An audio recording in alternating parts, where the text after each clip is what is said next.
Well, I would actually the one way I would agree that that is a thing is that I do think there's a layer of consciousness in which you said that is the case. And even that's the layer we experience as humans. Like we experience the moment in the peak moment.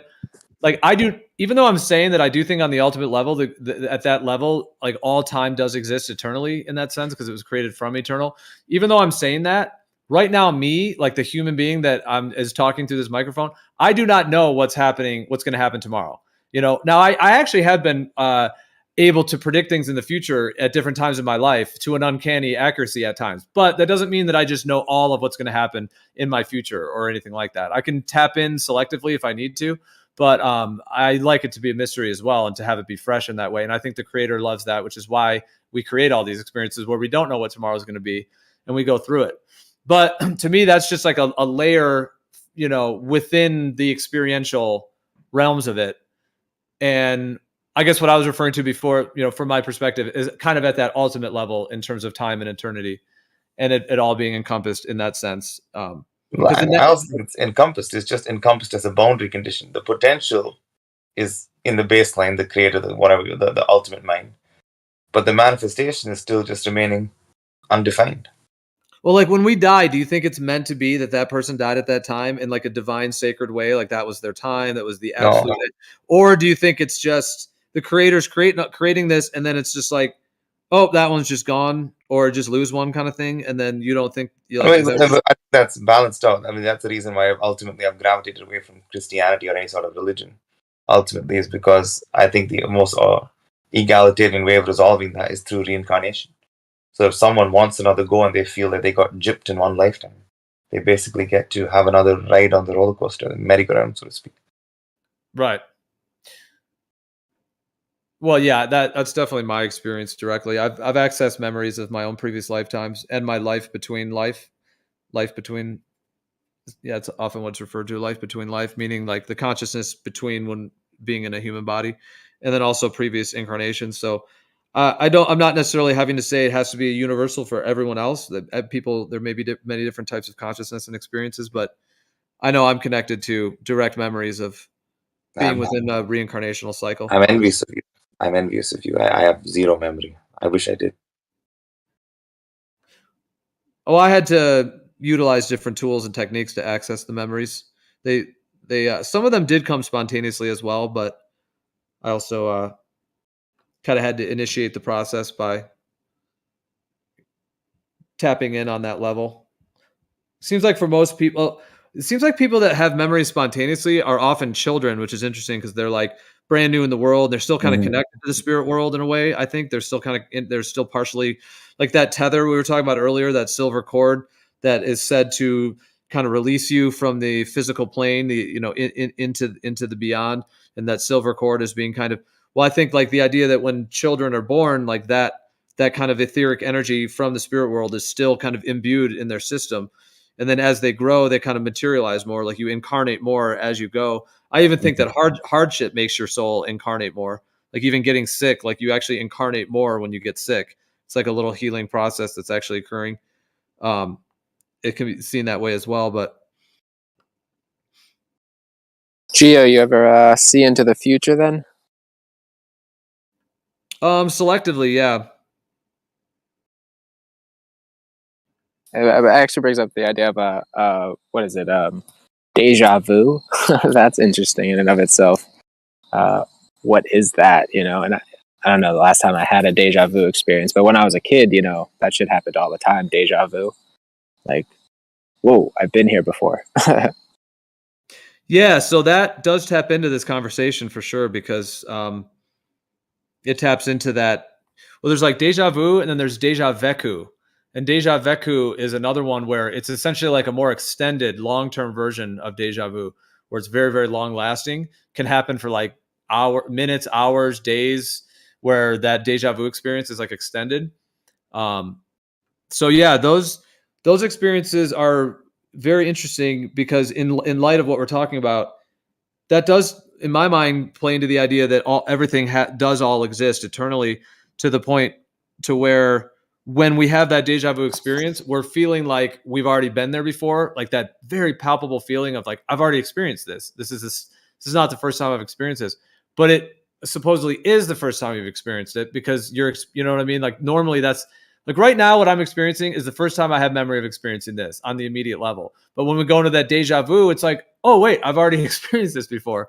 So how could you have already experienced, how could you have the experience of already experiencing something when it hasn't happened twice? Technically, it's only happened once, but you have the rememory that it already has happened. So that would mean that in that perspective, that's pretty much what I think is happening is we have these little like zone out sessions where we zone into the eternal for a minute and we just realize that we've already experienced this before. Like on that to that eternal level. That's kind of how I see that in light of that.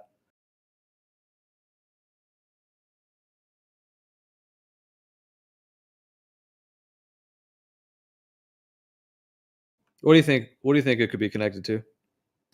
Yeah, no, I definitely see it how you're describing it too. You know, and then balancing it with what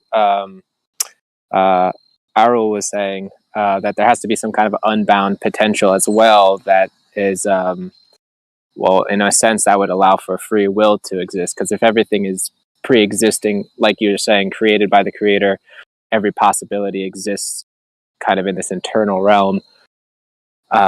There still has to be that unbound potential to kind of give that freedom to explore. So that free will is like a thing, but yeah, no, I definitely see what you're saying with this sort of eternal creation. All the states of consciousness that you can have were created already, you know, and that would explain why deja vu is a phenomenon that you can have. And but yeah, there's a balance, a very fine one that's really big. This is a very big conversation, but yeah, this is definitely, and then it ties into like coupling the physical with the metaphysical, you know, and that's sort of the perennial question of how do you tie these two together. Yeah, there's definitely a lot to be said on all of that. Yeah, that was all well said. Yeah, I appreciate everything you shared there. And well, because what I would say with the free will thing, I actually do think there's free will. So it's sort of one of these like from unity to duality, like into duality. So I do think like even though I think everything has all like ultimately everything has all happened, beginning, past, future, present, it's all happening eternally. However, it is also at the same time, now that would be like the idea of one might link to that determinism. Like, okay, well, if it's all already existed, like a massive bank of movies of every reality and it's all there and like you could just put any, you know, it's all there eternally. Well, then you would think, okay, well, then that means total determinism, meaning you're going to die on this day and that's it. Or this is going to happen on that day, or you're going to have an accident, whatever it may happen, positive or negative, is just going to happen and that's it. So then you would think, okay, well, it's total determinism. In a way, I could see how it could be seen that way. And in a way, it is in a sense, because at that level of consciousness that I'm referring to, it does all exist eternally. But I think what the creator likes to do, though, is to then like separate itself from that undifferentiated unity into all of these, you know, versions of like being in time and going through it.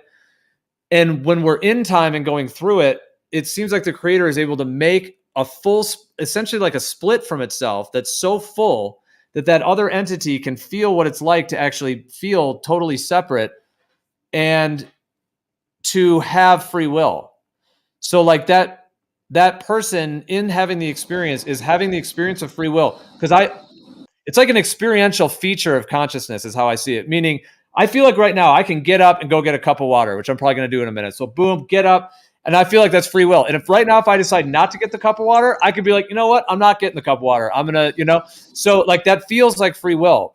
But is it actually to the point to where the actual future time has not been created yet? Or has it actually been created and I have just forgotten that it's been created? And then I'm having the free will experience, which seems like I'm doing free will. And it's the full like avatar experience, as it were, of having free will. Like I just say avatar, meaning like the idea that our body is our avatar or something, that we really feel like we can make our own choices. But then there's also these other things that people talk about, like, you know, things that are meant to be, or God intervened in my life, all these other things too. So it's interesting, all those different layers. Yeah, I think an interesting way of looking at it is how Arul said maybe God is like a supercomputer in the sense that he can have almost near perfect predictive comprehension of what will happen, but it's near perfect. There is some unknown as to the sequence of events that you're going to take. But in practice, really, he kind of knows what's going to happen. But maybe he isn't all knowing in that sense, that there is a segment of or a sliver of unpredictability even for him at that meta level. Yeah. Well, I know I've been talk on the mic a lot. I actually do need to step away for a few, but I will be listening for sure. But just one last thing on this, I just wanted to share, and then yeah, I'll be listening, and I'll be back in a little bit later as well. But I was just gonna say, in terms of the astrological perspective, so the idea that all of the wandering stars, Mercury, Venus, Mars, Jupiter, etc., those wandering luminaries, that the positions of those and how those positions line up with events and personalities and all of those. Now, the thing about just how it links into this, like I said, I'm about to step away, so there's a lot to go into. There's a lot to this that could be, but I was just trying to kind of just share this briefly because it's linked into it. Where it's just the idea that it appears that what's happening is that the events on human Earth are happening. We're here, we're humans, we're doing our thing. And those luminaries, those wandering stars, what they call the planets in the globe model, those planets, as it were, which really means wandering star, planet means to wander. So those wandering stars, that they are intricately connected, they each kind of are connected to a domain of consciousness. Mars, for example, is assertiveness and athleticism and aggressiveness, all the things that Mars are. Anyways, they all have their own kind of realm of consciousness, and the very intricate positions that they're in their geometrical alignments, 90 degrees, 180 degrees, etc. And when they come into these alignments, those specific energies that they represent seem to be expressed in poignant detail within the individual person's life and within the collective consciousness on Earth. And it also is connected to nature and animals and insects and all things. So just in terms of the idea of creating it outside of time, or basically what I'm saying in a nutshell is that the wandering luminaries that are making those very specific orbits, as it were, or those cycles, are on their own cycle. They're on their own, like Jupiter is 11 years, etc., 11.7 years. So they're all on their own cyclical, which is what they call in the heliocentric model. They say, oh, that's the orbit of Jupiter, but it's the cycle that it moves through the sky. But either way, that cycle is regular. It seems to do its regular thing in its like a gear system. But through human lives on the individual level, meaning when you're born, you have your birth chart, and that's the blueprint for the energies for your entire personality for your whole life. And then as the luminaries continue to move, they interact in ways that play out certain cycles in your life. So what I'm saying is that whatever this intelligence that has created this system, and anyone can study this, and it doesn't require any blind belief. You can be your own scientist and just track the movements of these and see how they correlate directly with events, phenomenon, very real things that are happening in lives on Earth, etc. So I'm just saying that with all that just being put forth, and yeah, I'm not requesting anyone just blindly believe or anything like that. Well, even what I'm saying, I'm obviously just sharing my understanding of it in that sense. So yeah, but the last part of it is just that. So that consciousness that was able to create simultaneously millions, billions of humans on Earth that all have their own birth chart, which was the freeze frame of the heavens at that moment they're born, which is the blueprint for their entire life and all the events they're going to go through, their challenges, their ups, their downs. The way those complexes are all playing out are poignantly there in virtually every human's chart I've ever looked at. That they're there. And then the events that play out in time correlate with these positions as well in such an intricate way that as the degrees of, let's say, Jupiter and Venus or something, when they get exact, specific events will occur when it's very tight, which is basically what a full moon is, which is why there's that peak energy at the full moon, because it's an exactly 180 degree alignment between the sun and the moon. So that's an example on the kind of monthly scale of that full moon cycle. So there's so many ways that it seems to be intricately, it's like a system of synchronicity that is beyond, it's like a fractal holographic synchronistic system with the precise movements of the celestial bodies and their specific meanings and how those are literally manifesting in humans. And so to be able to like create that whole system of the wandering stars that all represent what they represent, have them on their cycles, and somehow coordinate and time that with thousands, millions, billions of people's lives that are all, when they meet each other, they have alignments, like when all, and then that all of these alignments have to be created synchronistically to fit the exact cycles that each individual is going through and all of these different events on Earth. So like that level of syncing all that up, I don't see how it could be doing it in the moment.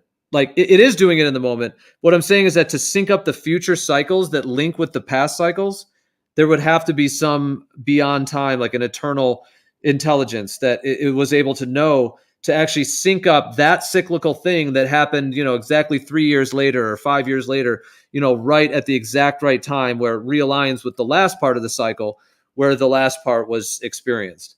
So, yeah. Think about oh, go ahead.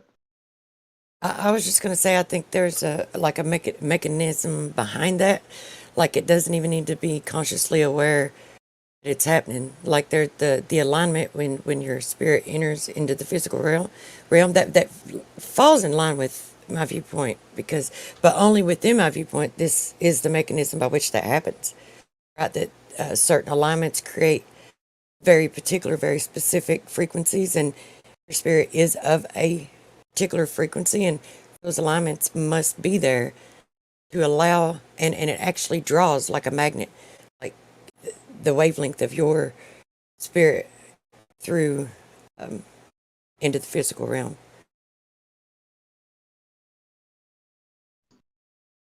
But Gia, man, I just wanted to tell you that maybe the most complicated things are done subconsciously. If you just think about like all the cooperation of millions, billions of parts it takes just to say, shoot a basketball into a hoop, right? All the different engagements happening in different parts of your body, all the processes happening just to pull this, action off. And when it comes to actually like, how smart do you need to be? Well, because like all these complicated things are done subconsciously somehow, all that the conscious attention needs to do is have the will to do the action. It just says, when you want to do something, you just tell yourself, this is what I wish, this is what I will to be done. And then all the subconscious parts just do what they got to do to follow your, that direction of your will and shoot the ball into the hoop. Hey, Gio, regarding the wandering stars, planetas, theologically, according to my understanding, there's a really primordial story there regarding those stars, and it's not, even the scriptures don't really give too much detail on it, only a couple references here and there. But through time, the wandering stars are known as rebellious. They have a rebellious nature because apparently they weren't always wandering. They were also fixed, like all the other stars are fixed, but they had deviated from their positions. I don't really see it that way. That seems like kind of a black magic perspective on it, because I think these are sacred, divine, celestial objects that seem to be intricately linked in with the synergistic time clock of this entire realm in a way that seems to be like at the blueprint level of this entire dimension. No, I know. And I know that we were going to have a schism here. I'm just simply outlining my position on this, that you have early writers, not stream writers like Theophilus of Antioch, who writes the disposition of the stars too, and he's from 120 AD. The disposition of the stars too contains a type of the arrangement and order of the righteous and pious, and of those who keep the law and commandments of Elohim. For the brilliant and bright stars are an imitation of the prophets, and therefore they remain fixed, not declining nor passing from place to place. And those which hold the second place in brightness are types of people of the righteous, and those again which change their position and flee from place to place, which also are known as planets. They too are a type of men who have wandered from Elohim, abandoning his commandments and his law. But he just using an analogy of the wandering stars. But this is a primordial idea that even before the creation of man, that there was a rebellion in the heavens, and that these wandering stars were part of that rebellion in some way, in some fashion that we can't even begin to fathom.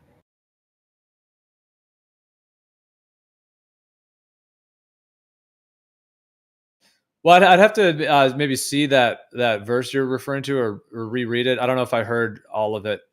No, it was did commentary. did It wasn't Just even a verse. Yeah, it was just a similar understanding. Well, But then, it is then where's the idea of the wandering stars being like some rebels that changed their Enoch. fixed thing? But where? Okay, then where's that verse? Like, let's look at that one then. All right, give me 1 second. Meaning that they're not, well, because you're suggesting that they're not built into this realm. You're telling me that they were fixed, and then they somehow broke away. The thing is, though, they look different than stars too. They're like circular and they're bright. You know, like Venus is like, you know, the morning star. They're totally different. And like something like Pluto is really dim, but it's moving. The thing is, the truth is, there's like thousands of wandering stars. There's actually way more, but these do seem to be the major ones, and these are the ones that are currently known about. I think in ancient times they knew about many, many more. Because well, I mean, like even in modern day astrology, they still use like the asteroids. They call them asteroids. They just say they're asteroids because that's what the mainstream model says they are. But really, they're just dim celestial objects that are wandering, like, you know, dim wandering stars, which is why they call them asteroids, because they're like, oh yeah, they're just little rocks floating out between Jupiter and Saturn, and, you know, etc. Like it's just a little asteroid belt between Saturn and Uranus, etc. that is there, and that these asteroids exist in. And then, but from what we see down here, though, we don't really see them as like rocks floating between balls. We just see them as very dim celestial luminaries that are wandering in their own cycles. And there's there's so many of them that are, I think the knowledge has been lost, and it's pretty fascinating to be able to rediscover all the meanings of those. The name really isn't that bad, though. 'Cause I guess that would break down to star thing or star object. It's asteroid. It's not even calling it a rock. It's calling it a star in its name, at least. Well, think about it. If you have a cosmic order that is in harmony, in order to have life, there needs to be movement. You would need some of them to be out of place, to, like, you know, to be out of the order, constantly seeking the order, and to cause movement within them all. I mean, I'm not saying that's what they are. I'm just saying that you would need that to cause movement, and maybe, perhaps that's why they're out of order like that, to cause the movement within the cosmic pendulum.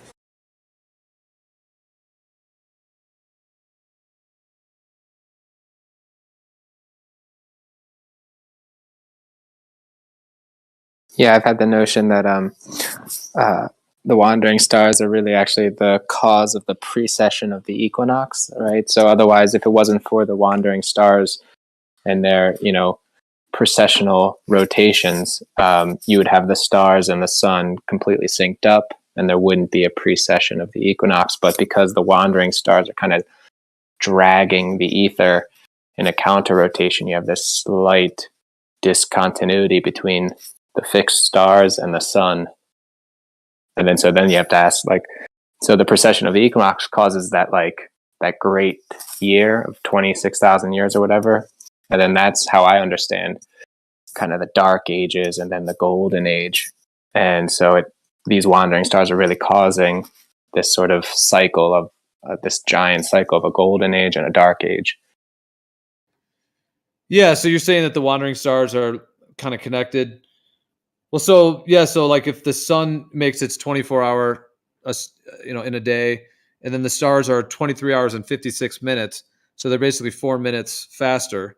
The fixed stars are 4 minutes faster, and then you have all the other wandering stars, as it were, wandering luminaries in their own cycles, orbital cycles, and then the sun and the moon are all moving between the tropics, you know, in declination and right ascension within the tropics throughout their cycles, and over the equator, between the, you know, over the equator and the tropics. And then the precession is that where the sun and the stars meet at the equinox slowly seems to change in this 1 degree per 72 years, 26,000 year cycle, to where the sun will it will rise in 1 degree earlier. Technically, it's going retrograde, which is why it's called a precession. It's a precessionary cycle, which means it goes from 0 degrees of Aries backwards to 29 Pisces, 28 Pisces. That's why we're going into, as they say, the age of Aquarius, because we're going from Pisces into Aquarius. Like we're kind of only in the first. We've only gone through the first 2,000 years of the first sign in the cycle, which was Pisces, which is pretty interesting with all the connections with 2,000 years and where we're at right now. We're in 2023. We even call it that. We even call the year from the point of zero areas of the precession of the equinoxes. So you're saying that the sun, What's really strange. but you're saying the sun and the stars having that sync cycle. You think is that the wandering stars are kind of in a sense causing that. In a sense, that's interesting. Like the vibrations of them. Yeah, that was the sense. You explained it perfectly. The precession of the equinox, 1 degree every 72 years. Perhaps that's because you have these wandering stars that are causing kind of a backdrift in the fixed stars. Otherwise, you would have the sun every equinox rising with Aries or whatever. Oh, you're saying like a backdrift. I see what you mean. You're saying like if they're all like cruising in their magnetic fields or however one views them, like I'm not thinking of them as balls in the sky, but I'm just thinking of them. You're saying like almost like the idea, like let's say you have a whirlpool and it's spinning, and then you put something in it that floats, and then that floats at the same speed. But if you put a bunch of those little boats, let's say that are kind of spinning with the vortex, so you have your vortex going of water that's just infinitely going, and then you add little toy boats, let's say, so the boats start floating around. So you're kind of suggesting that if you have several boats in there, enough like wandering stars, as it were, that it would like kind of slow down the medium a little bit. Like that's right. Yeah. Interesting. That is very cool, man. I've never thought of it that way. That's awesome. I love that. That's very deep. Thank you. Yeah. Like the motor of the boat is causing a effect on the entire fixed stars. Yeah, vortex ether. Yeah, like that layer of it has that would make sense. Yeah. And then the wandering, because to me, like what it seems like from the numerous direct studying I've done in terms of these, like it seems like they are synced up precisely with human experiences and events, like to a T on Earth in that sense. So it seems like,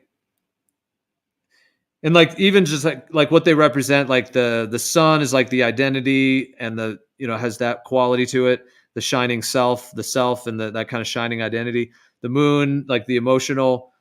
Mercury is the mind, Venus is the heart, Mars is assertiveness, and there's all of these. They all kind of seem to like create like a pantheon of what we experience as humans. All these different emotions that we go through in terms of our identity side, our emotionally reflective side. So like we seem to reflect all of these things, and then those wandering luminaries seem to be synced with those components of our lives.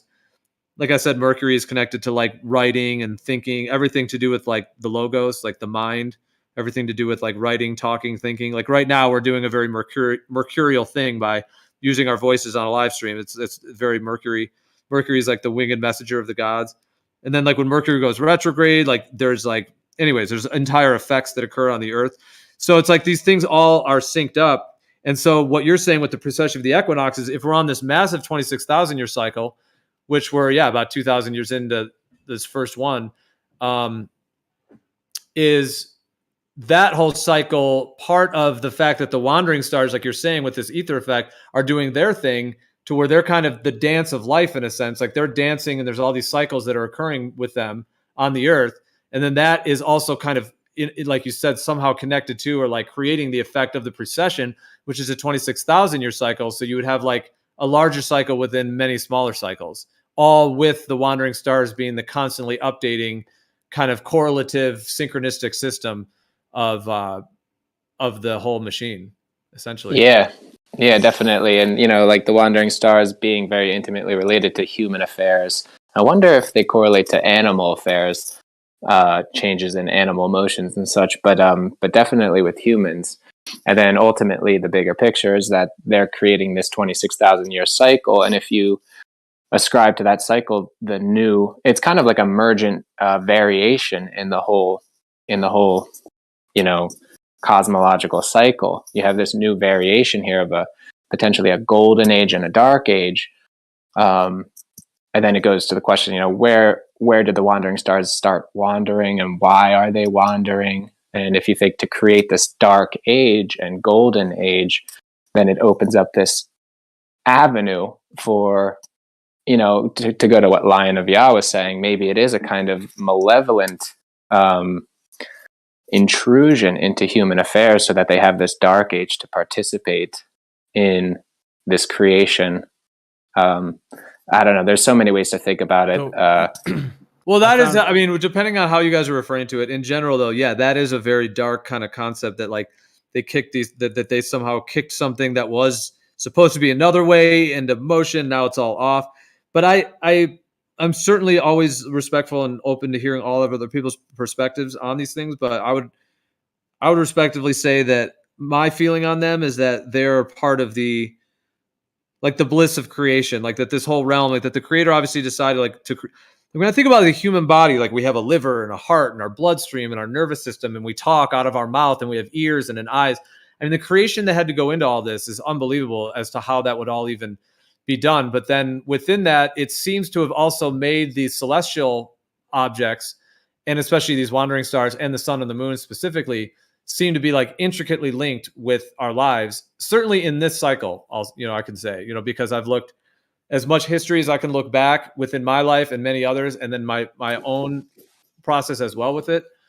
I'm just saying I've 100% come to the conclusion that there's no question that it is creating that whole synchronistic system in that fashion. And so to do that, it would seem like those would be like the main kind of players, as it were, that are part of like the human makeup and nature's makeup as well. Like these different principles that seem core to, like, just real quick, like Saturn is contraction, Jupiter is expansion, for example, like these polarities. It's like the entire realm, like that's what happened during the pandemic thing, that Saturn and Pluto came aligned. It was a massive contraction, whereas Jupiter is all about expansion, etc. So these are like actual principles that we express and experience, and they seem to be synced with these actual celestial bodies. Yeah, so regarding, the wandering stars, and also, were you here when Model Builder was in here yesterday morning with New Perspective? And I'm gonna be listening, but I'm gonna mute for a bit. But yeah, cheers, bro. I'll be listening. But yeah. So Model Builder was showing us, his software, and I mentioned, well, you have flight data. Can you get a hold of satellite data, or even the space station? GPS coordinates and path. The orbit, the circuit that the space station is on.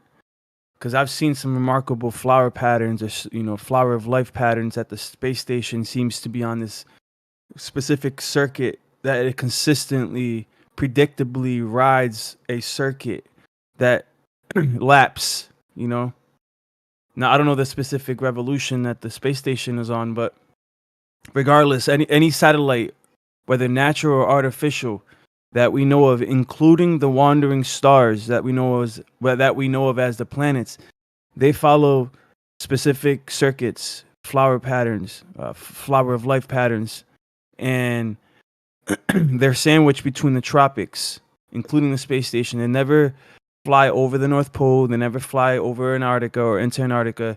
It's like they're just limited to the tropics, like every other satellite.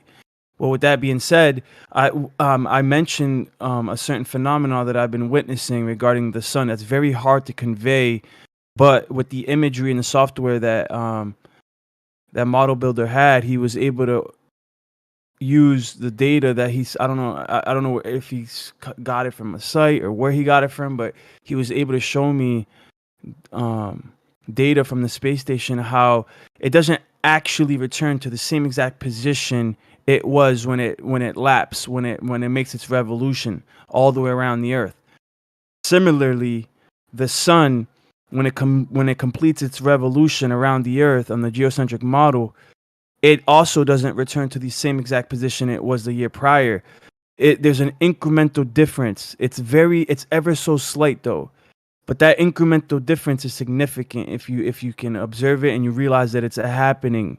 And that's what I've been able to realize, that the sun does reset like a typewriter resets. So at the end of a page, the typewriter will reset itself, right? And the sun does a similar thing where it will reset itself.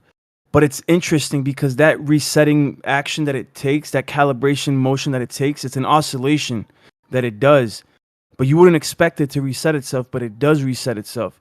And that resetting that it does correlates directly with the extra days that are accrued during the year. Because for whatever reason, there's why do we have 365-day years? Why did the creator not just make it easier for us and have 364-day years evenly distributed, divisible by 7? Why add this extra day and a quarter that just complicates things, right?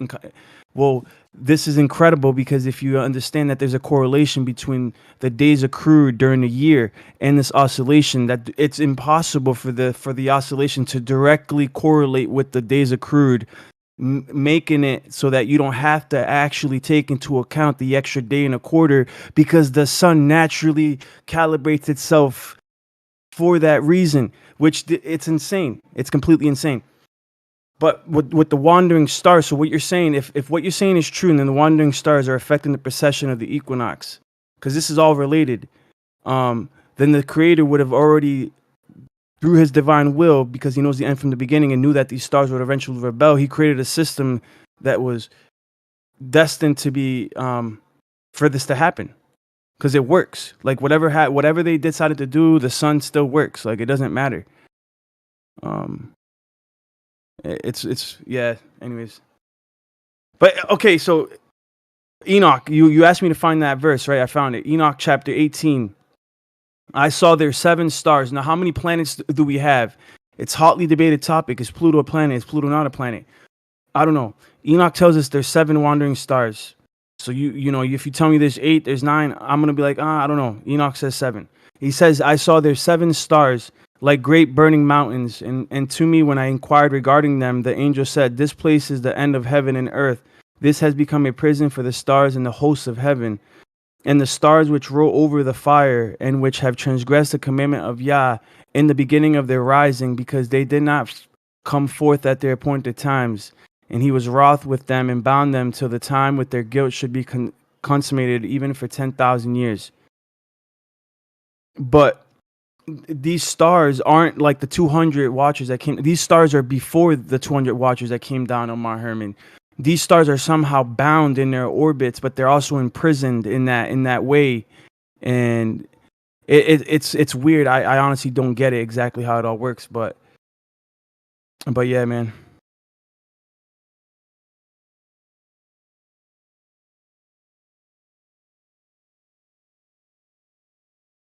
Yeah, I was glad to hear you. I heard you talk about Enoch and the wandering stars in that dimension a few weeks back, and I was like, oh shit, that's cool. That's kind of how I saw the wandering stars as well from my research with the Nag Hammadi, and kind of that whole cosmology you can construct out of that material. But but yeah, really, it's hard to make sense of it, and like in the mechanistic sense of like a toroid and the ether winding and whirling above. But to go to what Gio was saying about how they're integrated into kind of human affairs and human behaviors, I mean, that just goes to say that really everything going on in the heavens and the luminaries above are really metaphysical. And, when I think of metaphysical, I think of mental, emotional, and of course the wandering stars are going to be nested or affecting the metaphysical side of mankind and emotions and behaviors. And so I think when those two can be linked, the metaphysical and the physical, it'll start to make intuitive sense, or like first person perspective sense. You know what I mean? Whereas thinking of it in terms of bodies in space with forces, you know, it's not intuitive, although we're trying to understand it from that perspective as well. But the metaphysical side of the equation really will reveal a lot about all of this.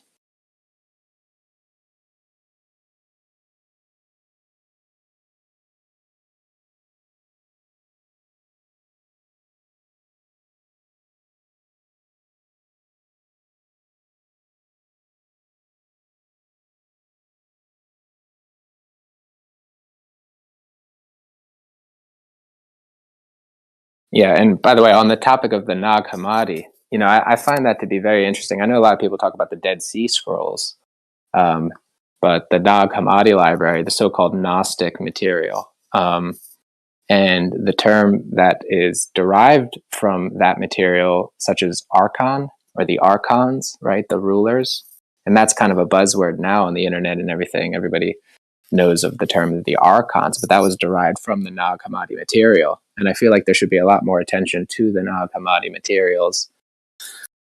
Discovered, it was like scrolls that were discovered around 1947, similar to the Dead Sea Scrolls, but different, you know.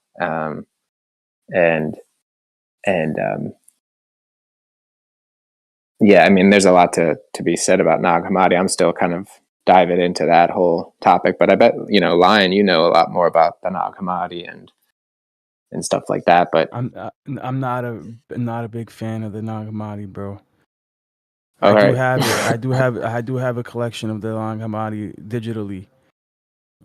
I might have some actual physical manuscripts or scriptures, not like actual manuscripts with the original language, but just translations of the Nag Hammadi. Right. But that's where you get the whole Gnostics ideas from. That's actually where, because the Nag Hammadi originated originally in Egypt. It was from Alexandria, Egypt, because you had Essenes living in Alexandria, Egypt, that go back, you know, and Pliny the Elder says that the Essenes go back thousands of generations, and they were south of Engedi, or in Engedi, south of Qumran, 25 miles in Engedi for like tens of generations, and they had adopted a lot of the mystery schools, you know, in the ideology that was being taught in Egypt during that time. And this knowledge goes way back, but they kind of mixed it with Christian doctrine, and it kind of, that's how you end up with the Gnostic Gospels and the Gospel of Thomas and this and that. Right. Yeah. No, there's definitely a conflict between Gnostic or Nag Hammadi materials and Christian, you know, biblical, you know, topic. Or, although I can't really elaborate too well on what that conflict is. You know, I think the Gnostics or the Nag Hammadi kind of authors were against the salvationist ideology of Christianity. and maybe we're trying to talk against that, and maybe they represented something that came before, you know. Yeah, the mystery schools, obviously that's a kind of a buzzword as well, and everybody thinks Illuminati with that, and you know, the source of all like the cults and boring out the heliocentric model. It all goes back to the mystery schools, but I really don't know where I stand with all of that either.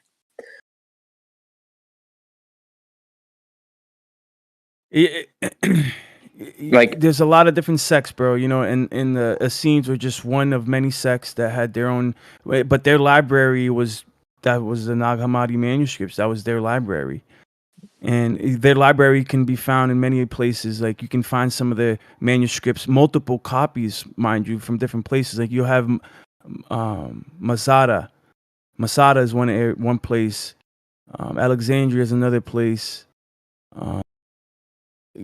Geniza is another place, and then Engedi. All these places you'll find the same copies of the same manuscripts, and they were from Essenes. But the problem with the Essenes is that they were forging gospels, man, and attributing them to the apostles when it wasn't the apostles themselves that wrote it, bro. That's the problem, man. But I mean, we can get into it, but I don't really want to get into textual criticism right at this time. Like, I'm kind of tired, man. But Yeah, no, that's fine. That's fine. It's really not necessarily drawing upon that. I like, the different cosmology that they kind of formulate, which is different things like the originator, the aeons or the generators, and then there's the archons, and which are kind of like an abomination, which is kind of describing how humanity has been deviated. It's because these archons were created due to something in the pleroma, which is where creation kind of comes from, and where we were born was in the pleroma, which you might think of as, I don't know, maybe the center of flat Earth. Who knows? But even their discussion of entities like aliens, how we would describe aliens today in pop culture, which is like the grays, gray aliens and whatever. There's references to that in the Nag Hammadi. So that's really the first references in history to ETs where they called them aborted fetuses, and that's kind of what grays look like. I mean, that's so I don't know. I mean, I'll give you that the Nag Hammadi are filled with a lot of interesting details about. There's some parallel ideas in Hebraic thought, and they reveal some knowledge regarding the principalities, or what we consider extraterrestrials or Anunnaki, whatever the hell you want to call them. They have their own writings regarding those entities, and it's just as interesting as ancient Sumer, any other culture that's documenting interactions with these entities. And that's why I read the thing, because I want to understand what was going on in our history and who these people were communicating with, and what they, and archon is a Greek word, and that word archon comes up many places in scripture, and Paul uses it many times as the principalities. Right. That I often bring up all the time, these divine principalities, that we don't fight against flesh and blood, but instead we fight against principalities in high places. Yeah, that's right. So before I heard you talking all that, I was big into the Nag Hammadi, understanding archons and such, and I was like, oh shit, there's a parallel with what Paul is saying. I was blown away by that. I thought Jesus was insane. No. So this is wrong then.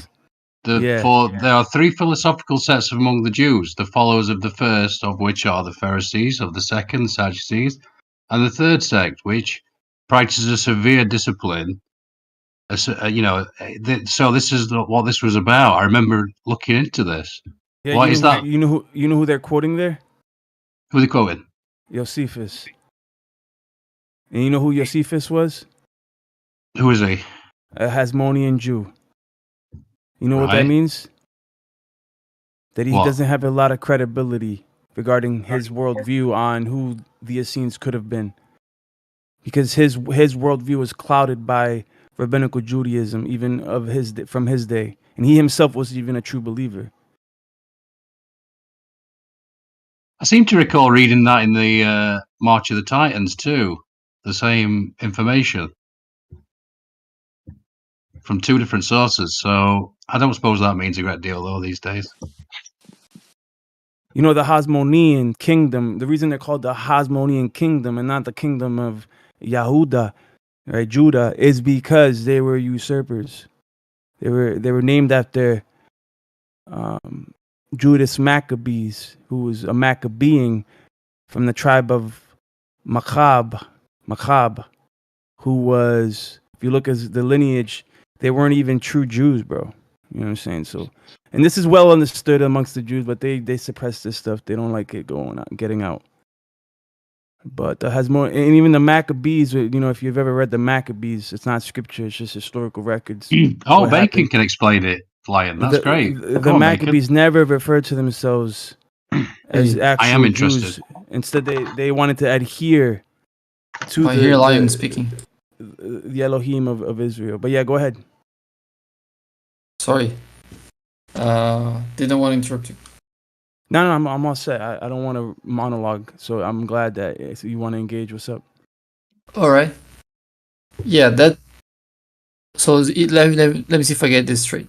So So you'd expect the shadow there to be below, because you think like the moon, is entering the Earth's shadow, right? Oh, the Selenilian. I thought you were going to tell me about Jesus and being in a scene. I got excited then. And I thought, Oh. wow, his knowledge, he's got Oh. some, he's got some gravy. No, I tagged the GIF message. Okay. Oh, you know Do you- what? do I you wasn't think- even. I'm sorry, bro. Andy, I didn't even know you posted a screenshot quoting Josephus. I already knew who they were quoting. But yeah, go ahead. Well, if you regret pushing me into the conversation, that's fine. I can step out. But if you want to No, know I about mean- Essenes, that's one thing. If you want to talk about the moon, that's another thing. So I'll step out of the conversation if you're gonna talk about the moon. I don't have much to say about that. I'm happy to talk about whatever you want. I am fascinated by history, and I do, I think there's all kinds of, when I see similar information from different sources, then I start to like hone in on it, thinking that's got more, it's more viable maybe. But then again, you look at someone like, what was his name? That historian, David Irving, talking about World War II. He talked about all these historians that were writing the same thing. He's talking about me and Mr. Mustache. And they all wrote the same thing. All the historians were like following each other around by the tail, writing the same thing. And he went and did the real research. He went to the actual SS officers. He got the diaries from the wives, girlfriends, secretaries. He had more information. That's why they kept breaking into his house and stealing all his stuff. So, yeah, I'm under no illusion that I'm going to put it all together, but I am fascinated by it. But I thought Bacon, I thought the answer to the Selenilian thing was refraction. I thought I'd heard Matthew Learns talk about that. Well, that's part of it, but that's not the explanation for why the shadow appears to be in the wrong side. The refraction comes into play if you're able to see both the moon and the sun at the same time in the sky during, like, in the middle of the eclipse. There you might need refraction to account for that. But if you're talking about the position of the shadow, that doesn't relate to refraction. Go on then. All right. Expound.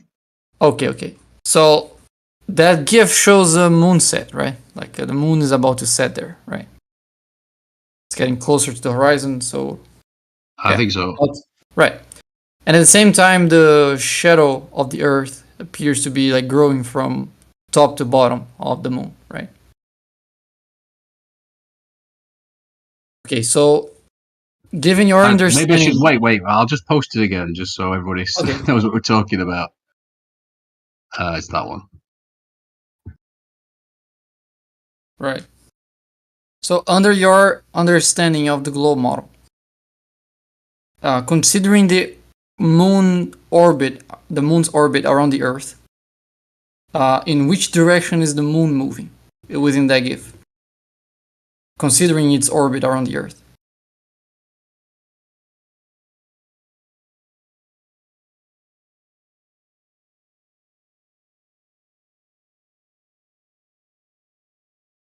If you're saying something, your mic's off.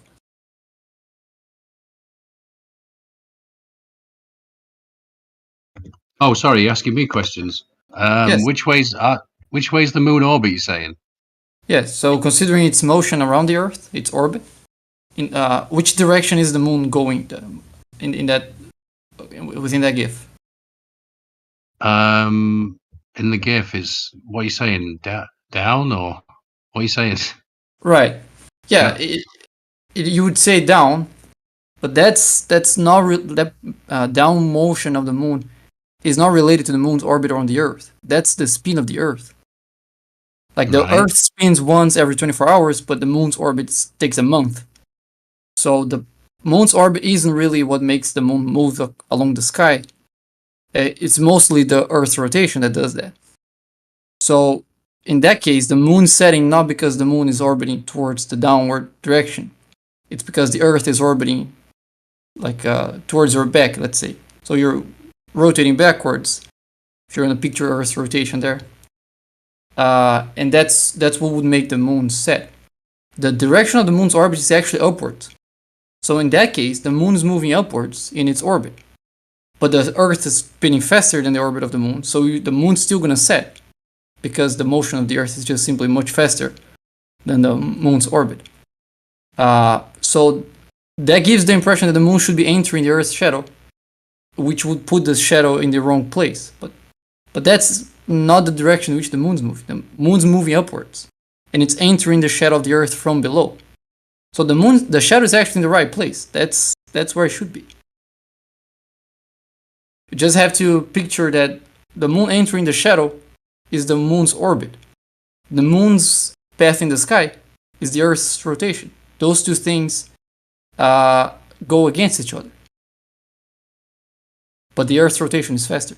So it's a misconception caused by the impression that the direction that the moon's moving is also the direction in which it's orbiting the Earth. But that's not the case. That's just a misconception. If that didn't make any sense to you, I can make a drawing to try to make it more clear what I'm trying to say. Yeah, that'd be awesome. You could, yeah, Right. yeah, I'm more of a visual learner for sure. Fair enough. So give me 1 second here.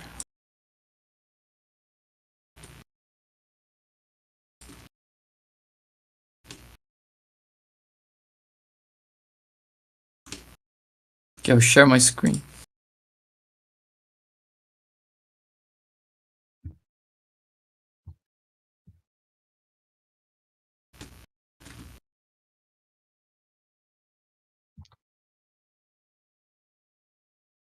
Oh, I'll draw a blue circle for the Earth.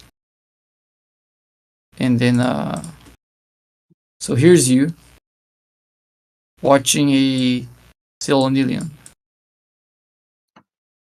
At this instance, I would say the sun is probably somewhere in that direction. Somewhere like this.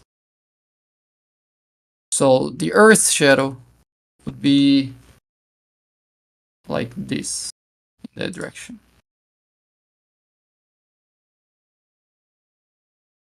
That would be the Earth's shadow.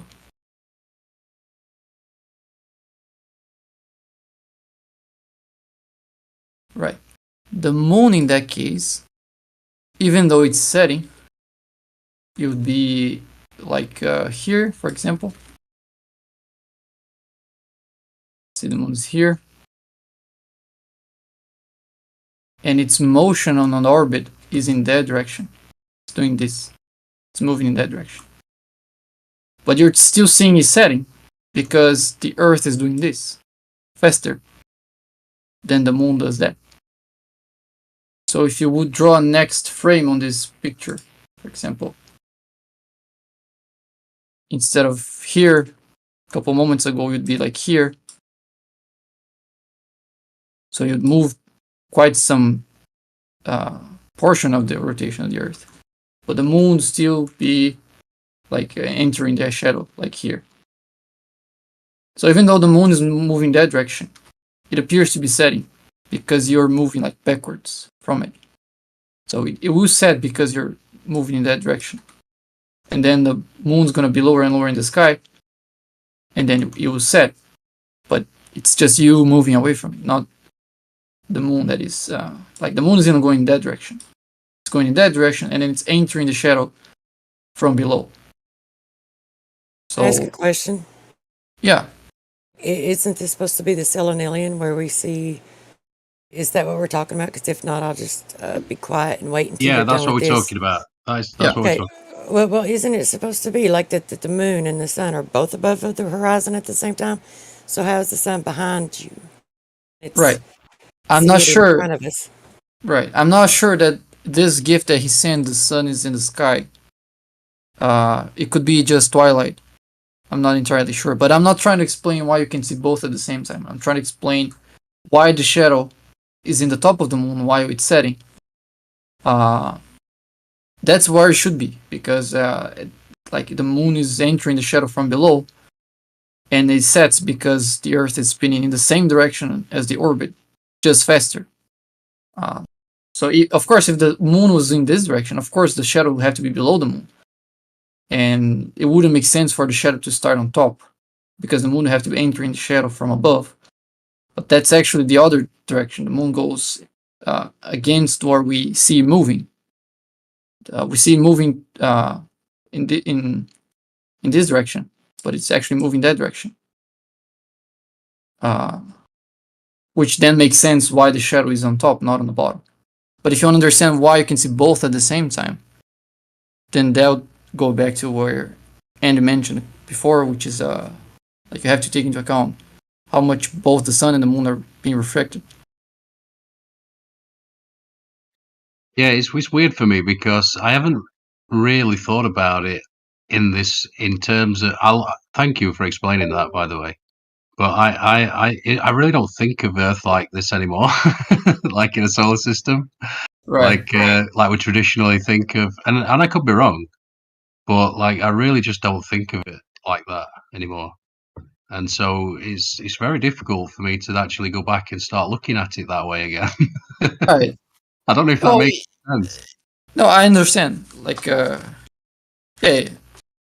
like totally understand that. Even movement itself, Bacon. You know, like Dell from Beyond the Imaginary Curve's been talking about motion and the Earth moving up, pressing at your feet.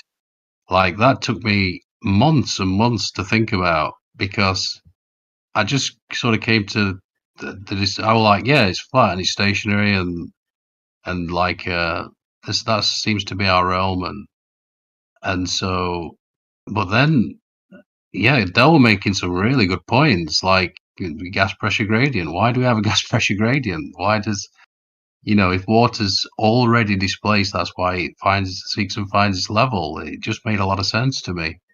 So yeah, I get that the flat Earth idea gives you some more intuitive, like some things become more intuitive to think about. I'll give you that. Yeah.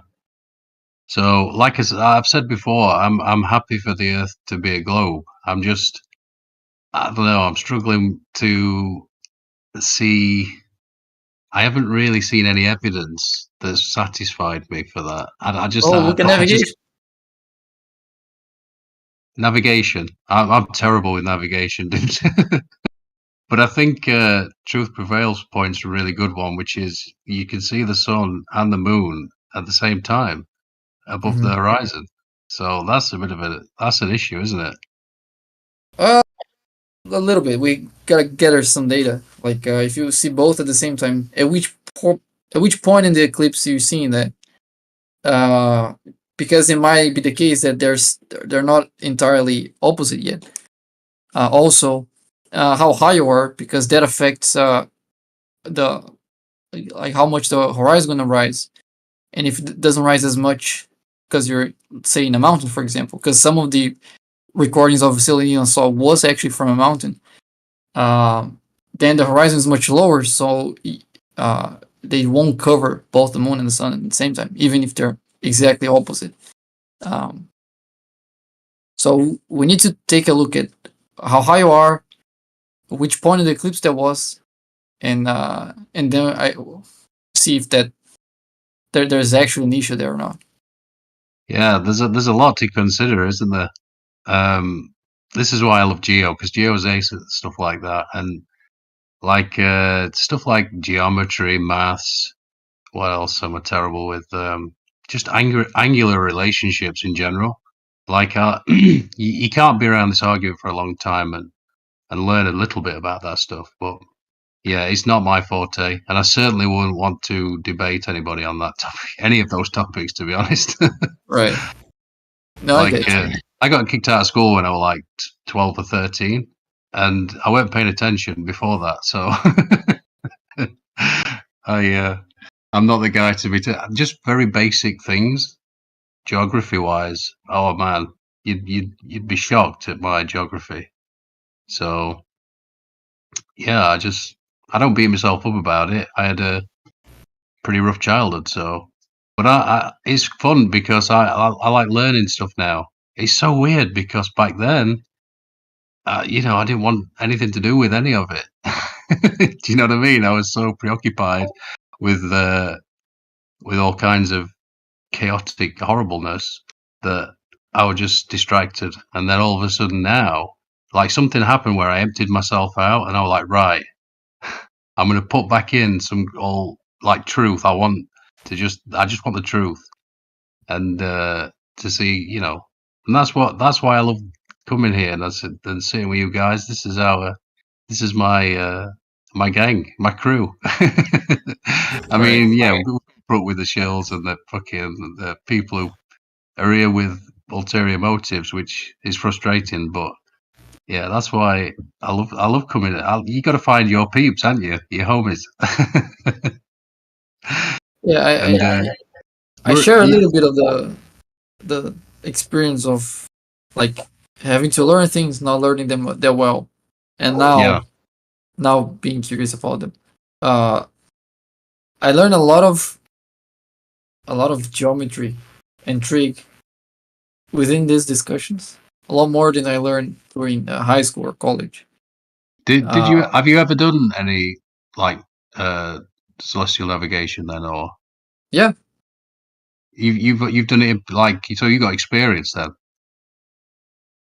not in the ocean, but I've done like I used some of the readings I used came from people that took them in the middle of the ocean. So like it turns out it doesn't matter where the readings are coming from. They work on the water just as well as on land. So the process is the same. The difference is that if you're in the ocean, you have to deal with, well, first of all, sailing, which is a completely independent thing.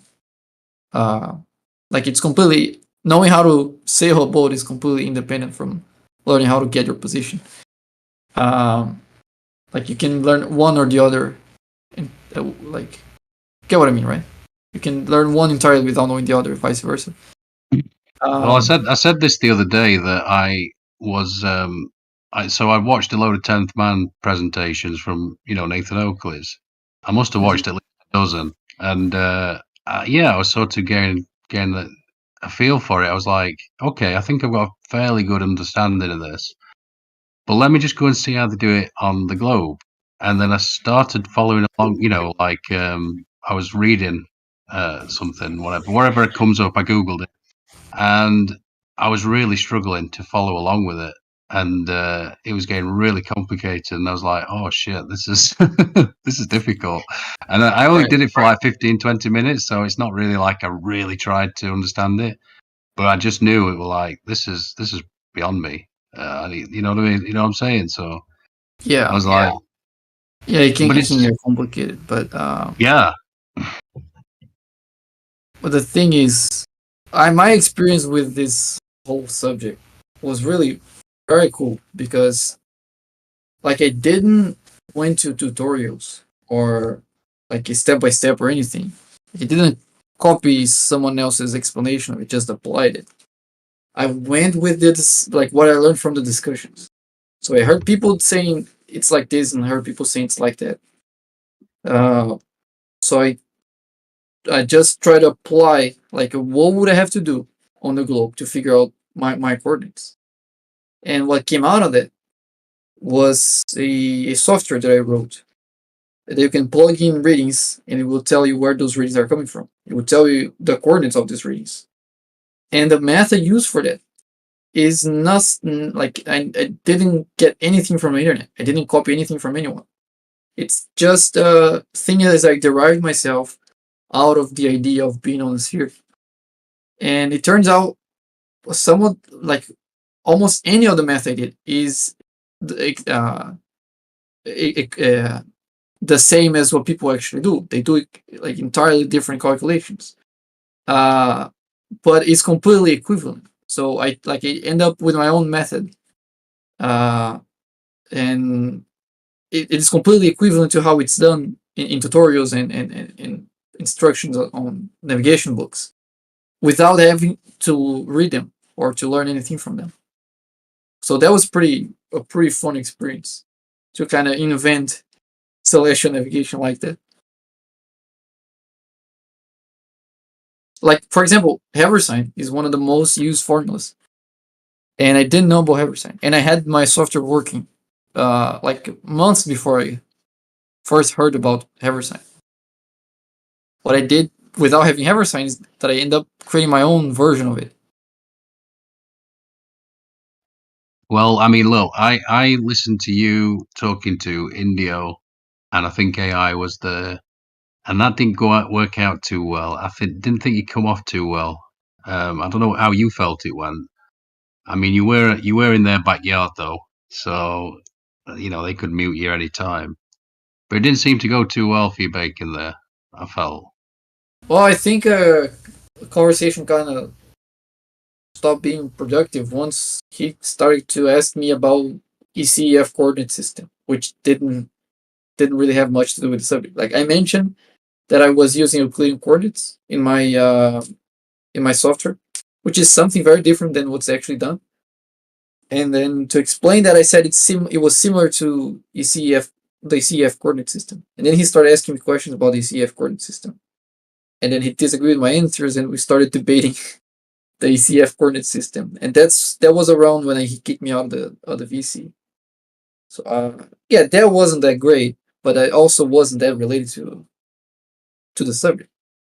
And after I left, I heard the live stream on YouTube, and he said that everything I said was correct, but it was irrelevant. Why he was going against everything I said, and if he agreed with it? I mean, you know, Indio knows his stuff though when it comes to angular relationships. Wouldn't you agree? I think he seems to me. But then again, I'm an idiot when it comes to that. But perhaps you could explain to me because, like, so Euclid. The whole point of Euclid was shapes on a flat surface. Is that right?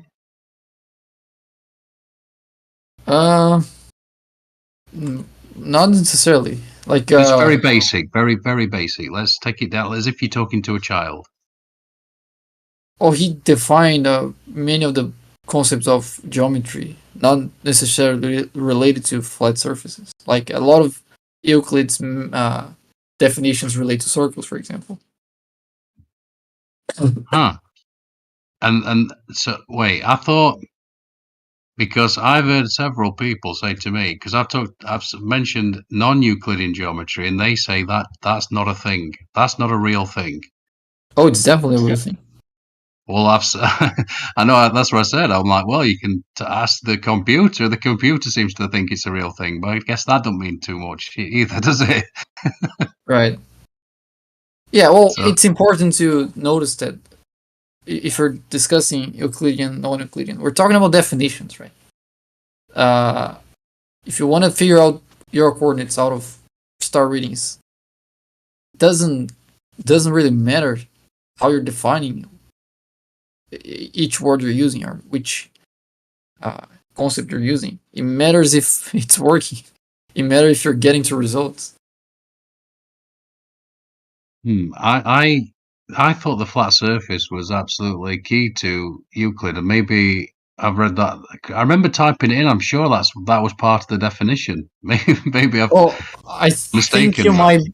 I think you might be talking about flat space or flat geometry, which is not the same thing as a plane.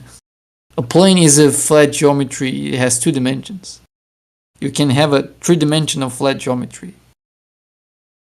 So, for example, if you talk about a Cartesian coordinate system, that's usually a 2-dimensional plane. You're right. I'm just reading this at the same time, and as you're describing it, that's what I'm reading. So keep going. Right. Keep going. An Euclidean coordinate system is usually like the 3D version of a Cartesian coordinate system. But both are flat. Saying that a space is flat only means that like you can use coordinates that are perpendicular to each other. And you're going to have things like parallel lines not intersecting, for example. Those postulates will be true in Euclidean space or in flat space. But that can be 3-dimensional. Like you can have a sphere inside of a 3-dimensional space, and that space is still flat. The existence of the sphere there doesn't have anything to do with it. Just means you can create parallel lines and they're going to continue to be parallel forever. Which is not the same if you have curved space, like hyperbolic space for, or the surface of a sphere. The space contained by the surface of a sphere, for example, is not flat. Because if you try to create two lines there, they will intersect. You can't have lines like that are continuously parallel on a sphere. Not straight lines, at least. Yeah, like I said, to me, this is all very left brain stuff, you know. And I've spent I've spent many years sort of studying philosophy and abstract things, you know, like very right brain stuff, and so it's fun for me to entertain these ideas, but I struggle. You know, I understand when I just post that where I'm just reading on Chat GPT. I love Chat GPT. I love messing with it. It's great. Right.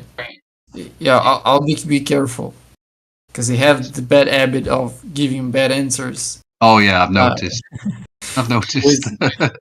Yeah, with the posture of someone that knows exactly what they're talking about. At the same time, they might be saying completely false, completely false statements. Yeah, I noticed that. We were watching a TV show, and I was messing about with it, and Loggy, I was with Loggy, like, and I was saying, I can't remember the context of it, but I was like, look, Chat GPT says it, and he's like, right, well, put some more information in, and then we could put some more information in, and then he just changed completely, and the answer it showed was wrong. Yeah. And then it gave us the right answer. And this is what I was saying in the chat the other day. We went back and we put in the original question, and of course it still gave us the wrong answer. And I'm like, shit, needs an update. So yeah, you got to be careful with it. But soon, you know, we'll all be hand over as everything to AI, as far as I can see. I've watched so many TV shows lately where they're like, AI's controlling everything. What did I watch the other day? Foundation. Did anybody watch this show? It's pretty good. It's a good show. Oh, I haven't heard of it. Yeah, it's basically like so they got this thing called, this guy is called Empire, and he's so his name's Cleon the First, and he basically clones himself. So you've got like 3 people of himself running the universe, basically the galaxy, and so you've got baby him, and then a middle-aged him, and then an old man, and he calls them Day. Day is the middle one, Dusk is the young one, and I think Night is the old one. I think something like that. And I don't want to. That's the gist of it. Basically, by the end of it, you figure out that there's a robot all robots were destroyed except one that's in their control that serves them. And it turns out she's kind of pulling all the strings, but yeah, it's a good show. I enjoyed it. Right. Oh, I'm gonna give it a try. Yeah, I stopped watching TV mind, for years, and then I've just gone back to it, and it's like, yeah, it's cool. That's where I think, you know, I'm not trying to take anyone's imagination away with Flat Earth. I'm all for imagination, but yeah, I don't know. That thing I was talking to you about, going through the Earth and coming out the other side, feet first. You didn't think that was funny? That's such a good thing. It's a fun thought experiment. Yeah, it sure is. I mean, like you said, you come out feet first, and there's people stood there. They stood upright, and you come out feet first of your hole, having dug through from the north, let's just say the North Pole, and you come out feet first, and then you tip on your side and you stand up. I'm sorry, but it just sounds So silly. I like it though, because stuff like that, to any audience, I'm gonna try and hone that better. Because to any person in the audience that's listening to me talking about somebody digging through the earth, hypothetically, of course, and coming out the other side feet first, I think that's the sort of thing that'll shift someone's I don't know, consciousness, whatever you want to call it. It'll just create a little shift inside them, like, because if nothing else, flat Earth makes people think. It makes people use their reasoning faculties. Wouldn't you agree? I hope you'd agree with that, at least. Sure. That's the best thing about it, in fact. Yeah, there are many topics that force you to think about stuff. That might be fun. That's one reason why I'm here. What's the other reason? I don't know. It's entertaining. Yeah,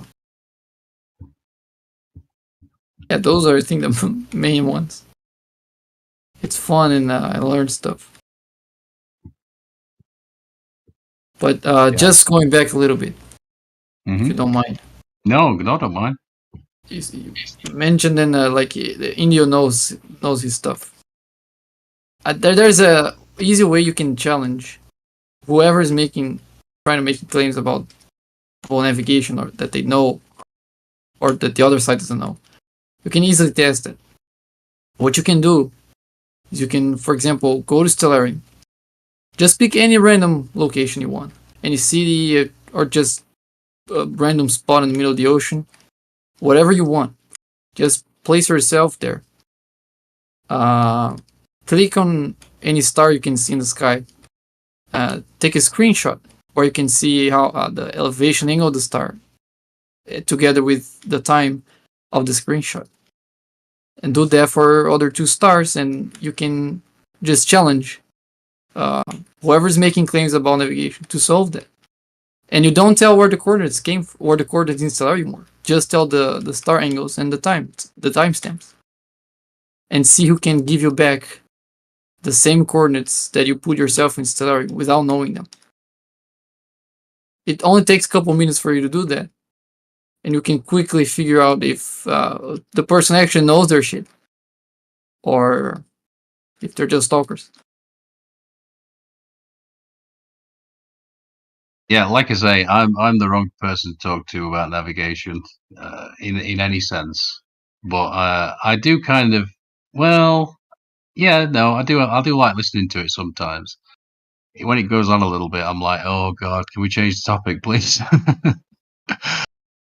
But I know what QE would be saying. He'd be saying, angle? You said angle?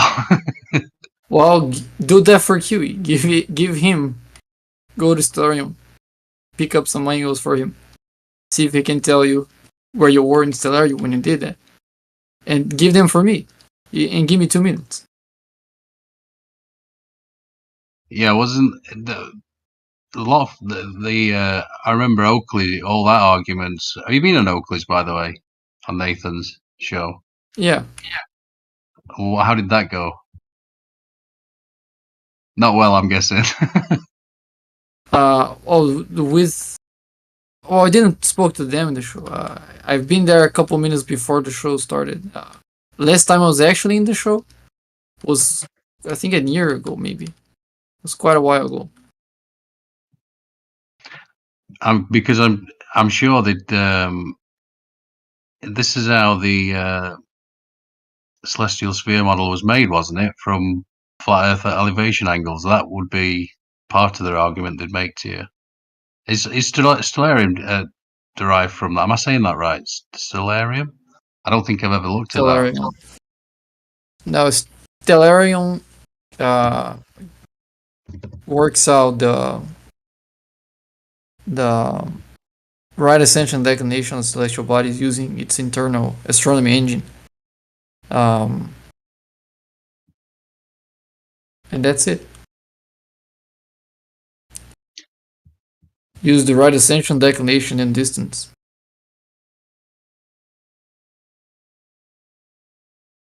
And it gets it from its internal astronomy engine, which probably uses some ephemeris for the stars.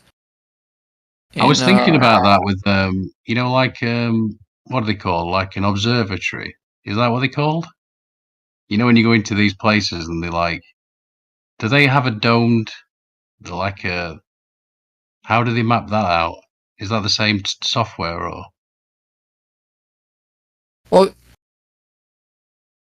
well, I think they're projecting the view of one specific observer.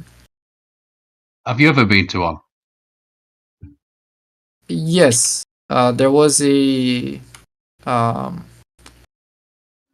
I'm not sure if that's the name of it, but there was like a telescope you can look through, and there was also this room with a curved ceiling where they would project stars, and there would be like a 20-minute video about solar system and stuff.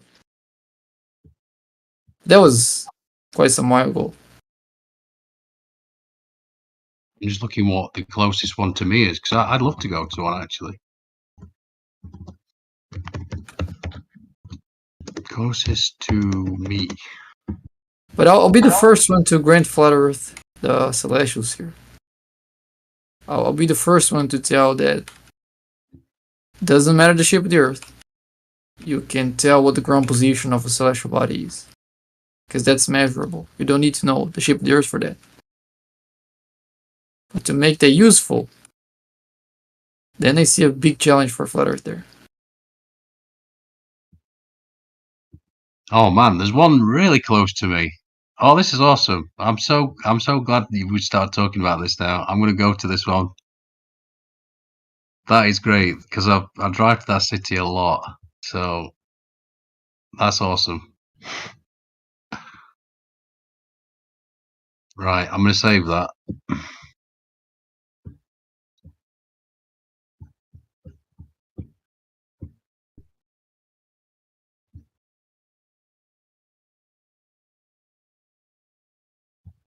Yeah, I was talking about the a video of what was what was it now? Static in the Attic. He posted a video about. I came in the other day and I was like, "Oh, Static in the Attic." I've watched a few of his videos. He's pretty good, and he poses these 3 questions for flat earthers, and I was like, "Let's all watch the video and see if we can offer something." And nobody was that keen. Maybe we can do it now if nobody's in the mood for talking. What do you think? All right. It's only 5 minutes long. Yeah. So yeah, I'll put it on 1.2 or whatever. Place be 1.25, and then it'll be just a quick video. Share screen.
Not exactly.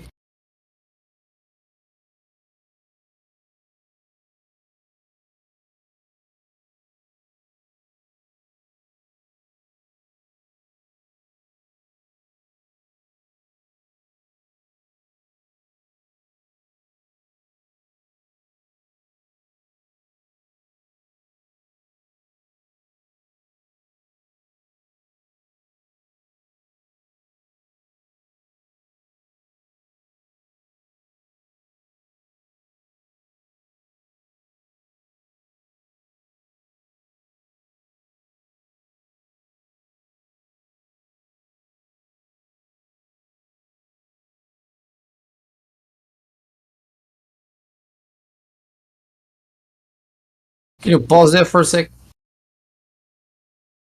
It tells you to do this the same. Sorry? Wait, is my mic on or not? Let me have a look. Sorry, I can't see it. One sec. Oh yeah, I it's can hear on. you.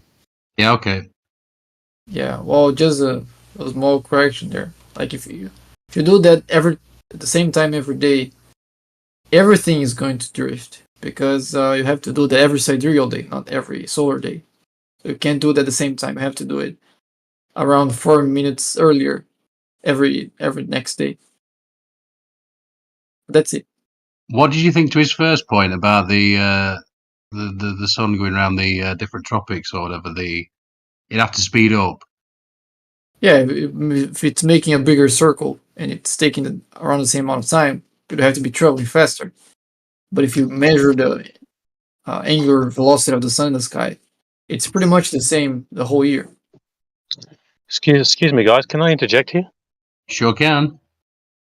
I am actually. I don't know if you've heard Jaron talking about the filming that we're doing of the sun at the moment. Has anyone heard about this? No, but you can tell us all about it. That'd be great. Okay, well, I'm the guy down in South Australia, who actually showed him this in the first place.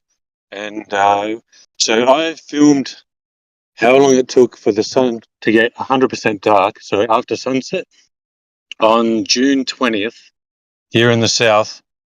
I filmed the sun after dark, or after sunset, and then kept going until it went 100% dark. It took 1 hour and 22 minutes. Now, currently at the moment, we're down to about 1 hour and 5 minutes as it's getting further out, closer to the south, and it's going down. So something's going on. It's either speeding up, it has to be speeding up. What's the other excuse for that? Yeah, so you're saying when it comes to sunset, it's going away faster from you, obviously obscuring light quicker. Yes. We can think of other excuses for it, but clearly something is going on where it's getting dark faster. Well, I know my neighbour, basically, I've known for a long time, all my life, in fact. Her son moved to New Zealand, also called Andrew, many years ago, and she confirmed, because I were asking, because she's been to visit him many times. We were talking about twilight, and she said there's literally no twilight. It just, as soon as it starts getting dark, it just goes dark. Whereas we can have, in the UK, we can have like fucking, I don't know, 3 hours of twilight. It seems to last forever. Yeah, and how about when you guys are going into your winter? Does it seem to get faster or slower? Yeah, it's faster. Okay, so what's happening is we're getting the same thing the entire Earth over. So your winter is my summer. So if it's getting dark faster in your winter and also getting dark faster in my summer, that shouldn't make sense on a globe. How exactly are you determining that? The amount of time Sorry? it takes? How exactly are you determining the amount of time between the end of twilight and the sunset? I'm not worried about the twilight, because the way that they, like, Jaren's actually had a look at the way that they work out twilight is they determine it all by the amount of degrees the sun is supposedly below the horizon. So I wouldn't expect them to do purely that. mathematical. So yeah, I'm not Yeah, that's not what I was going for. Like, how are you determining that? What exactly are you measuring? Just so I understand what you're doing. Basically, what I'm doing is I'm on the coast, and I am just looking at the point of where there is no sun being able to be captured by my own personal eye or by the camera. So when the camera in the last part, for me personally, with my camera, which is I've got P1000s and P900, I need to put it in time lapse mode because then it catches more light and actually represents more what is seen. So once there is actually no visible light to be seen on the horizon, that's what I'm judging it on, and that is getting less. All right. Okay. So you start marking the time when the top of the sun just sets. Is that it? Yes. Right. And then you record the time between that and what's the next thing that you say done. That at the point of where there is no visible light in any way, shape, or form to be seen from the sun. So when you have complete darkness on Right. the And horizon, not just because if I was to turn around and look 180 degrees away, it's completely dark, obviously. So you have to be looking at the horizon. right. So And you're it's doing better for that to be over. Sorry. It's better for it to be over flat land or the ocean, because if there's hills and so forth in the way, that's going to seem to disappear faster. okay. So just so I understand what you're doing. So you see in which time the sun just sets, and then you wait until it's very dark, and you say how long it took to get very dark. Yes. Right. And how much is very dark? How do you determine that it's gotten dark enough, or it might still get darker, or how are you Well, exactly determining that? well, when you're looking and you can't actually see the horizon anymore because of the darkness. So you're doing that with your eyeballs. You're using your camera to do that. What exactly you're doing? Both. Oh, if you're using the camera, then I don't understand. Like if you don't see anything in your camera, but you still see something with your eyes, you will a little more. No. So when I've just like with the P1000 or the P900, I don't personally know in video mode how to change it to be able to actually represent the light better. So what I need to do is I just allow the camera to video for as long as it will, and then it will tend to go dark. And then I need to put it into time lapse mode. And I do a 10-minute time lapse, which is 1 second for every 1 minute. And from there, the camera picks up a lot more light and has a near perfect representation of then once it gets dark, of it actually being dark. So if you know what I mean, are you getting what I'm saying there?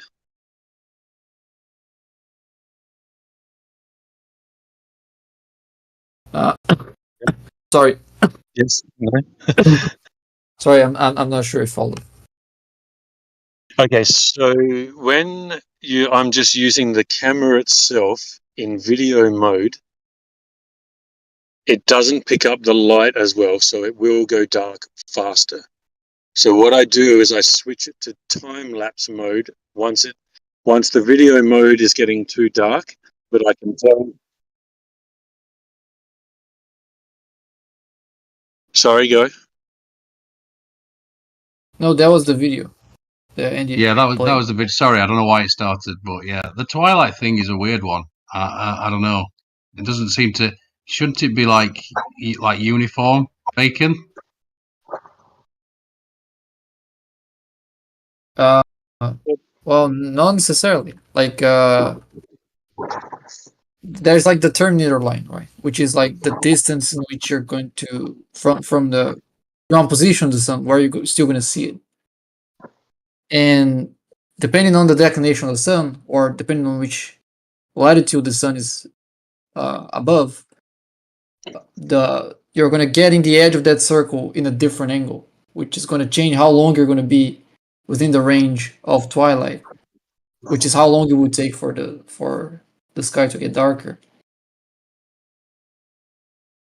Yeah, he's doing this every day, and it's consistently quicker to darkness as it gets towards the winter time, which this guy just in his video said the sun would have to speed up. So after he's measured it for a while every day. No, So he's Yeah, I've been obviously doing it. that's not I've been doing it necessarily since. telling you that the I've sun been. is speeding up. As I just mentioned, the angle in which, like the position of the sun when setting, it changes from season to season. So the angle in which you're entering the terminator line is going to change. So your effective, like your, if you measure your distance toward the ground position, hang on a second. Yeah, but the time it takes for, so obviously then what you would expect, okay, if we're living on a globe model, if we're living on a globe, if in the summer for Australia it gets, let's say it gets completely dark in 1 hour, then you would expect that the 6 months later in the northern hemisphere at the same latitude it'd be the same thing. True or false?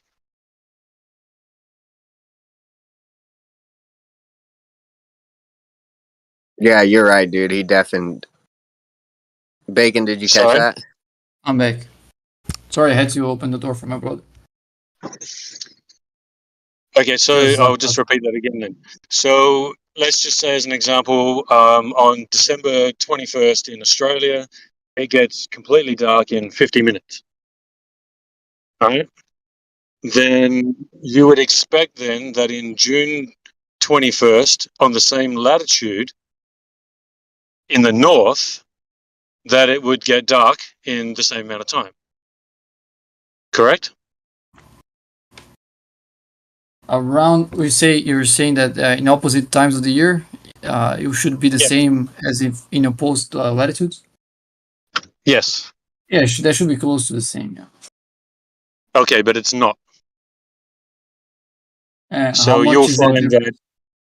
So you'll find that what's actually seems to be going on is the same effect. So currently at the moment, we're going through this and we're like, you know, we're still looking at it because we've got a group that are actually out filming the sun at least once a week. Filming how long it's taken to get dark at least once a week. So if you guys want to join in and do it, and just do it of yourself, just to prove it for yourself. But what actually seems to be going on at the moment is that you guys in the north are going into your winter and we're going into our summer. So it should be going the opposite. So for us, if it's getting light faster, for you, it should be if it's getting dark faster, for you, it should be getting dark longer. It should be taking longer, but it's the opposite. It's all uniform. You should model it instead of trying to, I guess, what the prediction should be, just based on intuitions. Because your intuitions might be misplaced.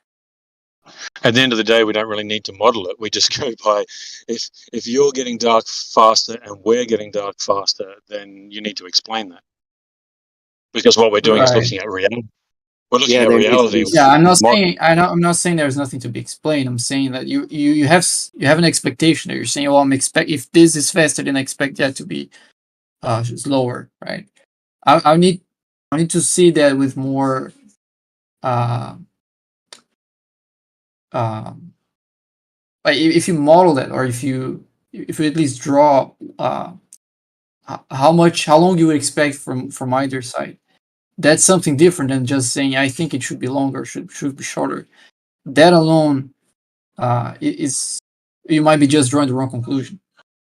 Just like you watching the moon setting and thinking the shadow is in the wrong side because you're actually picturing the moon in the wrong direction of the orbit.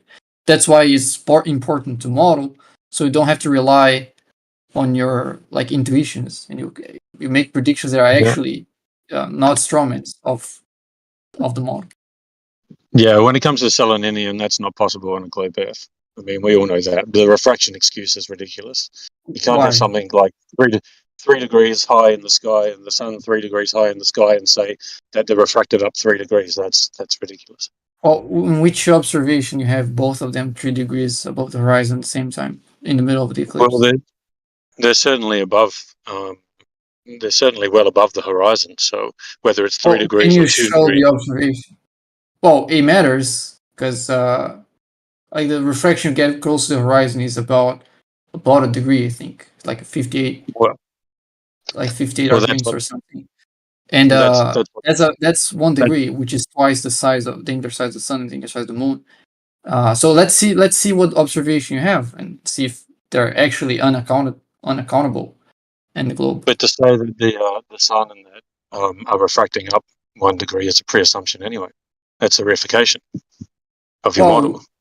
Well, sure, but you said that the refraction You don't, can't you do don't that. actually have any. Now You you're don't saying you actually can't have claim. proof that they are refracting up that high. Hang on, you're saying that like it can't refract 3 degrees. Now you're saying we can't claim refraction at all. Well, let's take one argument at a time. Are they actually having to be refracted up by 3 degrees, or what is it? Like what exactly is the data we're talking about? I don't know the exact. That's relevant, Don't right? get me wrong. I'm not saying that they are exactly 3 degrees, but when you have a look at the videos that people have, the moon and the sun are well above the horizon. So Yeah, let's see one of them.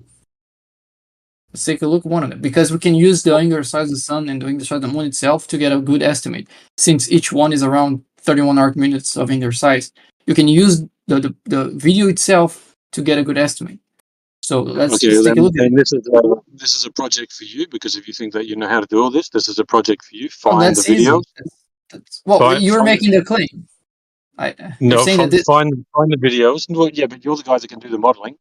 I can't do the modeling. You can do the modeling. So you find the videos because there are videos out there of people filming the Selenian and showing the sun and the moon.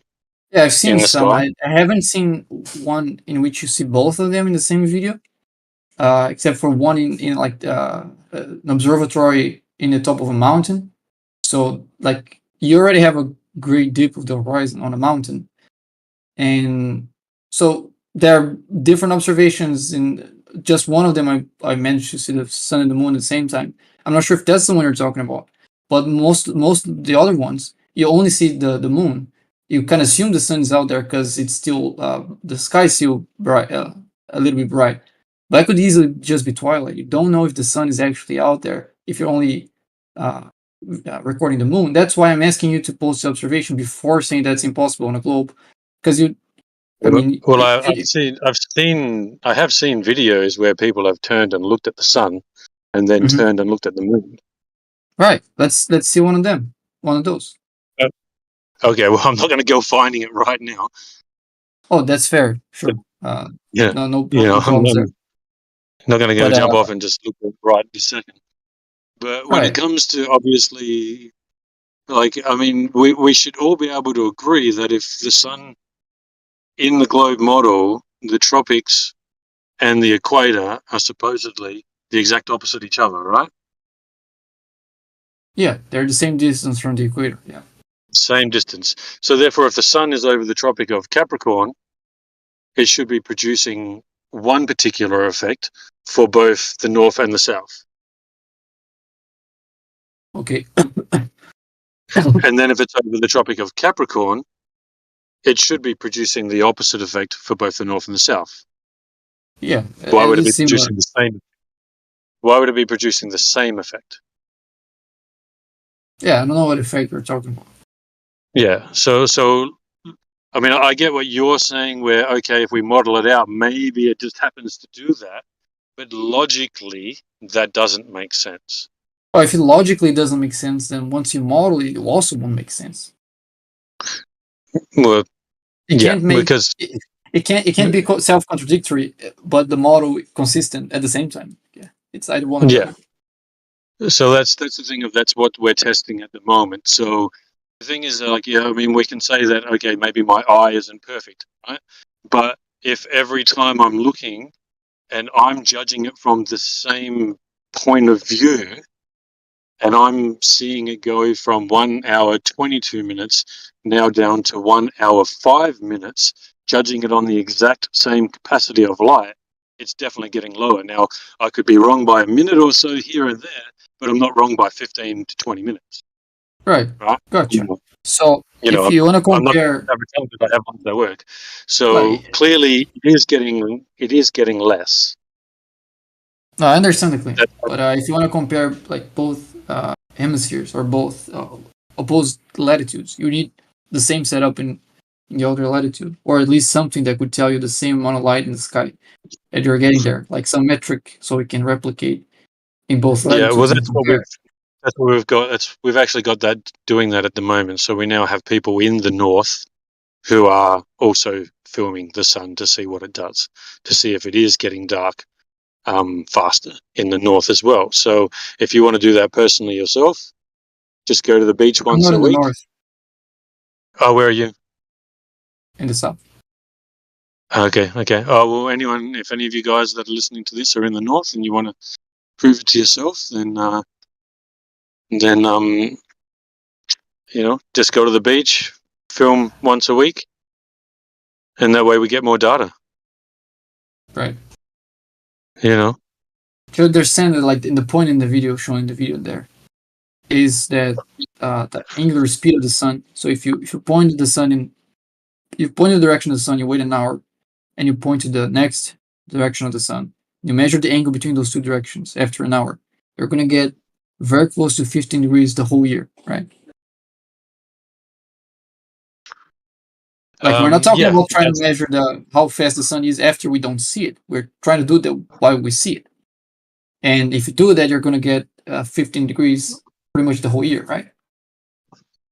Yes. All right. So, do you think that can match the two circles, the small circle and the bigger circle, being completed in the same 24 hours? Well, that's why the estimate, we can call it a hypothesis if you want to, but like that's why the thought pattern would be that the sun needs to be moving faster and is incrementally getting faster as it comes out towards the south. Right, but wouldn't you think wouldn't you think it would be more accurate to measure how fast the sun is moving based on when we see it instead of after it sets? Based on but it doesn't how matter dark because it it's always gets. going to be moving at. It's always going to be moving at 15 degrees per hour. So imagine you have a bike wheel. The center moves at 15 degrees per hour. The outside moves at 15 degrees per hour. And no matter where you go on that spoke, it's going to move at 15 degrees per hour, right? So why are you even trying to measure how fast it is after it sets if you know it should still be 15 degrees per hour? Like, if it takes, it takes 24 hours. And well, hang on just a second. Because It takes. Sorry, go on. Go ahead. I was just going to say, but it needs to travel a further distance in that 15 degrees. So therefore, it has to be speeding up because that's what will happen. So let's say you've got the hub of the wheel, you've got a spoke, and then you've got a dot that's 10 centimeters away from the hub. That will travel at a certain speed, right? But it will still travel at 15 degrees per hour. If you now put another dot 15 centimeters higher, that's clearly going to travel faster, but still be moving at 15 degrees per hour, right? Right. But if let's say you do something so like therefore the 15 degrees per hour doesn't really matter. But it's the speed of how it's going, because it's going to be moving at 15 degrees per hour no matter what. But if it's you're moving measuring fast, period. You're talking about the angle along the arc of its path. You're not talking about the angle it's being observed. When we're talking about the sun, we're talking about angles being observed from the surface of the Earth. So if the sun is over the tropics, or the Tropic of Cancer, or if the sun is over the Tropic of Capricorn, when the sun is hovering my head, if I'm in the Tropic of Capricorn, and it's doing the same circle, the same 24 hours as a much bigger circle, and then I'm in the Tropic of the other way around. It's the Tropic of Cancer is making a smaller circle, then I go to the Tropic of Capricorn, and there it's making a much bigger circle. Of course, the arc of its path, it's still going to be 15 degrees per hour, but its tangential speed, when it gets over my head, should be faster. And it should be angularly faster from the observers on the surface. Right? No, not necessarily. Okay. Why not? because it's still traveling at 15 degrees per hour. Oh, that's the. You're talking about the arc of its path. We're talking about the angle we would be observed to travel. So its tangential speed would be much larger when it's hovering the Tropic of Capricorn. So if you have an observer right below it, when the sun goes over that observer, the angular velocity in which it moves in the sky for that observer should be faster. Even if it's the same arc per time of the whole path, tangentially is faster. So for the observer that is analogous to the one in the Tropic of Cancer, the sun should be moving angularly faster for that observer, not for its path, but for that observer. Yeah, I can see what you're saying, but I mean, I guess at the end of the day, the optics of what's going up in the sky is not something that we can generally 100% predict anyway, really, is it? I mean, if what people are introducing and we have this azimuthal grid of vision, then that can be affecting the way affecting the way that we see the sun, which it clearly does, which is why we have things where it appears that the sun appears to be in the clouds, but we all know the sun actually isn't in the clouds. The sun may be, 3,000 miles away, but it's appearing to us to be in the clouds. And you can see clouds behind it, see clouds in front of it. I've filmed this many times myself.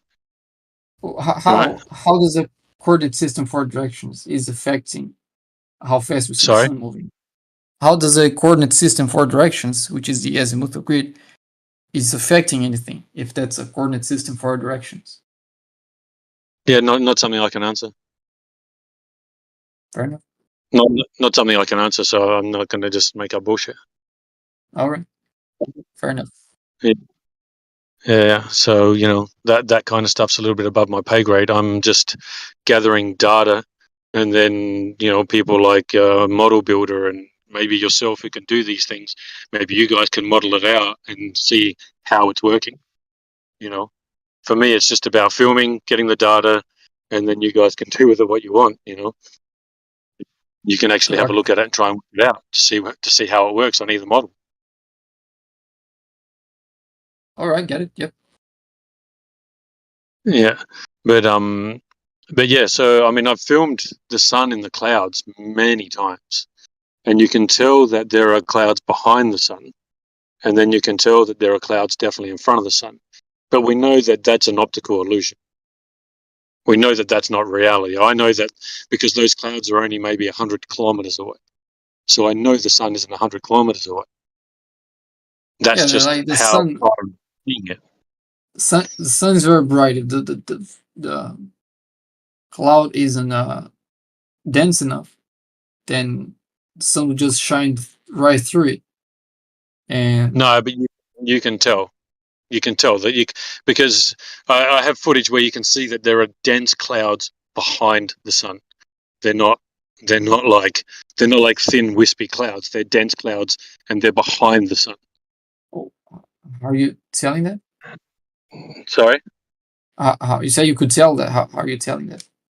Those clouds are dense enough that the sun wouldn't shine through them. Well, because you can tell the difference between what's a dense cloud and what's a non-dense cloud, and something, when you're constantly looking and watching film of it, you can see which clouds the sun easily shines through and which kind of clouds the sun doesn't shine through. It's pretty simple to tell. So when you have a cloud that's clearly like more of a cumulonimbus style or something, which is quite a thick cloud, and you can see that behind the sun, where it should be blocking the sun, then it's pretty easy to say that there's something's going on there. Well, I don't really understand. Not a cloud.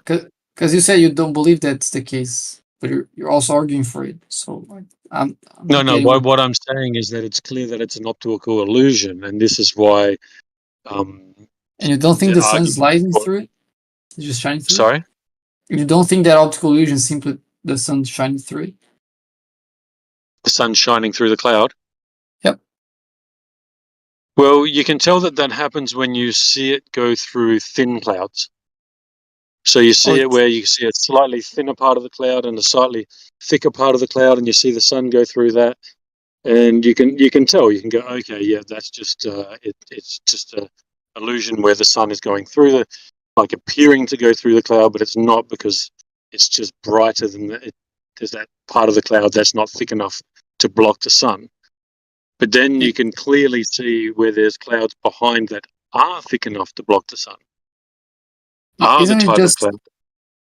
Isn't it just more likely that you're misjudging if they're dense enough for the sun to shine through it? Then they're actually that's a possibility, of course. I'm not denying that couldn't be a possibility.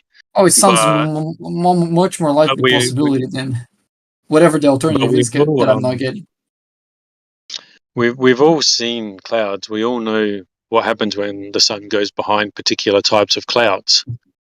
So, when you observe clouds of that particular style, of that particular thickness behind the sun, it would be pretty what's the word? Words sometimes get away from me. But it would be silly to assume that cloud that you're now looking at is you think of the word naive? Yeah, maybe naive. Yeah, pretty naive to think that cloud that is behind the sun, even though all of your judgment and seeing those particular types of clouds and the thickness of those particular types of clouds is now wrong, when that is clearly one of those types of clouds behind the sun, and that's normally the style of cloud that would completely block the sun. We've all seen it. And when you're actually filming it and you're zooming in on it and you're getting close to it and you've now filmed it, probably well over 100 times, you get to see which clouds actually block the sun, because it's completely different.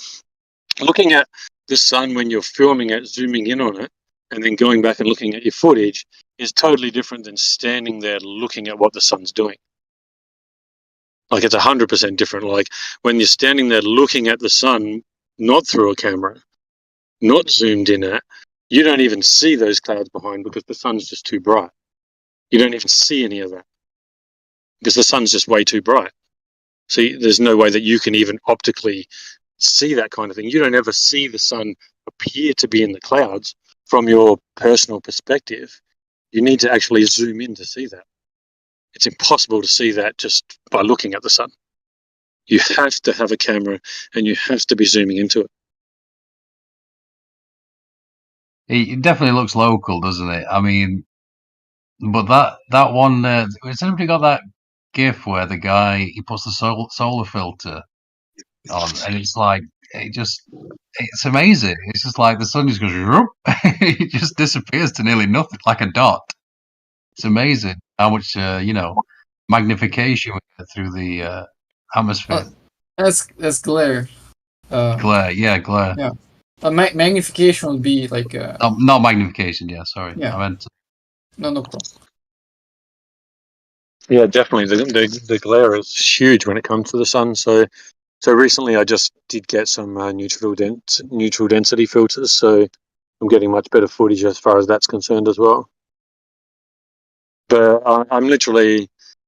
So I was telling New Perspective yesterday, I think it was New Perspective I was telling yesterday, that I've basically been out filming in my area probably between 220 to 240 days out of the past 300 days that we've had so far this year.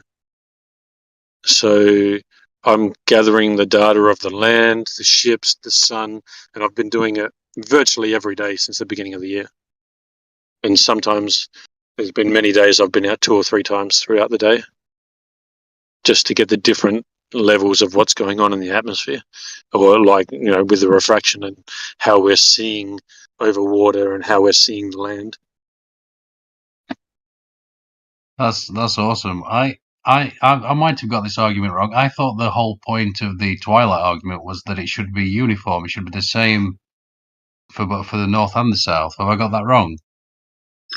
Well, you would think it should be the opposite, because clearly if the sun is on the technical opposite side of the Earth, I mean, if it's getting dark faster for you guys in winter, then it should be the opposite way around. It shouldn't be the same.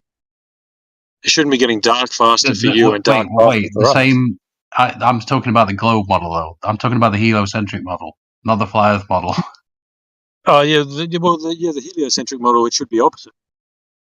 So let's say it's getting dark faster in summer in the south, it should be getting dark slower for you guys. Why would it be the same? Like, you know what I mean? Like in the globe model, things are meant to be kind of opposite, right?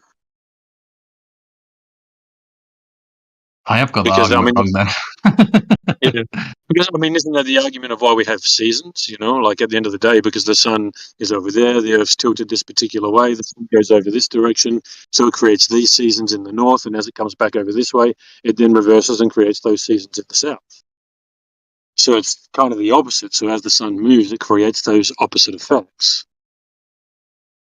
I'm So sure you they'll would, come back with there's some sort of it'll be something to do with the tilt that's probably causing it, maybe. oh yeah, well, obviously they're going to come up with a sophistry, aren't they? You know, you need obviously they're going to have to come up with some kind of excuse for it. But it's going to be like, let's just throw it into the bag of excuses again. You know, Well, it's not an we, excuse if your expectation of the model is tormenting it, right? Like if it turns out you're not actually you're not drawing the correct conclusions out of the model, and your expectation of what should happen is tormenting it. Then if that's pointed out, that wouldn't be an excuse, right? well, possibly, but then you've got to look at the fact of like, why Right, so don't we don't know? say it's an excuse before it's presented to you. Okay, yeah, but like I'm saying, the thing is that why don't we know this? Because most people, everyone in the north generally thinks like, I mean, you would think that if it's getting dark faster for you in the north at a particular time of the year, it would be the opposite in the south, right? Why have we never had it explained to us that these things are exactly the same? Well, I'm not sure exactly what you should expect in both hemispheres.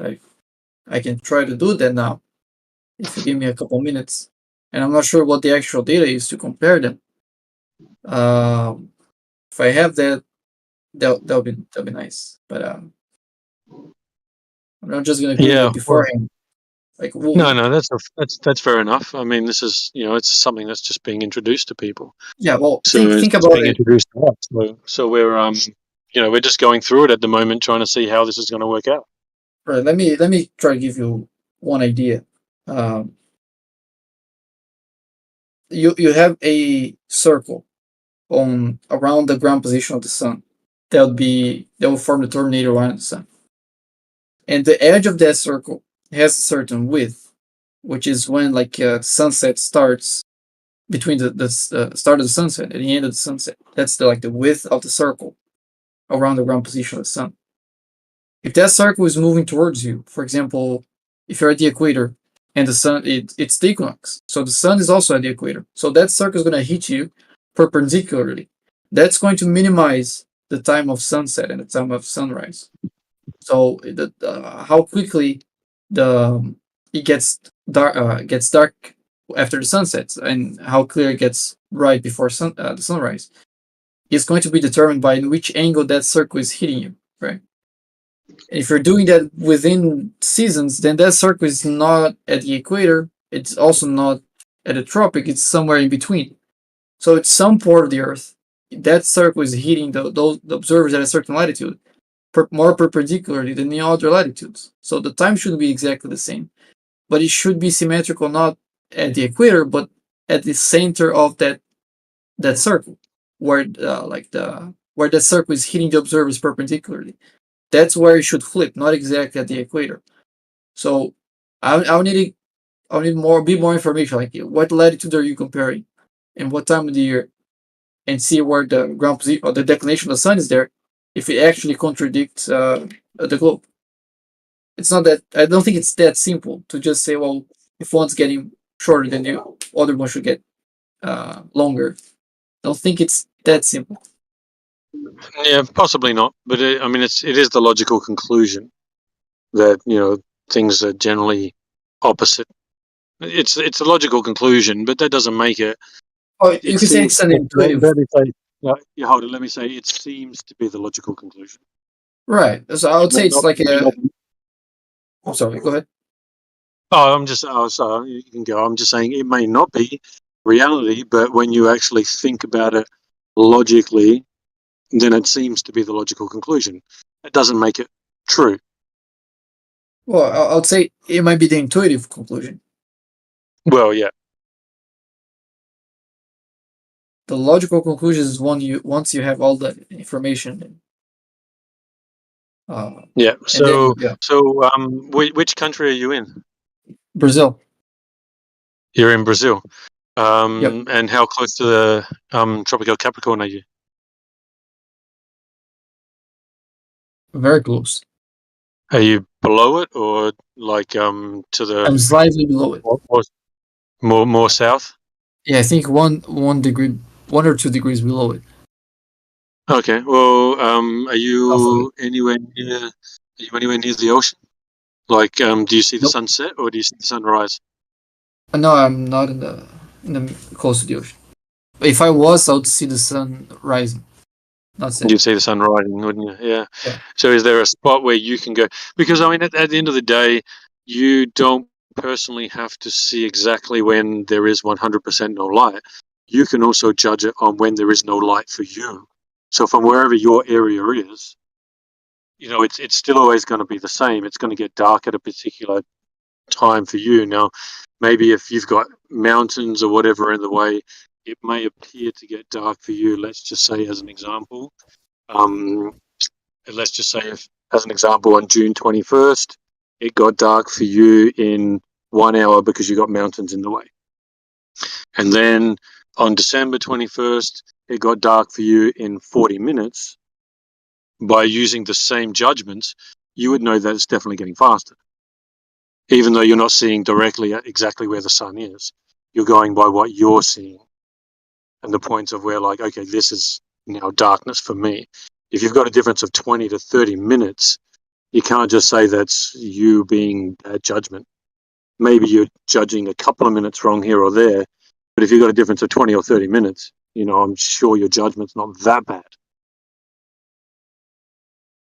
So you could still determine whether or not it seems to be getting dark faster, and then switch it to going from the opposite way, you know, like, or just, you know, seeing it go and then see it come back and see if, you know, see it getting dark longer again as it goes back the other way. So we just need people to do more of these observations so we can actually all gather more data. And then maybe you guys can model it out and we can see how it should look on a flat Earth and how it should look on the globe, and see if there's a difference. I'd like to see any model that tell you how anything should look like on flat Earth. Sorry? I'd like to see any model that gives me something I should see on flat Earth, like with the sun, for example. Is there any flat Earth model that makes any sun predictions? Like time of sunset or direction of sunset, or angular size or whatever. Because you're saying that, well, we could model this and see what we should expect in each model. Well, it certainly can be modeled for a globe, but can it be modeled for a flat Earth? Is there anyone willing to do that? Because I would just say don't give up, Bacon. You're on the trail. Yeah. Are you I'm not actually good giving at up, but modeling? the thing is, he said as if it was just like, just someone modeled that. Well, I mean, I'm waiting for years for that. Don't say like it's just someone no one bothered doing, or no. But if we're imagining things and we're making things, you know, fit a certain thing, then it's different. I don't know. It's like, it's weird because there's all kinds of presupposition into what we think that I don't know what the sun is. I have no idea. I don't know how far away it is. Exactly. There is a lot of stuff. Like if you try just to begin modeling your flat Earth, and you present it to just a random flat Earth, there's a 90% chance you're gonna be the person's gonna say you're astronomy. That's not how it works, or whatever. Not the right distance. That we don't know the length. We don't know X, Y, or Z. Well, it was a little bit condescending. That's all. That was. It was a little bit like patting you on the head, like, "Go on then, flat earthers, model it out." Like, you know, we've had 500 years and unlimited money to do this. You know. No, It's like this like modeling that for the globe, you don't need like any information that like it's hard to acquire or anything like that. And it's not just a matter of raw resources. Just anything in principle, like put the sun hovering in flat Earth and get a similar observation. Like I don't know, it doesn't sound like it should be that complicated if that was reality. And I wasn't trying to be condescending. I was just like so, reacting to the way he mentioned modeling a flat Earth as if it was just something no one didn't bother doing. No, it's not that simple. Like you can't even start doing that without strawmanning half flat earthers. so do you have the personal skills to do the modeling? Like, do you have those computer skills? I have some. I'm not sure if mines are good enough, depending on what kind of stuff you want in the flat Earth model. Yeah, maybe we should talk to what's his name, Lafette, the guy we call Model Builder. What's his name again? Sorry, guys. Starts with L, Lafette or something. I think model builder would do Love it. that. Yeah, I think so. Yeah. So I mean, if he's got the skills to do it, maybe we can see if that's a project that he could work on to see if he could map out the sun and see how it would work on a flat Earth using the azimuthal grid, etc. Because obviously, Walter Bislin has modeled something out that works appropriately, even though he turns around and lies and says, "Oh, light wouldn't bend this way," even though he's clearly showing that you can have it in the daylight and it's showing stars in the darkness. Which obviously can't happen. That model So, isn't producing like the angles you're seeing that those bodies isn't coming from the model. The model is plotting data that is not being okay, so predicted from the model itself. So yeah, whatever, like you could bend that Earth in whatever shape you want, and you still get the same angles because the angles aren't coming from the model; they're being plotted on the model. So it's not like they work or don't work; they're just being plotted there. okay. So here's another thing. So I'm in South Australia. I'm 1,000 kilometers away from the Tropic of Capricorn, right? But in the height of summer in December, I know for a fact that the sun is directly over my head, directly above me, like 90 degrees straight up above me. But I'm 1,000 kilometers away from the Tropic of Capricorn. So how is that possible if the sun that we see is not being I don't know, like this is a part of what makes me think that the whole azimuthal grid of vision thing is also correct, because then it's creating a sun that we see that isn't actually the correct sun that we see in the technical correct position of the sun. Because how can the sun be at 90 degrees above my head when I'm 1,000 kilometers away from the Tropic of Capricorn? It should Are be you to north my... of it? Are you north of it or south of it? No, I'm south. I'm in South Australia, so I'm on about 33 degrees latitude or 35 degree latitude, I think it is. Right. Did you try to measure like how? Because I mean, to be exactly a zenith, that's quite a small like there's a tight um, time window you have to get the sun at zenith, right? So it's probably not exactly a zenith. And so how much exactly was it to zenith? That would be an interesting question, I think. Yeah, well, the interesting thing is that I know.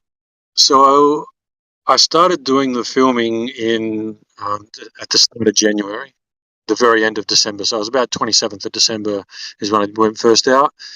And I know that we have a particular jetty where I am, and the sun is quite to the left of that jetty. And then in when you're getting in more towards June, the sun is on the extreme right of that jetty, like extreme. Like it's a huge difference in where the sun is. So when the sun is... Sorry, I thought you were finished. Oh, no, please finish. I thought you were finished. sorry, I was just to finish. So I know that when the sun is coming up way to the left of that jetty, that it's actually over my head and maybe even just a tiny bit to my left, where the Tropic of Capricorn is 1,000 kilometers to my right. So it's quite weird on how that can be going either directly over my head or maybe even just a fraction to the left of my head. So maybe even just a fraction past 90 to the wrong way. Well, you'd be nice. I mean, is it possible for you to repeat the observation? Well, I guess I'm going to have to wait until we get closer to December. Right. Oh, we're not that Yeah. far. So No, maybe you could that's try right. to repeat Yeah. that with some data. You know, like try to get a measurement on Okay. what the elevation Or is. if someone can help me as far as to the knowledge of how to take those measurements exactly, that would be Well, I have some ideas. appreciated. Sorry? Well, I have some ideas. I have had the same question, and through some of the videos that I've seen that have to do with the eclipse and things that they've captured during the eclipse, the angles and the distances, and just like you said, you know, having it, because we were doing a lot of sun and moon watching, and Jin CBR is in Japan, and for me, like he was seeing the sunrise, no clouds around it, just pristine, as he called it, during his morning jog. And for me, it was almost, it was off of noon, like say maybe, I don't know how to, you know, tell the angles, but it was an angle off of noon. Say, if it was hours on a clock and noon was 12, I would say that the sun was probably, I don't know, at about between 2 and 3 o'clock. But there were clouds wrapped around the sun, right? And you could see it was still above the horizon, and like there's anyway. So looking further into it and then seeing the videos, let me just get to the point of my speculation of what's going on. And this is not anything that I would want to share as an argument against the glober, right, who's trying to argue for the globe. This is not any kind of argument at all. This is just a speculation as to what's going on, what may actually be going on. This has been some controversy, you know, the sun angles and the sun path for a while. But so if you see those orbs right there, and me, I have a different view, and I know I will get a lot of pushback from flat earthers. That's fine. I'm used to it. I've been doing it. I've been getting that pushback many years now. So well, not many, but quite a few. So it doesn't matter. I'm used to it. But those orbs right there, what I would speculate is we have the energy that excites the gases and also excites the gases at certain nodal points at different intensities within these transparent orbs that are filled with gases. That's where you don't see them unless they're excited. And I don't know about Rahu and K2. I don't know if there's another one, and maybe two of them is what we're seeing when we see the dark bodies. Maybe not. Maybe those are other, you know, celestial bodies. However, what I would speculate is that there are different regions with different portals, and these orbs are what we're seeing that we think are our suns, and which is also the cause for the eclipses. I'm not saying that's what's going on. I'm saying that it kind of gives a better explanation and fits more of what I've seen people to be sharing, to have experienced. But so perhaps, I mean, if the angles continue to not work out and so forth, maybe this is something that could be considered. Plain reality causing all kinds of audio chaos. Can you put yourself on mute? Oh, sorry about that. All right, dude. I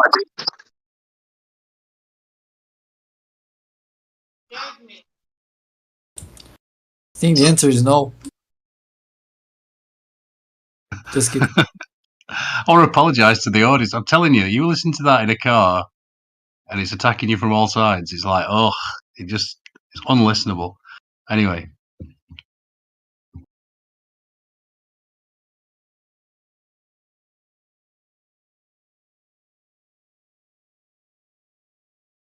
I'm quite skeptical about the sun getting at zenith thousands of miles south of the tropics. Because you can put yourself, like, you can go to Stellarium and try to replicate it. I don't think you'll be able to replicate that in Stellarium.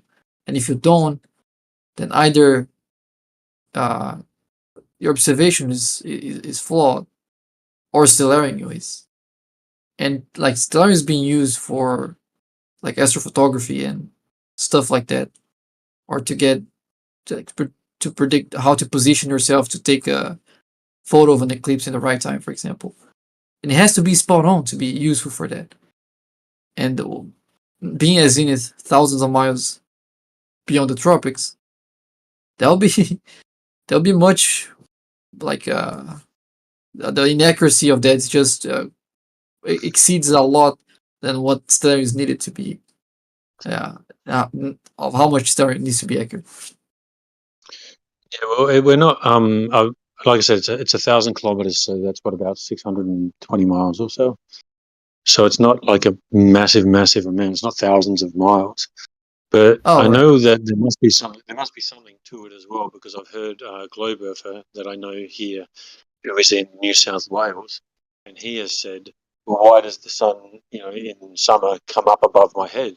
And it's like, well, technically it shouldn't come up above your head, because even Sydney is to the south of the equator. I mean, to the south of the tropics, so it shouldn't technically be directly above their head either. It should still be to one side, to a bit more north of them. Right. Yeah. But I mean, if you're judging that the sun is at zenith by eyeballing it, I think there's a wiggle room of a couple of degrees there that you would think the sun is overhead. It's at zenith, and it's not, because the sun's like not a point. It's not like other stars. It's has a certain area, so you can have points inside the sun that are at zenith while the sun is not. Or, I mean, take a look at Polaris. People think that Polaris is in the center of the celestial, the northern celestial pole, but you can feel like 3 or 4 suns in there, right? In the circle that Polaris makes. So it's a lot bigger than you'd think by just eyeballing it. But something similar might be happening there. But it would be much better, much more useful if there was a measurement. Yeah, well, like I said, if someone can guide me into how to make sure I get those angles right, then I'm happy to do it on December 21st. I have some ideas on how to get zenith angles.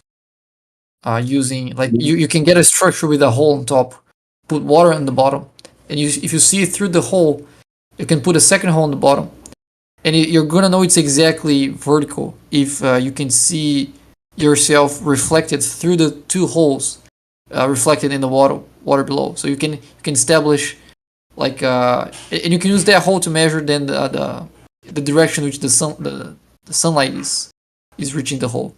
So if it reaches both holes, then it's exactly vertical. And if it reaches somewhere else, you can measure how far it is and calculate the elevation angle of the sun like that.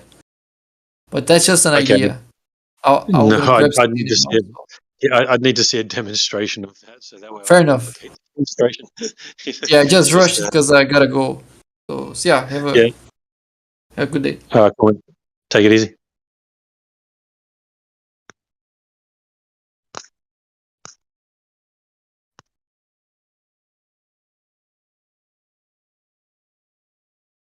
So do we have any more of you guys that are in the south, or are most of you in the north?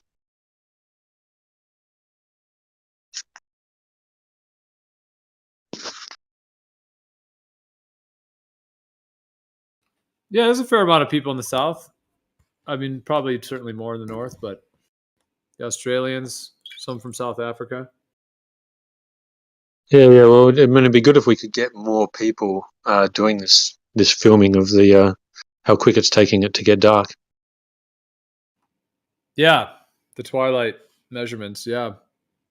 Yeah, because like I said, I mean, obviously I can only go by what my eye is seeing, but if I'm looking at if I'm judging it on the same things every time, then sure, maybe I'm a minute out here or there, but no one's ever that bad at judging something that they're going to be like 20 minutes out when you're trying to judge the darkness on the horizon. I mean, it's pretty easy to see. Yeah, like from what I understand, it can be observed directly, but yeah, having some like a lumen meter of some sort would be ideal as well to take an actual but reading to of have the moon. lumen meter, And then, wouldn't that be an issue then if you had lights around you, or let's say it was a full moon? Would there be issues with that then, or would it still? You think that would still be yeah, okay? no, I think you'd have to like record all of the conditions to the best of your ability, like cloud cover, the cycle of the moon, whether the moon is out or behind clouds.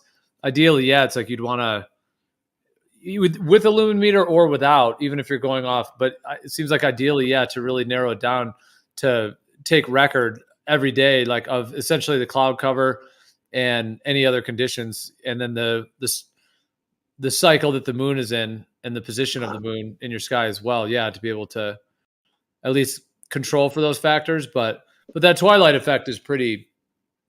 I mean, that like the light from the sun, that warm yellow type of light, can be identified from the moon. But I know what you mean with a lumen meter. Yeah, if the sun sets and then a big full moon comes out right then yeah, there's going to be an effect that's going to have. Also, going to make sure that you're in a spot where there is no other lights around as well, like no form of street lights or anything like that. Ideally, yeah, exactly. Yeah. So yeah, with today being the. Sorry, go ahead. And in the same location over many, many days. So if it's the same location, then that part's controlled, and then over many days you can be able to see because it should start to, it should gradually, increase and decrease. So over days, be able to see that gradualness as well, ideally. Yeah, but I mean, because when you're standing on the horizon, or like when you're not standing on the horizon, when you're standing at the beach and you're looking out towards the horizon, I mean, that very last part of light is just so minuscule. Do you think that a lumen meter would pick that up, or would it already be gone by there? Because it's so faint, like you've got to really sit there looking at it going, okay, yeah, now it's gone. Now to the point where I think they say is it like civil twilight, or one of them, there's one which they say is like nautical twilight or something, where now the captains or the people doing the measurements can't do it because they can't see the horizon anymore. So there's that point there. That's what I'm talking about, where it's getting to that point where you can see like, okay, yep, I can't see the horizon anymore. It's dark. You can generally see just a tiny little bit of light still there, and then give it another minute or so, and boom, that's gone. Now it's dark. Yeah, I kind of think of it as like the ambient lighting versus the direct lighting from the sun. Like in the idea that the blue sky that's created wherever the sun is. I mean, there's many ideas as to how that's occurring, but even just in the idea that the sun is in some way charging that field, almost like the way a fluorescent light bulb can be charged from outside of it. You know how you can basically charge it and then it will glow. Yeah. From the outside. So in that sense, like if the sun's energy in some way is actually the ambient light of the blue sky is somehow connected to the sun, but also different in a way, like it's more like indirect lighting versus direct lighting, like in a kitchen or something where they have like the direct lights and then the indirect ones like under the counter kind of thing. So if the blue lights are like the blue light from the sky, then that twilight effect could be seen as being actually related to that in addition to when the sun sets. Because when I think of like in the north, like growing up my whole life, I grew up in the United States and everything. So in the summer, that extended, like after the sun would set, all that extended daylight that would just go for so long, or that twilight time, essentially, I think of as like that the sky is still creating that, like that indirect lighting. So it's like the sun is gone, but you're getting this almost like this afterburn glow from the sky. And that would make sense, like in terms of like an AE map, where you have the inner circle of the Tropic of Cancer is a tighter circle, whereas the Tropic of Capricorn is a wider circle.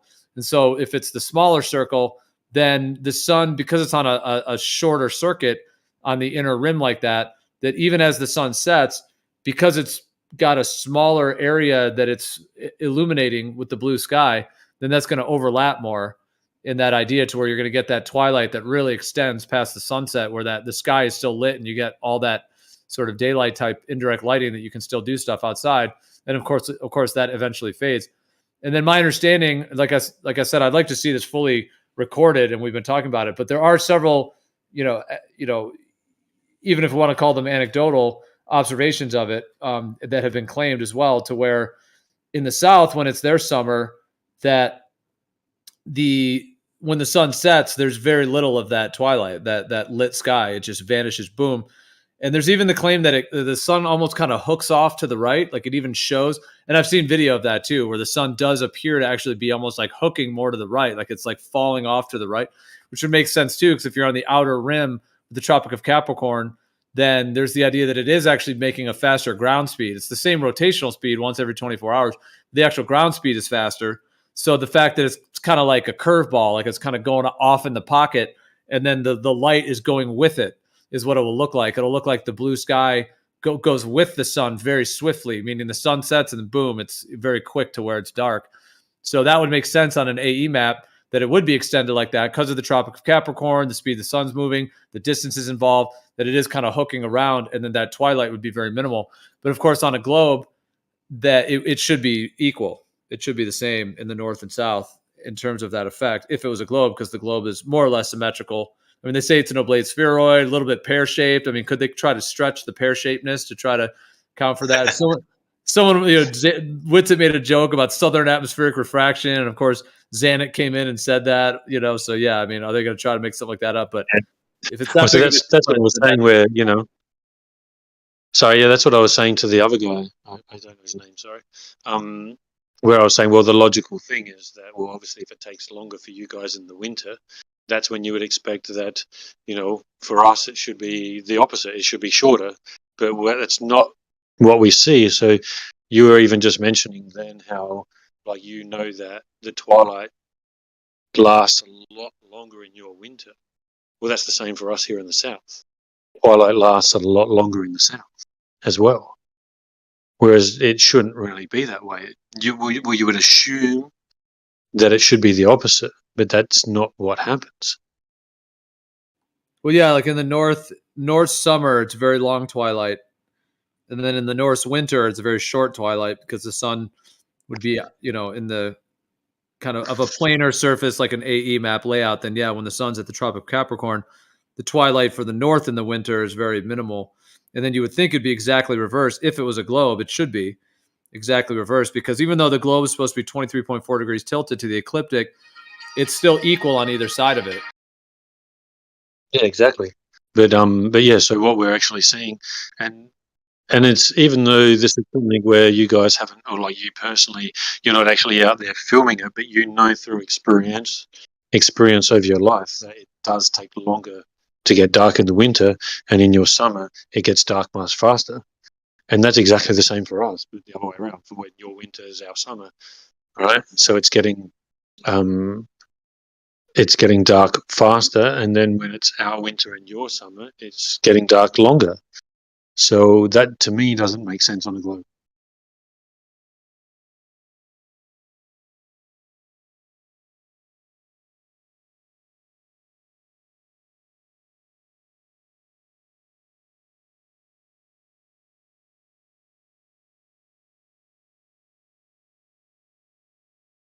So yeah, for me, that doesn't personally really make any sense at all.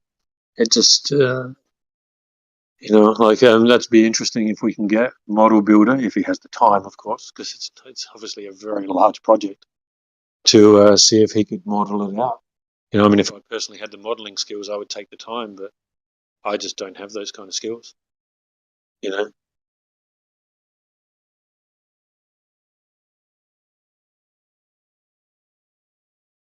Anyone else's thoughts?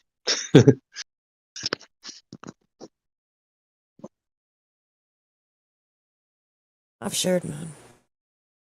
I don't think anyone had a response, which is better than I expected. At least it wasn't negative. Yeah, I guess it's not really. There's no point in being negative towards each other, even if we disagree. We can give our opinions, but being too negative towards each other doesn't really achieve anything, does it? It achieves angst between each other, which at the end of the day, then that achieves nothing apart from people getting stuck in their beliefs even more. I'm just curious if anyone else thinks that the sun's doing something else than just continuously circling overhead, or if there's anyone else who thinks there may be more than one,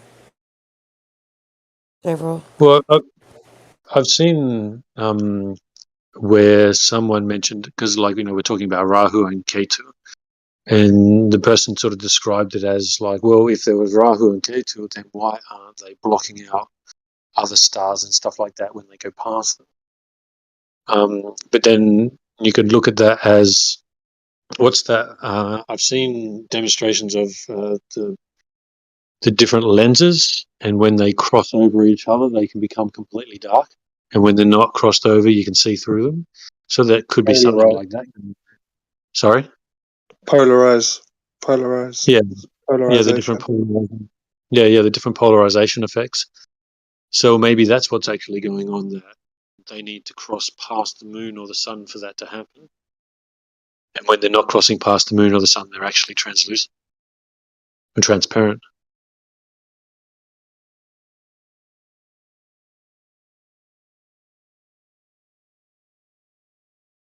So I guess we just need to look at it from the different angles of where it could be in that sense. And it does make sense that obviously if there's a dark body, it's going to block things out. But maybe it's not a dark body in that way. Maybe it's just, there is that polarizing effect that once it crosses the moon, then it has that effect. Once it crosses the sun, then it has that effect. But before that, it's actually... The two questions that I have is does the spotlight of the sun stay constant throughout the whole year? And is there a difference from when the sun's coming to you to when it's going away at certain times of the year, if you know what I mean? Is that where you might notice the change? Yeah, I couldn't answer that. Yeah, I don't think there has to be multiple suns. I think the sun has its circuit. It's not necessarily just these perfect circles. It's more intricate than that. It's inside basically the conjugate geometry of a magnetic circuit, basically, and it's at a slight angle. And I think things in the sky move relative to that ecliptic angle, and it's observed differently than where it physically actually is.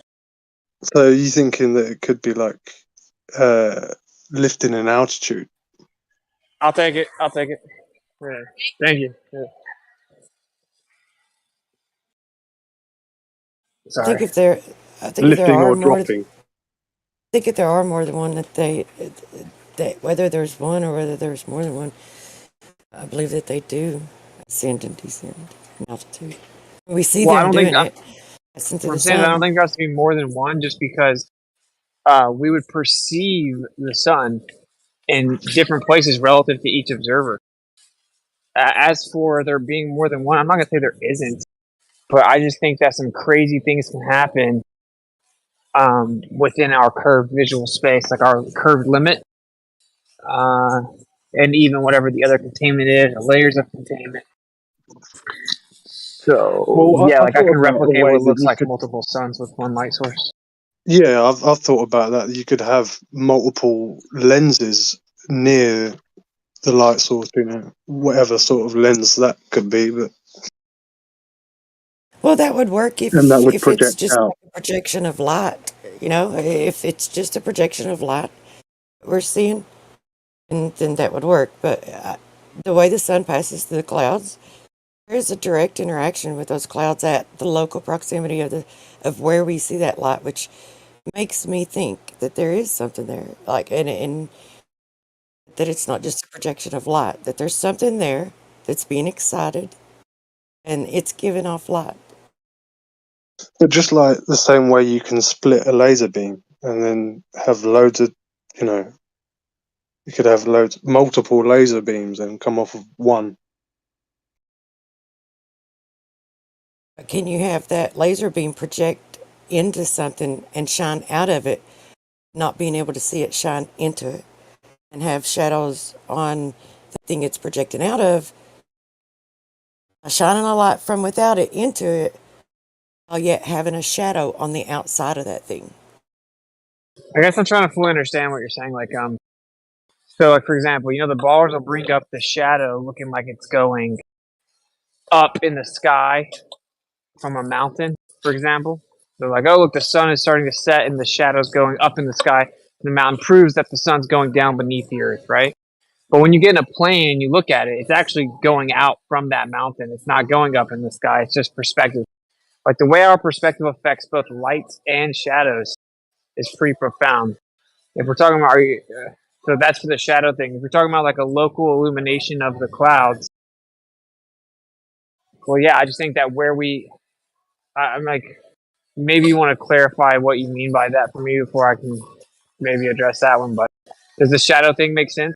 Have you seen the example I'm talking about? Yeah, I know what you're talking about. And when they take the plane up and they look at the sun, it's not at that same moment. It's not when they're seeing that shadow. When they take the Right. plane Well, up, that's a different time. So it really doesn't yeah. Well, matter about the no. shadow. What I'm saying is, it's the same time. So whenever we're on the ground and it looks like the shadow from the mountain is going up in the sky, you know the pictures I'm talking about, and the Glovers will be like, "Oh, this is proof that the sun is going down beneath the mountain or whatever." But at the same time, the same phenomena looks different in the sky. It actually shows this really long, like straight edged shadow going out towards the horizon. So just because you drop, your perspective changes how you interpret that shadow. Right. So I don't And see any issue with the shadows, to be honest. I get that happens, but the shadows that I was talking about, well, it wasn't even that. But what I was saying is when people see the shadows behaving that way, it's not at that time while they're seeing the shadows behave that way that someone is going up in a plane and viewing the sun. Those are two different times, and it depends on where you're at along the sun's path and where the sun's at along its path as to what it's going to be doing, is what I'm saying. As far as the shadow that I was referring to goes, it's the shadow on the outside of the clouds. So the outside of the clouds are dark because the clouds are too thick for the sun, for the light to shine all the way through it. Yet you can see that the sun is within the clouds. Like some of those pictures that I've posted recently. So how can that happen and it be from a light source outside of that? How can a light source shine into that and it be just a projection of that light source? Gotcha. The outside of those clouds still being dark. Yeah, I see what you're saying. Okay, so like, have you ever seen the demonstration where someone takes a little glass dome and then they take the light source? Say you take a little flat Earth map, whatever that means, and you put a little glass dome on it, and then you take the light source, you start circling it over the Earth.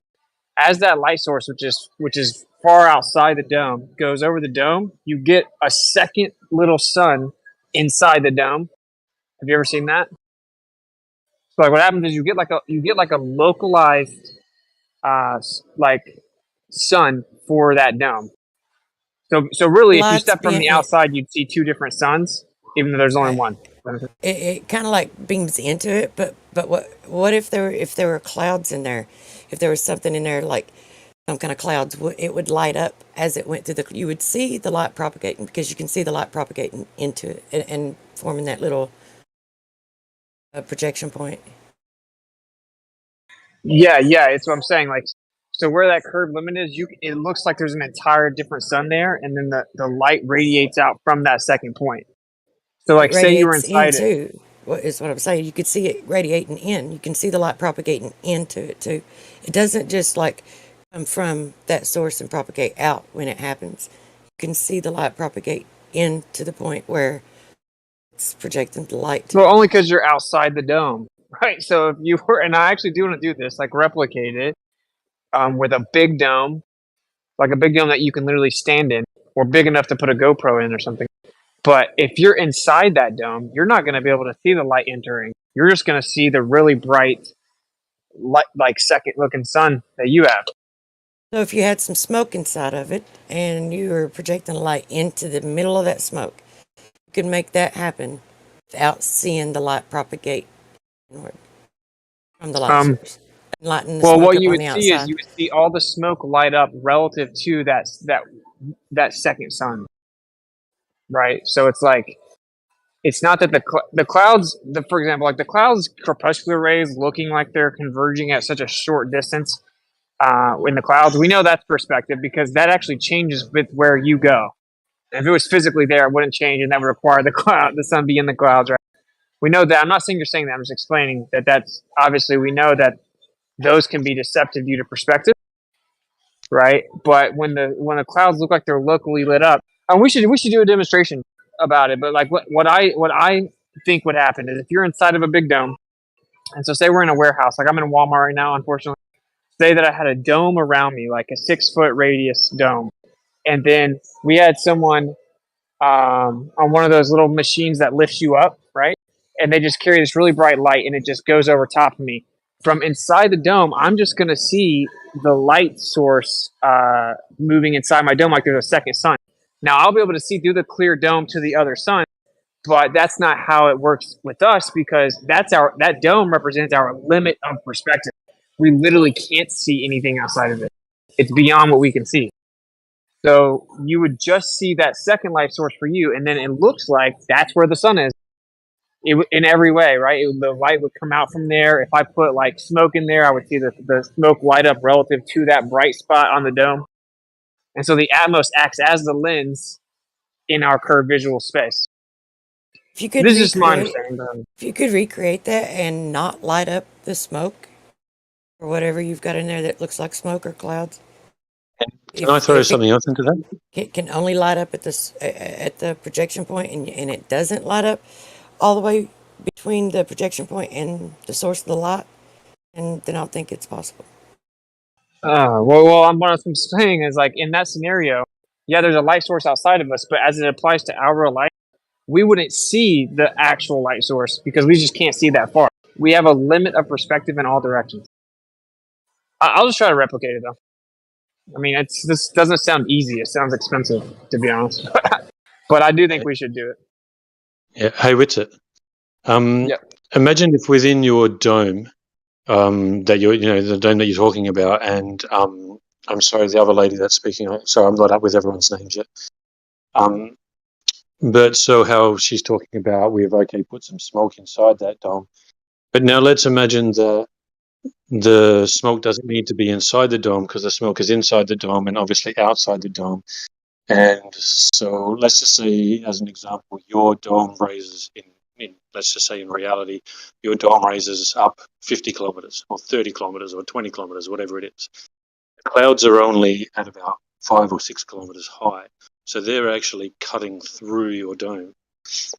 So therefore, then it will appear like the sun would come up and go into those clouds and then go down and go into those clouds as well from your perspective of vision, because your dome is actually going well above those clouds.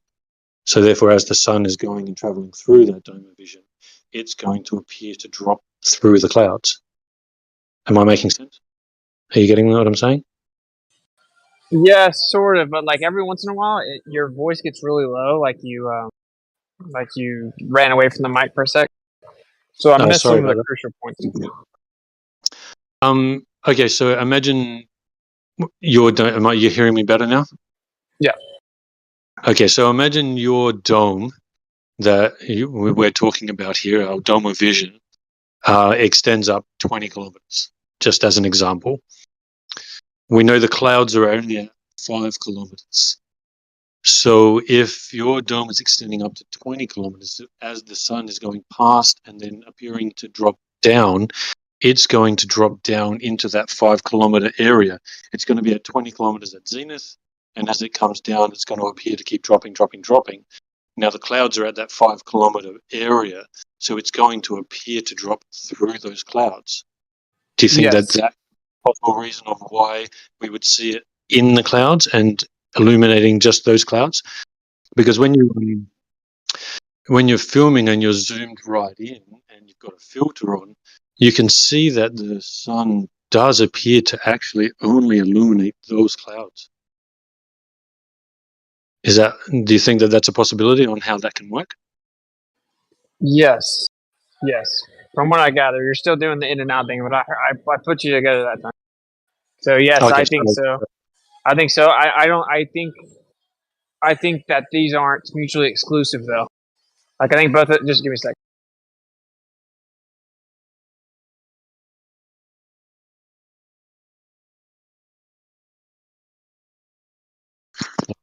All right, my bad. I had to ask him something. All right, sorry.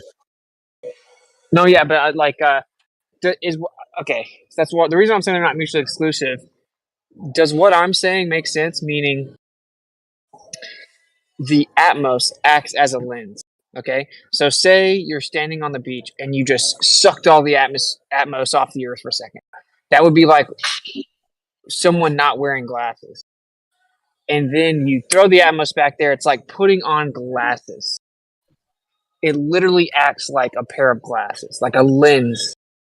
And whenever there's more particulates and it's not as clear outside, or it's like the air's like more humid and turbulent, it's like wearing even thicker glasses. And we look through these glasses, the Atmos, and we look out to our limit of perspective, and it can extend just a little bit or get a little closer based on what glasses we're wearing. And so we look out with these personal dome glasses, right? Does this make sense? So it's going to be very similar to shining a light through a physical dome in a demonstration, because there is a material lens. It's the Atmos.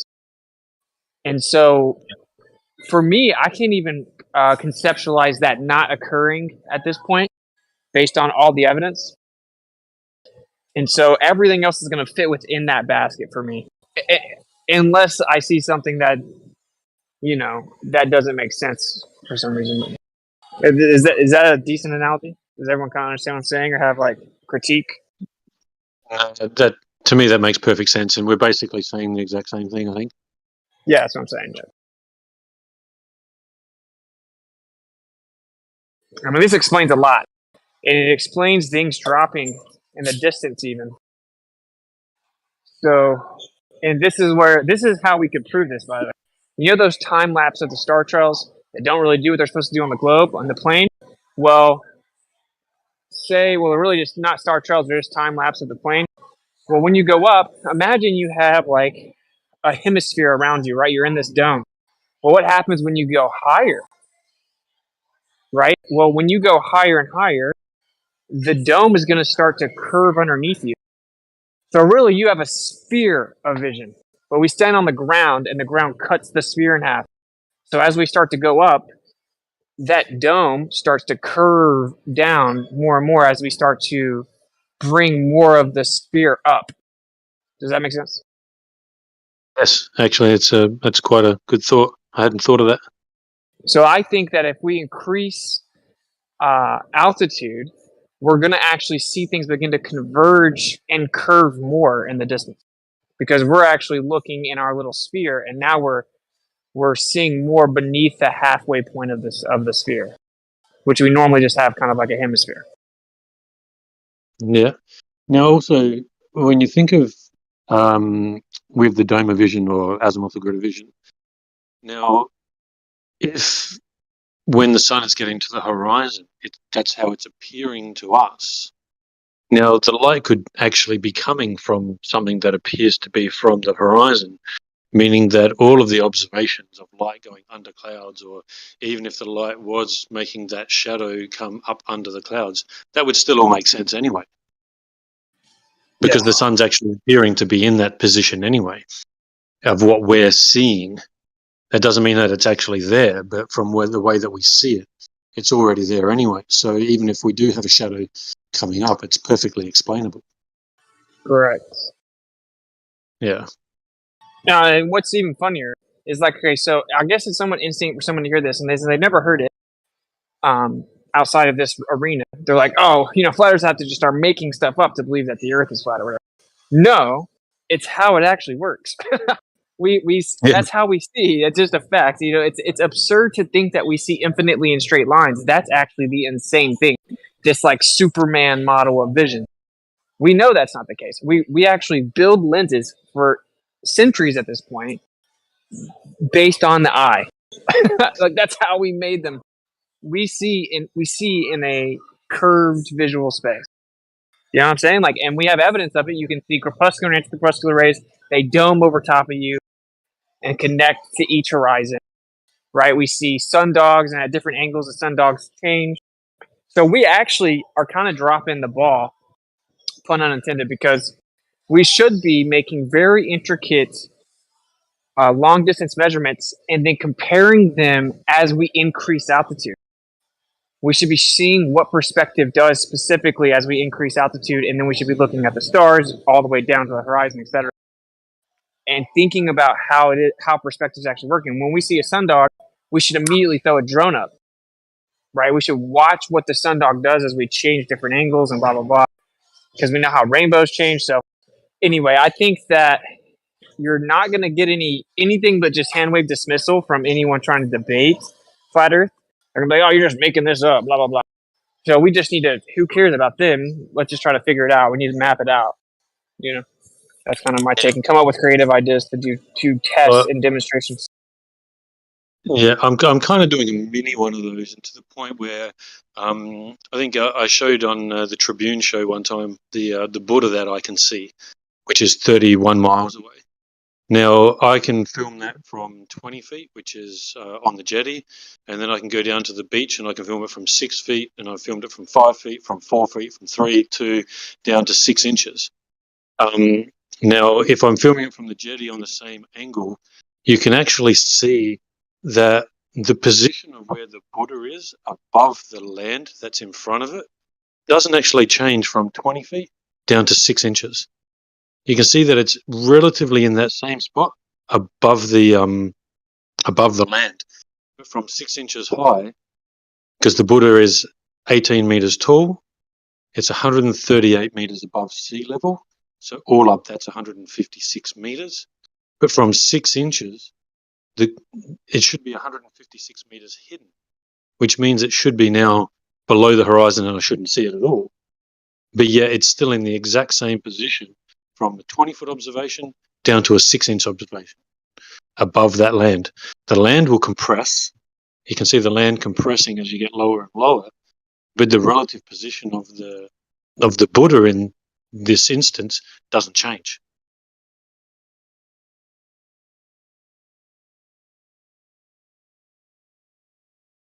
Do you think that's kind of like what you're saying, but on a smaller scale? You're talking. Yeah, you got to help me out with that. Something's going on where your mic is like cutting out. You're like fading away, and I'm trying really hard, but I'm also kind of distracted in the store, and so I'm losing you, bro.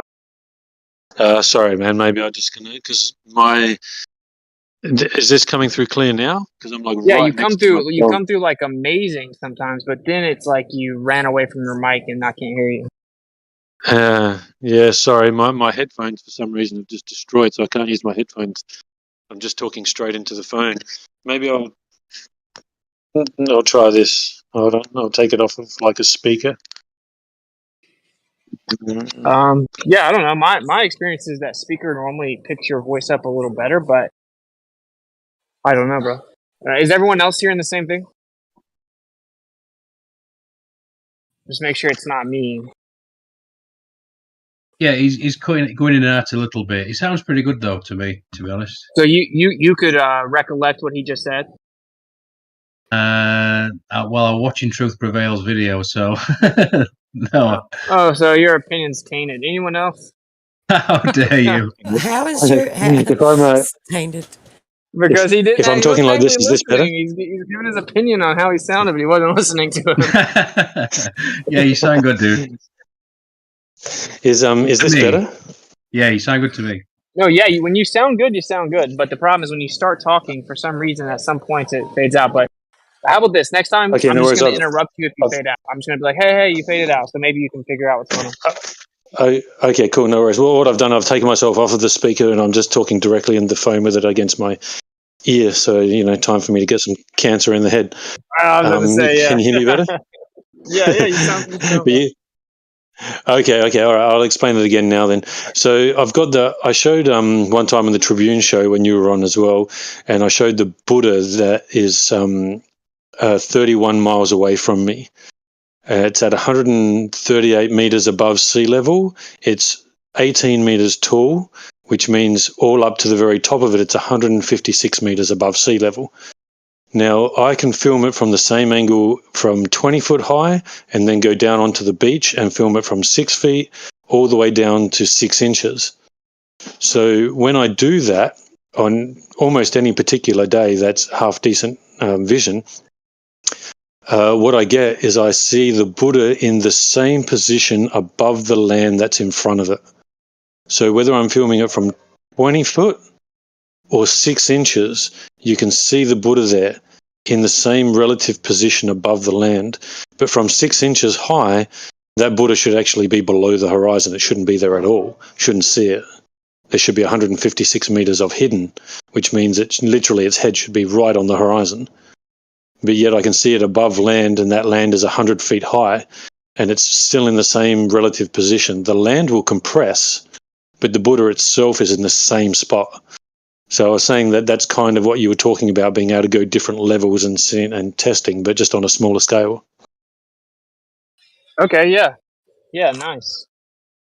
Yeah, but we need to kind of all look through them, and I will say, man, I've read a lot of literature on this, and it is not an easy task, man, to fully map out perspective. But people are so brainwashed by the need for equation that we should try to figure something out, so we can apply it to have predictive capability and stuff.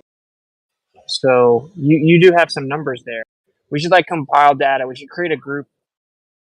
And we should compile the data. You feel me? Yeah.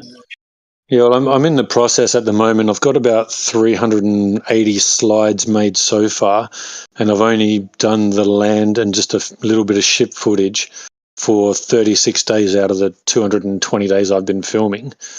But it takes me literally 10 minutes to make a slide, by the time I've put all the text and arrows and everything pointing to things and doing all that. It takes me approximately 10 minutes to do each slide. So you can imagine making, 380 slides so far is close to 4,000 minutes of time. Yeah, that's great. So where do I find this stuff? I can post some stuff into Telegram. But what I'm trying to do, personally message me on Telegram. Is that possible? Yeah, maybe if you drop your personal one into the Misfits. It's at Witsit. Yeah, drop your personal one to the Misfits, and then I'll at Witsit. Just at Witsit. Yep. I'll just at Witsit you in Misfits. Sure, or you can just send them. You can literally just send a message, search at Witsit, and then just send me a message. But either way, Misfits cool. gets crazy, dude. It gets I go to check on that thing. I'm like, damn, bro, we need to create categories or something. Yeah, for sure. But it's kind of as well from everything that I've been personally filming, I've come to the conclusion that the answer when someone talks about a boat going over the horizon or whatever, something going over the horizon, my actual answer now is yes, so what? Who cares? Today it goes over the horizon, tomorrow it's completely visible. It doesn't mean anything. I literally have footage of a ship where I'm filming it and it's 9 o'clock in the morning and close to 60 feet of the ship is missing. And then by 12 o'clock in the same day, that same ship, which has not moved, is 100% visible with the horizon behind it. So what happened? Oh, wow. Yeah, of course. What camera what happened? Well, I've got 3 P1000s and 1 P900. Oh, wow, dude. You're out here. Yeah. Are any of them infrared, or they're all? No, they're not. But I've seen now companies are actually making actual infrared ones that you can literally screw straight onto your camera now. You don't even have to convert them. Okay, nice. Yeah, if you can do that to the P1000, that'd be fire. One of the things, I Yeah, don't know if so you've heard this, one of the things I think that would really just end this whole entire situation we find ourselves in is making simultaneous observations with the same optical zoom, side by side, identical height, and showing that in infrared we see further. And when we find an observation that's beyond the glow prediction, the infrared camera should show more of whatever we're seeing in the distance obstructed, right? Because infrared's less affected by refraction because it has longer wavelength. So if refraction's lifting the object up over the horizon, when we pull the infrared out, we should see it drop further down below the horizon and be blocked more. And if we can just make simultaneous observations with the P1000 that show that that's not what happens, we actually just see further. It just completely destroys their refraction claim. Thus, it's like game over, right? Game, set, match. yeah, for sure. I have a really interesting effect which goes on where I am. So most of the land that I film is all directly straight across ocean. So I've got some land everywhere from, like, literally just imagine the coast going and then hooking out to the right. So I've got all that land going to up to 15 miles away. Now, when I'm filming that, I can literally turn the, say 90 degrees facing the ocean directly to where the ships are. And even though those ships are in the same relative position, let's say 12 miles away, there can be a different amount of blockage on the ships compared to the land, even though they're both over water. But when I'm looking straight over water towards a ship to the like where it's just nothing but water, I can get, let's just say at 12 miles, say there's 50 feet missing on the ship, but at 12 miles away going towards the land, there might only be 10 feet missing. That doesn't really make sense. You know, like that's another way to show that the horizon has nothing to do with Earth curve. Because how do you explain that? Yeah. You know? I couldn't tell you. Yeah. Yeah, I mean, that's the thing. You know, that's a part of where within the presentation that I'm working out, it's a part of like me destroying the horizon being from Earth curve. Like you could say it's from Earth curve, or you can say that it's flat because it's purely optical. You know, there is nothing that we see in this world, I think, that isn't just purely optical because of, you know, our dome of vision, because of the atmosphere. Everything we see is optical. And that's why one day I see the Buddha at, let's just say, the equivalent to 110 meters above sea level. The next day I see it at 140 meters above sea level. And then I go down to 6 inches and I see it at 140 meters above sea level still. You know, like, and it changes all the time. It's constantly changing. But, you know, the only time that I can't see that Buddha is when they're high inferior miraging days. That's when the Buddha gets brought right down to the horizon or under the horizon.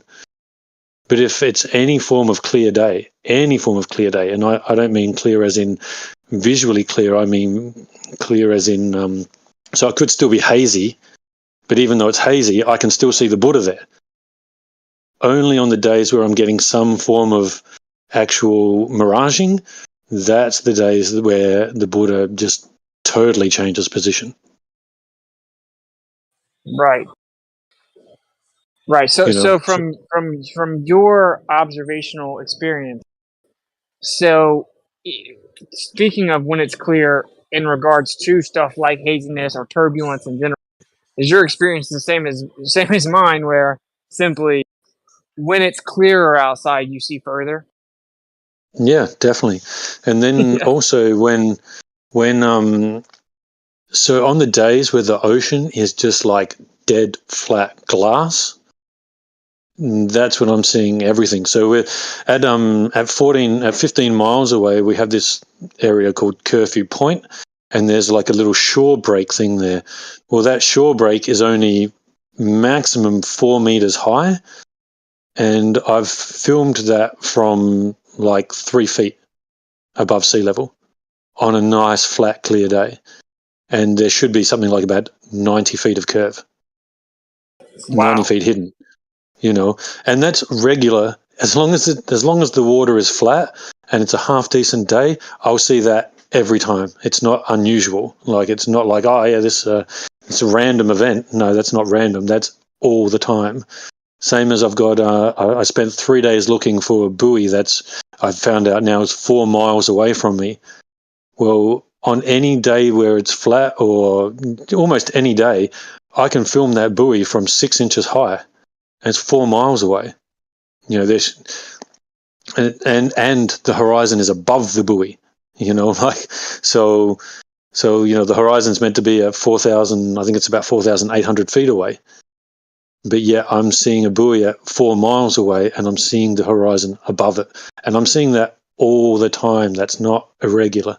That's a daily occurrence. Every time I go down there, and it's not inferior miraging, or it's not like some really shitty high waves and just magnified water, it's all the time. It's constant. I go down all the time now, because I wasn't going down before to the beach and filming from the beach all the time. I was mainly just filming from the jetty. But now I go down to the beach every day. And film from there as well, and see what I can see from there. And yeah, the buoy is refracted up, man. Oh yeah, man, it's looming, bro. It's looming. But yeah, I had some amazing effects the other day. Like, the entire whole section of land, every house was superior miraging and just disappearing, and like, it's so cool. I'll make a real short video of it and post it into Miswits or something. It's amazing. Like, this one house that I always film, you literally see house upon house upon house, and then it just sort of like fades off and it stretches, and it looks cool as. But yeah, that was a pretty crazy day. Very cool, dude. Let me switch microphones.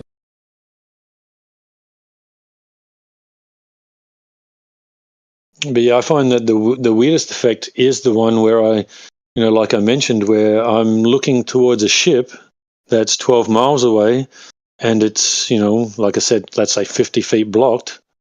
And then I turn and I'm filming towards the same distance of land, and that land might only be 5 to 6 meters blocked, maybe like only 15 feet blocked.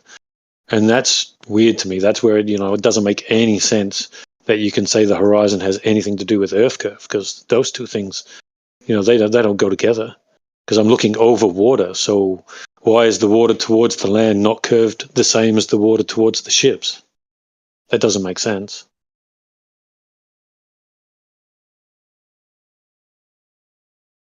Anyone else got thoughts on that? Want to chime in? Yes, sir. Yeah, I got some thoughts on that, if you don't mind listening for a second. Let's hear it. If there's waves at all, I mean, it's like 1 foot, 2 foot waves. If the water is not perfectly flat, you've got attention to the peak of the waves. That's going to block your angular resolution, and it's also going to reflect light from both directions. It's going to send it back. The back side of the wave is going to send light back into the light that's coming toward you, and the light on the front side of the wave is also going to reflect upwards and toward you, because of the shape of the wave. These lights, this light is being reflected in so many directions off of those wave tips that I think that's what's affecting, the blockage. I don't think it's necessarily blockage. I think it's so much light mixing and so much light coming from so many different directions that it causes these real strange effects. That's just a guess on my part as to what could be happening. I don't know if that makes sense to anybody. Yeah, that makes sense to me. That's definitely a possibility.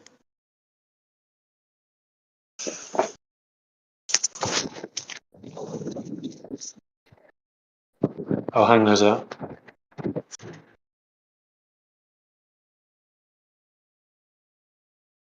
I just think that when you got light coming, you got the light that's supposedly above the waves coming toward your eye, toward the lens or whatever. But you've got these other light reflections that are just below that are hitting the wave, and then they're going back toward the boat, the ones that are on the other side of the wave. The other ones are hitting the wave and coming back towards you, and you've got this mixing of light going both directions through the light that's coming toward you above the wave. And I just really do believe if you could eliminate that wave, because you're saying that when there's no waves at all, then all of these effects go away. It just stops, and you see a very clear, very flat image at all times. Well, I just think it's the mixing, like I said, of all that light coming off those waves. And then also when waves are breaking and moving like that, they're spitting moisture into the air as well. So especially very close to the surface. Those wave tips, one of them rolls a little bit, like it rolls over. It's not just this round wave, it's got a peak that rolls, and those things spit water into the air. Yeah, well, what I'll have to do then is I'll go over my footage and I'll have a look on the days where it is really flat, whether or not I'm getting the same discrepancy. Yeah, that would be good. You could do that, because I do think you'll find that what I'm talking about does cause some disturbances and does cause these effects that basically make no sense unless you add what I'm talking about into the scenario. Yeah, I agree. What you're saying is a definite possibility.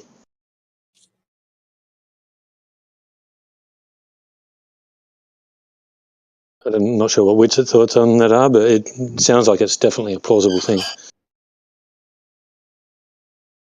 Unfortunately, I've been kind of distracted. No worries. All good. I would be really interested to get your hands on an infrared, though, to mix that in with your observations. I think that's the death blow waiting to happen. Yeah, well, I've seen Jay Tolan Media showed an infrared lens that he had one time, which was a brand called Colmai or something like that. It was a 950 nanometer one, and it was just a screw in. And I've Googled it. I can find a 77 millimeter screw in lens from that same company. That's 950 nanometer infrared.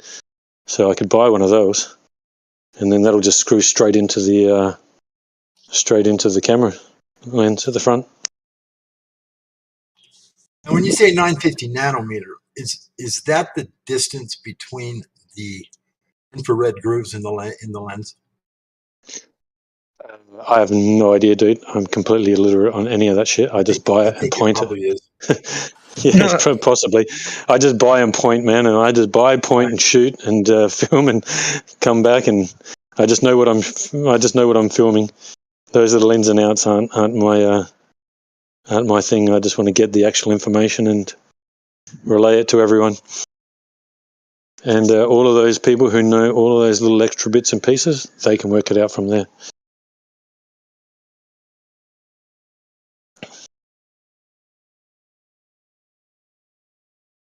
But yeah, for me, and the reason, like, I go out sometimes, many days I'll be out twice a day. So out of, let's say, the 240 days or so that I've actually been filming this year, you could probably say there's maybe 30 or 40 of those days I've been out between 2 to 3 times. So I get a contrast on, sort of what's going on earlier in the day and then what's going on later in the day. Because I think the problem that we have is so many people just go out once and they go, oh, look, that ship's below the horizon, boom, Earth's curved, and then maybe they go back 3 weeks later and they see a similar effect. But what they're not doing as well is working out how high they are, how far away the ship is, and how much curve that there should be. Because I get it all the time where I'm looking out at something and I'm like, okay, well, that looks below the horizon. It's X amount of miles away. The curve calculator says that it should only be 12 feet blocked, but it's actually 70 feet blocked. So clearly this is optical. It has nothing to do with the curve, because you can't get such a range, like I said before, I've got one where I was filming and earlier in the day it was 60 odd feet blocked, and then later in the day it's 100% visible. You know, so if I only went out earlier in the day, then I would have gone, you know, if let's say I'm a glober and I go out earlier in the day and I see the one that's hidden, I go, boom, Earth curve. If I'm a flat earther, I go out later in the day and I film that one and I go, see, the Earth's flat, right? But really at the end of the day, it's just that the horizon is purely optical and it doesn't mean anything. It doesn't technically prove flat or curve, but it certainly doesn't prove curve. We can't, you know, it can't be claimed that something below the horizon is showing that the Earth's curved, you know, and that's why I'm doing this day in, day out. And really at the end of the day, I'd like to be able to have all 200 days documented with slides and put a presentation forward. But, you know, that's going to take me months to get all that information together and put it all down and have all the text on everything and do it all properly. So I'm trying to get about 60 days worth. And then once I've got about 60 days worth, then I'll post that 60 days worth. For what you just said, that's putting in that much work. My goodness, if you're going to spend that much time in that many days, and you know, days in a row and days per year or whatever, that's going to be some pretty valuable information by the time you get it all compiled together.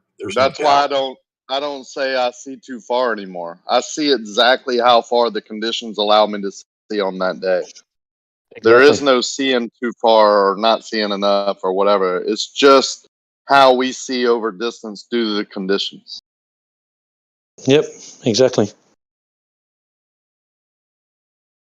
I 100% concur with that. Do we all agree that if we nailed down the infrared observation, that it would actually, these observations would in fact be proof the Earth's not a globe, definitively the right?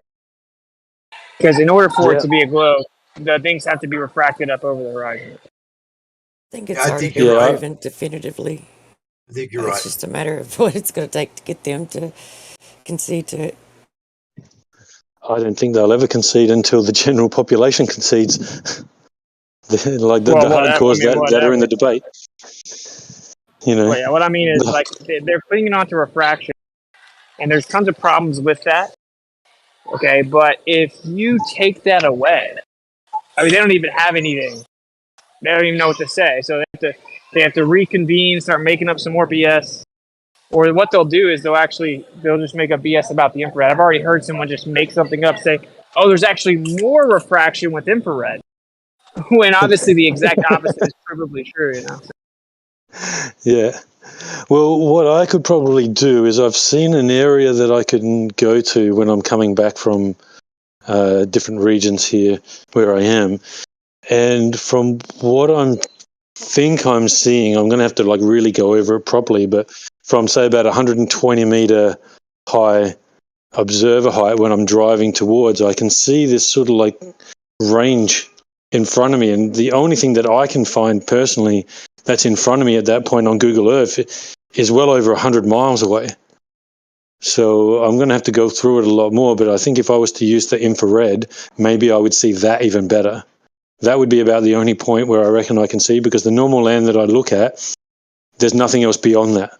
So you'd need to be able to see something and then something beyond it to sort of know, because I can always see that land unless it's like really bad conditions. But so I'd need to be able to see something even further. So I reckon if I go up to this other point, but I'm just not legally allowed to stop there because it's a highway. So well, what's so beautiful? You know. Oh, I'm probably this buddy's around. What's so beautiful about the infrared thing is you don't even have to do a really long distance, because you just have to prove the principle. So, like, you could look at 5 miles right off the surface. You could see whatever you're talking about, a Buddha statue or whatever. You could see it blocked a certain amount. Simultaneously, the infrared shows more of the bottom of it. Boom. You know, it's over. Like, it doesn't even have to be crazy long. In fact, a closer one would be better, because you're going to get a clearer image, right? Where it's definitive, you can show with the best resolution the amount of obstruction. You feel what I'm saying? Yeah. If you see it from the bottom, it's over. Yeah, I get what you're saying, but I think when it comes to the horizon, that it's whatever effect is going on with the horizon, is kind of like a permanent effect no matter what. I think if you pointed a camera at the horizon, it's not going to change the level of the horizon. So if technically it's being blocked by the horizon, I'm not too sure if that's going to work. But what I think would work is that if, like something that is technically meant to be below the curve, but you're seeing further and actually seeing it, then like through, like, let's say the haze is there, like, J. Ptolemy has done it with the Mount San Jacinto or whatever, where you can't see it, and then stick infrared on and boom, there it is. So if I can point it at these things that I'm thinking are, well over 100 miles away, and they become even more visible, and I can work out that they actually are well beyond that 100 miles, because from what I've looked at, I'm thinking it's probably even more like 150 miles, but I'm not 100% sure, so I can't fully make that claim. I'm going to have to really delve deep into Google Earth to find out exactly what I'm looking at. But the only sort of high area mountain range type stuff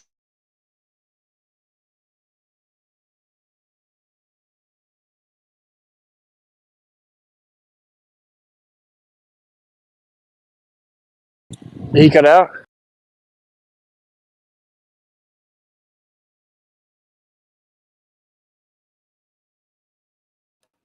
Sounds like it, yeah.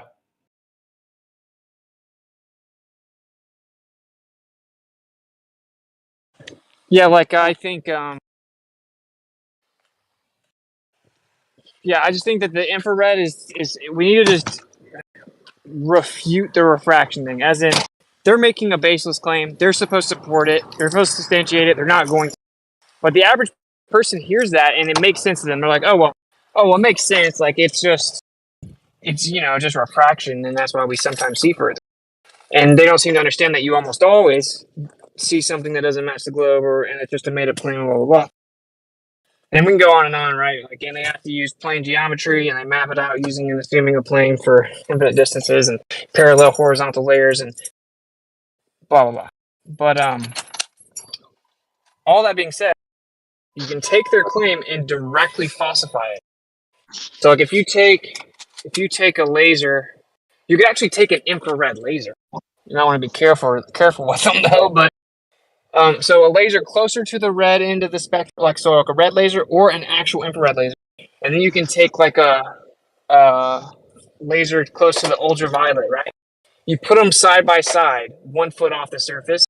You start bringing them back, and then we do the math. Okay, the globe should be blocking the light here. We still see it past that, and then what you do is you just see. Do the lights disappear at different times, as they should, because there's different levels of refraction? And specifically, does the infrared laser or the red laser disappear first? Because it has to. If you see the infrared laser further away, it immediately debunks the globe, because it's the only claim they have for long distance observations. So that's the two variations I've thought of now. I like the laser one the best. But I mean, does that make sense to everyone? Like, you pull the lasers back, they're gonna eventually disappear, right? And the infrared one needs to disappear first, according to them, because it's refracted less. So it should get obstructed by the Earth's curvature faster. If that infrared is visible longer, even a split second longer, like 2 inches further, it's over. I know I'm being redundant, but I think this is a test we should really like focus on. That doesn't seem like a hard test to do. No, I agree. It's just a matter of coordinating. Dude, I ran it by Xanax, and like he just like imploded, bro. So I haven't heard, like, legit, I haven't heard them even like articulate some type of response other than, just obfuscation, etc. Well, I mean, refraction is their get out of jail free card, even though refraction is technically working against.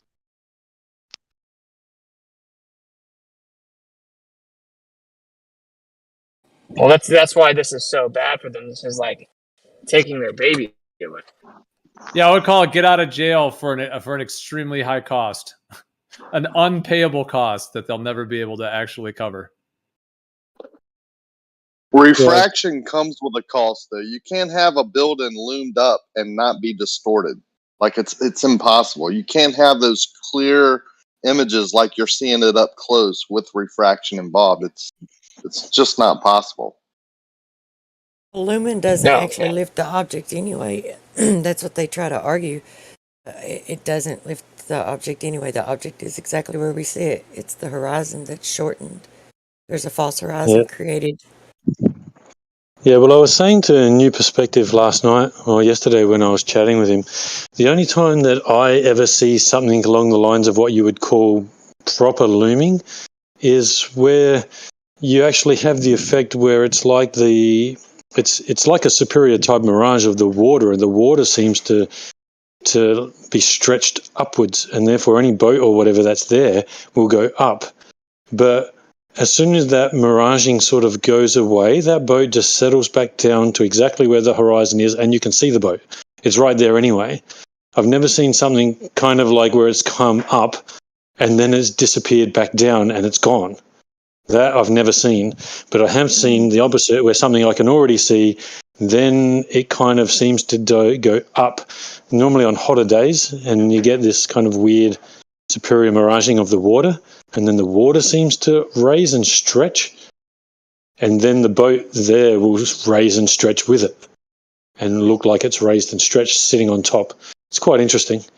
But then with that, when that goes, it's the boat just sinks back down and you can see it anyway. It doesn't change.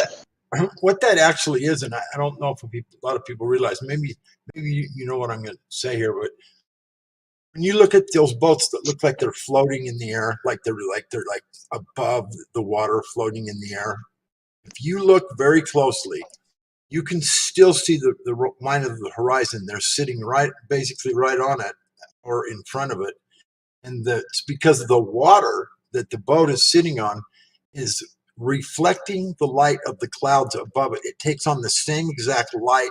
It's just the clouds reflecting off the water, and the water becomes the exact same color as the clouds, and it makes it look like it's the sky, and it's not. Yeah, it's mirroring is what I call it. Yes, and they call that looming, and that is not freaking looming. It's no, it's not. No. So I actually, so I actually have footage of like literally the precursor to that, to where I almost had it, but the water that was in the section where the boat was, it looked like the sky, but it was just like a fraction of a shade different. And then what it was all the water at a different level in front. So it looked like that, but it wasn't quite 100%. But then the water, let's say about, I don't know, maybe a mile or 2 miles closer was darker. So therefore then that whole back section looked like the sky, but it was just that tiny bit enough different that you could tell that the water was still there, but it was like almost enough similar that you could tell that this was the exact effect of the floating ship. Right. And it just depends on. You just have to look really close to see. It just depends on where the mirage starts. If the mirage starts right at the horizon, the boats appear to be lower, or more distorted. The water appears higher. But it's just a miraging effect. Where it starts in the foreground or background, how you see that distant object, whether it appears below the water or above the water, it's just how far away the miraging starts. Yeah, are you talking about when? Sorry, go. No, go ahead. I was going to say, are you meaning of like when you see a boat either, sitting on the horizon, below the horizon, or like, sort of, like appearing in front, or it's under the water. It's just a mirage. It's both a mirage. It's just where the mirage starts. I have a shrimp boat that's less than 3 miles, less than 4 miles. It's 3.2 miles away from me. And the water is blocking half the boat. It can't be Earth curve, right? It's too close. It's just a mirage. It's just a mirage. It's just what conditions created that. I can't explain it, but that's what I saw on that day. Well, this fits into what I want to say. and I'm also curious if your observations line up with this, but there is no such thing as a rigid, distinct, hard cutoff called the horizon. There is no such thing. It doesn't exist. There is no hard line horizon. Sometimes it looks like that because the water is a darker blue, like in Gio's picture here. If you zoom in with your camera, that is not the case, bro. There is a gradient there. It's a gradient. It's a blurry, fuzzy gradient that blends into each other. There is no, I've never seen it. The hundreds of observations I've done, I've never seen a physical, distinct, hard cutoff. Never. I've always seen like this fuzzy gradient that converges into each other. And that's a big part of all this. So do you agree or disagree? No, I agree. The only part where I would say it's a little bit different is when you're actually getting an inferior mirage. Because at an inferior mirage, it's like, because everything's so mirrored above it, you will get like a beautiful clear line. But I luck be have it, I had one day where there was a ship that was on the marine radar, so I could tell exactly how far away it was. It was only a smaller one, 80 meters. It was some kind of like rescue type ship, and it was about 4 miles away from me. Now it was just beyond the horizon. That's how it looked, just beyond the horizon. But I'm 28 feet high. The horizon was meant to be 7.2 miles away. But this ship at 4 miles away is just beyond the horizon. So that means that we've got a horizon that's 40% closer to me or more than what's predicted on the globe. So we can have an horizon that's probably anywhere from 50% closer to you to 300% or 500% further away from you than what it's meant to be. So it's like there's such a variation there that to say that comes from Earth curve is without, it's retarded. Yeah, Whatever word is there. Yeah, the Earth just suddenly got smaller, right? Yeah. So So with your observation, I've got two thoughts on what happens there, because obviously I've seen the same thing a lot of times. So we're either getting it could be a combination of these two things. So we're either getting purely the water in the front is being magnified up above what's beyond it, so making it appear to be lower. Or we have a combination of so we know that when we see something, we only see it because the light is bouncing off of it and coming back to our eyes. That's how we're seeing, because obviously if there's no light, we don't see anything. So that light coming back towards our eyes, that's how we see, or what we see. When people are doing laser experiments and they go, see, look, the light, just in short things, and the light's bending down, and they're going, well, see, that's bending around the curve. And you go, yeah, but wait a minute, that's looking from your perspective, looking out. But we see the perspective of the light coming from what we're looking at back towards us. So if that light's bending down, that's going to make the horizon appear, like the water appear higher up, because if the stuff lower down to us on that ship, if that light is bending down and not reaching our eyes, and only the light from the top of the ship is bending and still getting towards us, that's going to make everything else seem below the horizon. Did that make sense? Yes. Like, am I getting that right in my brain? I've been saying that for years. I call it mirroring or miraging or whatever, but you see in an angle, like it might be at a slant sometimes, where the foreground and the background are different. Like the foreground can do something and the background can do something due to the conditions, but man, it gets really tricky. I mean, to say it's Earth curve when it changes throughout the day, it's weird. Like you've lost already. Just change throughout the day. It blends into the sky, bro. Like it blends into the sky. So like first they said like, oh, boats disappear over the Earth curvature. So the boats disappear or by the horizon, that's Earth curvature, proof there's a ball. Okay. Then they changed to, we never see the geometric horizon. We only see the apparent horizon, but you couldn't have a horizon if the Earth were flat. That's what they say. So then you say, oh, wait. So the definition of horizon is where the sky appears to meet the ground. So would it be all sky or all ground on a flat Earth? Oh, okay, well, you would have a horizon, but it wouldn't be a distinct hard line. It would just blend together. That's literally what we see, though. And when you zoom in, you see this change of color, right? It's like a gradient right at the horizon. Above the water, you see a gradient blending in. So there's an area there that's just things vanish behind it because you've reached your limit based on those conditions and your optic. And it just starts to blend in together, right?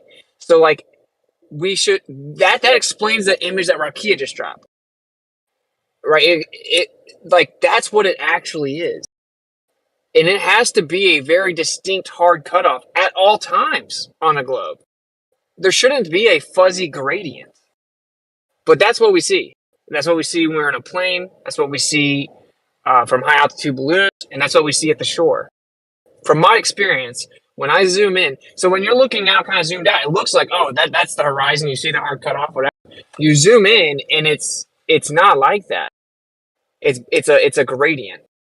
That's my experience. So they effectively, we've dwindled them down to conceding the Earth is flat already, because they say, oh well, you wouldn't have a distinct hard cutoff if the Earth was flat.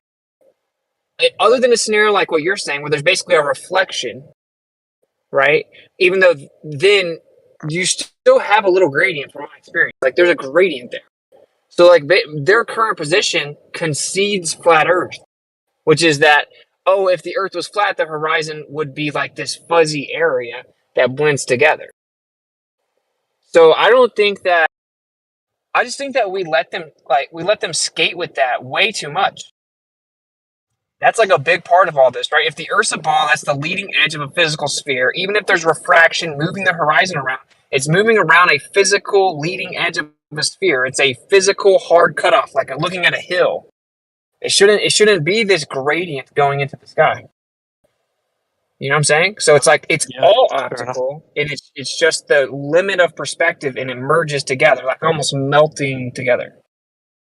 Yep, that's what I think. Like with all the stuff that I'm putting together with the slides and the presentation, of which by the time I'm finished would end up being well over 4,000 slides. But once I've got probably about 600 or 700, that should be around the sort of 60-day mark, 60 days worth, and then I'll actually present it properly. That's kind of what it's demonstrating. It's demonstrating that you can't determine the horizon being technically being flat or globe. What you're saying is obviously it's going more towards the flat side of things. And I think that mine is going more towards the flat side of things as well, because when you have the clearest days is when it's just dead flat. Like, when the ocean, everything is just dead flat and you see way further, like how do you get a globe all of a sudden be perfectly dead flat for just tens of miles further than what it's meant to be? It's just ridiculous. It's not that, it's just that those conditions we're actually seeing exactly what we're seeing.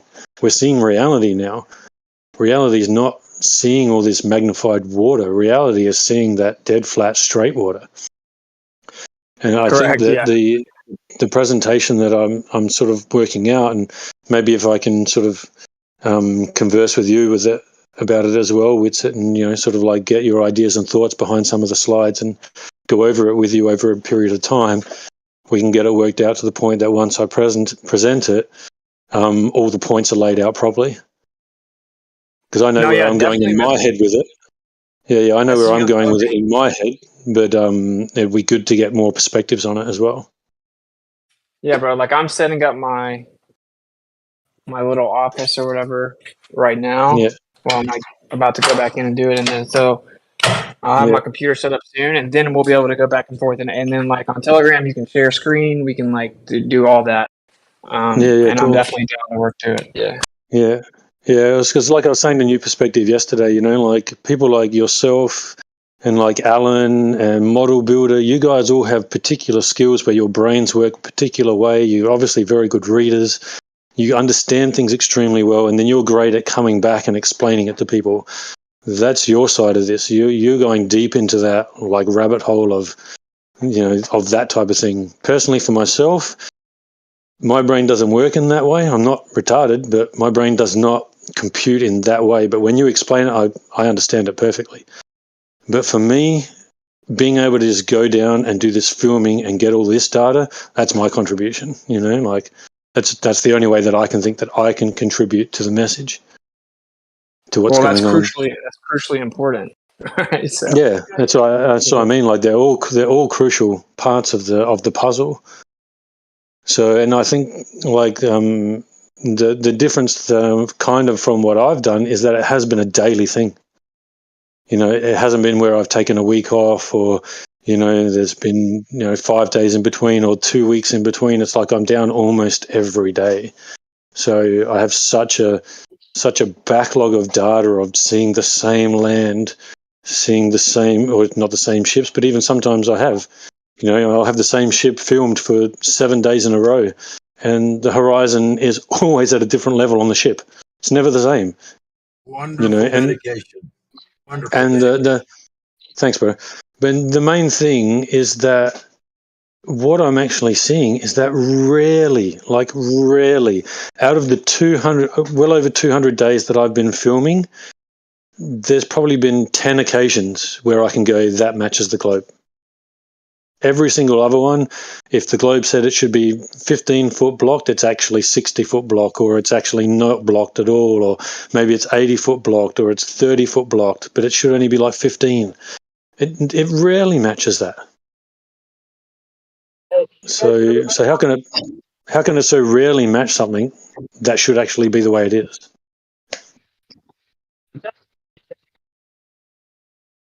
That's unequivocal proof of exactly how much the atmosphere, actually dictates what the light does.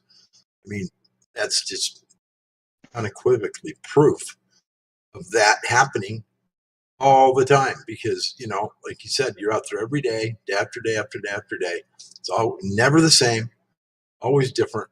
So it's got to be the atmosphere, the change of the atmosphere, the density, the heat, whatever. I mean, the amount of moisture in the air, the waves, if they're spitting a little bit of moisture, if they're rolling over a little bit. I mean, there's so many variables, and in how much moisture is going to be in the air, and how much heat, how much whatever pollution.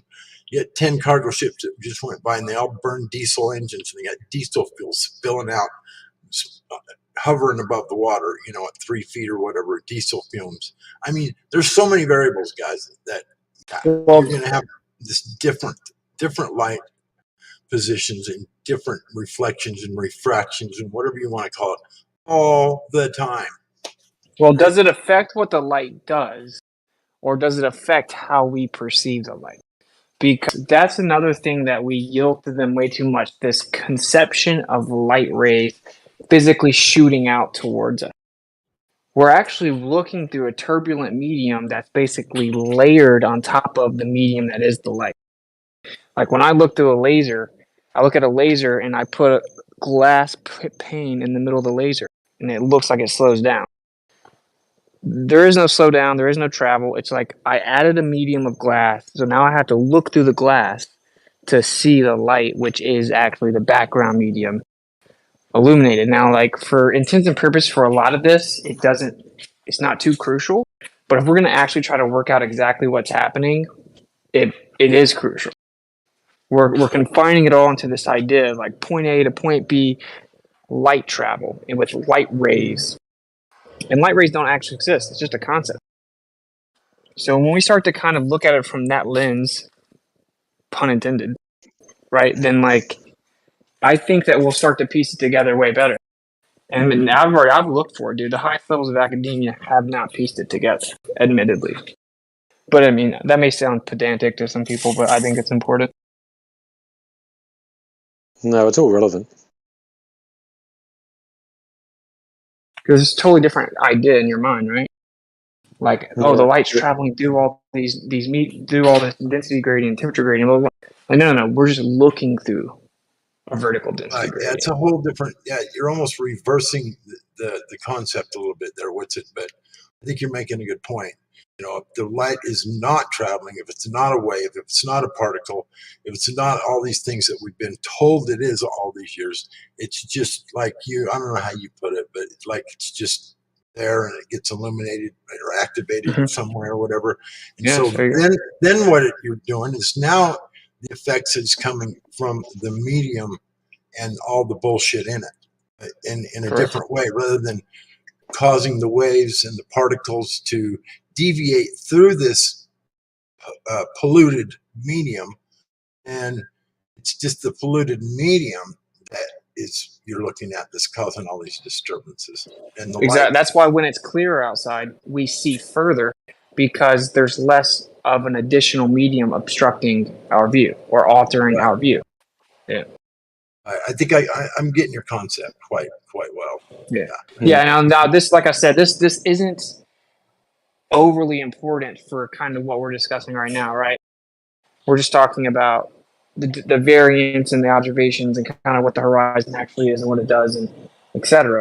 But I think if you're ever going to try to really map out what's going on, you have to reset the foundational assumptions. Hey, speaking of which, you guys are right now. Yeah, you have to start taking some different things into consideration, and that's exactly what you're doing. And so, yeah, I think that's a great idea. Sure. Hey, I'm driving right now, but can anyone hear me?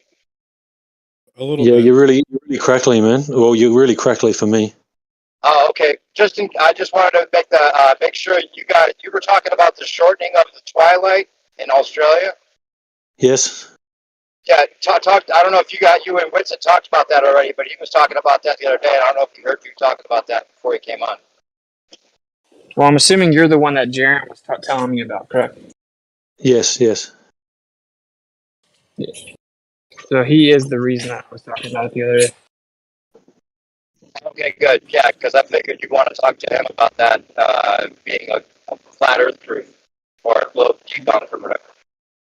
Yeah, well, I'm going to make sure that I film all the way through tonight as well, being the equinox for us here. So I'm going to make sure that I get it all the way through tonight. But sorry, I just wanted to make one more point. So we've all seen the Mick West video where he does the sugar water and the laser through the sugar water. And when he drops the camera, you can clearly see, especially if you slow it down a little bit, you can clearly see that everything just compresses. The lower he goes, it's compressing. It's not hiding anything. It's just compressing. And this is exactly the same effect that I get when I'm filming the Buddha and I drop the camera down to 6 inches. From 20 feet, you can see the hills in front quite well. And from 6 feet, you see them just compress. So that part of it is exactly what happens. I think it's mainly compression, the lower you go.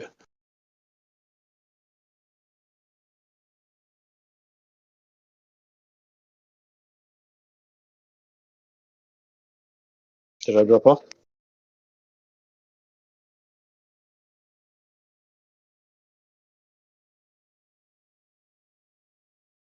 Am I still here or did I drop off? Nope, you're here. Oh, we heard you. I did. Yeah, sorry, I was separated. I'm trying to break down these boxes. Like, I just think it's funny, bro. Like, you don't have to be too reiterative. Someone's right? roboting. Whoever's talking now, you're roboting for me anyway. I'm not sure if you're roboting for everyone. No, it might just be for you. We hear it, Bob. No, I was I connected to the Wi-Fi, but no, you're good. like I think really looking. You're roboting. You're roboting. Sounds good here. Plain reality, if you can hear us, I just muted you for a sec because you're delayed and roboting. If you can hear us, but go ahead, Wizard, you're good. Yeah, and like this is reiterative, but it's funny to look at the progression of the conversation. So it's like stupid flat earthers. They figured out the Earth was a globe thousands of years ago. They just went out and Aristotle looked at boats disappearing over the horizon. The fact that the boat disappears from the bottom up over the horizon proves the Earth's a ball. It's going behind the Earth curvature. The reason that buildings are obstructed in the distance is because it's Earth curvature. So it's that easy to prove the Earth's a ball. They completely shifted and pivoted, right? And now it's, well, no, that's not actually Earth curvature. You never see the actual Earth curvature. You never can see the actual geometric horizon. say, well, then how do you know that it's there then? How do you know it was there in the first place if you can never see it?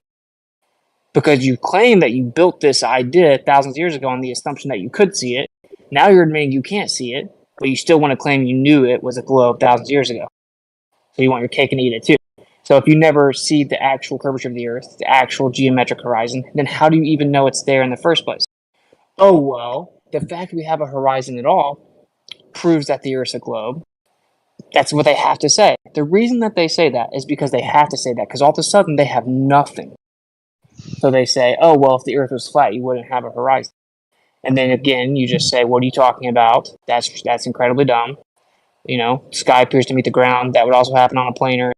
Would it be all sky? Would it be all ground? Okay, well, what I really meant to say is that it wouldn't be a hard cutoff. It would be like a fuzzy area that blends together. That's literally what we observe. So the whole debate is over at that point. We're right back to, oh, you've never seen the curve of the Earth. You don't know where it is. You can never tell me how to find it. People assume they looked at it when they actually weren't looking at it back in the day. And the horizon is, by your own admission, exactly what we would expect to see on a plain Earth. So they haven't substantiated their claim at all at this point. Right, and I think that's kind of important to maybe more consistently bring up, because we just let them get away with so much. They just get away with tomorrow you can just make up a whole new argument and then still pretend that you've known it for thousands of years, even though you're changing it in 2023. But anyway. Yeah. Well, that's where I think that the main part of what I'm trying to do, like my section of this is debunking the horizon being Earth curve and the fact that we obviously would have a horizon on a flat Earth. I think if we can present what I'm got properly, this is what we're going to show 100% definitively. And it's going to be pretty hard for them to come back, because by the time I've shown, 300 days worth of information, what can they say? Oh, that's only how it works where you live? Doesn't work like that everywhere else? I mean, is that going to be their claim? Oh, yeah, but we can't just go because that's just a tiny part of the world, and, the world is so big. Is that going to be their claim? I wouldn't put anything past them at this point, to be honest. But I wouldn't think Sorry? so. I wouldn't put anything past them, but I wouldn't think so. Yeah. Yeah, I don't think that there's really any way past it for them, by the time all the slides and everything that I've got come out and clearly showing just the massive differences day by day by day, day in, day out, I don't think there's anywhere for them to go. You have to admit that, the horizon has nothing to do with Earth curve. There's no other way out of it. They can say, well, that doesn't mean it's flat. Fair enough. But then we can say, well, then take the horizon off the table, then stop saying boats go over a curve. Stop saying boats go over the horizon. Let's just take that one right away from them.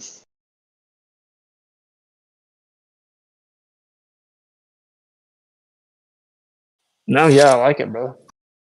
Yeah, it's like people like yourself and Alan and that, you guys are taking away these experiments of Michelson and Morley and Aries failure. You're destroying all that side of things, and clearly they're doing damage control at the moment, just with however they're trying to explain it, which is basically pretty much that's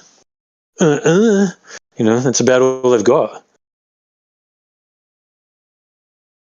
Or Witset's too stupid. Witset doesn't understand. Well, I don't know. He seems to be explaining it pretty well, and isn't that meant to mean you understand something quite well? If you can't explain it in simple terms, then you don't understand it. Whereas you guys are explaining this stuff so that we all understand it. It's quite easy to understand when you guys explain it. Like the whole idea of Lorentz transformation, Lorentz contraction. I mean, how could anyone fall for that in the first place? That's just completely retarded.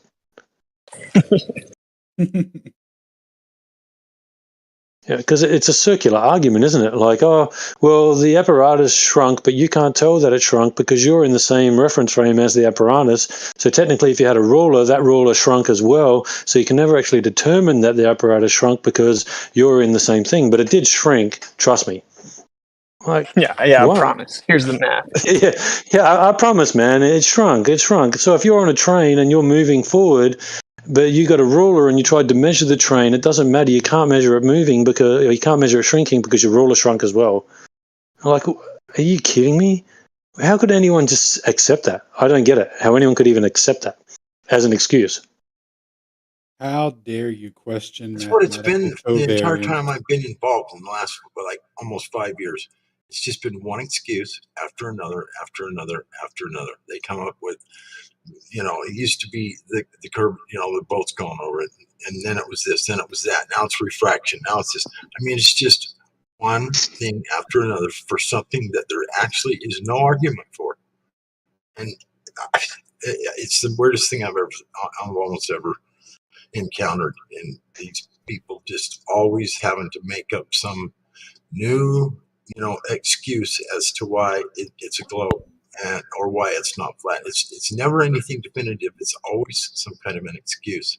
It's just getting old. It's fucking sickening, bro. Well, I think the most telling thing about like the contraction part, for example, when I would do my streams and I would break it down like redundantly, right? Like is painful, redundant streams, like over and over, very simple terms, said it in like 50 different ways, etc.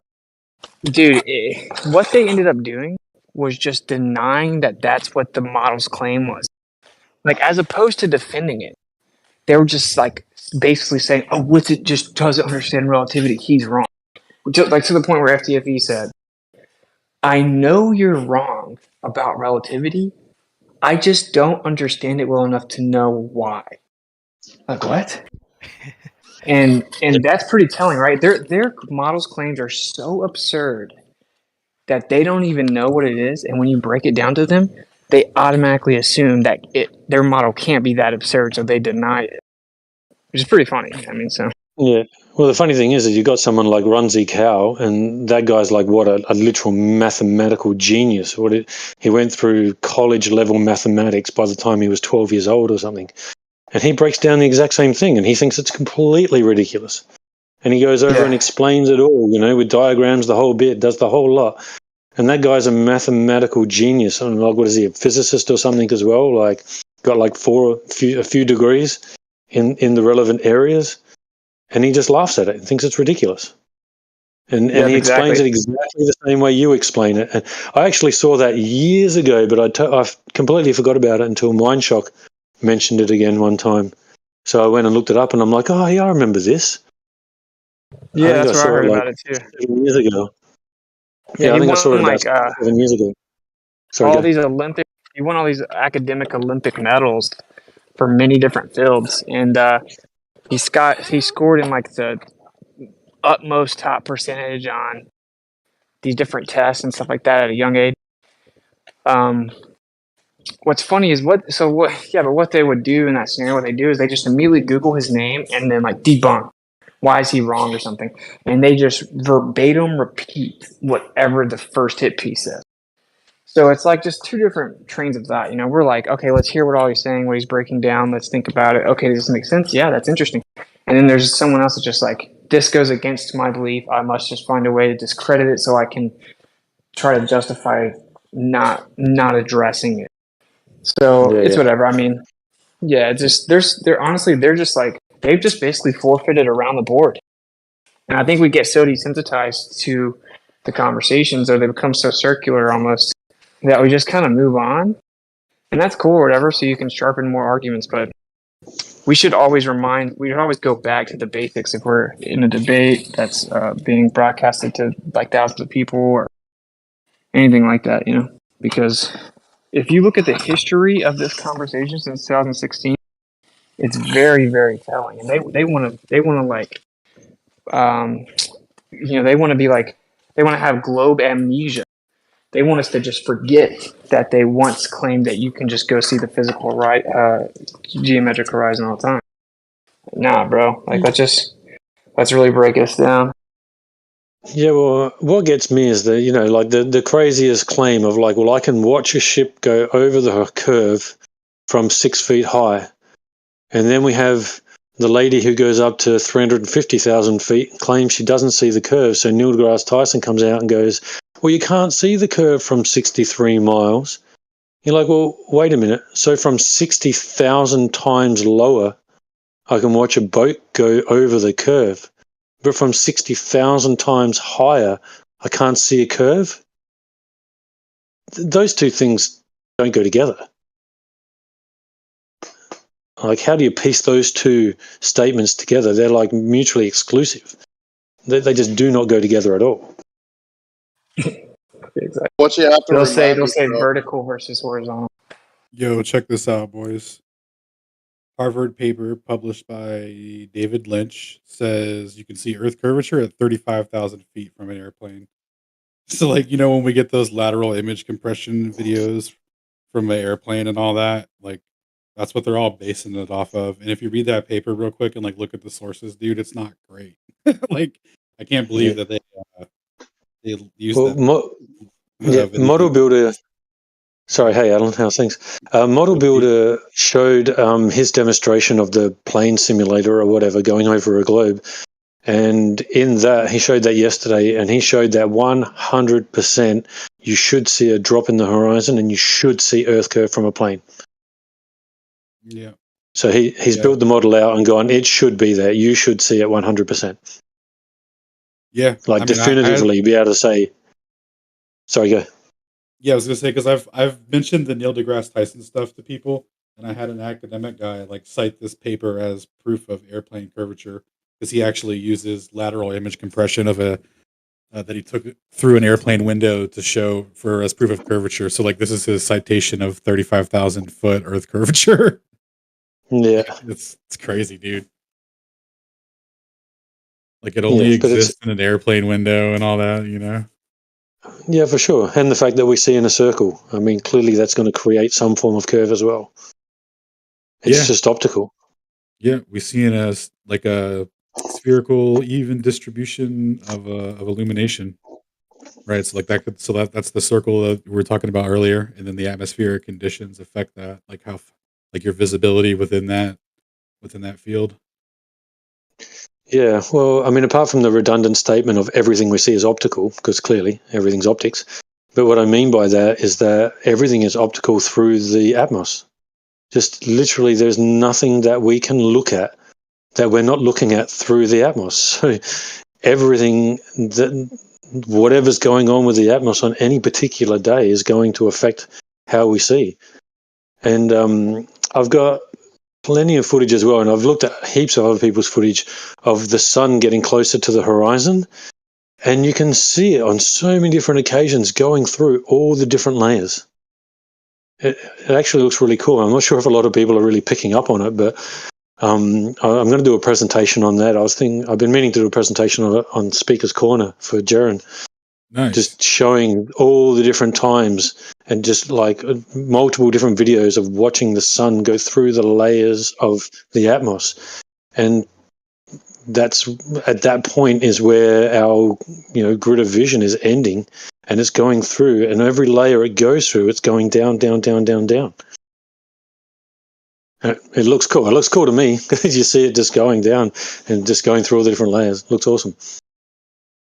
And then actually I've got now 2 or 3 videos where you see the sun just compress and compress, like it's right to the horizon, and it's like it doesn't even touch the horizon until it's past halfway beyond the horizon.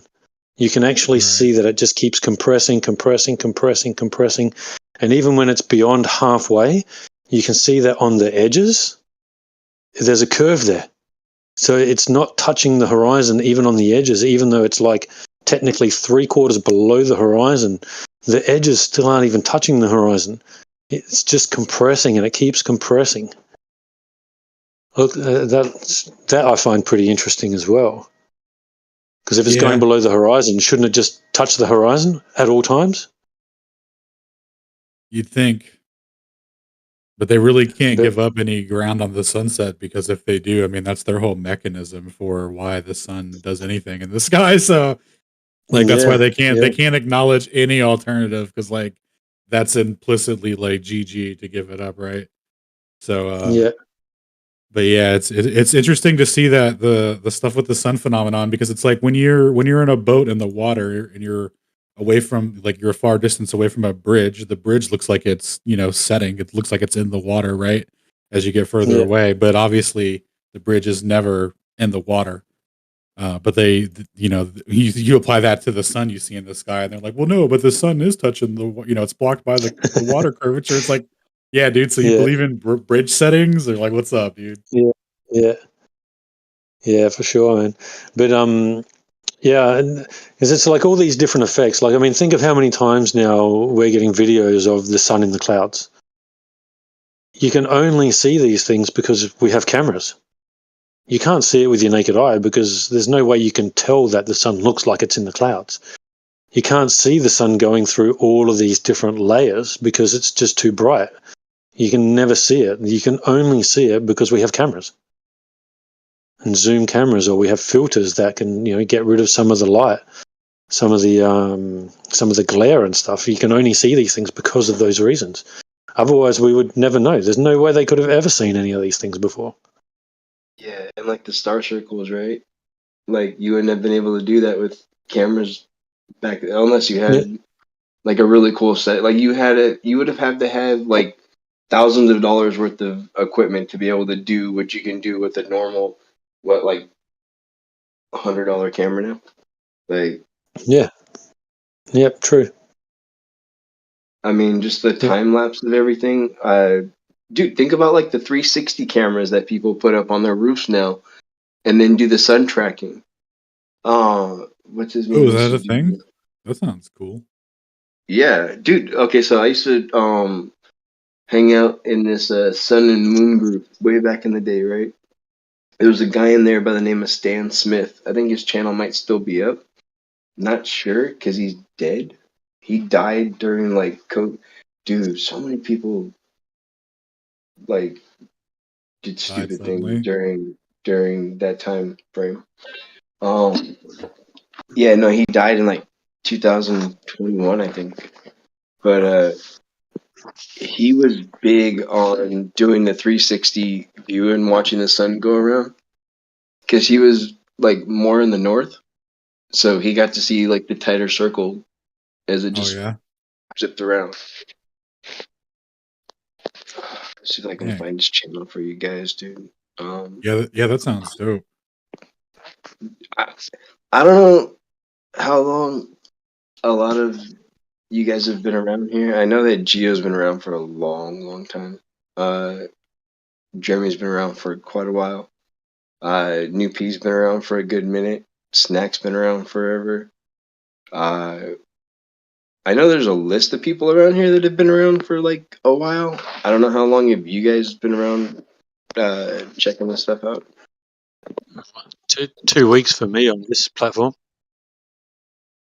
Oh shit, you're like new. I am. I'm like baby on this platform. And I only just started, actually, I only just got permission to chat on here yesterday. Well, because there was some like good stuff that we did way back when this like first, I guess when you could say it first kind of started. It like 2015 to like 2020. You know, like there was like a good 5 years of where there was some crazy stuff happening. Uh, and we ran a lot of tests on things, dude. Like we wanted to prove this to ourselves or disprove it to ourselves. You know, like Yeah, like plain reality. You've known since 2015, right? Oh, yeah, I've known since 2015. I'm just new to this platform. Right. Yeah. awesome. I remember talking with you, I think on 24/7 at one point. No, I don't think so, bro. I've never been over on 24/7 or Discord really at all. The only Discord that I've been on was for do you know the show or the I don't know, I'll call it a show, The Last American Vagabond.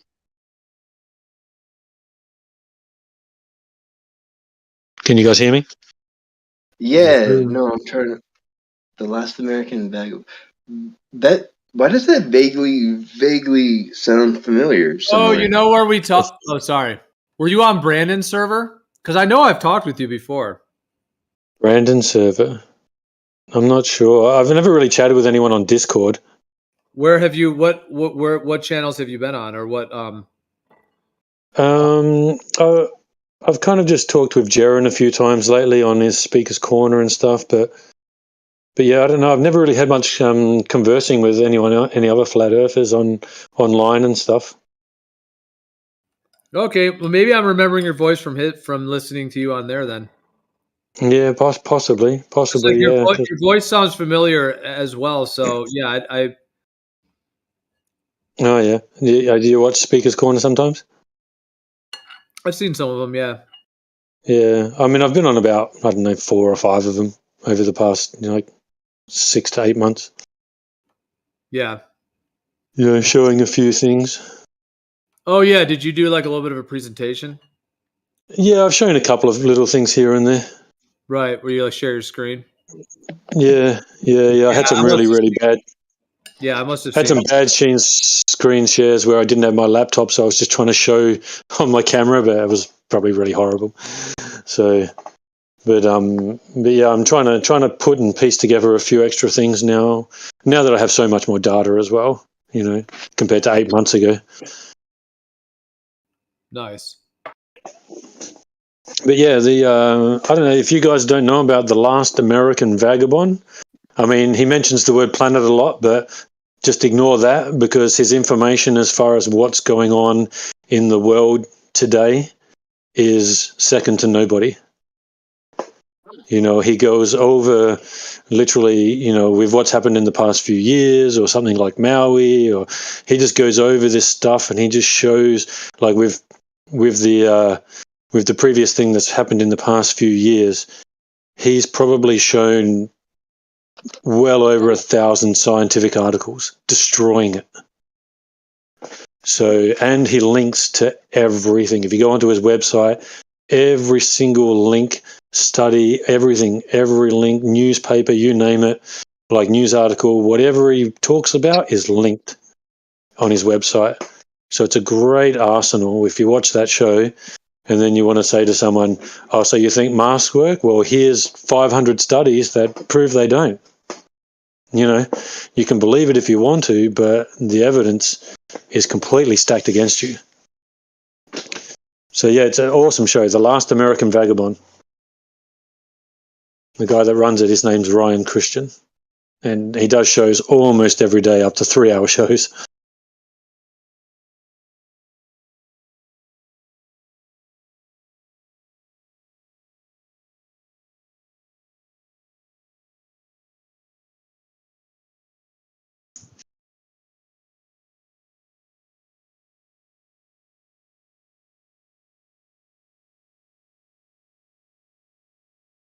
Did everyone just drop out, or everyone's in deep thought?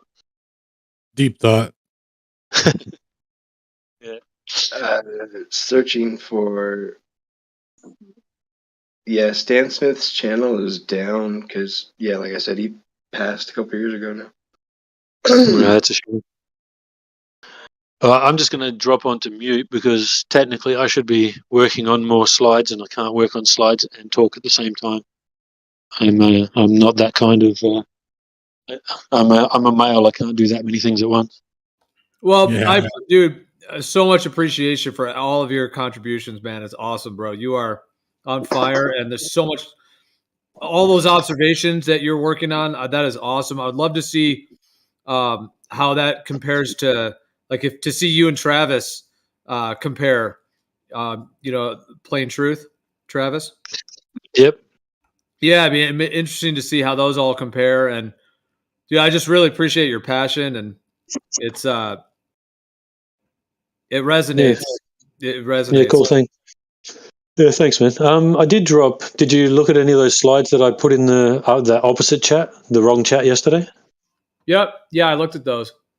Yeah, I don't know if there's a way that you can take them out of there and drop them into the normal chat that everyone sees. But But yeah, I mean, it's a little bit easier when I explain what they are. I just dropped a bunch of them from the Buddha. So you can see some of them say they're from 6 inches, from 20 feet, from 5 feet. But I think it's just a lot easier if I'm going to go over it and present it, and then I'm actually explaining what you're seeing. And when you see like, 60 days in a row worth of it, and the only issue that I have is that people may get a bit bored of the presentation, because it might just go for like 2 hours of constantly looking at the same things, but just from different days and different perspectives and so forth.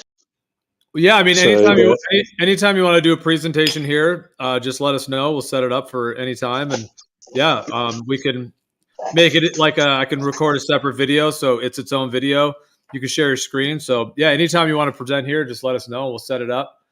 Yeah, cool. Like I said, I'm trying to get at least 60 days worth, because it needs, I mean, I could present 20 days and then people can go, well, you just cherry picked.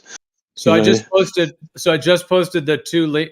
Okay, so you posted them. There's like this VC chat basically on Discord. So yeah, that's where you posted them. In the live stream one, the regular text. I just posted the 2 links to those. The thing is like images, so I just copied the message link, so anyone could click on that. It'll take you right to that little chat. It is a different chat though. It's like the VC chat. It's meant to be that it's meant to be that if you're sharing your screen, you could have this other little side VC chat, and then so people could like post images or things like that could come up on that. So yeah, that's where you posted them. But anyways, so I could copy all the individual images and transfer them over, but I think that would be a lot because it looks like there's about 20 there. But yeah. I'm about to I might get off of here on my phone because I'm going to go do some screenshot stuff, like do some of the presentation slides. So I'll just be listening in on I'll just mute myself and listen in. But I'm going over to my laptop, so maybe I'll drop all those same pictures into the actual live stream chat, so people can just have a bit of a look at them. That'd be great. Also, I'm gonna. Sorry, go. Well, I can give you the role if you want as well. So down in the research and databases in the server, if you scroll all the way down, there's a atmospheric mirages channel.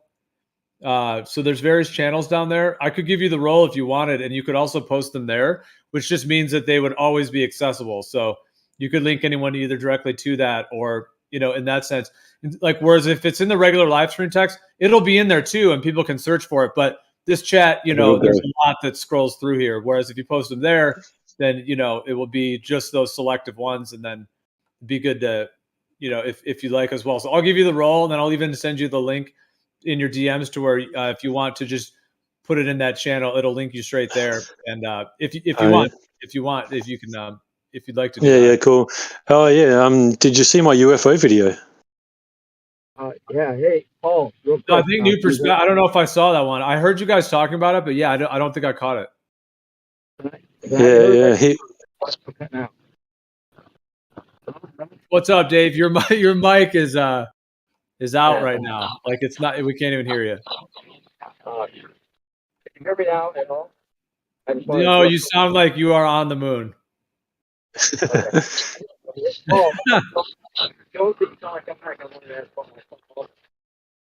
Yeah, I can't hear anything. Oh, he's going to drop out. Yeah, but yeah, that was pretty cool footage, and new perspective was pretty interested in it. So and I thought myself when I actually looked at it, I was like, holy shit, that's not normal. So and I only saw it once I was actually looking at the footage. I kind of saw it when it was there, but I didn't pay any attention to it. It wasn't until I looked at the footage where I was like, wow, that's not normal. So, but yeah, I mean, it was posted in because where was it? I posted it into Miswits, and then New Perspective went in there, and I think he screen recorded it because the actual recording that I have is like over 500 megabyte or over a particular thing, so I can't post it into the live chat. So then he just screen recorded it and posted it. But anyway, like I said, I'm going to drop off and go do this other thing, but I'll just be listening in, and I'll post some of those things in. So nice chatting, guys. Thanks. Take it easy. Peace, G. Looking forward to seeing your presentation, man. Yeah, for sure. Cheers, bro. Later. Thanks. Testing. Oh, there you are. Hey, all right. There you go. Hey, Paul, real quick. Yeah, I posted Were this. you? Hold on. Were you just on the outer ponds right there? Is that really what? Yeah, it was. I was just getting back from the outer ponds, and it's a little bit of a rough transition. But somebody was telling me I had an outer pond. Oh, it's Jeremy. That was a funny one. So you sound like an outer ponder accent. You know, not Chicago. I like to talk about the outer ponds so much I picked up their dialect a little bit. Anyway, Paul, your images that you posted yesterday, I posted just recently in the live stream voice text anyway, because you were talking about it. So, okay, yep. Yeah, they're in there, and I'll post your video, your UFO video that I put on my channel last night, since you can't upload it either if you want. It's pretty good, that's Geo. Good. It's actually really amazing. The first part of it, you're like, wow, that looks like really good UFO footage. Even though I guess it's supposed to be slower than you're showing it. The time lapse It would have definitely been slower because it was a time lapse. So I mean, obviously it was slower. But like I showed in the video, there's a section where it had to have travelled about 7 miles, and it would have done that in 1 minute. So I work out that's approximately over 400 miles per hour, and you see it.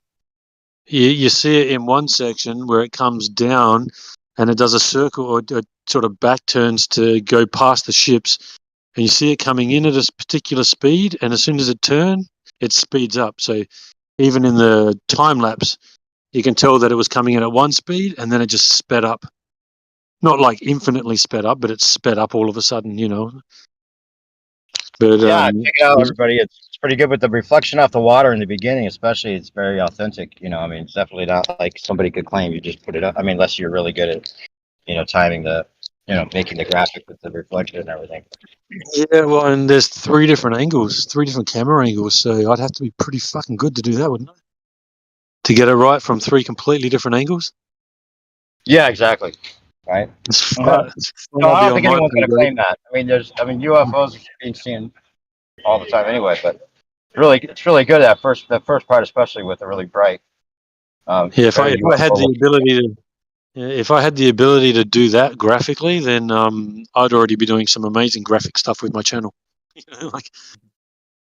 I'm very illiterate when it comes to that type of thing and computers. You'll get there. Yeah. Hopefully, I'd like to be able to. Well, that's how we can all work. That's how we can all work together, though, because everyone has different skills. Yeah, I think that this guy played in reality. I think that. Oh, first of all, I wanted to ask you a question. Actually, I'll just say this. So he sounds like a couple other people that we talked to. I think that might be what you were confused with, Gio. Just to add that, like he sounds like White's World a little bit, maybe, and maybe look like somebody else. But well, yeah, no, his voice does sound very familiar to me, which is why I think I know I've heard your voice before 100%, and I have seen some of those Jaronisms. And when you said that you shared your screen, I am remembering that. Yes, I do think that's probably where I've heard your voice. But you also have a very familiar. You also have like a very familiar energy in the sense that I feel like I've known you before in that way, and I could see being connected going further quite a bit more as well. So like, there's this like familiarity that I just kind of have a resonance with you. And then, but I think the way where I've actually heard your actual voice would have been on Jaren's at like 1 or 2 of those times. Cause I do remember even more than one. Cause I remember like kind of getting the signature, hearing like the signature of your voice. And then, like clearly like your path seems so aligned with so many of the projects that we've been talking about and been doing as well. So I could just see like the potential for a lot of synergy as well. So I was kind of trying to place it in my mind and, so but it's great to have met you, and I'm so glad that that you found us. Yeah, he came through actually watching Alan's channel. I think he was saying last night, and admiring some of his work. Cool that Alan's popping in here doing his stuff. But real quick, the Last American Vagabond guy. Did you ever try to talk to him about flat Earth? Oh no, I didn't talk to him about flat Earth. Has he ever mentioned it, or what's his opinion? No, he's always dropping the word planet. So I don't think it's even on his radar. He doesn't have time to look at that. So Be busy interesting doing though. If he's everything. all about the truth, that he would probably realize it just like us if he actually was Yeah, open minded. you would think so, and I guess it's a possibility. But he's so focused in the area that he's in, I don't think he would even have time to even bother looking at it. I mean, he does 2 to 3 hour shows almost every day, and he's got to like collate all the information together and go through it to make sure he's not giving out misinformation. Like, it's a lot. Like, I don't know how he does Well, it. if he's talking about like if he's on the level of knowing that the masks aren't good for us, he's already there. Like, I mean, that means he's honest. Like, he's not being censored or he's not censoring himself. So yeah, that would be interesting if you do Yeah. get the opportunity, or somebody maybe probably already has. I just always wonder with guys like that are actually like realizing the bigger truths, but then missing this one. Yeah, you would think that they would come along, but sometimes they don't. Sometimes, I mean, look at the conversation that Dave and Austin had with that James or with that Fitzer guy, whatever his name is. You seen that one? Yeah, that's a Yeah. perfect example. That's what's so funny about it. Like, he even knows the moon landing's fake. Yeah, that's right. But he just kept going on. Like, oh my god! Punch him in the face. Yeah, and then he goes and shows Dave McKeegan, and you're like, oh my god, stop putting us through this crap, dude. Yeah, it's so crazy. Like, you almost want to put him in the Alex Jones category. Like, what are you just like giving us things that you're not supposed to give, or giving some truth that you're supposed to or not supposed to? But I think some people were like, I guess it is. Just some people really just can't go there, no matter how hard you try. No, it's definitely a block for some people, that's for sure.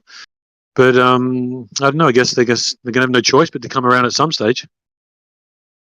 Exactly. After your all your observations are put into one piece that makes it undeniable, and everything else coming together with what Alan and Richard and everybody else is doing, it's going to be pretty hard for anyone looking at this honestly to deny it here pretty soon.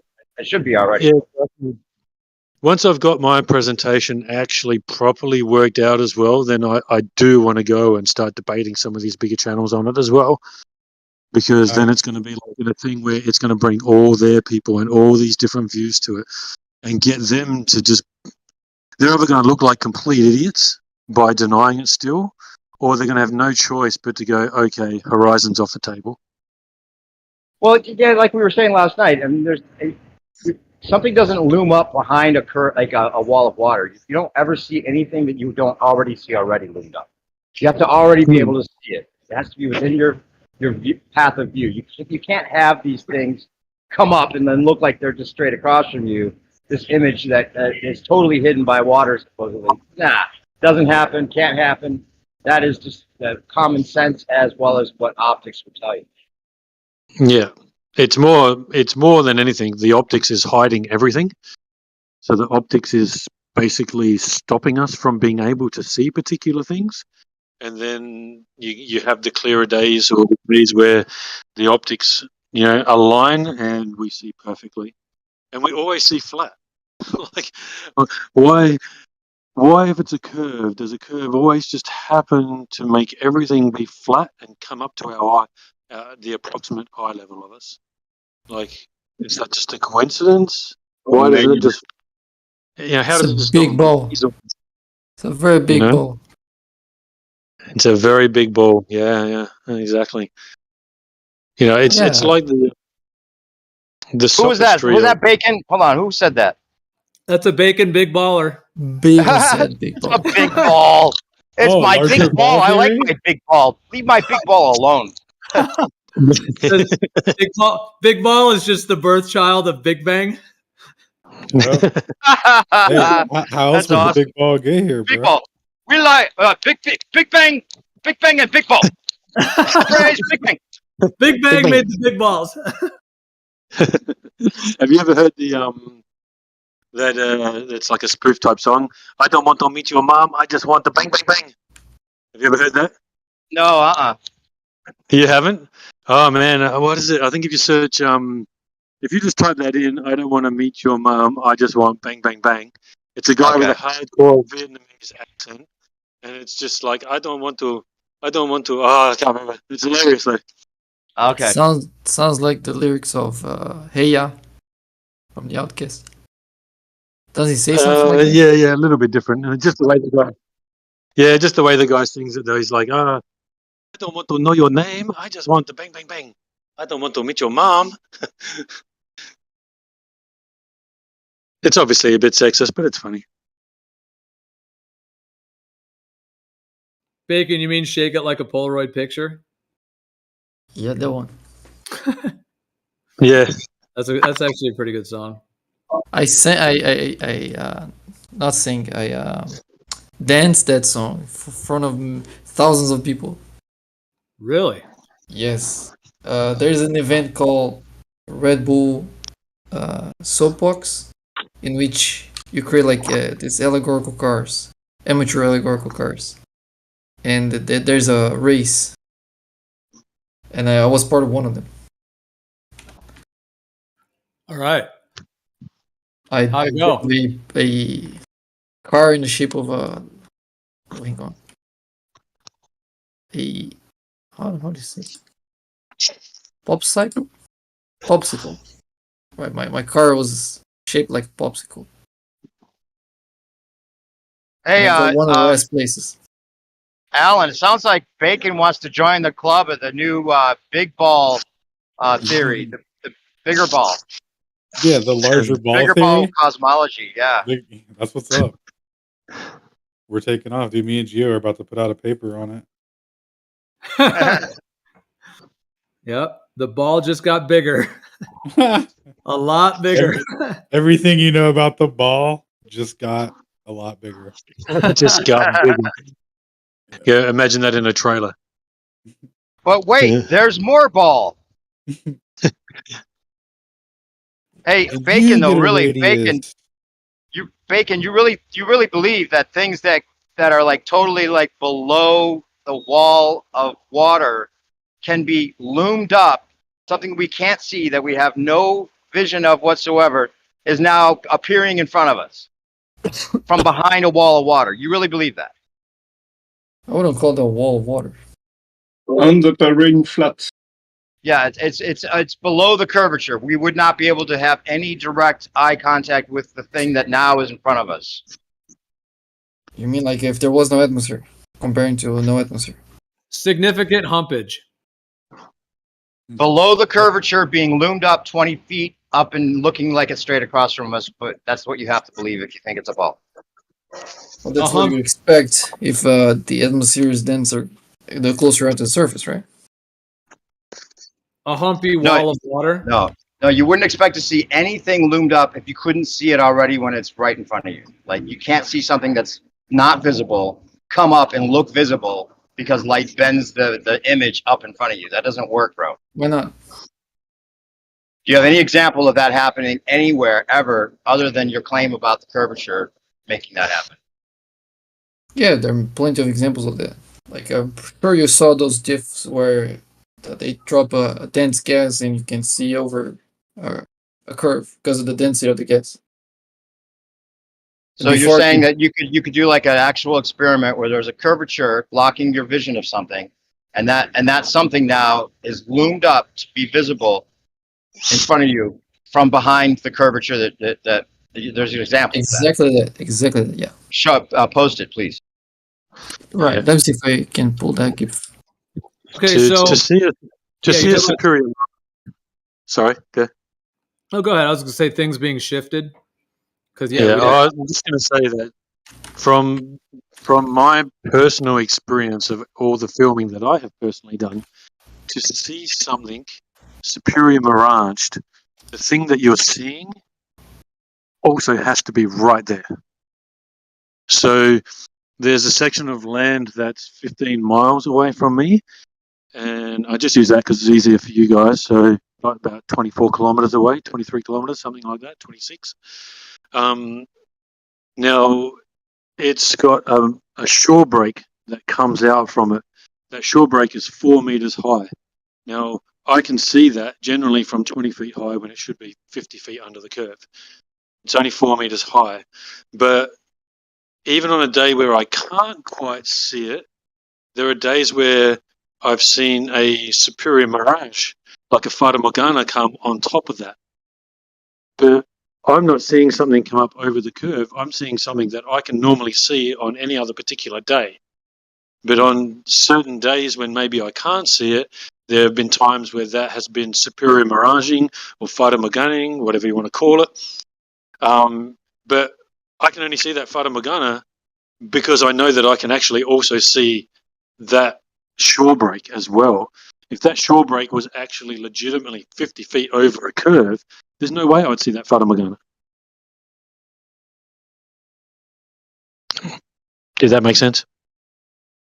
Yeah, the fact that you see it at all is proof that it's within your line of sight, not behind anything being obscured and lifted up. How is that proving it? How is the fact that you see it proving that there's no geometrical obstruction?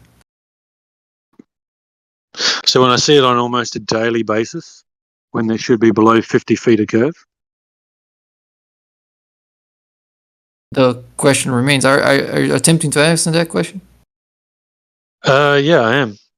It's seen on a daily basis when it should be below 50 feet a curve.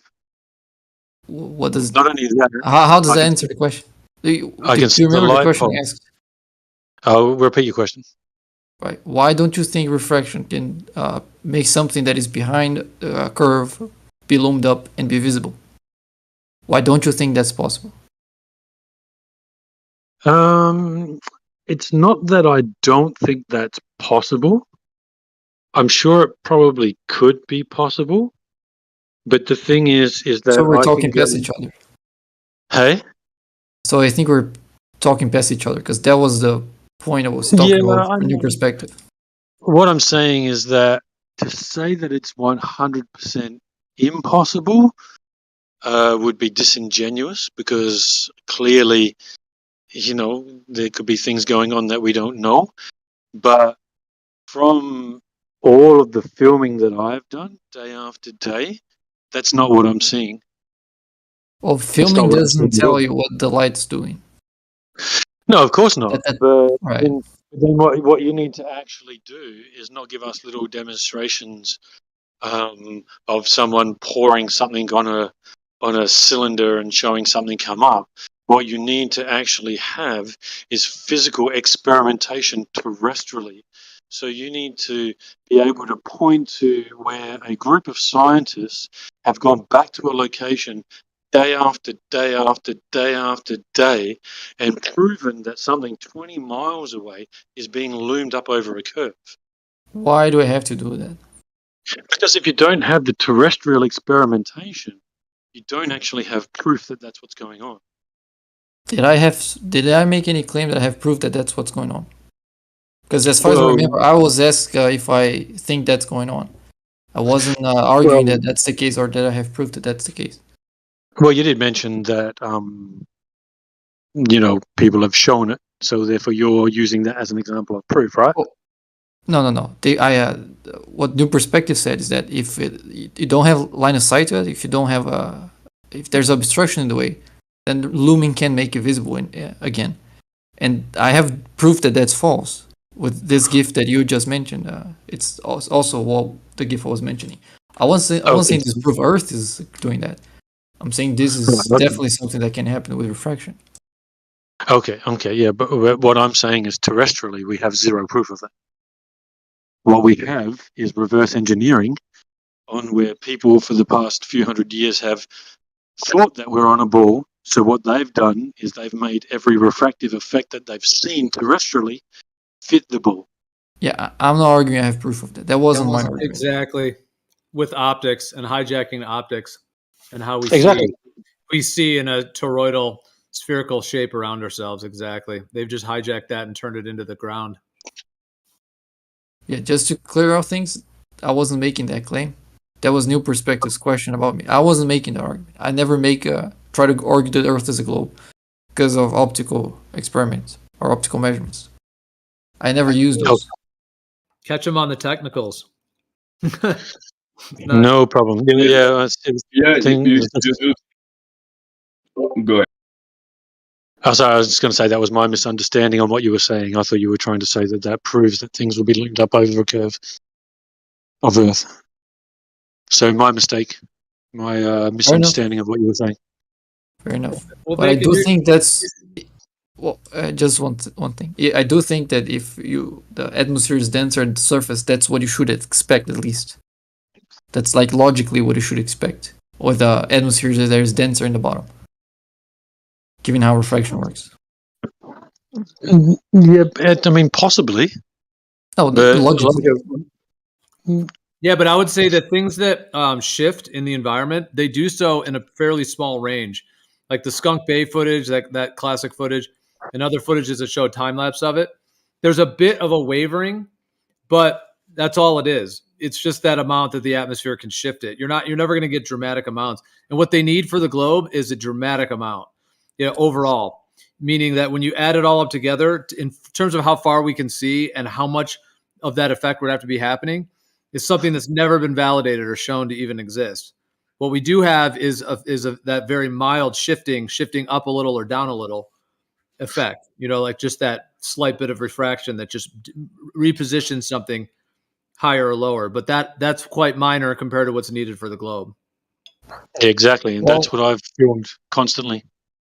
Yeah, if you want to say that, that's why Travis calls it the ether band. It's like this band of like this wavering, tunnel in a sense. But it's not lifting things like thousands of miles. It's just slightly shifting the position of what you can see. if the argument is that this can happen, but the how much isn't sufficient for the globe, we can talk about that. That's fine. It's not my how you say, like my forte, or like I haven't dealt with the math of refraction that much, or I don't know that deeply. But at least I think the logical expectation for an atmosphere that is denser in the bottom is that the default would be looming, given how refraction works. If you say yes, but not as much to account for observations, that's a different conversation we can have. That's not exactly what I'm asking right now. Yeah, Well, but still, it's just that you would think that without that atmospheric demonstration that we could consistently see, to use the vapor. I don't know. Did you post the video of your example of like not being able to see something and then having I the did. image I tagged you. come out? Okay, I'll look at that. I imagine it's similar in that it's just one small example of this kind of effect being possible. So then they can just say, "Oh, that's exactly what's happening on a regular basis on these long distance measurements. It has to be that." I mean, that's a pretty big leap of faith, and maybe another scaling fallacy, kind of like with one linear plane direction accounting for all the different movements, not feeling the acceleration and all that. Seems Not like exactly what I'm arguing. Like what I'm arguing right now is that the atmosphere is measurably denser at the bottom, that the pressure is much higher. You can easily measure that the pressure goes down as you move up. That of course contributes to the density of the atmosphere. But it doesn't always go down. Sometimes it goes up. Yeah, the pressure? The problem that you have with that the is pressure? that obviously because it's different every single day, and how do we know whether or not mile to mile to mile there's not differences between there? How do you know that density doesn't I'm not change? saying I know that. No, mile? I agree. There's a lot of noise in the atmosphere. I'm just saying that the default, given that the way the atmosphere organizes itself, you look at the denser air in the bottom. Of course, it's denser, so it sinks. So you'd expect the denser air to be in the bottom, mainly given the fact that the pressure just naturally rises as you get closer to the surface. Yeah, but there's given that definitely fact, more to it. But there's more. Default, of course. The default is actually things get dropped in the distance, not raised. Not with downbending light, you shouldn't expect that. I mean, I'm saying that can't happen, but that's not the default you should expect based on the fact that the light would be bent down. But that's not reality, though. Reality is the default is that things get dropped. How are you determining that? How am I determining that from 240 days of filming the same things? That's how I'm determining that. Well, what is your actual position for the things you're measuring to compare to? Are you comparing apparent positions of one day against the compared position? The apparent position of the other day, you're comparing apparent to apparent. That's not the kind of things we're talking about. We're talking about actual versus apparent, right? See what I just posted? See how that's shifting and warping all around? It's not enough to curve you over a massive ball, but it is enough to get a little bit of that warping and towering and extension. And it is changing where the horizon is lining up compared to the midpoint, like the level of the tool. So, or of the observation point in this case, and or if you're using a tool, it would be of the tool. But so that's going up and down, and it's like wavering, sort of like you see through through water. That happens too, where you get all those effects. So Gio, you have to. The atmosphere functions as a liquid as well, but that's not allowing you to see around a ball. It's just wavering what you can see. The extent of what you can see is just being wavered. Go ahead. Yeah. Go ahead, Rakia. You have to realize that's a long time too. So if you go out in the morning, you would see that land maybe underwater. You go out at a different time during that video, you would see it above the water. You see like it's wavering up and down at different times in the day. Not that quickly. I don't think people realize that. It's the conditions of the day making it happen, but it's different times of the day when the source of the sun changes, your light source, or whatever. The camera's in the same spot. That's a huge movement, right? Like you don't realize that either. That not being able to see that entire whatever it is, that structure or piece of land or whatever at one point of the video and seeing it clearly at another point, that's a lot. Like that's a huge piece of of what's being obstructed during that video. Right. Like look at on the left of the one that shows with the white line in the middle. I'm looking at like the second building from the left. It's like a white building. That thing towers, it goes up and down, and then it even disappears at one point. Look at that. Like the actual, it even disappears. Compressed. I mean, you can't say that that's the curve that's hiding stuff selectively. It's not the case at all, because this is not even the distance that would cause curvature as well. It's just, it doesn't correlate with that. And that viewer is obviously high up. Like that viewer is high. So, you go down lower and the effects get even greater. Yeah, of course, I'm not claiming that these fluctuations here are the curvature. And yeah, but if you're a glober, that's just the claim. Are you a glober? Just 1 sec. Well, we need to know because we need to be in context. I won't interrupt you again if you say you're a glober. No, I'm a glober. Why are you interrupting me to ask a question you know the answer? So let me just finish what I was saying. In context. Because if you think that's obstruction due to Earth curve, I want to know. I didn't say that. Oh, so you're not a glober. Well, let's let him go. Let's let him go for a minute. Being a glober doesn't mean I'm going to say every single picture is an obstruction of the Earth curve.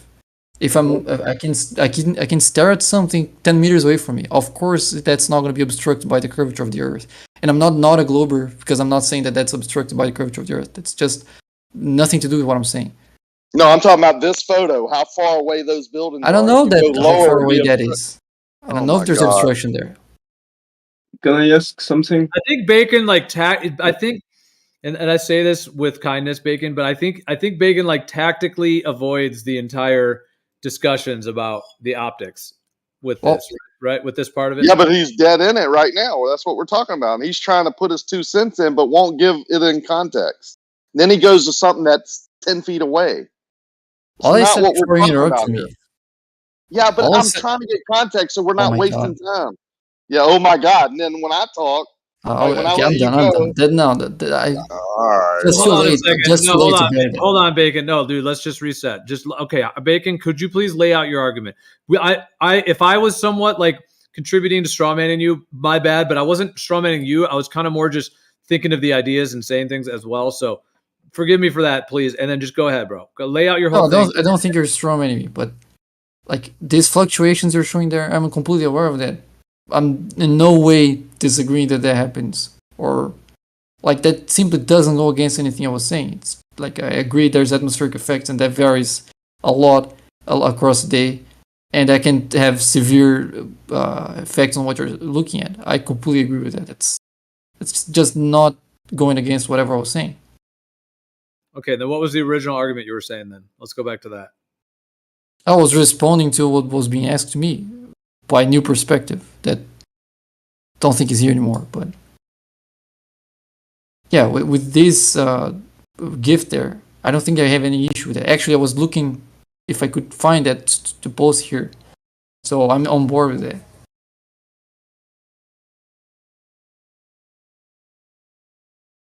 I was just trying to clarify that out.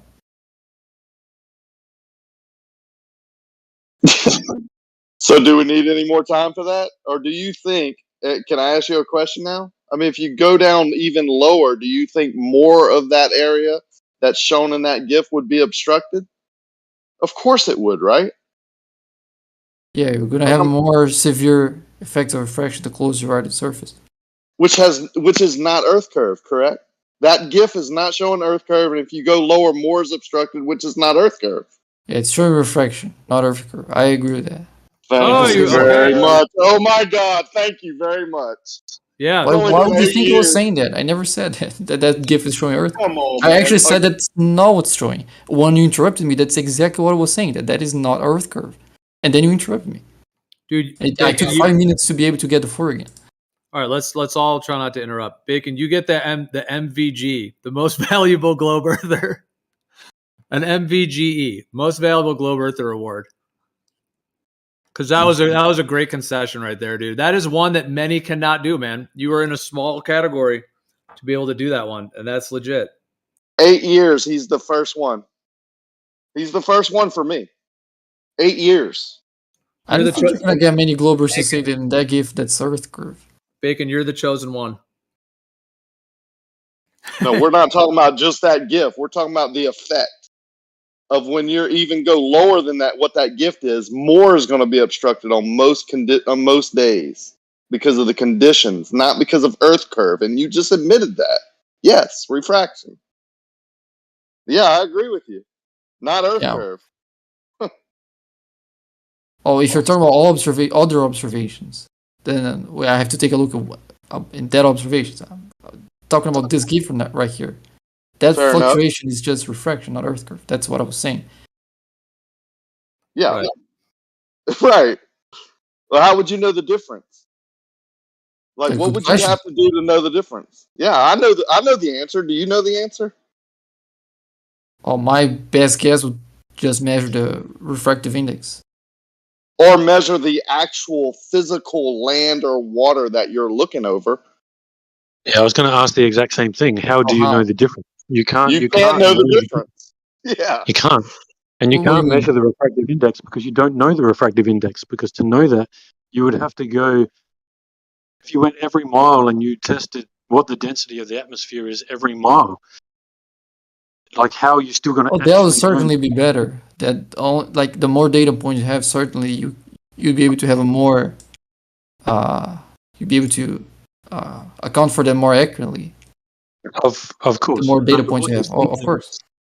What you're seeing there is better is measure the actual physical water curving. If you think it's curving, that would be better. Yeah. Yeah, what you're seeing there with Skunk Bay is every single observation you've ever seen is exactly the same as that. Some are up, some are down, some are blocked, some are blocked. Some seem like they're stretching, some seem like they're compressing. But then all of a sudden, people want to say that that's Earth curve, but it's not. It's Skunk Bay. Everything that you see is exactly the same as that. And you've now just admitted you can't prove that that's Earth curve. Well, you can't say I'm not saying you can't. I'm saying I can't. I don't know how to account for it. If someone else knows, then they might be able to make that claim. So Bacon, do you not go with boats over the curve then? Have you also abandoned that one, or because that's the next thing that the top guys are going to have to start doing? Oh, partially. I'll be more like I would not just that sentence alone. No. Maybe in part, like it's in there. It's somewhere if you had at least some measurement or some good indication of what's going on with refraction in the observation, you might be able to claim that. Well, we agree with each other on that too. That's why I say boats go into the horizon, not over it. They're not going over a curve of water. They're going into the horizon, which creates effects. due to the conditions. It's called a mirage. Exactly. I say boats go beyond the horizon. Yeah, they go into it. Same thing. Yeah, exactly. Yep. That's So why I I have actually. videos. Go ahead. Oh, sorry. I was going to say. So, as an example, some people might turn around and say, "Oh, well, okay, if it's a inferior mirage, then yeah, you can see that the boat's going into the inferior mirage, and that's why it's disappearing." But I actually have also footage where there is zero inferior mirage in an area where only, according to the globe math, 5 meters should be blocked, but there's over 20 meters blocked. And there is zero inferior mirage. It's a clear horizon line. Now, my point to this is that if I was, let's say that wasn't land in that position, say I'm watching a boat go off into that direction, that boat is going to disappear quite fast when I know that on another day I can film almost to the land, almost to the shore in that same area. So if I'm watching a boat on that particular day move away from me, it's going to get to 12 miles away and it's going to be 60 feet below the horizon, but it's not. You get that? Exactly. It's not 60 feet below the horizon, and it's a clear line. It's not like it is refracted, of course. It's not like an inferior mirage doing it. There's nothing there. It's a clear line, and that's where a lot of people will call them globers will turn around and go, yeah, but there's no miraging here, et cetera, et cetera. Okay, Yeah. well, I'm just proving and demonstrating to you that horizon line can be 15 meters higher than it's meant to be at just 12 miles away. I've got other information where the area at 15 miles away, there's 100 feet blocked. Literally the entire land is blocked by a clear horizon line when I'm looking from 6 feet high. That's 100 feet blocked. That means that I would have seen a 100-foot ship go off beyond that and be completely out of sight at that 15-mile period. But on a different day, I can take my camera down to 6 inches, or let's say I can take my camera down to 3 feet and film 4 meters of a shore break. So then what happened there? Then all of a sudden, if I, from 6 feet high, I can see a ship disappear at 15 miles and there's 100 feet of curve. But then on a different day, I can go down to 3 feet high and see the same area and see something that is 12 feet high. If I went and watched those two ships, if I went and watched the ship disappear on those 2 days, I am going to have completely different results. One of them's going to disappear, and the other one is going to still be, 90 feet visible at 15 miles. So now tell me that has anything to do with Earth curve. Nope. Exactly. On those days where Oh, just real quick, like where the ground meets the sky. Well, the ground is the key layer because that's what you're closest to. So how far you can see on that ground layer is going to dictate, the position of everything and where things will obscure. Because let's say that last point you can see the ground is, let's say, 3 miles, but a boat is 3.5 miles or 4 miles. Then yeah, you're not going to see the bottom of it because, like you said, it's beyond it. It's beyond the actual meeting place of the ground and the sky optically for the person looking at it. It's past that point, so you're going to get visual obscuration. It's past the place where their ground and sky meet. take the picture that you posted earlier where the boat appears to be floating in the sky. We know it's not. It's floating on water. You can see the water underneath the boat, but it's just mirrored. But if you would have watched that boat go away from you the whole way, it would look like it's going into the sky. But on a different day where that same boat would be obstructed bottom up and you watch it go away from you, it would appear to go, over a curve of water. Neither one is true. Like, it's just an optical effect. It's an optical illusion. The definition of a mirage is an optical illusion caused by the conditions of the day. Very simple. Right. So in this one here, it's the same position, but like different days with the oil rigs. Yeah, like what is causing that obstruction or that I call it obscuration is really the better term because it's visually obscured. I think is the more accurate term. It's not physically obstructed. Usually the word obstruction indicates more of a physical in that nature, whereas obscuring is when it's like the information is not visually there. Like there's like missing information of the visual information that's required to render it. Yeah, that's the exact thing of where I was saying before that I have two ideas on that. It's either all of the light from the bottom of the oil rigs just isn't reaching our eyes, therefore making the horizon appear to be higher, or we just have magnification of the horizon. Right, magnify, like you're saying the meeting point of the ground in the sky is closer due to magnification? Yeah, just like all the water that's been like magnified. Exactly. But I think it's possibly a combination of both, where the light from the bottom of the oil rig just is not reaching us. If that's bending down, it's bending down and hitting the actual ocean earlier, well before our eyes.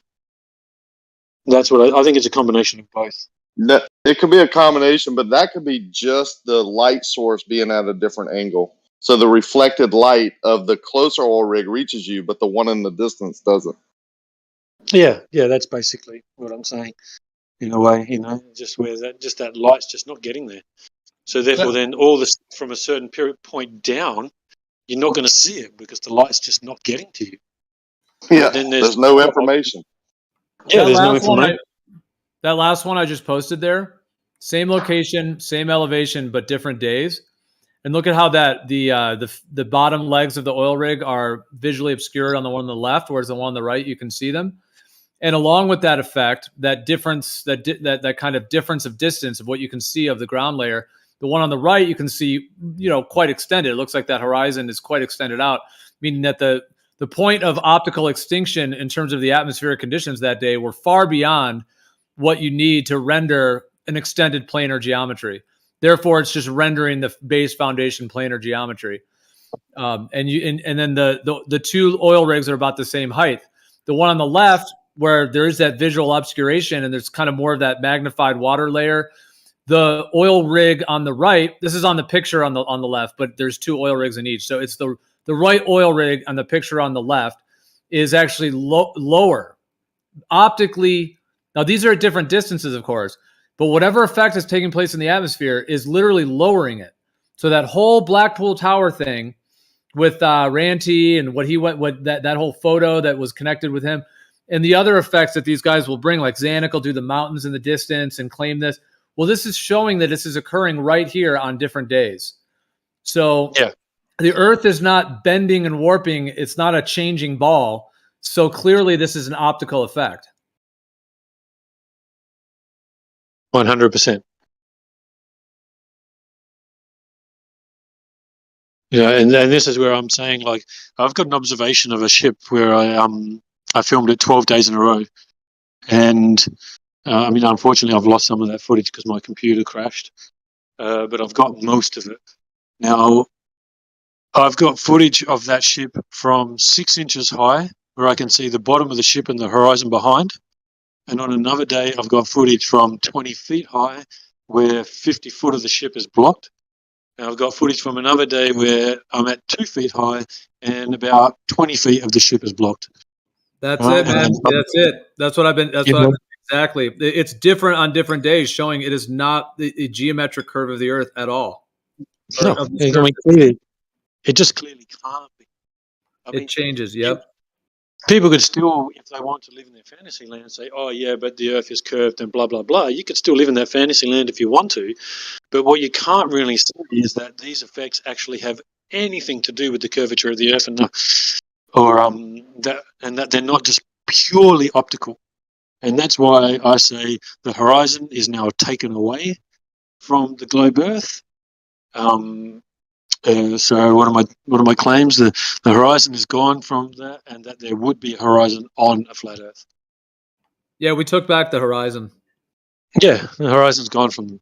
So the observation where I've got of a ship that is at 4 miles away, but the horizon, according to the globe, because I was 28 feet high, the horizon should be 7 miles away, but we have a tiny bit of an inferior mirage going on that ship. And we have a horizon that's at less than 4 miles when it should be 7 miles. that one pure observation alone proves that there would be a horizon on a flat Earth, because where's that extra 3 miles of water that the globe predicts? Like, it's got to be somewhere. You just can't see it. So that one demonstration there proves that clearly there would be a horizon on a flat Earth, because it's like, how does that even happen in the first place? Like, obviously, my brain's fried. I'm just not getting this out right. But you know what I'm trying to say? Where, Yeah. like, I mean, if you've you're good. got a horizon at 3 miles when it should be 7 miles away, then that proves that there would be a horizon no matter what anyway. Exactly. There's already a changing horizon point well within what the curvature would be. Exactly. That shows that it absolutely is optical. However, they have shifted, over the years, like, because in 2015 and 16, they really didn't even know how to approach this. But at some point, they decided to just claim that it's not an actual geometric horizon of an actual Earth curve, but it's actually an apparent horizon, and it shifts all around. So they've kind of had to say it shifts it. Right. Yeah, welcome to Flat Earth. Thanks for coming. Once they turn around and have any form of admission that the horizon is optical, then it's gone. Thanks for coming. Like, stop trying to claim once the admission that the horizon is optical in any way, shape, or form, you can't claim boats go over it.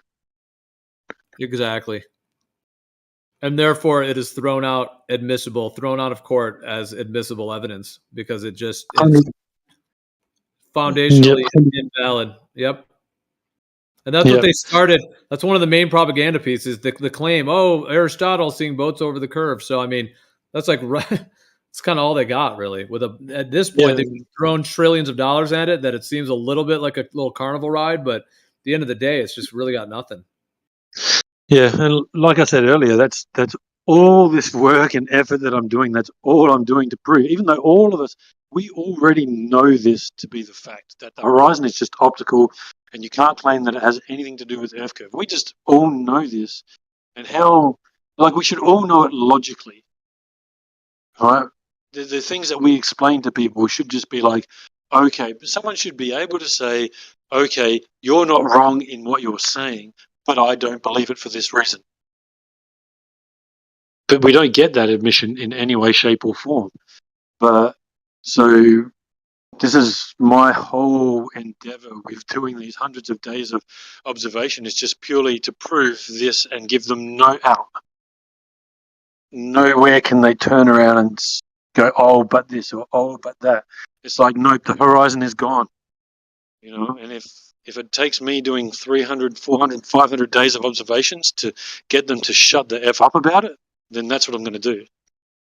Well, that is very helpful, because a lot of it goes unnoticed, because believe it or not, most people that this information is getting out to are getting like pre-made, cherry-picked memes that are, that are not really like an actual full representation of the phenomenon. Just cherry-picked, and then a certain claim is made to it, and then people just recycle that, for example, in terms of like one example of how that can be the case. Because, for example, the understanding that the whole idea of the boats being visually obscured, or what they try to call obstructed, due to the Earth curve or having something to do with Earth curve, once you realize that happens at different distances on different days, that shows that it is not a consistent geometrical component at all. Meaning it clearly is shifting optically, which is, essentially links into what you were saying before as well. So once that's the case, then it's basically just completely invalid to claim that has anything to do with an actual physical surface. And the fact that does so at different distances on different days shows that it is indeed an optical effect. But a lot of people don't think that. They just think, boats always go over the curve at the same distance, but that's not the case. It varies significantly. I don't see why curvature couldn't be a component of that. Like, well, okay, if you have a you're saying if you have a refractive effect that's moving it up and down, and you have curvature, and they're like combining, that's the best you could do, probably. Try to claim that. Yeah, that's why I think it would be the most accurate description of what's going on. But you're just hiding curvature behind an assumption. You know what I mean? Yeah, Yeah. And and there's many things that show the extended planar geometry as well. And we could go through those. There's total dead giveaways that it is a planar geometry and not an Earth curve that's warping. Yeah, I was just responding to, like, I thought you said it can't, curvature can't be a component. I was just saying that it can be one of the components. Like, you can have both things, and you shouldn't expect observation to be that much different than that, right? I'm not saying this proves Earth globe or whatever. I'm just saying that if you're saying this is not compatible with a curvature because there's optical effects, I don't see the logic on that argument. But if you're saying you can have both, then we're on board with it. You can have both, but you can't 100% prove either, technically. So you can't prove that all these things are coming up over a curve. And technically, from these observations, we can't prove 100% that it's because the Earth is flat. This is why what I'm saying is it takes the horizon off the table. You can't turn around and say that a boat's going over the horizon and be completely honest. You need to also hold the other thing and saying, well, the same thing would happen on a flat Earth. But I'm not arguing that, right? Yeah, Bacon, this excludes the globe, but does not exclude a planar surface. Meaning, okay, it explains the globe explanation that these things are going over something that's related to a geometric feature of the Earth's surface that is of a curved nature. So that is out. And the thing is that the whole claim is that it is at a distance that would be going over the curve. So the fact that is not valid, that it is an actual physical geometric curve, the best you guys can do is say, okay, well, it is just moving around, but we're just going to assert curve in the background. So I'm not saying it proves a planar surface. And in theory, yes, you could, in theory, maybe have a curved surface that also had refraction. But it's like there's like a series of logic here in terms of which ones are validated and which are not. You see, and what we also get is from that statement of what Gio just said, what we get is the fact that us as people who are saying that the Earth is flat have the honesty to admit that. On the other side, they will just deny it vehemently. They cannot admit that whatsoever, even though what Gio just said is 100% fact. A curved surface of water at the rate that they give us is easily measured. Easily measured. Because you can recreate the supposed curved water with sand on Earth, whether it's a plane or a globe, using the tools provided that are accurate enough to do so, and shape it out in the shape that the water should be. But what you can't do is turn around and take that same tool and prove that the water is curving. You can only measure the water to be horizontal. I mean, it should be game over. If you really just let go of everything and leave the Santa Claus, I saw the cookie eating theory behind, and just think about what I just said, it's over. You can take the same exact tool on the same day next to a lake, create the sphere, right, out of sand. The supposed, curvature rate of the sphere given at the size it's given of 8 inches, whatever it is, right? You can create it out of sand. But what you can't do is just turn that tool to the right over the water and measure that water curving. Game over. Yeah, well, one thing as well that, like, personally myself, I've come to the realization that I don't think that an inferior mirage would be possible on a curve. I think you need a flat body of water to even create that kind of mirroring effect. I agree with you. When you talk about mirroring like they do in mirages, you can't do that over a curved surface. Yeah, I don't even computes to be done with a curve, even though you can say it's a slight curve, doesn't matter, it's still a curve. Where it's like we're seeing a flat mirrored effect. To me, from what I've done and what I've seen, the way that it operates, I cannot see that happening on a curve. That's why when people show those pictures of the reflection of the sky on the lake, and they're saying this couldn't happen on a curve, you reverse that and say these other mirages couldn't happen on a curve either, because the reflected light wouldn't get back to the viewer that way. Like, it just doesn't happen. I Yeah, agree for with sure. Yeah, I Like agree. I've got one where I'm filming a ship. I was actually having this stupid discussion with some Globers over on, and these guys are globetards. They're over on Twitter. They're just attacking everyone, and they're just condescending assholes. They're just if it was in reality, and they tried to talk to me like that in reality, it would be over in a moment. But anyway, so they were trying to go, oh, refraction can't make a ship disappear bottom up. That's impossible. That can't happen. So I'm like, okay, I made a little video and I posted a ship where the ship was being inferior miraged. The ship is only 7 miles away, but literally 30 feet to 40 feet of that ship is already hidden by an inferior mirage. And I'm like, oh, so refractive effects can't make a ship disappear bottom up? This thing's only 7 miles away. There should be 1 foot of Earth curve here. Like, but we're missing 30 to 40 feet. Is that not a refractive effect making the bottom of the ship disappear? They would not concede. 100% they wouldn't concede. Yeah, I've That's been the called a level liar.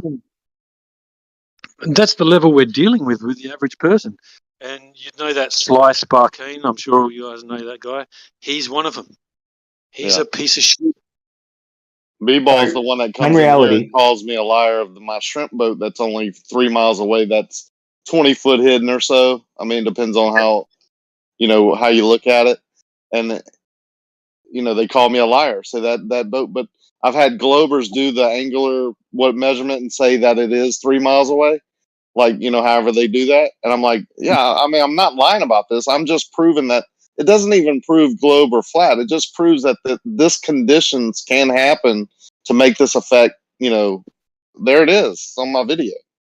Yeah, I think the beauty about where I am as well is because I'm in an area where the big ships are always coming in as well. We've got a port called Port Adelaide just to the right of me. So the big ships are always coming in there, and the places that they sit when they're waiting to come into port, they're always sitting between 10 miles and 15 miles away. So I've constantly got ships just sitting in that area. Some days there's not, but most days there's at least one.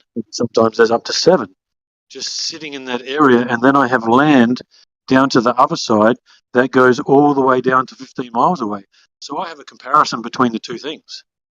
I'm just without me realizing beforehand, all these years that I've been, looking into this, I could have been down there for years filming this.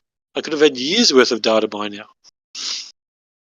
It's just lucky in that sense. I have those two contrasts.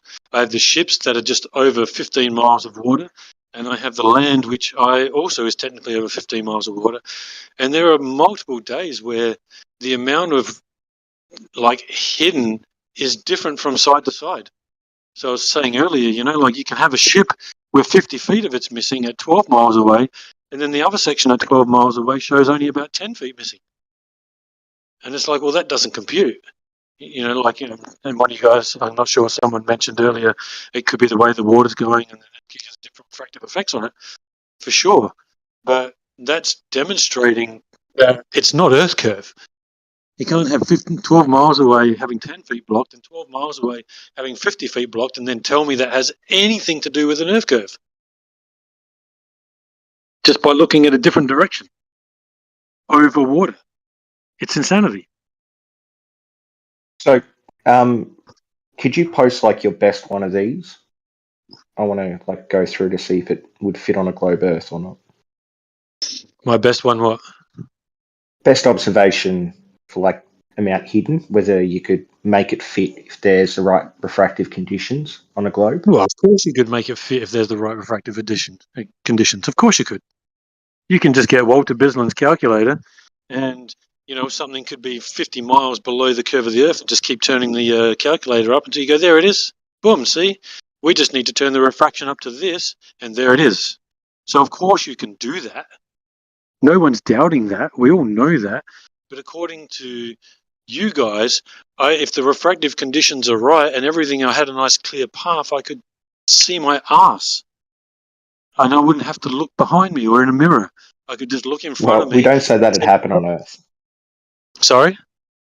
We don't say that it happened on Earth. We say that's a possibility, but it's not going to happen on Earth. Like it's a logical possibility, but not an actual possibility. Yeah, but that's what you say. So therefore, then, at the end of the day, you'll make the claim. No matter what we see, we'll just turn the refraction up a little bit and go, there it is. Thanks for coming. Yeah, but I don't think that indicates the shape of the Earth either way. And so I don't think an observation of there being like massive variance in like refractive index would like have anything to do with the shape of the Earth, or like any of your observations would have anything to do with the shape of the Earth. They don't indicate either way what the shape is.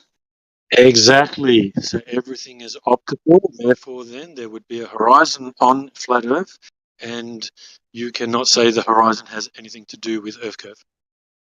Well, but the problem is you can measure the refractive index. So if you measure the refractive index, or you apply like standard refraction observation, then you can say Make that up the there refractive is an index. Earth. If I have an observation and you make up the refractive index, you can't prove that that was the refractive index of what I was seeing. You can only Well, say no, I but see it, because here it shows, if I do the math, it shows that that would be seen with this refractive index. But you can't prove yeah, but that. surveys can measure the refractive index. How so? Don't you just measure the temperature gradient and then you apply like Snell's law to it? But what's the temperature gradient over a 30-mile period? What's the temperature gradient over each 100 meters, over each 500 meters, over each 1 mile? What's the temperature gradient? Show me one I don't know example. exactly, but Okay, but yeah, now what I isn't want there you to go look for, is one example of scientists going out and doing those observations terrestrially, where they yeah, isn't did there that those. main survey guy? He admitted he doesn't do that. What does he just put in standard refraction? Yeah, he just fluctuates based on what he observes. He takes the globe model and then does the math. What? I don't think He he would have sees. admitted that. He probably said that he like had the observation, and then instead of like measuring the refractive conditions for the day, he probably would have just put in standard refraction for like a low refraction index. But no, but if the observation is even further than that away from the globe, he just does the math. Well, yeah, but he's He says there done must be. some that are like really close over water, like midday, still show some drop, and you can just add standard refraction to that, and it fits, right? Like, why would it be different? No, it doesn't always fit. That's what I'm trying to explain to you. So, but you realize that you said that you can just measure it, but quickly we found out like no one's ever actually measured it. So basically, it's just a reification class. No, there's what refractometers. What? They measure refraction. Okay, so wait a minute. Your homework is to actually go look for what I'm asking. Go try and look and find an actual scientific experiment where a bunch of scientists looked over, let's just say, even 10 miles of ocean, and they took measurements every mile, every half mile, whatever it is, and then they repeated those observations on multiple different occasions. Go see if that exists. Don't waste your time. It doesn't exist. Well, we know it doesn't exist, but you need to prove it to yourself. Go look for it. Because if you can't find it, then you can't make that claim. Because you just claimed that it existed. Yeah, it does. You can, and like in large scale surveys, they have measured refraction. Like, then you should be able to find it. Yeah. Yeah, So therefore, all right, then you should I'll be able to find find it it. for you. Go look on some of these large scale ones where you're saying they measure the refraction. You find out whether or not they did measurements every mile, and they sent up balloons in those areas, and they found out exactly what the median was every mile over a 20-mile period. Go look for it. Come back and show us. Come back and show me. And So what I was more interested in was why you think that your observations have anything to do with like the shape of the Earth. Like we have other ways to measure the shape of the Earth He other than just repeated and said that optical it does. images. But if all optical images fit the globe Earth, then it just means that the other ways of measuring are much better than the optical ones. They don't fit. The optical image, Yeah. the optical things don't fit. That's the point. Well, You said also, they the do. point is that no, really, there's no observation in the world you can even think of that you can claim wouldn't fit, because they literally claim you could have it go around the whole globe. So literally every observation, no matter what it is, would quote unquote fit the globe. No, they claim that it's logically possible if the refractive conditions were just right that could happen. But that doesn't mean it will happen or in reality it ever could happen. It just means it's like a logical possibility with the way that light can potentially bend due to refraction. You're And not it's even also- actually, first of all, they claim it matches the rate of curvature all the time. Secondly, you're not actually addressing the point. Yeah, maybe Which for like is a very that they're- short distance. What You point? could, of What course, point did I say address?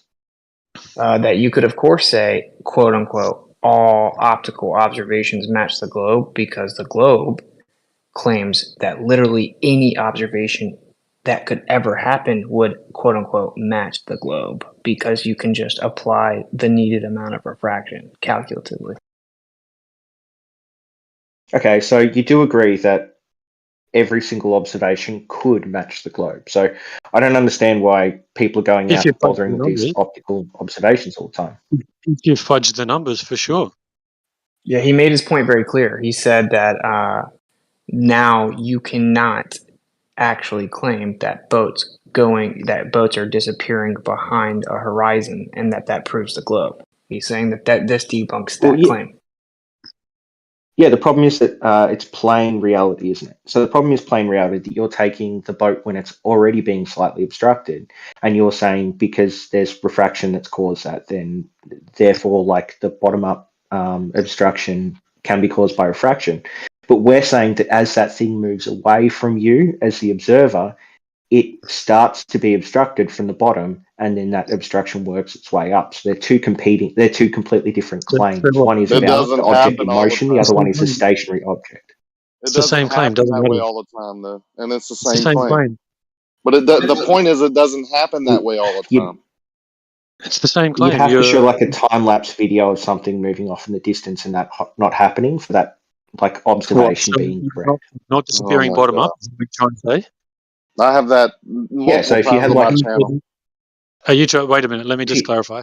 Are you trying to say that we should be able to show you something of a ship moving away and not disappearing bottom up? Is that what you're trying to say? You'd have no. So I'm saying that. Sorry, that's what I mean. So if a ship is like moving away from you, and it doesn't disappear bottom up, then that would fit the flat Earth. That's fine. But if you're saying that a ship can be obstructed off in the distance to a different level due to refraction, well, that fits both models, so that doesn't say anything. What we say is that when ships or when anything goes away from you off in the distance, it's obscured bottom up, which fits the globe model. I can so debunk that claim. Crazy. How long have you been listening for? Long enough to know that you've said that there have been some ships that you have taken images of where one ship is obstructed more when it's closer than a ship that's further away. Okay, so let me explain something to you again then. Okay, so I have footage of an area that's 15 miles away from me. I have footage of that area from 3 feet high where I can see the shore break, which is at most 4 meters high. The top of it is 4 meters high. So I can see that at 3 meters from 3 feet high. I also have footage of the same spot from 6 feet high where 100 feet of the land right where that is blocked. Okay, so if I went out there on the day when it was 3 feet and I filmed a ship moving away from me, that ship at just 15 miles away would have only been around 10 to 12 feet blocked. On the other day, if I went out and filmed that same ship moving away from me, but now from 6 foot observer height, it would have got to the 15 miles and been 100% out of sight. Whereabouts was the Earth curve? So the Earth curve was there the whole time. The thing is that you don't film it. What you do is you take stationary images. So if you do a film of a boat close to you, moving away from you, you'd see that it would only be obstructed bottom up, no matter what your like height is as an observer. But if you have the stationary image, then refraction can make it appear like that boat is more or less obscured by the curvature of the Earth. So you still go by the claim that no matter how far into the distance something goes, on a flat Earth, it would never disappear bottom up? Is that your claim? No, it still could potentially, depending on where you put the camera and the refractive index for that day, like maybe. Doesn't matter where you put But the camera. if that's the case, like a really, really tall ship, if it's going to be obstructed, it should be obstructed at the top first and then the bottom second, and then it should move in towards the center. At the top first, it should be what's going to obstruct it from the? They say the laws top of is perspective, further the away. vanishing point of objects. They say the top is further away than the bottom. And the top of it, yeah, but the top you have a greater angle to. The bottom That you have doesn't a make less. sense. You have a much less angle to the bottom. You have a greater angle to the top. So therefore, you're looking up at something compared to looking straight across at it. That still doesn't make sense to me. Did that make sense to anyone else? What does a greater and lesser angle mean? It makes sense to me because this has been their argument for years. It's the same person. It's the same. Okay. Yeah, the receptive angle is greater at the top. Yeah. So if that I'm still standing makes in no front of sense the to me. house. So a receptive angle, does that mean like that thing? Stop. If I'm standing in front of a 2-story house and I'm 10 feet away from that house, okay, and I'm looking at the floor and looking at the roof, okay, I'm still going to have a lesser angle to the floor, but I'm clearly going to be able to see both, right? Now, if I go back another 100 feet, my angle to the roof is still better than my angle to the floor, right? Yeah, now go that's back probably another because the one. floor is. Do I have a less of an Like it's a angle to shallow the floor angle. and to the roof? So then why would the roof disappear before the floor? It won't. The floor will disappear first. He knows it. He's just here to waste time if he doesn't. Please don't be disingenuous to me, but Well, would the floor disappear first or the roof? Go ahead and say it. yeah, the floor will disappear first. I'm fine with you. that. But what we're talking about is, say you have like a large container ship and you're up on the shoreline, like a few meters above the ocean. There's no reason why the top of the container ship wouldn't disappear first. Like if you're The up slightly container higher ship looking at is both, the you house should be now. able to see like the middle of the container ship, the top of the container ship, the bottom of the container ship. And it should start disappearing at the top if it's just by how That's far away it ridiculous. gets. You just agreed that the house floor would disappear first, but now the bottom of the boat, which in this analogy is the floor of the house, wouldn't disappear first. You're double speaking. This is too easy. This is too easy. What we're talking about, You is the inability. Right? Oh my God! Can you be quiet for a second so I can No, finish I saying what don't I'm deal trying with to say? trolls. You're either trolling us or you just don't get it. I'm trying to talk to plain reality here. I want to have an actual discussion to understand what he's doing and what he thinks this is showing people. Okay, so plain reality. No one listening to what you just said then would think that you have any kind of cognitive ability. You just turned around and said that if we move away from the house, the bottom of the house will disappear first. Then, in basically the exact same example, you just then turned around and said if we were looking at a ship, the ship would disappear from the top first. That is no. I put the observer up slightly higher. That's the difference. So the observer slightly higher. I understand what you mean now. Doesn't matter. A very shallow angle means it's hard to resolve things when they move away from you, like a flat object that you're looking at, and it's like it's tilted away from you. It's harder to resolve that if it's a shallower angle. I agree with that. But if you were to like draw a line at the bottom of a house and a line at the top of a house, and then you were to walk away from both on a flat Earth, you'd be able to see those lines equally. You just wouldn't be able to see the floor of the house as it like tilts away from you. That's until not you even get to true. the point with either the Earth curves or there's like a problem with perspective where you can no longer resolve it. At which point, if the house is much taller, then the top of the house should be harder to resolve than the bottom of the house. You're talking about perspective without atmosphere now, where you're at the midway point and it would just blink out. The top and bottom would disappear evenly. But unfortunately, when we're viewing these objects, it's in an atmosphere, which makes the denser layer at the bottom make it disappear. But when you just want to talk about perspective, like you did the house, and then agree that the floor would disappear, and then in the very next say, if you just talk about perspective with a ship, that the top would disappear first, then there's no reason to go any further with you. Okay, that's your opinion, but I explain the difference. If something's like tilted away, if it's lying down and you're trying to resolve it, that's much harder at a shallower angle than it is like if you just draw something very clear towards the base of the house and something very clear towards the top of the house. I can't think of an observation where walking away from that, you wouldn't be able to see both unless it was obstructed by Earth curve. Okay, let's go over this logically, all right? So even if I raise myself to 100 meters high, okay, clearly we all know that the horizon comes to the approximate eye level, maybe not 100%, but approximately the eye level, right?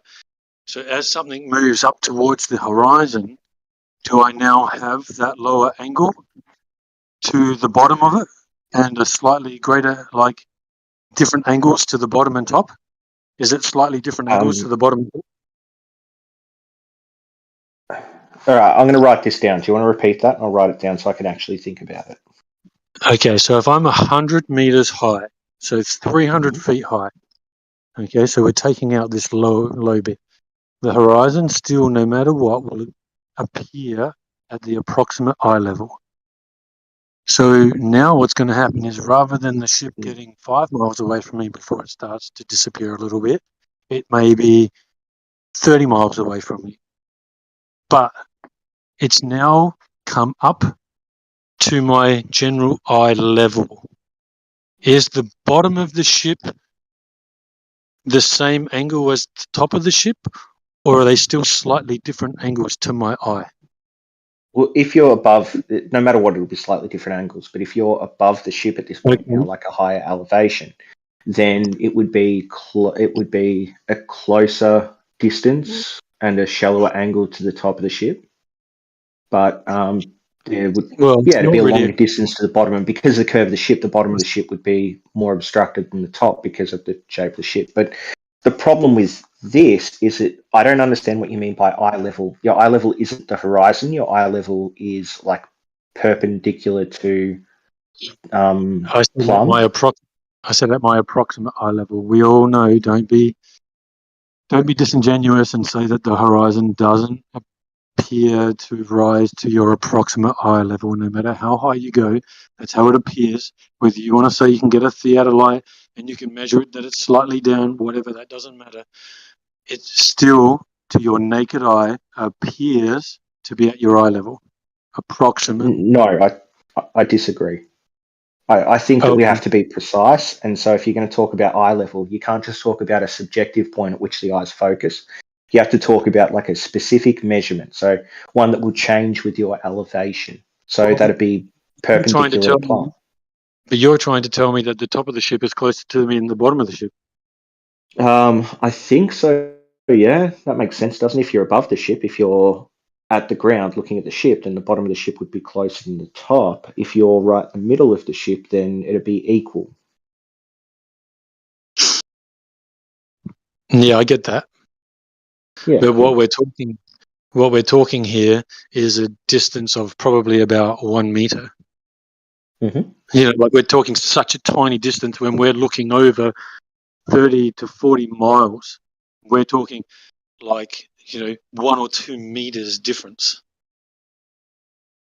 It's infinitesimal compared to the distance we're looking at.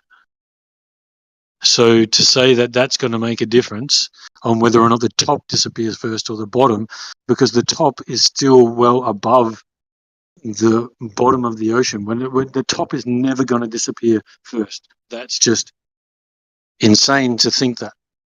And if it's only insane because that's what we actually see. If you were to apply the logic and the laws of perspective as has been defined to a flat baseline, like a flat level Earth, then it wouldn't be insane to think that that's the only way something could disappear, starting at one point towards, the whole thing.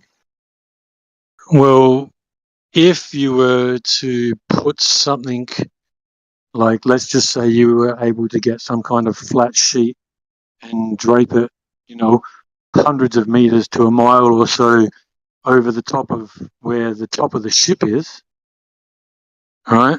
Then, yeah, the top of the ship will disappear first. But you don't. You have sky there. So to say the top of the ship would disappear, again, is disingenuous. It's not. I don't know what you're saying. Do things not disappear due to perspective, like the sun? It's part of the reason. Okay, so if you're saying that disappears due to perspective, but ships can't do that, even though ships do disappear when they get far away from you. I never said that ships don't disappear from perspective. I said Why that. are you so disingenuous, man? He never said that. I'm trying to understand, so this bottom-up thing, I don't understand what your observation of refraction changing the amount of bottom-up hidden has to do with the fact that as ships move away, like if we look at it in real time or on video, they start disappearing from the bottom up. I can't see how just a law of perspective, like a shallower thing, would do that unless you're looking at something that's sort of like lying down. Like if it's just not a just a white law of point perspective. that's painted towards the base of the ship and a white point that's painted It's not purely towards just the top of the ship, then logically, due to the laws of perspective, as the ship disappears, it should disappear at the furthest point towards the It's closest not just perspective. Maybe you didn't hear us both say it, and both say it like repeatedly earlier when you were here.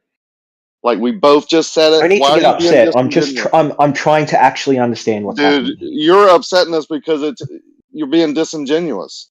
You Are just you said actually that. trying to understand now? Yeah, Like, I really am. So trying to understand? Because it's being yeah, I am. explained pretty basically. So so far your argument seems to be that because of the shallowness of the angle as you stand there and watch a ship go away, because it's a shallower angle towards the base of the ship, then that will cause it to be obscured through things like atmospheric refraction, things like that. Well, that's part of it. So obviously the refraction and the sheer fact that it's the thing that's touching the ground, the point at whatever touches the ground is what's going to disappear first. But that doesn't have to be the case. Name an example of when that won't be the case. The Name sun. an example of when something that is touching the The sun ground doesn't touch the is ground. actually moving away from it. Hey? Does the sun appear to touch Yeah, the that's a ground? really hard one because I think the Earth is curved, so it's always going to disappear Does the bottom up sun for appear me. to So touch the I don't ground? see how either of this positively. I don't think that either of this indicates the shape of the Earth, Just except for the admit that fact you that you could can't be do like, it. Yeah. So you then could be up high, so you're at a higher angle to the ship, and the ship will still disappear like bottom up, even though you can resolve the base of the ship clearly. But you can't resolve the base of the ship clearly because the base of the ship is actually in contact with the ground, and there is You the can still atmosphere. do it. You can still like see the crest of a wave and then the base of a ship, and then as it gets further away, the crest of the wave will like you'll still see the crest of the wave in the base of the ship. It'll just be more of the ship is hidden over time as it gets further away from you. So that's probably the only observation of video of that where you can like resolve the wave and resolve the ship that you'd be able to say, okay, this kind of indicates the shape of the Earth. Let me ask you something. Okay. Sorry, go.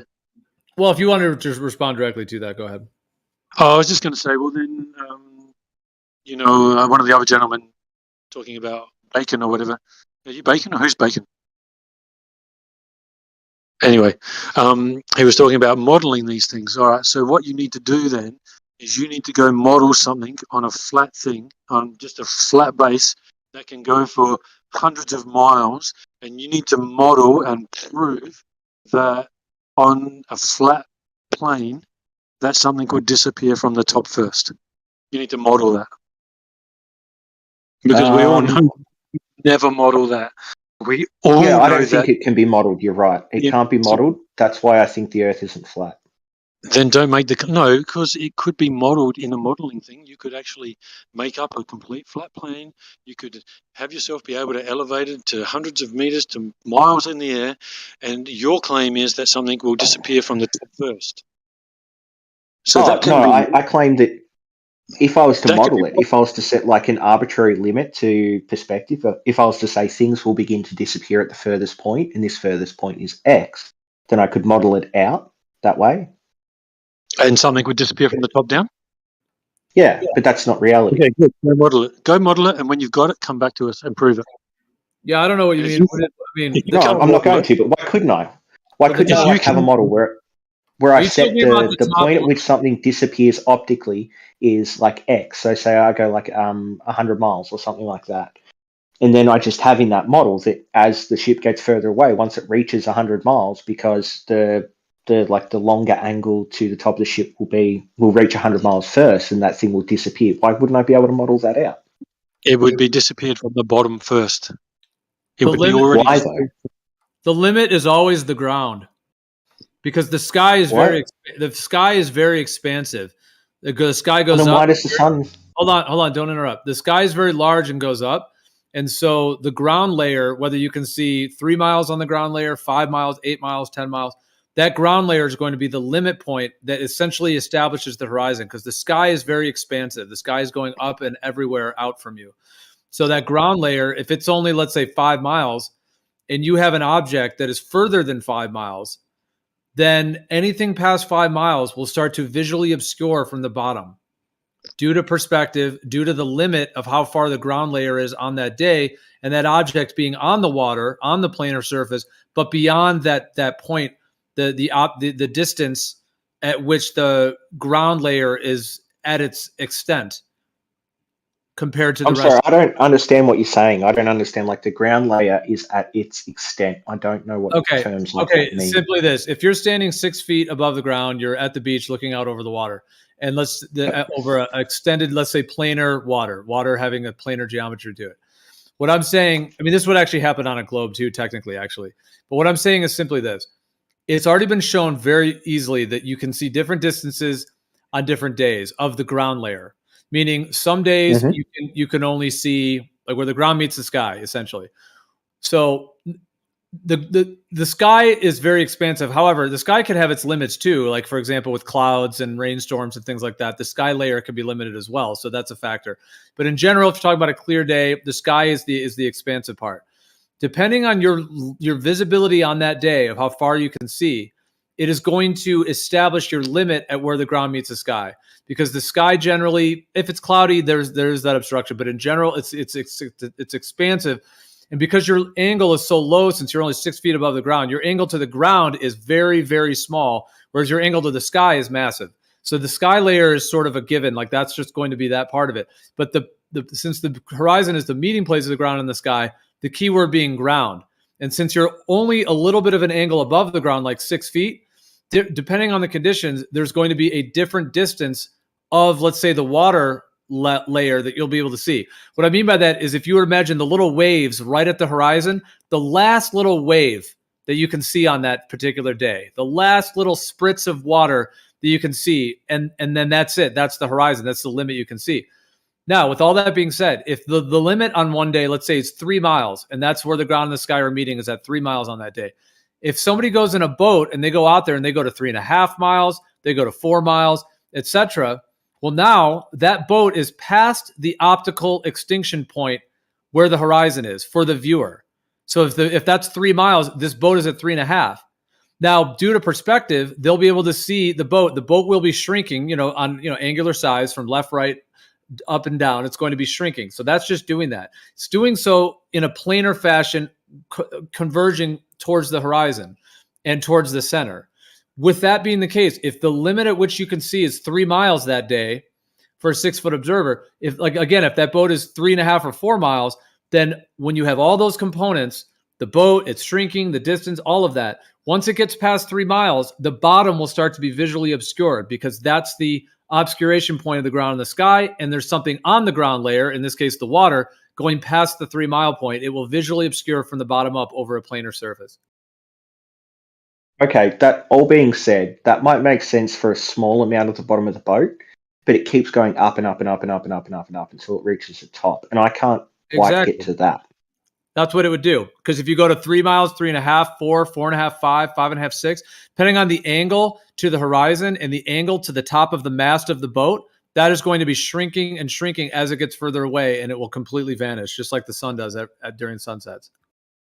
Well, yeah, but that makes no sense. The sun is up in the sky; it's very high very high up, and as it gets further away, you say that it should get further away and then disappear bottom up still, even though it's not at that obscuring point which you say is the ground, like the horizon. Well, but yes, that makes no sense. Shouldn't it start obscuring at the top because it's up at the sky, where there's like the sky is the thing that dictates what should disappear first, so it should be the top of the sun disappears first? No, absolutely not. No. So the sun, if it, let's say above you over a planar surface, and it's moving away from you, just moving away, due to perspective, everything's going to be converging at the horizon.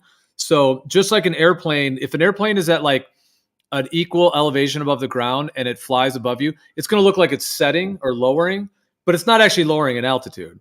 You know what I mean? It's staying at X amount above the ground. So the fact that it looks like it's lowering to you is due to perspective. So the sun's going to do that exact same thing over a planar surface.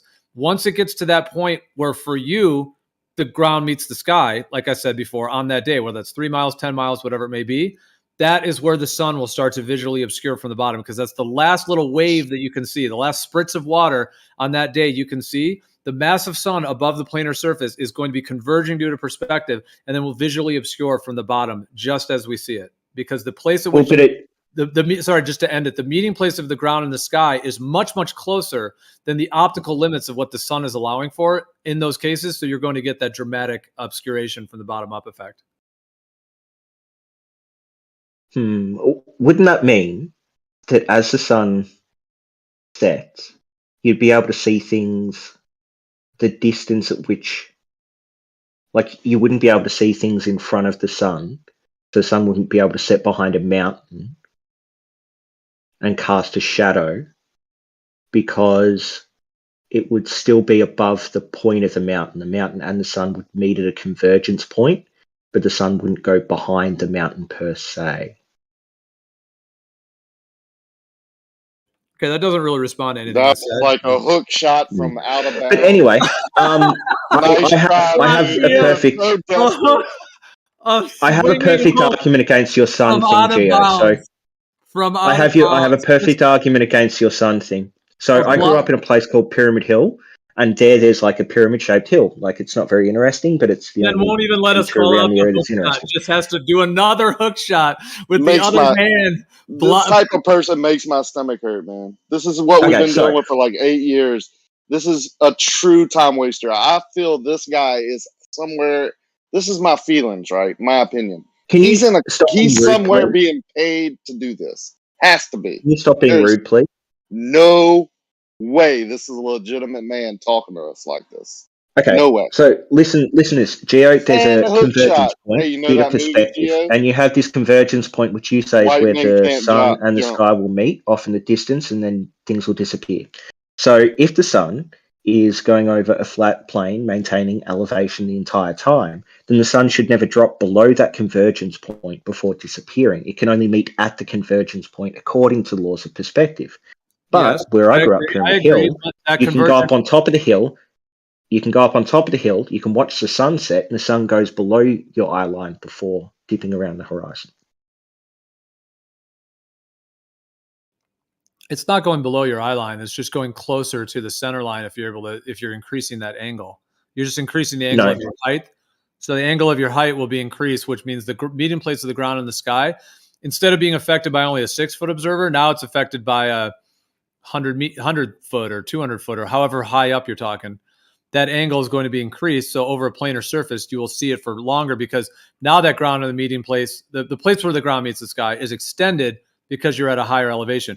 This is not always the case, because sometimes there are atmospheric conditions that even if you go up in altitude, there's still a limit. Like if there's a huge rainstorm out there, like clouds, then that's making the limit at that point, and increasing your angle actually won't do much. So again, if I go up in elevation 200 meters, then that means my eye line is now 200 meters above like the surface of the Earth, and the sun cannot then dip below that 200 meters above the surface of the Earth before it goes below to meet the below the convergence point. That convergence point must be at 200 meters above the surface of the Earth at which those points meet. The sun clearly goes past my eye line and then below my eye line before setting. Well, I don't know why you're getting that Not to a below your eye line, convergence but point. you're just referring to what's called a dip angle in celestial navigation.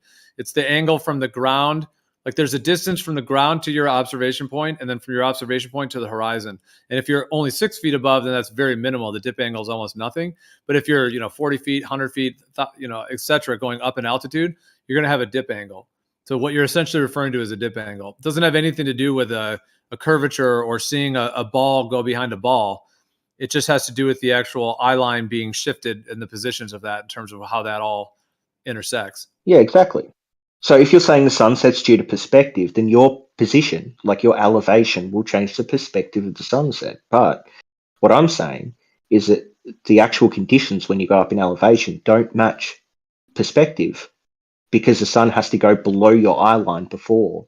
Okay, so where are you getting that from? Tell me where you're getting that quote unquote that the sun is quote unquote below your eye line. What does that mean to you?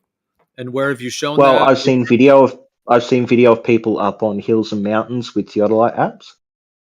I could find one of them if you'd like. Someone linked one to me. Yeah, well, we talked about this earlier. It's the Skunk Bay effect. So you can have a little bit of wavering. So if you're talking about a very small amount, then yes, of course, because the atmosphere there's like in Skunk Bay, you see those buildings that are going up and down. Well, if the sun is at the meeting place of the ground and the sky, then you can get a bit of that as well. But just because there's a little bit of an optical drop or an optical raising, I mean, you can see that in swimming pools when you look at it, in the clear pools, you look at it from an angle, things can definitely be displaced to a somewhat like small degree, meaning this is not thousands of miles warping around any curve.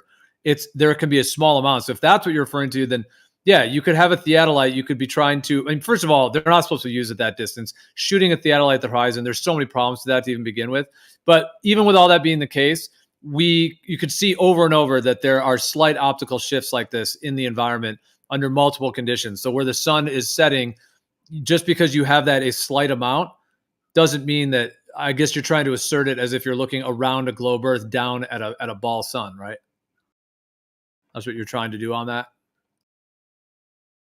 All I'm saying is that if you're up high and you're looking out over the horizon, by the way, none of this addresses you should have a convergence point. Hold on. You should have. I'm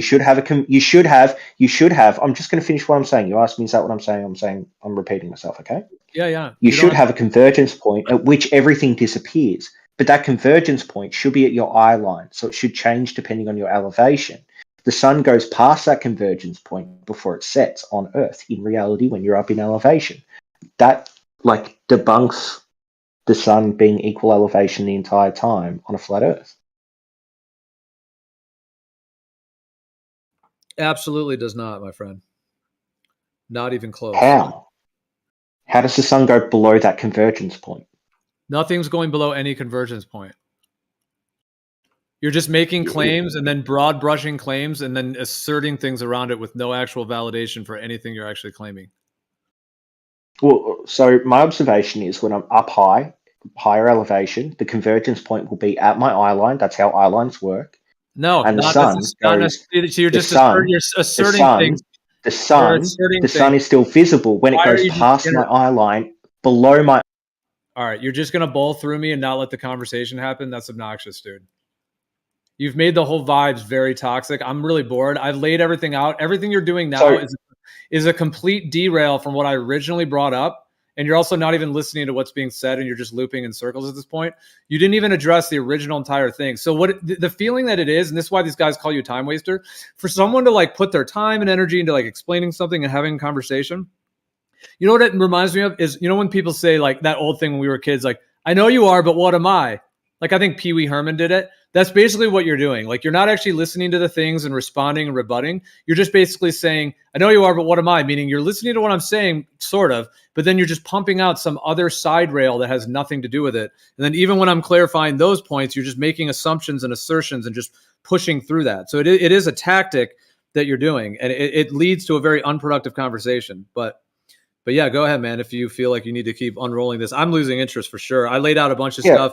I'm glad everyone else got to hear it. If anyone else wants to actually engage with that, that'd be interesting. But I'm losing interest in whatever. Oh, next time, don't interrupt me, get upset, and then mute me, okay, Gio? So how about this? Everything I laid out is an observation you can make just going up a couple hundred meters in elevation on a hill to watch the sunset. That can be done.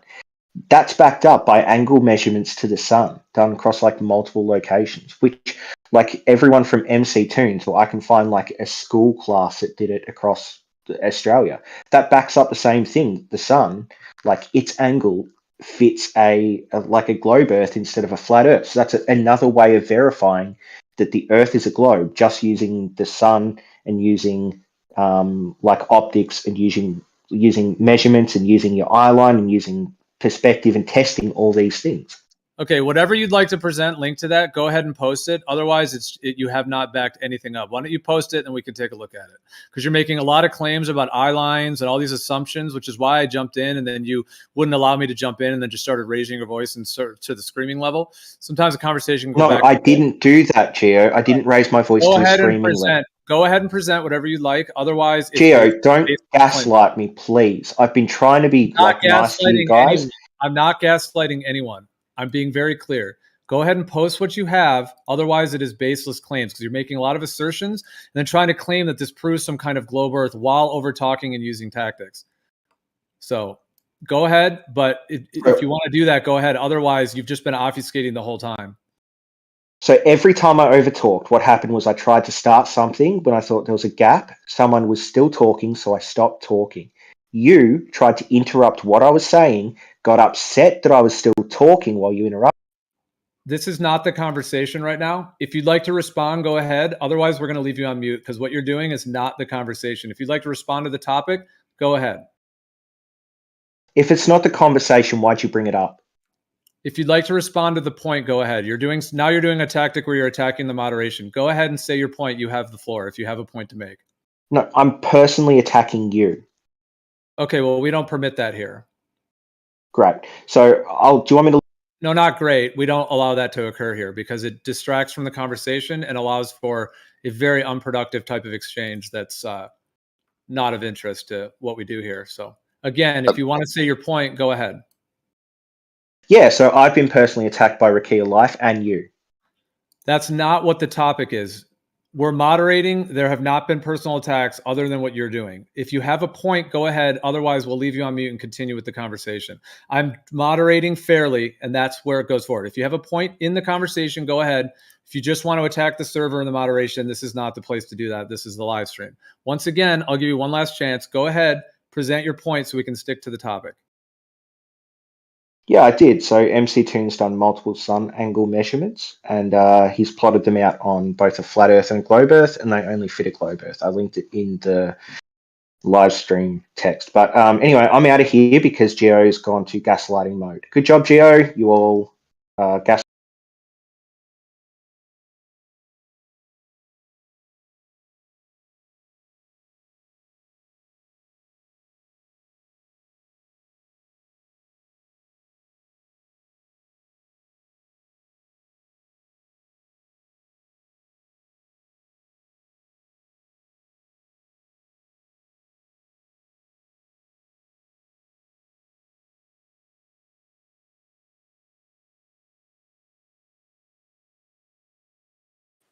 Well, that guy's a blast.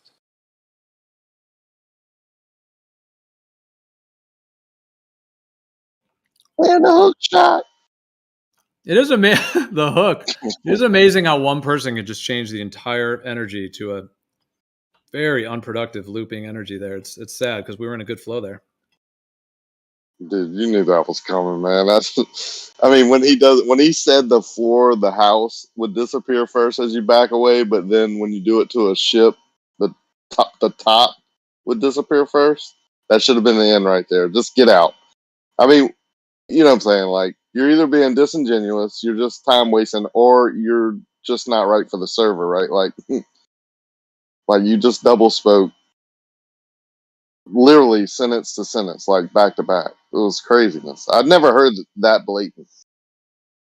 I think he made a mistake by agreeing that the floor of the house would disappear first. I think in his script that wasn't supposed to happen, and so he then had to go to the ship wouldn't disappear bottom up; it would disappear top down, which is I've heard that argument before because they say the top is further away, the angle's different. Well, to be fair, what he's saying, if from what I just heard from what you just said, the floor disappearing versus things on the floor are two different things. Yeah, however you want to say it, man. The angle to the floor would change quicker if you're closer to the floor. Now, in his defense, if you're even, and the house is like in the sky and you're even midway point, I think the what you're seeing at the top and bottom would disappear equally. It would just blink out. But that's not the case here. It's not what we're talking about. It's not in context. The house is on the ground. The angle is different, right? So if you move away from it, that angle gets closed up and it gets more distorted. It just blends in with the ground. You can't tell what the floor is, or even if there is a floor. So if you move further enough away, you're going to get to where you can't even see the floor at all, or you can't see objects on the floor. You can't see the window. You move further away, you can't see the roof. It's only because of the angle change. And if you want to fight and disagree with that and call it Earth curve, I'm not wasting my time with that anymore.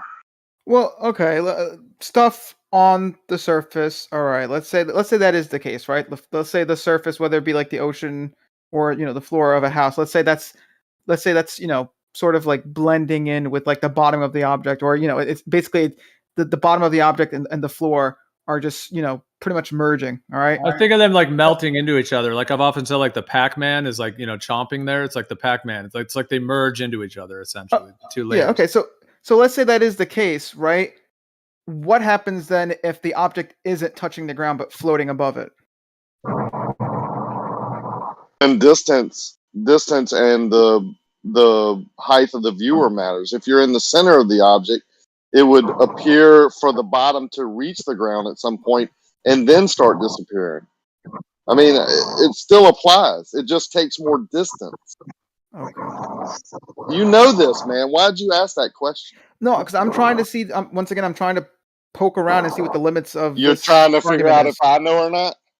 No, I'm just trying to see what the limits of this argument is, because I mean, but you get my point, right? You know that, but you still ask that question. That's wasting time, man. What do you mean I know that? You do know that. That distance matters. So if you raise the house off the ground, the only thing that matters is it takes further distance to back away from it for the floor to disappear. Yeah, okay, that's fine, but I'm just trying to, because like I always thought the argument was like the ground and then the bottom of the object. Those angles are so small that you can't make out the difference between the two. But if the thing is floating above the ground, right, then it's not just the ground that's merging with the bottom of the object. It's the ground, the little bit of space in between, right? The little I guess I imagine sky, right? Because if it's far enough, you're going to see sky, between the the ground or the ocean and then the bottom of the object. And so it's actually the sky, the water, and the bottom of the object that are then merging into one point, which I just find. As you back away, what's going to happen? The space in between the bottom of the floor and the ground, where there's sky right now, as you back away from there, is that going to get less and less? Yeah, but that happens everywhere. Okay, then. Yeah, but but this is too easy, man. Y'all are making it too easy. It's not that. The whole object gets smaller. That's why I'm trying to really wrap my head around this whole like angle argument, whatever, because like the entire distance does matter, because sometimes if it's high enough in the sky, the distance does matter, and the object will disappear depending on how big it is before it reaches the ground, right? Sorry, say that again. I heard it was a bit of like background noise. Yeah, if the object is up in the sky, way up in the sky, and it's small enough and you move far enough away from it, it's never going to reach the ground. It's going to get lower as you move away, but if it's small enough, it's going to disappear first before it reaches the ground, because you can't see forever. But if the object is big enough and you move further away and it's floating in the sky and you move away from it, it's going to appear to go to the ground, right? I.e. sunsets. Okay. And so you agree, once it reaches the ground and you keep moving away from it, or the distance gets greater, then the bottom is going to be obstructed, correct? You agree with that? I mean, on a ball Earth, I agree with that. No, that's bullshit. Now you're double speaking because you agreed already that it would do it. No, hold And on. now I never because I'm agreed to bringing, that. I that's never agreed to that. bullshit.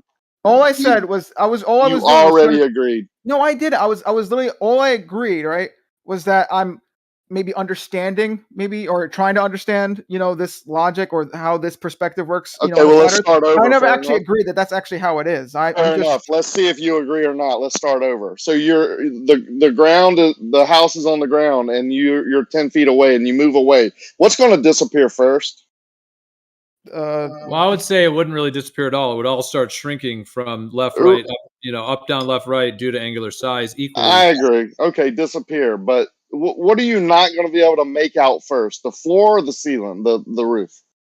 Okay, so I will agree, right? The floor. Remember, this is why earlier in this conversation, when I first jumped in, I made a difference between the floor and the things on top of the floor. So I will agree that the floor, all right, will actually start to, at least if you look out far enough, the details on that floor will start to just shrink so much, squish pretty much, that you can't make out what's on it. So yeah, I would agree the floor would start to disappear. If you move further away, is the window that's halfway up the wall going to start to be obstructed or disappear, or you're not going to be able to make it out?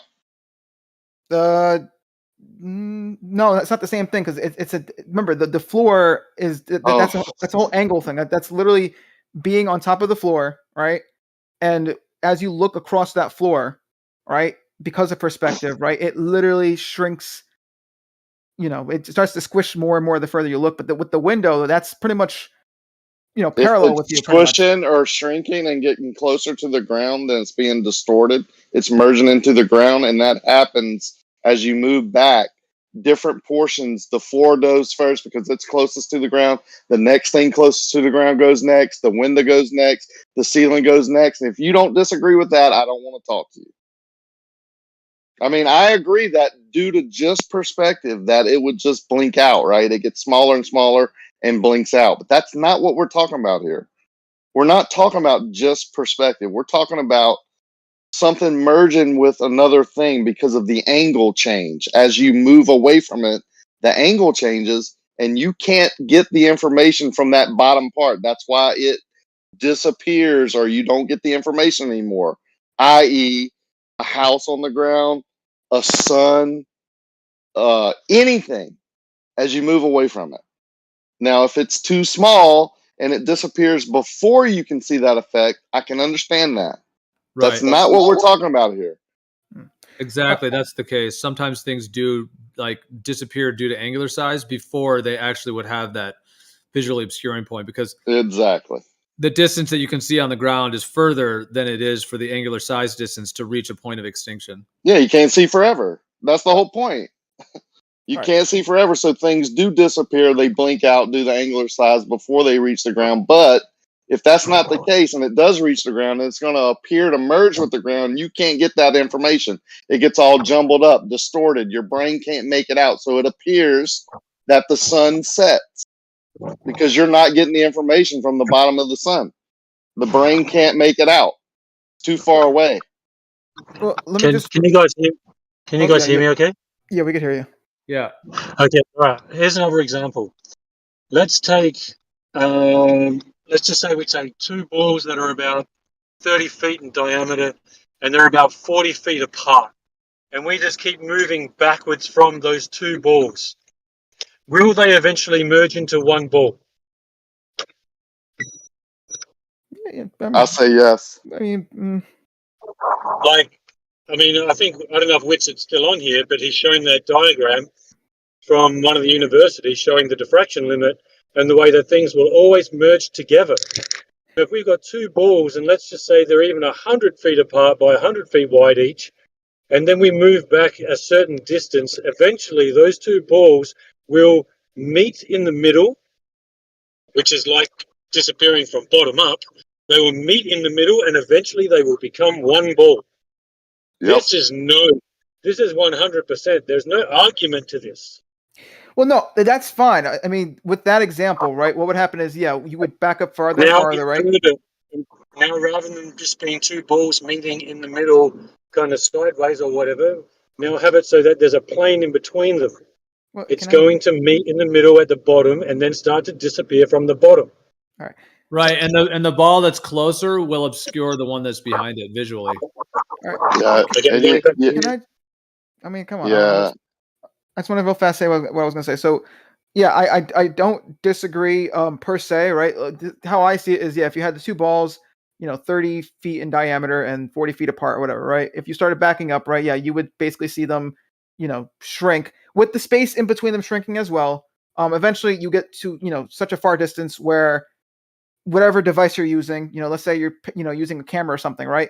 Those two balls would end up being, their angular size, right, would be smaller than a pixel on that camera, right? And then what would end up happening is you would end up picking up light from both balls and the space in between. So let's say if there's sky, behind those balls, then you would pick up the blue light from the sky, behind those balls, and then the blue ball, and then the balls, whatever. Did I say blue balls? I don't know. I'm fucking whatever, man. I think you get the point, though, right? Point is, you would pick Might up as well be. It fits if the balls fit. Yeah. Arma, let me ask you a serious question. You can do this with you have your phone in front of you? Hold on. Yeah. Or just take anything, put your hand in front of you. Look at it with both your eyes. Now close one eye, like blink one eye, close the other, blink one eye and close the other. Your hand moves, right? Or appears to Parallax, move. yeah. I mean, it's things can easily, like, you can't, things are never what they seem. Who said that? But that was that's parallax. I mean, that's that's not really. I mean, that's well, understood, because I mean, basically, the idea is that you have a different angle to your hand with one eye, and then the other eye has a different angle as well. So yeah, of course it shifts. Doing it right now. You see the text chat, my guy? It doesn't shift though. That's the whole point. You're not moving the hand or the pencil. It just appears to. Yeah, I see it with the fact. Yeah, I mean, I'm not disagreeing with that. I'm just saying, like, with the balls example, it would just be, you would have basically, from how I'm imagining it, you would have a camera, you would back up, from those balls, and it would come to a point where they're so small, their angular size, ends up being smaller than like a pixel on your camera or whatever, right? And you would end up picking up light from both of the balls and basically the sky in between them. And so I imagine you would actually end up getting like a sort of like a mix of those colors, basically, if I had to guess, right, in that one pixel. But yeah, I see that though. Yeah, the two lights. Mhm. Yeah. Yeah. So if you understand that if you flip that over, that would just be the convergence point of the horizon on a plane Earth. Yeah, but with that though, with when it comes to like those 2 points, whatever, right? The issue is it would only like happen for like the thing that's too tiny to, make out or whatever. You know what I'm saying? Like if it's like if we're gonna, let's say I'm doing it with like pixels, for example, right? Like if we're just dealing with pixels on a camera, right? If you back up, right, and you have, I don't know, a house, and then you have like, I don't know, the ground it's on, right, and you back up far enough to where, I guess the angular size of like, I don't know, like an inch off the ground, of that house is smaller than a pixel, right? Then yeah, the ground and the bottom of the house would merge, right? But it would only be that one pixel though. It would only be one pixel of like merging.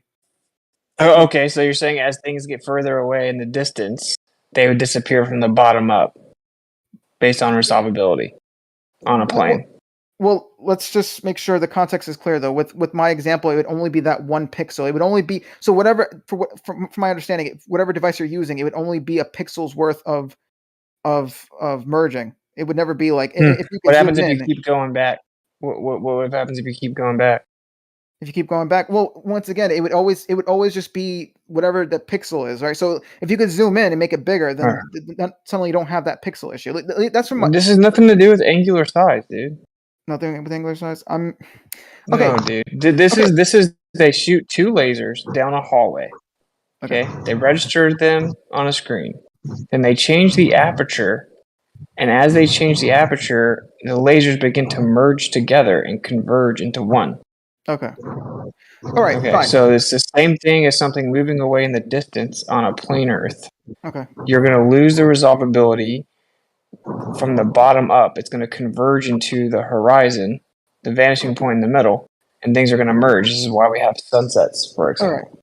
That's fine. All right. Okay. So I guess that's not exactly related to what I was talking about then. From the looks of it, because I mean, if it was pixels, Well, so what you Sorry, were also- talking about was not related to what I brought up. Yeah, sorry, I just want to say quickly also, you're just arbitrarily saying 1 pixel. What if it's not 1 pixel? What if it's 1,000 pixels? Or 300 pixels? Yeah, and Just over saying 1 distance. pixel is arbitrary. Yeah, and over distance, the angles that are involved with that object is going to continue to increase with distance. So that very minor angle will be significant in terms of you're talking about that very little bit that's being visually obscured.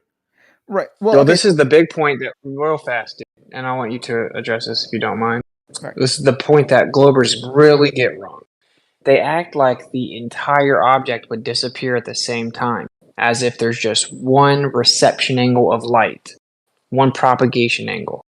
That isn't true, though. There's a kajillion reception angles, little bitty pieces of light, little bitty propagation angles everywhere. Okay, everywhere, and they each have their own resolvability.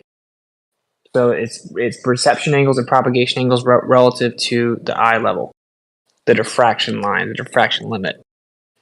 A billion, quadrillion little propagation angles. But so they're all at the same level, and there's a level above that, and a level above that, and a level above that.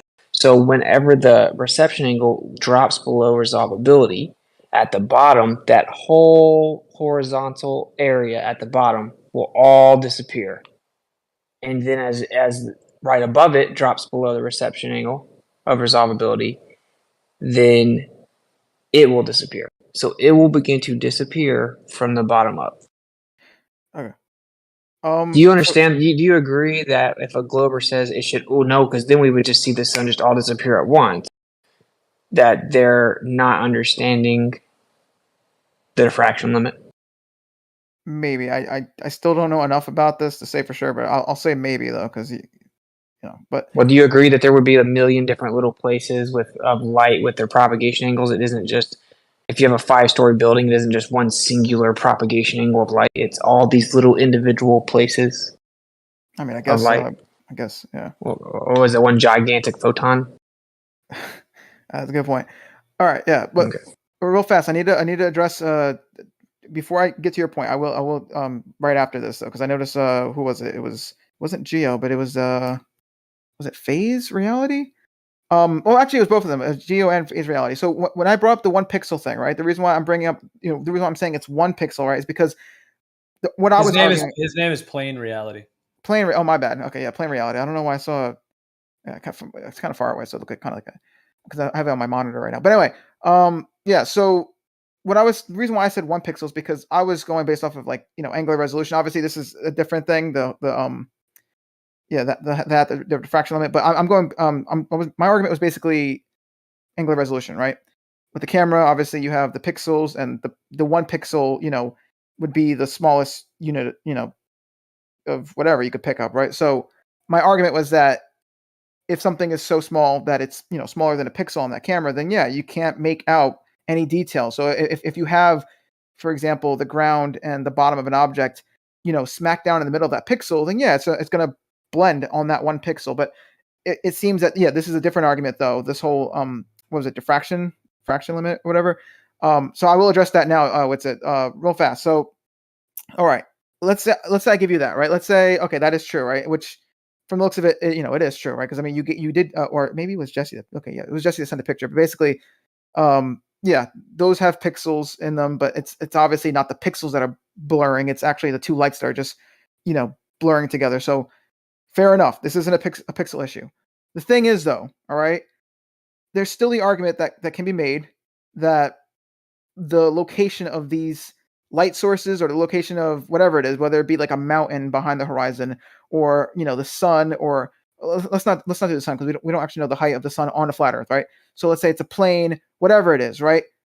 The argument can still be made that the angle made to that object, right, isn't correct, right? Because with those 2 light sources, right, sure, they're blurring together, right? But if I was to do the math, right, using please don't hate me on this, but if we use trig, right, and we do the math, their angles, right, where those two light sources are, right, would come out, right? Like it's okay, it's this distance away, this distance away.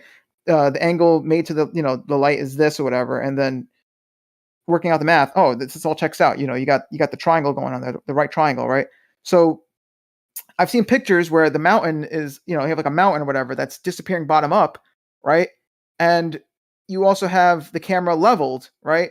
And just working out the numbers, whatever, you find out that mountain is lower than where it should be. So I think it has to be more than just diffraction limit. It has to be something else, like maybe refraction, on the flat Earth where it's actually bringing the image down. That's kind of what I think is a little weird. You're changing the subject.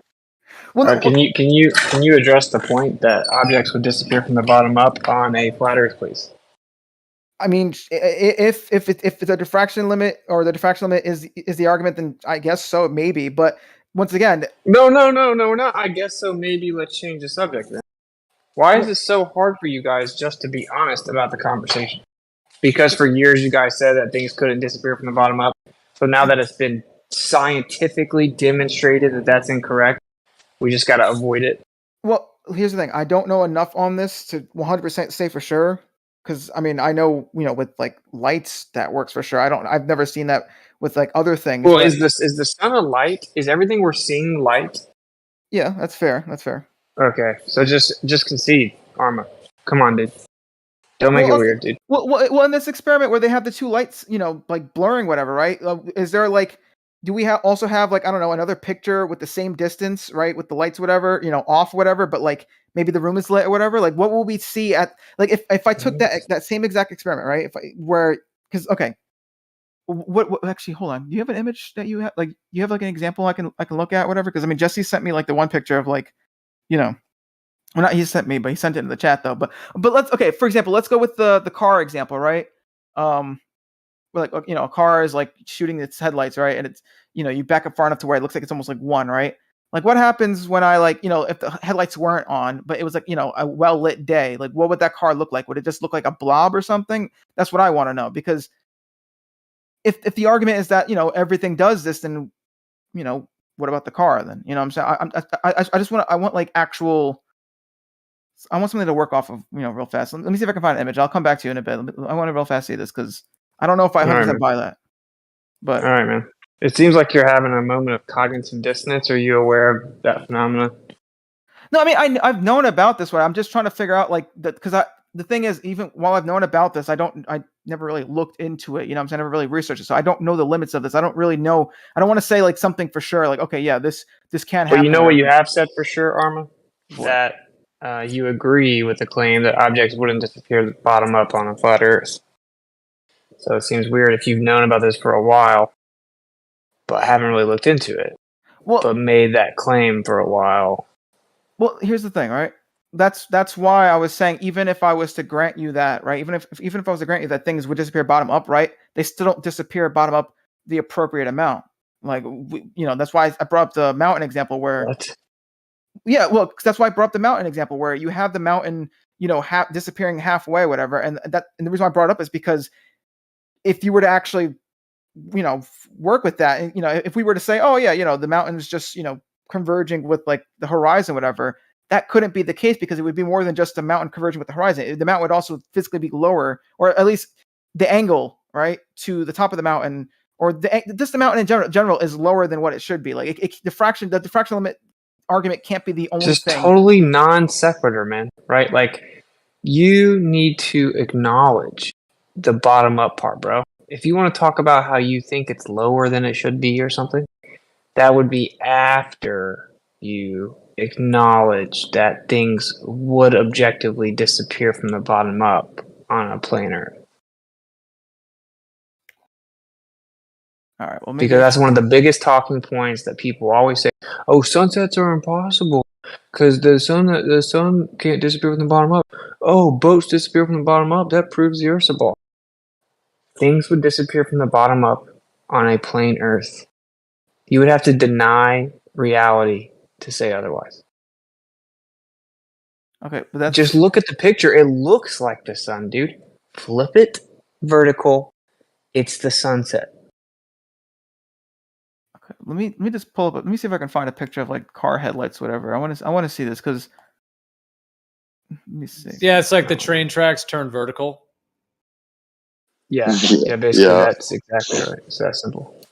I've seen cool things where you have a block of square lights, like square lights that are separated by a distance, but then they appear round. Like I even say that about the sun. You don't even know it's round because it's proven on Earth that you can take a square light and it appears round to you in your vision. So it's strange. Like there's all types of things that you just don't know. The unknown about the sky is definitely the truth, right? There's so many Dude, hey, unknowns. We real might have. fast. You just made me think of something totally not related to the fact that Arma can't conceive.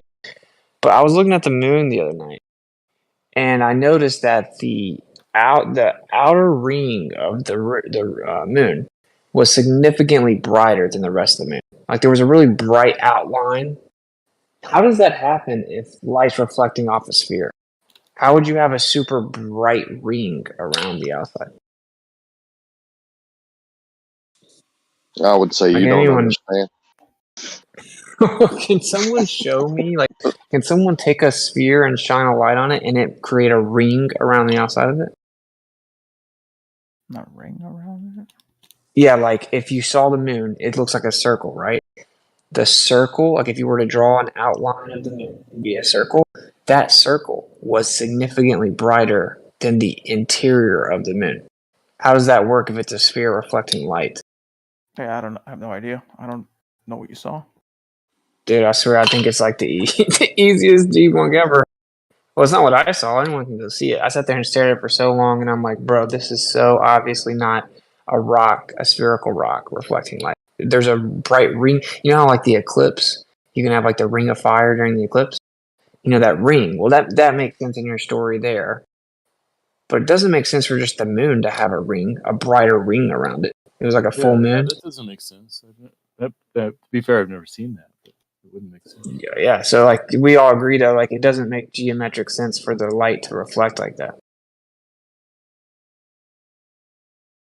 But yeah, I guess I'll try not to make a demonstration, but I saw it clear as day.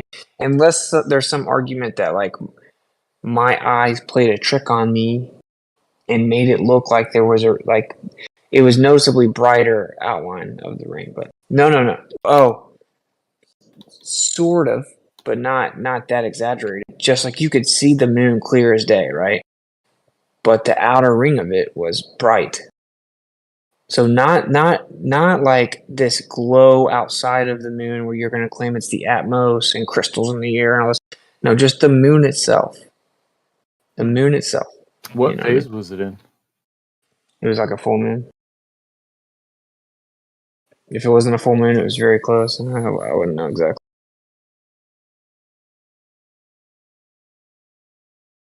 Like I literally just sat there and stared at it for like 20 minutes, dude. Because I was just thinking, like, how have I never noticed this? Like, yeah. So anyway, it wasn't trying to necessarily change the subject, but I would love though if we could just move the conversation forward since it's 2023. You know, it's just like things can disappear from the bottom up on a flat Earth. Not only could they, but they specifically would. For that reason we just laid out, that the propagation angle and the reception angle relative to your resolution angle is going to be smaller at the bottom of whatever you're observing than at the top. So it's going to lose resolvability. That reception angle is going to fall below the resolution angle faster, quicker, sooner at the bottom than at the top. So things are going to disappear from the bottom up. Secondly, there's something called attenuation of light, and the most dense part of the atmos is at the bottom. Also, that's the most turbulent part of the atmos. So then the attenuation of the light is going to be greater at the bottom. Thus, the light will be absorbed faster at the bottom. Thus, it would be absorbed beyond resolvability first at the bottom. These two things combined mean that on a plane Earth, things would have to disappear from the bottom up. Not only they would have to. What's funny is all those things that you just mentioned are things that were taught to me by Globers that now deny that they would happen. I learned all of that from Globers on Discord like this. But I'll repeat it and explain how this would happen because of the reasons they taught me, they deny it. Like it's weird. Like, don't make it weird is what you say. It's really getting weird now. Well, like, this is what's weird about the whole thing, right? It's like, why is it that the ballers can never just like walk back a claim that they were misspoke on? It's like they're sticking to their 2015 script till death do them part. You know what I'm saying? Like, I've never heard a Glober admit that a sunset would work on a flat Earth. I've never heard it. Arma just did, actually, until I put the sun in it.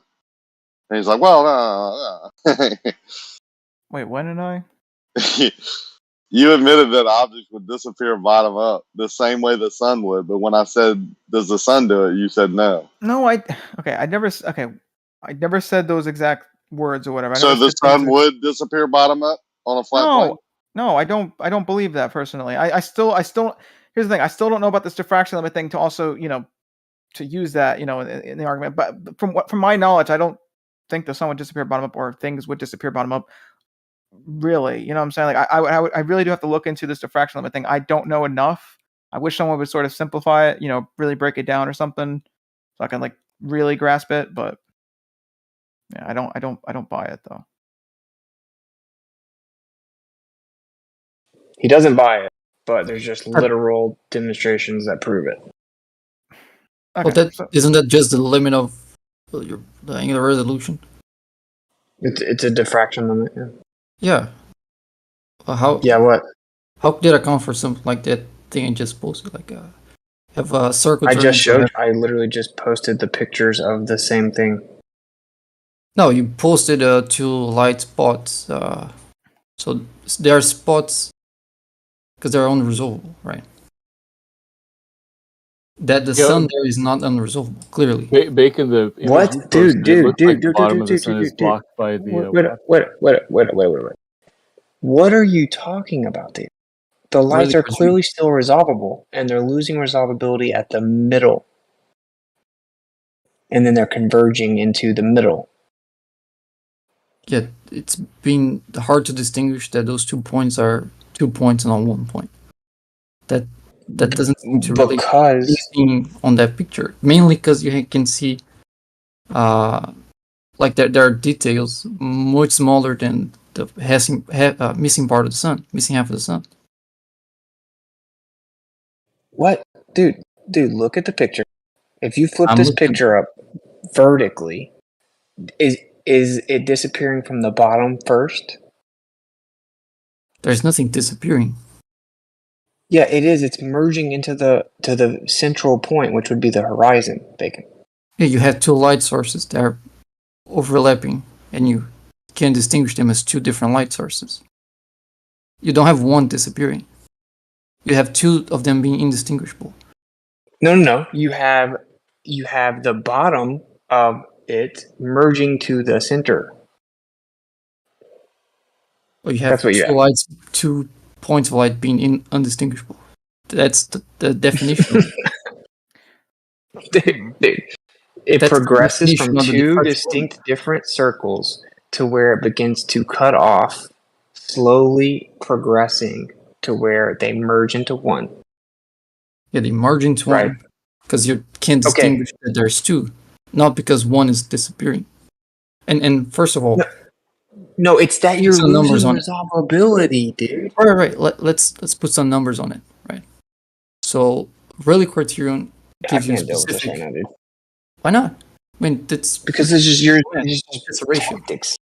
You just pretended that it wasn't disappearing towards the middle of the thing, and you just start saying things that aren't even related. No, it's just because you can't tell there's 2. Wait. You're not even addressing what I said. Related. I'm asking you to apply the very thing you're talking about, which is Rayleigh criterion. So the formula for Rayleigh criterion is like 1.22 times the wavelength over the diameter of the aperture, right? Okay, let's apply that to the human eye and to visible light. What's the wavelength of visible light? There isn't a specific wavelength of visible light. Oh, it's around 500 nanometers. Like you give or take 100 nanometers. Yeah, it's an Right. entire spectrum. We can play with those ranges. That's fine. And All non sequiturs so far. diameter. Go ahead. Sorry. What's Go ahead. nonsense?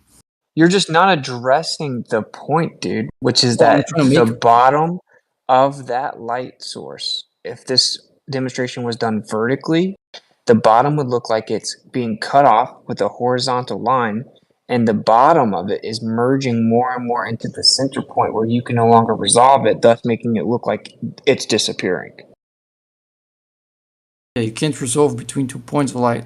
I don't see how you're attributing a circle looking like a half circle with that same phenomenon. What happens when the sun sets? Does the circle turn into a half a circle? In that picture, it's Yep. turning. It's definitely half a circle. Right, but what happens during sunsets? What do you mean? Sun goes below the horizon. Does a circle turn into a half a circle at some point in the sunset? Because that's exactly what you just described. Yeah, that's exactly what's in the picture. That's It exactly appears- what, yes, that's what the diffraction shows. That's not what you're seeing in any of the picture which it's posting. He's like that there are two circles, and then there are two circles that are closer, and then there at some point they're so close it looks like one circle. That's exactly how diffraction limit is being described. Yeah, so if you have two layers that are merging, then that effect of the circle becoming starting to be, in this case, merged. But if you were to take that and see it as the ground layer merging with the layer that's in the sky due to perspective meeting at that point, then you have that same effect. It's not the exact same as merging, because in the case of the atmosphere, there's different layers at different distances. The sun is in a different position and distance, obviously, than the ground layer. So there's the merging. That's where I don't want to speak for Whitsitt if he's putting it forward. I'm just kind of saying it from my perspective in terms of how the diffraction. I was just linking it because you were saying the circle turns into a semicircle, and I was just pointing out that's what happens at a sunset. Yeah, like that's literally what it's showing right here. You can look at the middle picture here, and you can see it looks like a sunset. Everyone being honest can admit that you see it's a full circle on the left, and then in the middle, you see that it looks like a sunset. If you cut a line right through the middle of it, look, I'll even do it for you. Why you do that? Let me try to make the point I was trying to make. Let's apply the visible wavelength to the human eye and see what's the angular resolution limit for the human eye using Rayleigh criterion. I mean, have you ever tried doing that before claiming that account for sunsets? No, what I want you to do is acknowledge the phenomena first. I want you to acknowledge the I phenomena. do acknowledge That's what I want you to diffraction patterns, yeah. No, Never so had an you issue. acknowledge that a circular light will look like it's being cut off from the bottom up because of diffraction limit. No. See what I'm saying? Why This is would where you we're do at. that? 2023. This is where we're Just at. know what it says. First of all, it doesn't talk about circular lights. That's a spot. Those circles are the diffraction patterns being created by diffraction itself. That's not how the light source looks like. That's only the... They're what? They're hang on. lasers. Do you even know anything about this test, or are you just making stuff up? Hang on. Those circles around the spots are being casted because of the diffraction patterns. That's not how the source of light looks like. Okay, do you want to bet $5,000? You want to bet $5,000? Sure. I'm just so impatient. Okay, $5,000, and I'll go get the video right now. We're betting $5,000 that the light source both light sources do in fact look like circles. No, I'm talking about those circles around the spots. That's not the light Oh, source. so you're That's talking about something that's not what we're talking about. So is the No, I am light talking source about those. does the light Can I answer look the like a questions you're circle asking? baking?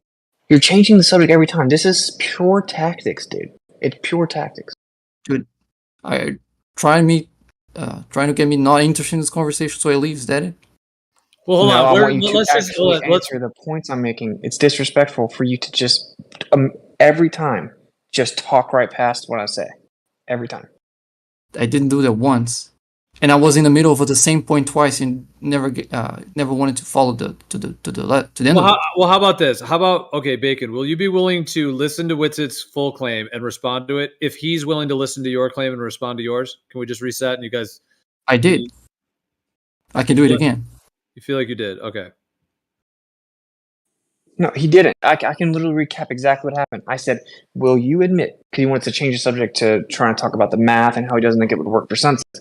I said, before you change the subject, will you admit that a circular light source will look like it's being cut off with a horizontal line from the bottom up because of the diffraction limit? And he said, no. And then he proceeded to talk about the circles around the light source, which is why did I do a that? red herring fallacy. Because when I said no, instead of like give me a follow-up, you started saying like, oh, see, they don't answer or stuff like that. You didn't answer to me. You turned to the room and started talking about me. That's why I didn't answer anything else. You didn't bring me a follow-up question. I'll just try to give you more. So and when I asked you the point-blank question, you started talking about the circles around the light source to divert away from the question. Because that wasn't your question. Well, Bacon, okay, the one he just posted with the red line, can you see that? Like in this analogy, can you see the red line? So you see how, like, let's say the circle on the left, on the top, the white top circle, it's a full circle. Imagine the red line is the horizon, and then that white one's the sun. Now you go to the middle one, that circle that is on the left, that is fully a circle. Now, considering the red line would be the horizon point, now it's only a partial circle, partly being cut off. If you were to then go to the one on the right, now if you were to extend that red line over, you would have like half a circle. So it's not being cut off. That's merging. Well, it would be. If you for example, turn off the bottom light, the top one wouldn't look like a half circle. It would. You're just remember, you can only see from the red line up on the ground. That's the ground, so you can't see below that. Yeah, but that's not the case for.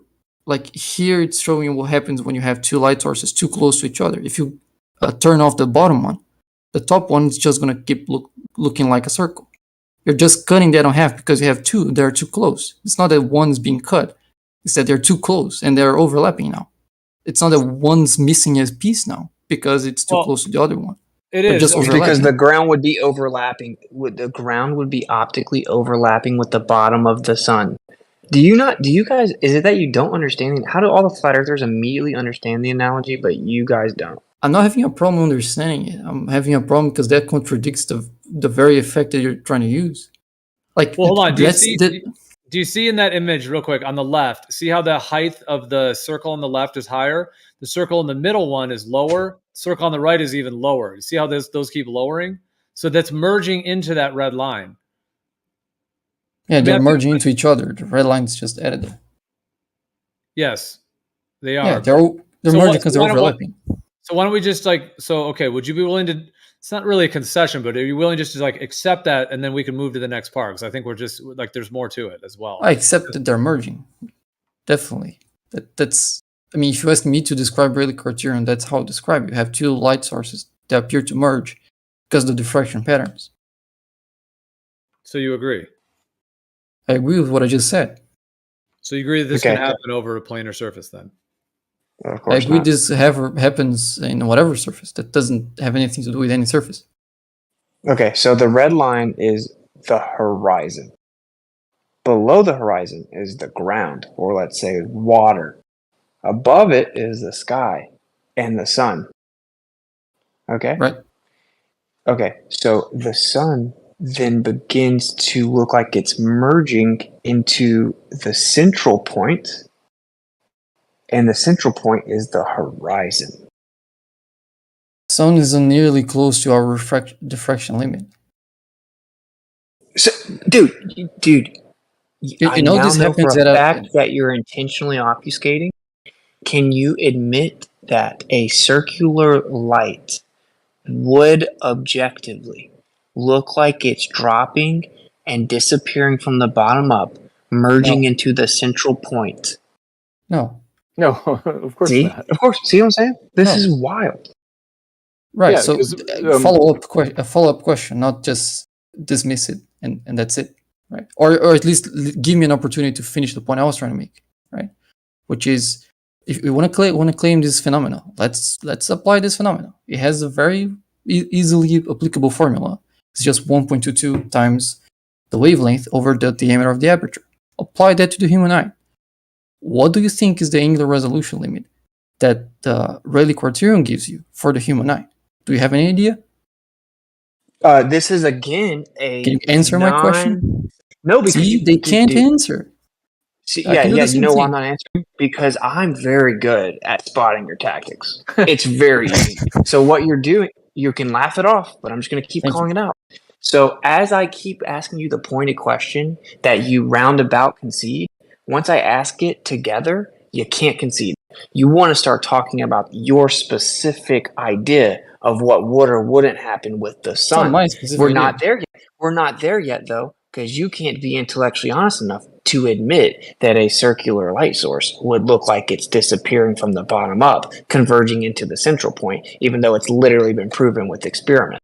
So you want to avoid the concession part, and you want to skip over to why you don't think it would happen with the sun. It is a tactic. I'm So telling you, I don't admit the concede. first part first. That's wrong. Why would I concede to something that makes no sense?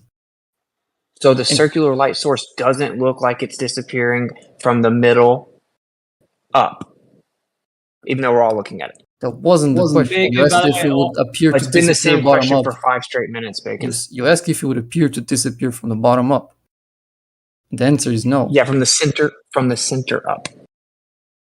The answer is no. Rayleigh criterion doesn't do that. Doesn't make things disappear. That has zero to do with Rayleigh criterion.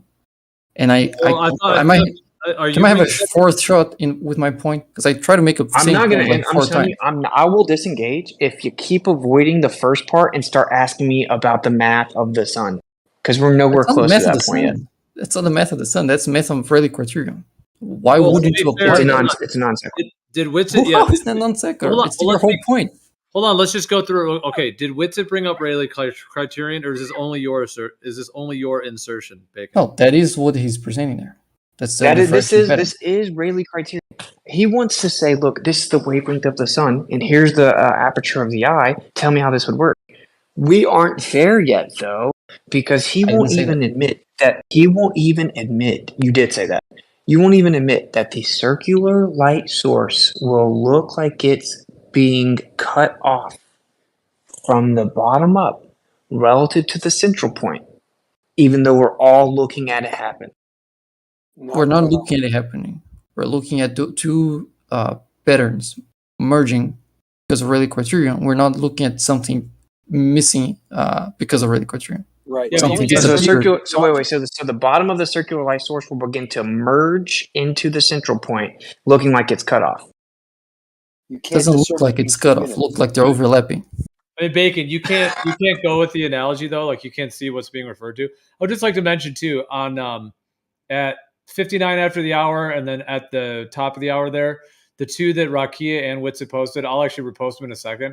I'd just like to point out how the shape actually matches. Exactly. That's why I put this forward in my stream, because I looked at Rakia's video and it you know how you see how it lips out a little bit at the bottom? It's exactly what we see with the experiment. I just reposted them. Bacon, check that Yeah, out. How the sure. shape- The very bottom of the sun there, the merging pattern looks like the one from the diffraction patterns. I'm okay with that. So I'm can not you denying. accept, at least, and as far as the analogy is being presented, I mean, I don't want to speak for Whitsitt. Whitsitt, are you proposing this as an analogy, as a demonstration? But I mean, however you're proposing a Whitsitt Bacon, can you not at least just accept this as being what it is right here, as a demonstration? Oh yeah, I agree with what you just said. That looks the way it's merging there. It's similar to how you see the bottom the very dot's bottom gone. of the sun there. I'm not having an issue with that. The bottom dot. Okay, so then you agree that this is a demonstration of at least the same phenomenon, as it were, of the effect of what we see with the sun. At the very least, would you at least admit that? No, that's definitely not the same phenomenon. Can I- For a can I number ask of you- reasons, I'm trying to get to one of them. All right, well, let's let Bacon hold on, Zane. Before you get in, let's let Bacon say his thing, because he did well. I don't know if you feel like he responded, but I mean, he at least did give some information on it, or at least some of his response. So Bacon, Well, no, he's not gonna answer. He's playing a game, so we can just move to the next. I mean, he just keeps on not. No, it doesn't look like it's disappearing. It looks like it's merging.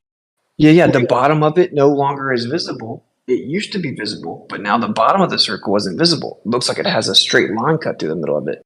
So it looks like it's disappearing. We used to see it. Now we don't see Are it. you equating the really It's criterion? overlapping. It's not disappearing. Can I just make a question? See what I'm saying? He keeps doing it. It's objectively a tactic. All right, well, hold on, Zanuck. Before you join in, hold on. Let's let Bacon lay his point out, though. Let's just let Bacon go. Go ahead, Thank Bacon. you. Right.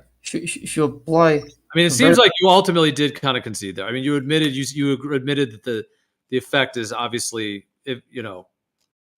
I know you're not agreeing that is what the effect is, but do you at least agree that there's similarities? Yeah, I see some. I wouldn't say there's no similarities there. I see some, but I don't think that's viable. And I'm trying to get to why that's not a viable explanation. Okay, go ahead. Right. If you apply the equation of Rayleigh criterion to that, you get that the Rayleigh criterion for the human eye would be around like less than a tenth or close to a tenth of an arc minute, depending on which wavelength you pick and which diameter you pick for the human pupil, given that it changes size. But at best, you get to like a tenth of an arc minute. That's an order of magnitude smaller than the resolution limit of a human eye. So you can distinguish things up to 1 arc minute. Rayleigh criterion tells you won't be able to for things that are 10 times smaller than that. So when you can't resolve something with your eye, that's not Rayleigh criterion. You stop being able to resolve things way before you reach that resolution limit. Second of all, that's not nearly close to the size of the sun. The sun is like 30, 31, 32 arc minutes. That's way too much for Rayleigh criterion to play a role there. But Bacon, And you can see in Rakia's picture, you have a huge chunk of the sun missing, and you have something on front of the sun with much finer details compared to the part that is missing. All those details should have merged at this point if the bottom of the sun was missing due to Rayleigh criterion, because they are much smaller than that. So it doesn't make any sense to attribute that to Rayleigh criterion. but Bacon, the fundamental difference, though, is Rayleigh criterion telling you or telling us that we can't discern between two objects. Those two objects can be seen because they are above the diffractive limit. And somehow because the sun is missing the bottom doesn't mean there's another sun behind it, or that is the reason why there's why it's missing. That's really kind of a big stretch, not even further than a stretch to correlate those two ideas together, because just because the Rayleigh criterion merges two circles together doesn't even have the full little flare at the end, like the miraging effect at the bottom, the inferior miraging. But all right, even look at that. You gotta just stop. Hold on, dude. You have just not the best timing, because Bacon was wanting to lay his point out and Witsit was going to respond. Can we let? Yep. Okay, so we have an immense amount of atmos between us and the sun, which exaggerates effects, and the sun has significantly more atmos between us and it than that object in the foreground, right? So this is going to exaggerate optical effects. What we were actually establishing, which you avoided like the plague for obvious reasons, because everyone that looks at it can see that they look identical, is that an optical effect does in fact cause the circular light source to look like it is merging into the central vanishing point, and it will have a horizontal cutoff, and it matches what we see with the sunset. Okay, we have a huge amount of atmos in between us and the sun. We don't even know how far away it is. Not to mention, we don't even know how thick the ultimate medium is between us and it. You guys think it just goes to nothingness. I don't think that. So this is going to significantly exaggerate the optical effect. Okay, and obviously much more than what's on the water there in the foreground. The sun's way further away than that. But the point is that we can demonstrate this very exact effect happening because of optics. That's the reason I bring it up. And you guys refuse to acknowledge it straightforward, which is really weird. Well, I mean, it's not weird. Just gave you a number of reasons why that's nonsensical. Didn't address any of them. Yeah, I did. the Atmos exaggerates the effect. The effect is not in the atmosphere. It's in the optical device. See, diffraction patterns, diffraction resolution limit happens at the optical device, not in the atmosphere. Is the optical device receiving information from within the atmosphere, Bacon? Yes. Okay, is it resolving the information it receives from the atmosphere? If it's far enough, yes. If it's not, then no. What? But no, You have to anything point- that we're looking at with optics on the Earth is through an atmosphere, thus its resolution is automatically relative to that atmosphere. Right, but the angular separation of something is what determines if it's going to be resolved or not. And that's defined at the optical device, not in the atmosphere. But the optical device is looking through an atmosphere. Sure. So? Okay. Where does So the do you agree diffraction that there's pattern way happen? more? Is there way more atmosphere between us and the sun than the things that are in the foreground? Sure, but aren't you claiming Rayleigh criterion?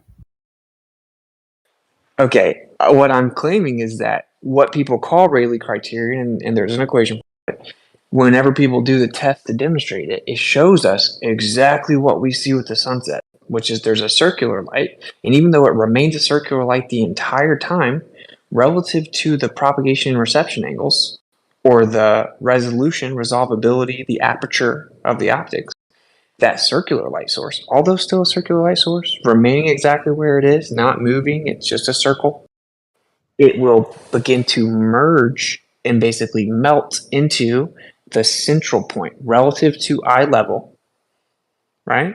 And it will merge into that central point, and it is exactly like what we see with the sunset. But the reason you guys don't acknowledge that is because you feel intuitively, yes, it does look a lot alike. So you guys have to skip past the concession. And I find that to be very disingenuous, dude. No, I'll concede it. And that's why I'm getting so frustrated. But it's if you just learn anything about Rayleigh criterion, what it is, what's the equation, where it happens, why it happens, anything. It's just a completely not viable explanation for why the sun sets. I Does Rayleigh criteria just account one for second. atmosphere? I will completely concede that there are some visual similarities there. No problem with that. It's just not a viable explanation for a number of reasons. I just gave you two. I can give you one more. But I already dunked on both of them and your next one because the Atmos is the medium accounted for in Rayleigh's criteria. No, it's just not relevant for you. Oh, so you're claiming it's not relevant. Now we've established it's not accounted for, which means your mathematical equation that you're imposing on the effect, not accounting for something we know to be a huge variable in the observation, shows that your assessment is inadequate. Not for Rayleigh criterion. I'm not. Yeah, Rayleigh criterion. See what I'm saying? This is why you guys are like. Well, you let me guys answer are that, like. please. I don't want to be ugly, but it's like you give just them the have to value. parrot things. You can't think for yourself. You're like, no, Rayleigh criteria only has this in the equation. No, the effect, we have an equation for it. It doesn't account for the medium. The medium exaggerates the effect. There is a lot of medium between us. Bacon, please The use the effect equation. isn't describing anything related to the medium. Oh, hang on then. So, when light gets through the aperture, it would diffract when it goes through the aperture. So the diffraction patterns come from the light entering the aperture. That's what the effect describes. This patterns has zero to do with how far this light is traveling and what medium is traveling through. Really? Okay, what causes diffraction? All that matters, the interaction with the light and the aperture. No, what causes diffraction? What I just answered you. Well, you're wrong. It's physical obstruction. No, it's physical not. obstruction. The aperture Okay, explain the diffraction in the double slit experiment.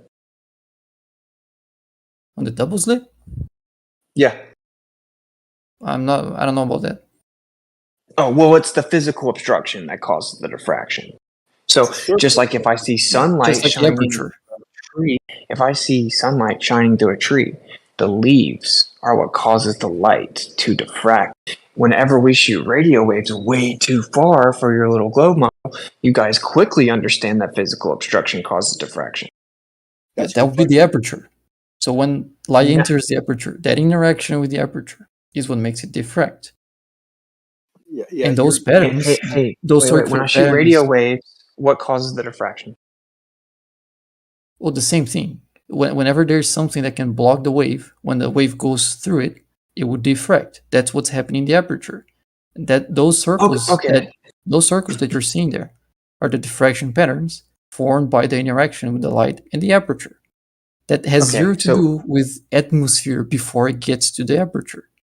That's the cool claim, but so that's what the effect describes. Did you just admit that it's when something blocks it? So something blocks the radio waves, and that's what causes diffraction.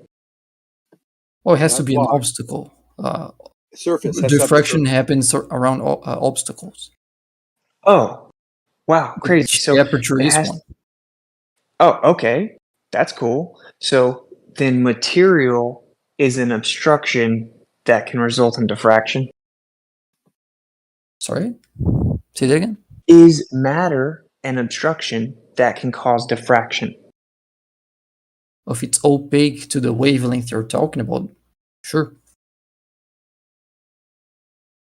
Okay, so a physical obstruction is a cause of diffraction, right? So when you guys both said, no, it's not, you guys are now walking that back. I didn't say no, it's not. It's not obstruction. Those diffractions patterns. Said, no, it's not. Those diffractions patterns you're posting right there, they're the patterns that are formed by the aperture of the camera or whatever optical device you're using. Just take it, like read more than the first paragraph. Okay, if you already know that, then why are you asking about the atmosphere? Because you're claiming to know it isn't relevant at all to the sunset, but in reality, I didn't say it's not relevant to the sunset. It's not relevant to Rayleigh criterion because you're saying that. Can you answer your question for me? Try to keep, bro. So you're claiming that whenever I'm applying the same optical effect to the sunset, I can't do that because Rayleigh criteria has quote unquote nothing to do with the medium. But then we covered that diffraction, which is what Rayleigh criteria is about. Diffraction itself is in fact directly affected by physical obstruction. Therefore, it isn't only the aperture of the optics that you view something through that causes diffraction. Those patterns that you're posting, they are the patterns of the aperture. Yes, if you put your hands over a light source, there's some diffraction around your hands. You can see that it's just negligible. That's not something that it's just not noticeable, and it has zero to do with the pictures you're posting. The pictures you're posting are the diffraction patterns formed by the aperture of the optical devices, and that's why they use the diameter of the aperture to calculate the angular resolution limit, because they can tell when those two light spots are going to be close enough that they'll be unresolvable, because they know the wavelength of the light and they know the diameter of the aperture. When you told me to read more than the first paragraph, have you actually... they actually changed the aperture. That's what they're doing. They changed the aperture of the camera. You understand that, right? Sure. Sure. Okay. So, okay, that's what they actually do. So instead of pretending I need to read more in the first paragraph, you're teaching about the experiment. We found out that you haven't even read or know what the experiment is. You literally were. You told me to read more in the first paragraph. So, not about the experiment, about what Rayleigh criterion is. Oh, cool story, dude. So they changed the aperture of the camera, right? Mm-hmm. Okay, cool. That's cool. Now we're talking about how it looks identical to a sunset. Okay, cool. Maybe it's just a coincidence. You guys are coincidence theorists.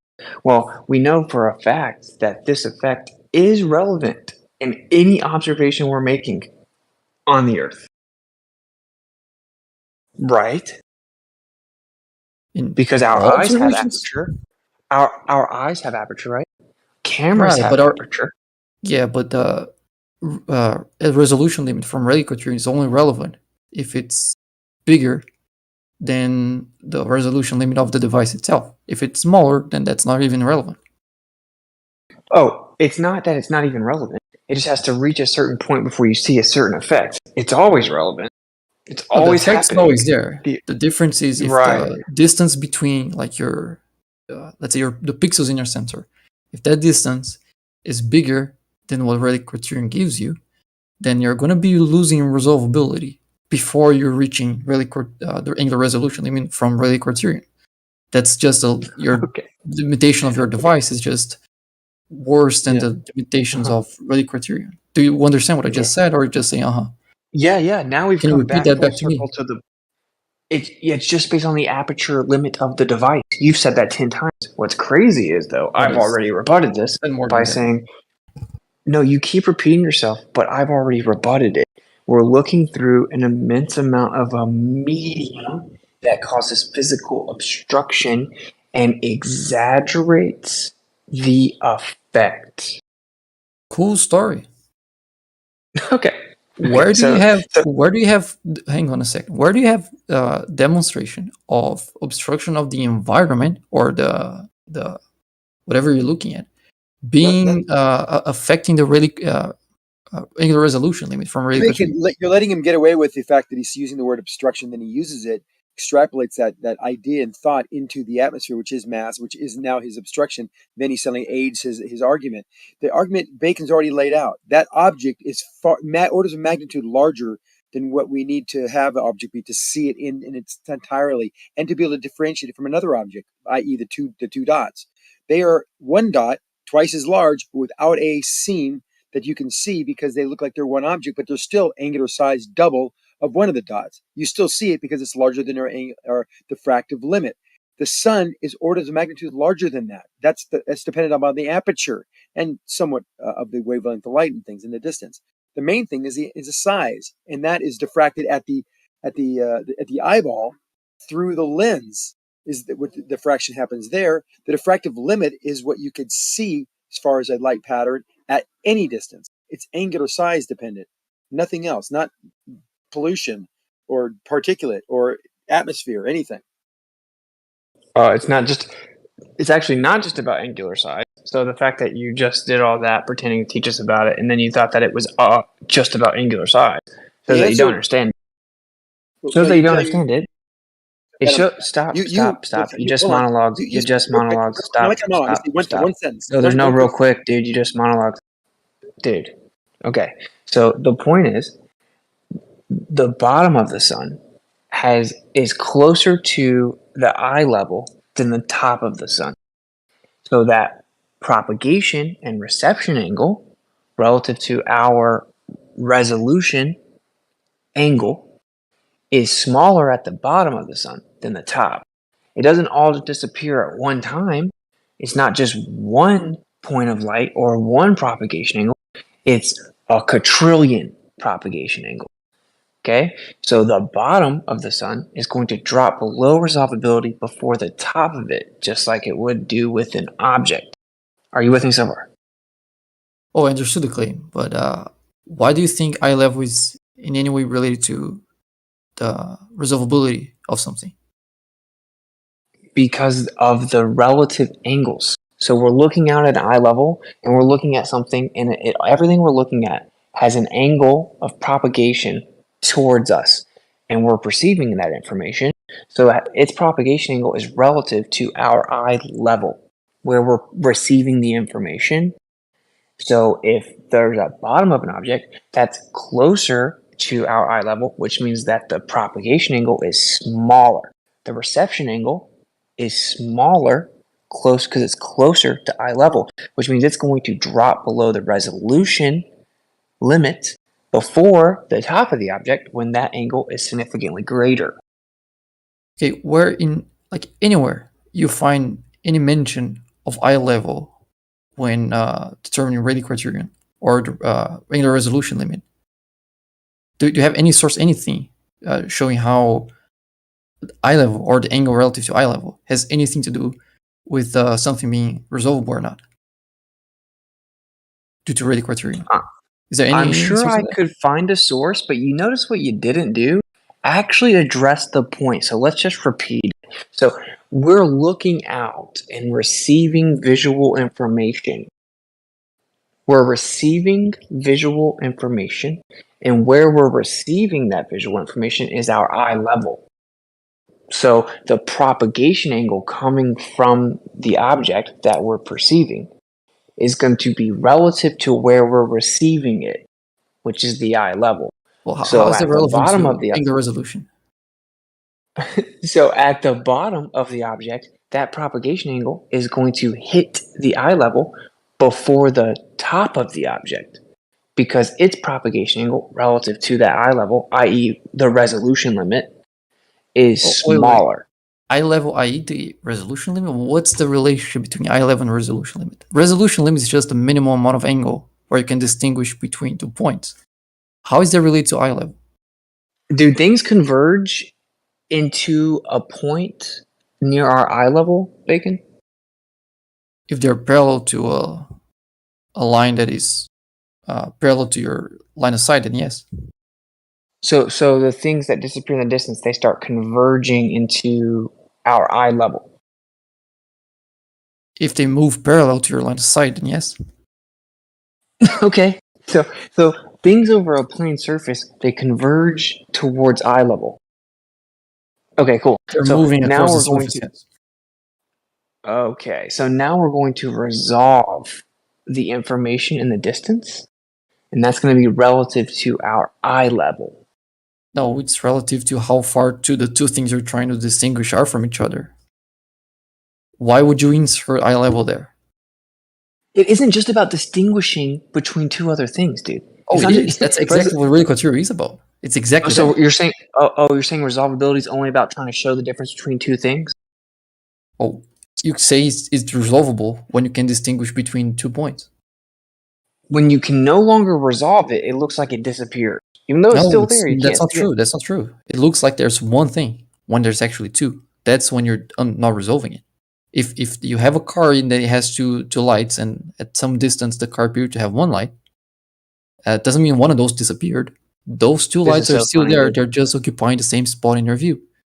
That's what's up, You can dude. Hey, distinguish. if a dude walks away from you and he keeps getting smaller and smaller, and eventually you can't see him anymore, what happened? That depends on why you can't see him anymore. See, and how is it that you're not just using tactics?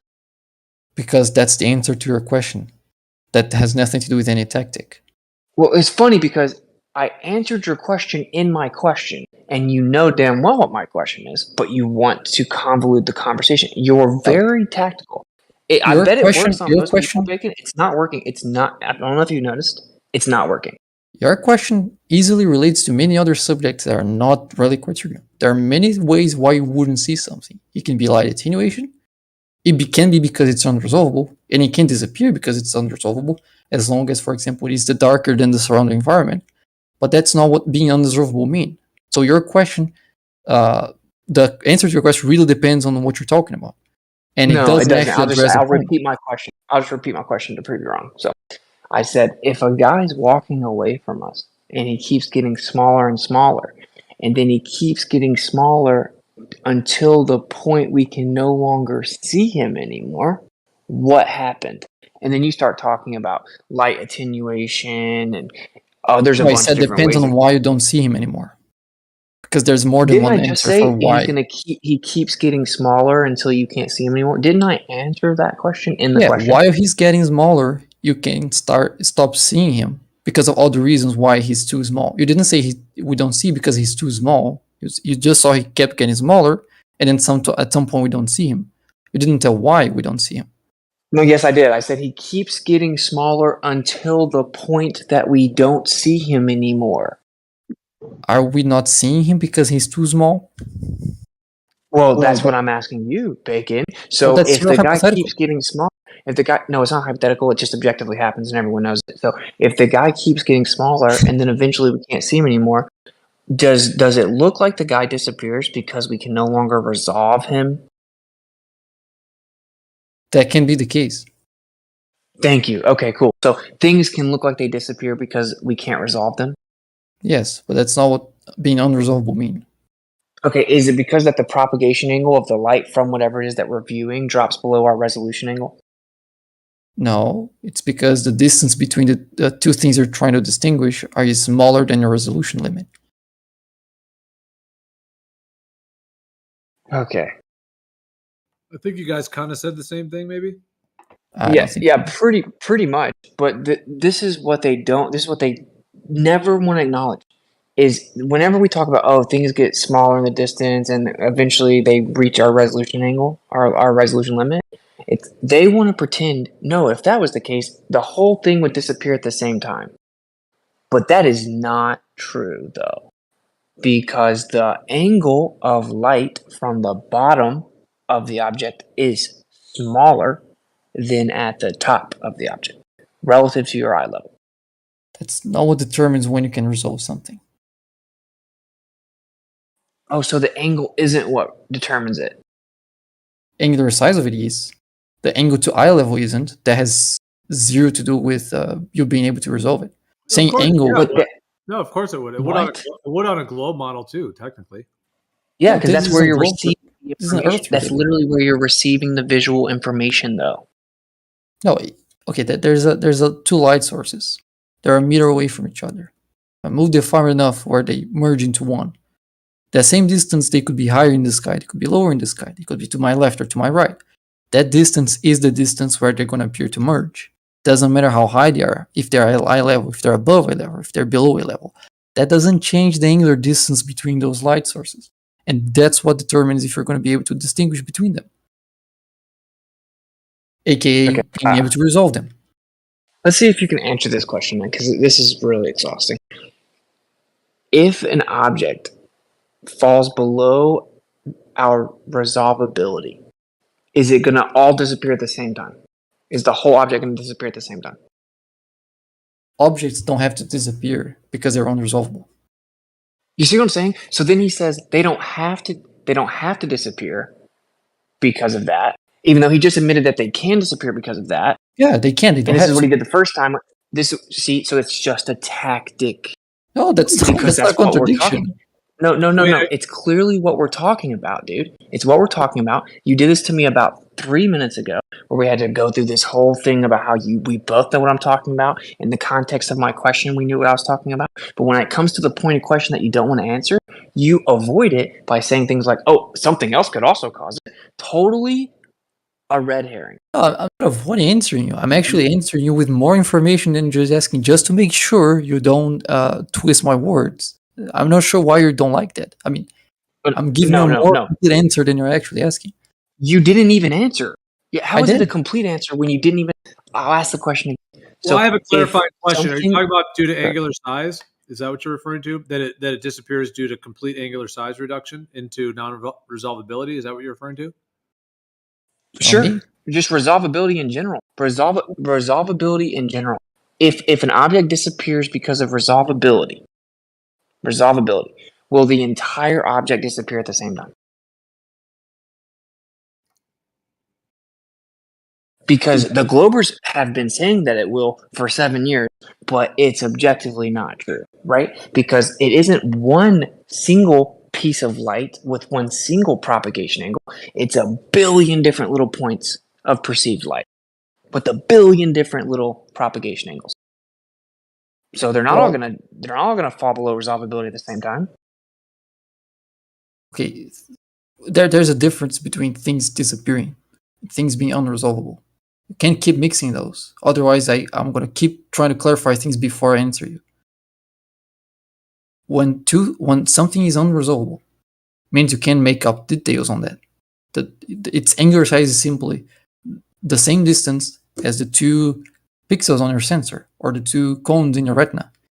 That distance, if the angular size of the object you're trying to see is the same as the angular separation between your sensors or your cones, you're just going to have a hard time seeing details on that. You might still see it. You might not see it. That depends. It depends on if it's falling between 2 centers. It depends on if it's brighter than the environment, for example. All that is relevant to determine whether or not you can still see something, but it won't see details. It will look like a point. That's when something becomes unresolvable.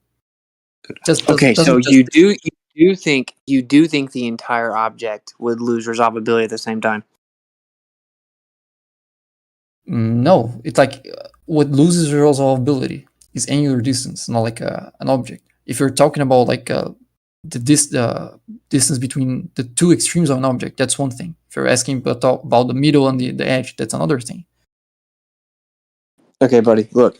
If I'm 5 feet off the ground and I'm looking at something that's 20 feet, is the bottom of the object closer to my eye level or the top of the object? How high is the object? 20 feet. And you are? 5 feet. Oh yeah, the bottom is definitely closer to eye level than the top of it. Okay, so is the angle bigger or smaller from the bottom to your eye level? The bottom to eye level is smaller than the top to eye level. Okay, so the angle's smaller at the bottom. So now we're going to take the... Okay, so we've drawn a triangle from the top of the object to my eye at 5 feet and the bottom of the object to my eye at 5 feet, right? We have a triangle coming out from my eye to this object. Mm-hmm. Okay, so it's going to keep moving away from me. So that angle's going to get smaller, right? Is the bottom angle going to hit eye level first, or is the top? Well, none will, right? What? You see what I'm saying? Yeah, both are going to approach eye level. None of them are Well, going it's to reach eye shrinking. level. Bacon. Right? It's shrinking, so it's going to be shrinking from all sides. So which one will hit first? Bottom or the top? Remember, you're only 5 feet up on a 20-foot thing, so the angle of the bottom is much smaller. So as it moves away in angular size, the whole thing shrinks from the top, the bottom, the left, and the right. Yeah, but it shrinks towards eye level, right? Correct. So the bottom will be first because it's already large. You don't have as much real estate. You don't have as much real estate to work with that angle. It's a smaller angle, so that you don't have as much real estate with that as you do with the top one. Right. Correct. Like you agree that none of those two angles are going to reach zero, right? They're just going to get both smaller in the same rate. Like if one gets half what it used to be, the other one is also going to be half what it used to be, and that's going to continue like that. Hey, so I agree. The bottom which one's going to fall below? Which one's going to fall below resolvability first? The bottom one. Okay. So if the bottom one falls below resolvability first, and whenever something's not resolvable, we can't make it out, so it can look like it disappears. Can an object disappear from the bottom up on a plane surface? No, not because of that. Oh my God! You're just creating. Oh, we were almost Don't you want to know why? Don't you want to know? Okay, Can I elaborate my answer before I just hand wave it? Yep, go ahead. Thank you. Yeah, a point at eye level is just an arbitrary point. Just like you establish this point, which is 5 feet above the bottom point, you can also establish one 5 feet below the top one. That's going to have the same angular size as the bottom one. Those two are going to have the same angular size. You can actually pick any 2 points in the object that are 5 feet away from each other. All of those possible pairs of points are going to lose resolvability in the same distance. Does that mean the whole object is going to disappear once, or just a random point is going to disappear? No, it won't just disappear, just won't be able to resolve details that big. There's nothing. That's just like some pedantic thing No. that you're doing where you're like, it doesn't disappear, but you just can't see it anymore. Well, that's what disappear means. That's the definition of disappear. Appear is something that you see. No, objectively, appear is something that you see. So if something disappears, it means you cannot see it anymore. It's no longer apparent. I'm not conceding that it would disappear. I'm conceding it would be unresolvable.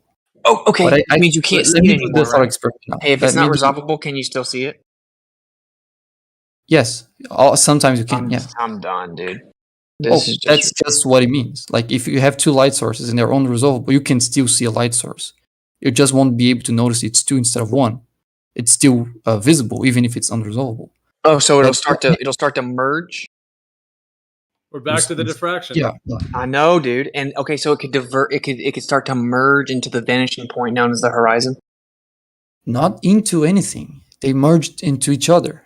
Like they're not just into anything, but they merge into each other. Yeah, not towards any particular direction. It's just they are unresolvable. They're not going towards any particular direction because of that. So they don't merge into anything, but they merge into each other. I followed you in your thought experiment. Right. And then you just took a left turn on the final question. No, I answered your final answer. I even got a what the actual fuck as an answer from Arul before I elaborated the answer. So you got your gotcha. Now I'm gonna do the thought experiment, and I expect you to answer every single question out to the end of it, just like I did for you, knowing where you would get to. Can you even though answer we the question? haven't, well, even though you haven't reached a conclusion of this point, though, like that's why I'm not. I want You to. already If reached your conclusion. I you already said, give your gotcha answer. Now but let me do the thought experiment. wait up. I'm happy to do your thought experiment once I understand what's going on here. You Yeah, said you're that not happy with that. You're not allowed to do that. you said the angle from the bottom will fall below resolvability Didn't say first. fall below anything. You literally did. Oh, go to the live stream. Show me saying fall below anything. I said, will the bottom angle drop below resolvability limit first? And you said yes. You said Or actually, I your asked eye you level, which yes. one. Okay.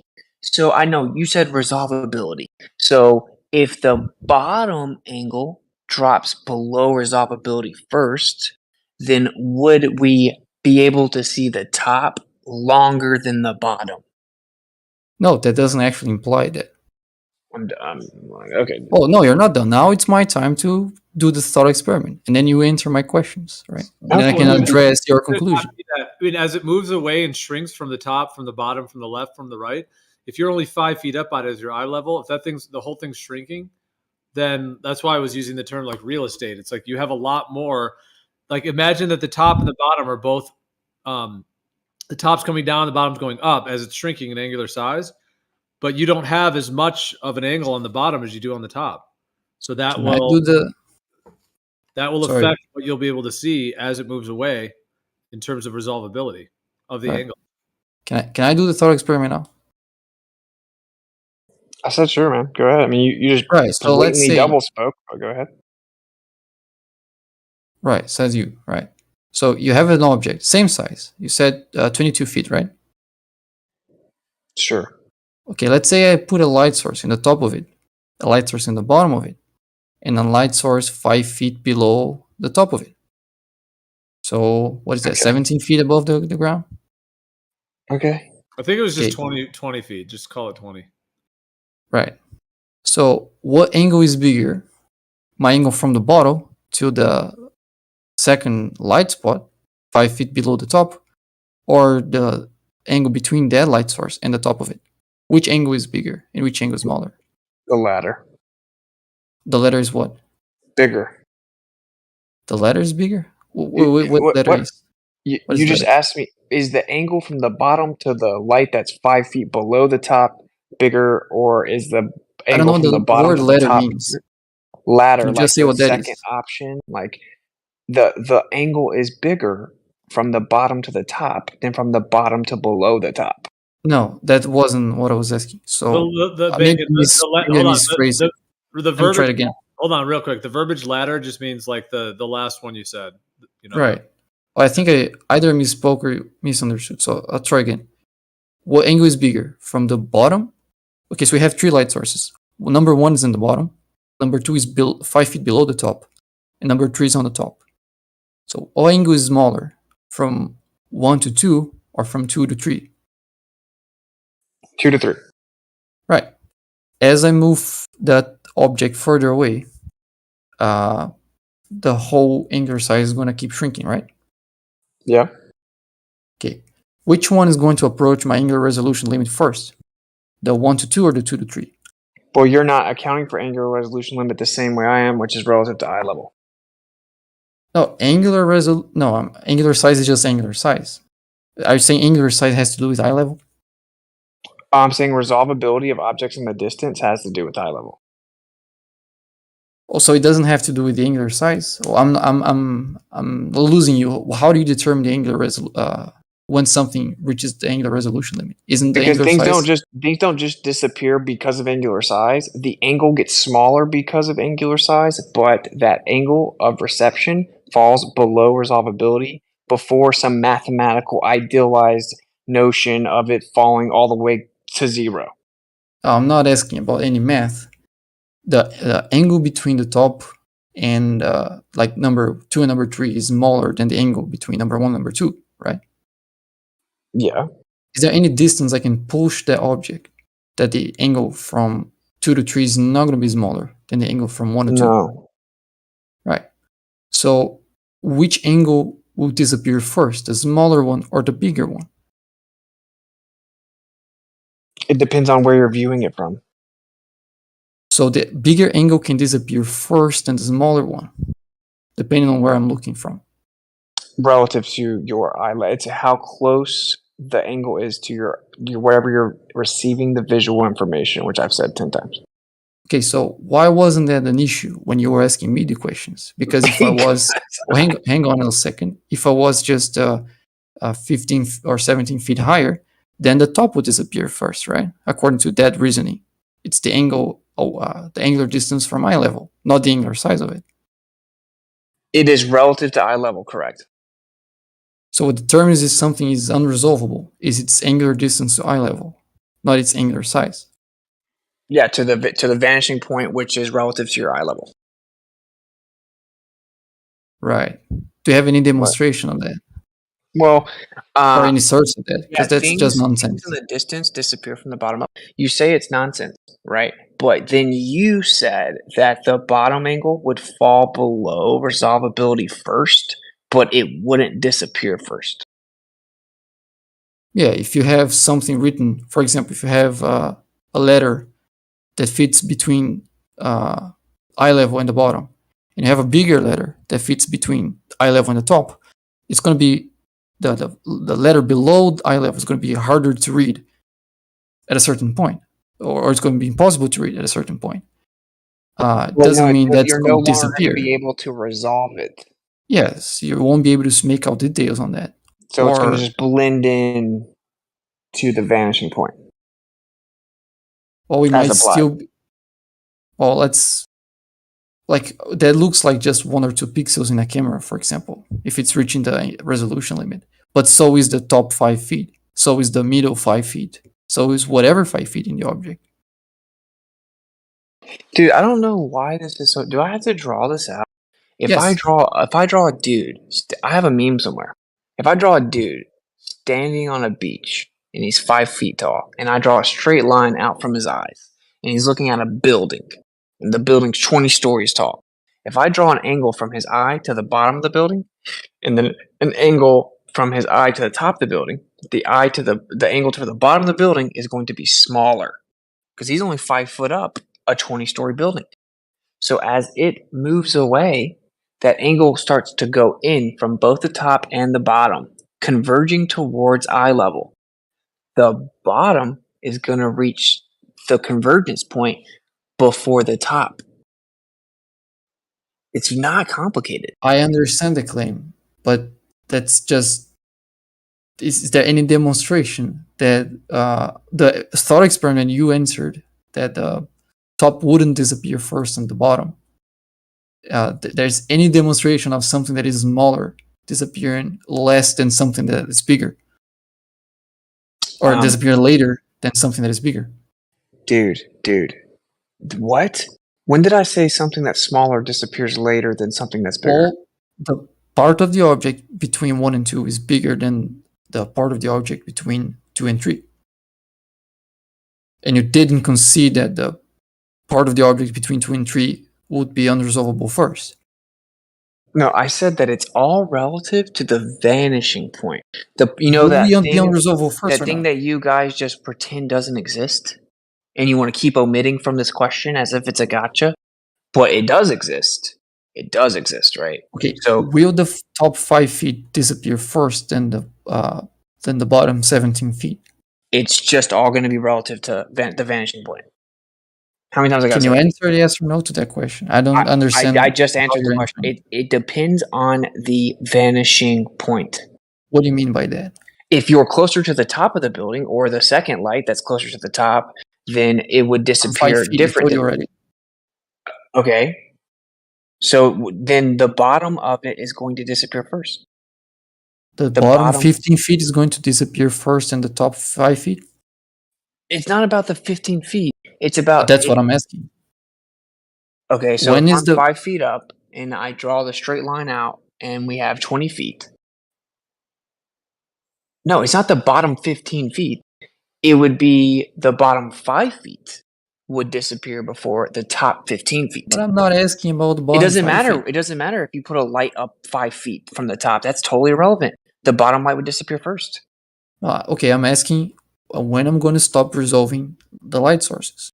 So there's a light source in the bottom. That's number 1. There's one 5 feet below the top. That's number 2. And there's one at the top. That's number 3. Which ones are going to merge first? 1 and 2 or 2 and 3? 2 and 3. So the top would disappear first. It's not. They will begin to merge. Yes, they'll be they will begin to merge. unresolvable. Right? Well, they'll begin to come closer together sooner than the bottom will to number 2, but number 1 will become unresolvable before number 2 and number 3 because it's closer to Well, eye level. You need a pair to be unresolvable. Unresolvable is about 2 things. You can't distinguish between 2 things. That's when they're unresolvable. It's So I the have vanishing point and the object, dude. I feel like you gave me contradictory answers once you agreed that No, I haven't. number 2 and number 3 would merge first, then number What? 1, number 2. No, you thought that was a gotcha, but you didn't know that you're still just omitting the vanishing point. Yeah, I feel like a broken record. Dude. The bottom light is going to lose resolvability by merging into the vanishing point. So you do have something for comparison. It's the vanishing point. That's not a light source.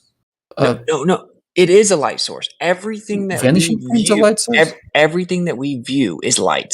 Okay, Well, the I can do bottom that in of the complete darkness, the and just bottom as 3 light. light sources.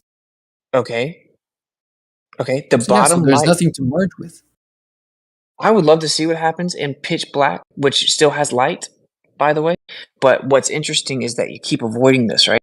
The bottom light is going to go merge into the vanishing point first. I don't know why you keep avoiding that. Why do you keep avoiding I'm not disagreeing. Not disagreeing that the angle between the bottom line and eye level would disappear first. Not disappear. Sorry, would be unresolvable first. Then the angle between eye level and the top. I agree with that, but that's just as true as the first 5 feet on the top is going to be unresolvable first. Then the bottom 15 feet will. The bottom 15 feet will be resolvable for much longer than the top 5 feet. The same thing you apply to the bottom of it, apply to the top of it, and also to the middle of it. It applies to actually any 5 feet on the object, because the angular size between 2 points that are 5 feet away from each other is going to be the same regardless on distance. This is just getting regardless on direction.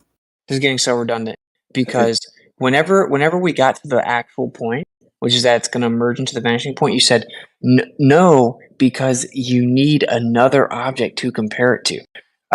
No, you can't distinguish it between the vanishing point anymore. Do you understand that? That serves as what you're requiring as a comparison. Yeah, I conceded that if you're just talking about the angular distance between the bottom of it and the eye level, what you call the vanishing point, I understand is eye level. If you're saying that the angular distance between eye level and the bottom of it is unresolvable, I agree with that. I'm not arguing against that. But there's that's the angle. That's the angle of resolvability, bro. So the top angle, even though there's a light 5 feet underneath it, that whole thing, the whole top 15 feet, is going down to the vanishing point, which is at 5 feet, and the bottom is going towards that as well. So the rate at which the top lights start to come together and lose resolvability is not going to be the same as the bottom because they're losing resolvability based on the angle to the vanishing point, the eye level. Claim. No, it's just the way the world works. No, Dude, the world works the way based on the angular size, not the angle to eye level. So Go you ahead, think Arlo. so? No, you think we can see forever, and you think that there isn't a vanishing point, and now you're acting like I need to didn't say that. substantiate. So do you agree that there's a vanishing point at eye level? I understand what that means. I can agree with No. that. Do you agree it exists? Yeah, if you have parallel lines, then like a line with our eye level, then yes. Of course, we have parallel lines, dude. Dearest of plane, dearest of plane, my guy. We have. Yeah, but if you had no line of lines, sight. then there's no vanishing point, right? You All right, need. so look, if we have line of sight, is that parallel to a plane Earth? Seeing actual lines. Like if there's no actual line, you're not seeing anything. You're not going to see anything converge into anything or vanish into anything. You need parallel lines, so they'll converge to the same spot. No, take the railroad tracks and flip them on the side. If you take railroad tracks and flip it on the side, that would be like looking over a plane. You understand that the sky would be parallel They'll be to the still plane. parallel to eye level in that case. If you tilt them upwards, they're going to vanish in a different direction that is not eye level. Eye level isn't special. It's just where usually things are aligned to. Even before all that, like the basic concept here. I mean, someone correct me if I'm wrong, but the way I want to phrase it like this: you got a scene that you're visualizing in front of yourself using whatever your eyes or whatever visual apparatus, and the visual information in the center near the vanishing point or the horizon or what have you is going to be the most crowded together angularly. So like all the angles are like much more separated at the top and the bottom, like on either side, and it's crowding together at the center. And the further away it gets, the weaker the signal will be, and that's why the resolving happening. That's why things are unresolvable at the vanishing point. So as things approach that vanishing point, and from because the ground is cutting it off sooner, like was discussed earlier, that stuff is going to disappear much earlier. And conversely, if you just flip the world around and the ground was the sky and the sky was the ground, then the reverse would happen. Like, where is the actual confusion here? I don't know. I'm not sure what your point is. Well, let me see if I understand your understanding of it. Visual information is getting crowded in a certain point, and that's why you're getting this horizon. It's not just some arbitrary thing or this. Right, but the whole thing shrinks. Like if you have, let's say, a building and you go away from it, the windows that appear smaller won't be the ones at eye level. You have the ones at eye level appearing just as small as the ones on the top. Imagine this again. You're as he was saying earlier, Vitsa was saying earlier, it's that you're missing the point that it's relative to the eye line in the sense of I understand that claim. The center, and I'm giving you like an explanation for why that would be, because the visual information in the center near the horizon is crowded, and as it gets weaker and weaker, it's going to be more and more unresolvable, because you got a bunch of crowded signals jamming together in the center of your vision, and then the one that's closer or in front, closer to you in terms of like distance away from you, is going to be is going to be more resolved, because it'll have a stronger signal. And the thing that's further away, behind more and more layers of haze and whatever, is going to be resolved. Is the one that's going to lose? Is it going to take? Sorry, this thing that's in front. The thing that's in front is going to take precedence. The visual information that's in front is going to take precedence over the visual information which is at the back, obscured by haze. That's why the bottom would disappear. Well, help me follow you. I'm completely lost there. Okay, so we got visual information coming in these rays. They're getting squished together in the center near the horizon. So if you have something which is closer to you in terms of actual distance from you, the observer, the stuff which is closer to you, the visual information which is closer to you, again in this cramped horizon vanishing point, is what's going to take precedence over the thing that's further away from you, with more layers between you and it. So the sun has more layers between you and it than the ground, and the sun is further away from you than the ground at that angle near the horizon. So the visual information coming from the ground is going to take precedence over the visual information coming from the sun. So the sun is going to disappear. I'm lost again. The ground. Oh, I don't know. You use a couple words that I couldn't really grasp what you meant with them. Which ones specifically? Maybe I can rephrase it. Yeah, I'm trying to add a point which I think, again, someone can correct me if I'm wrong, but this is the way I'm framing it in my mind, is that we have visual information and it's all clumping up together in the center, basically. And that's why, and then do you understand? My basic point, or addition, which I think would bring clarity if I could phrase it properly to this issue, is that the visual information which is closer to you is going to be in the center, near the horizon, the vanishing point. The visual information which is closer to you, which would have a stronger signal, is going to take precedence over the visual information which is further away from you, with more layers of atmosphere between you.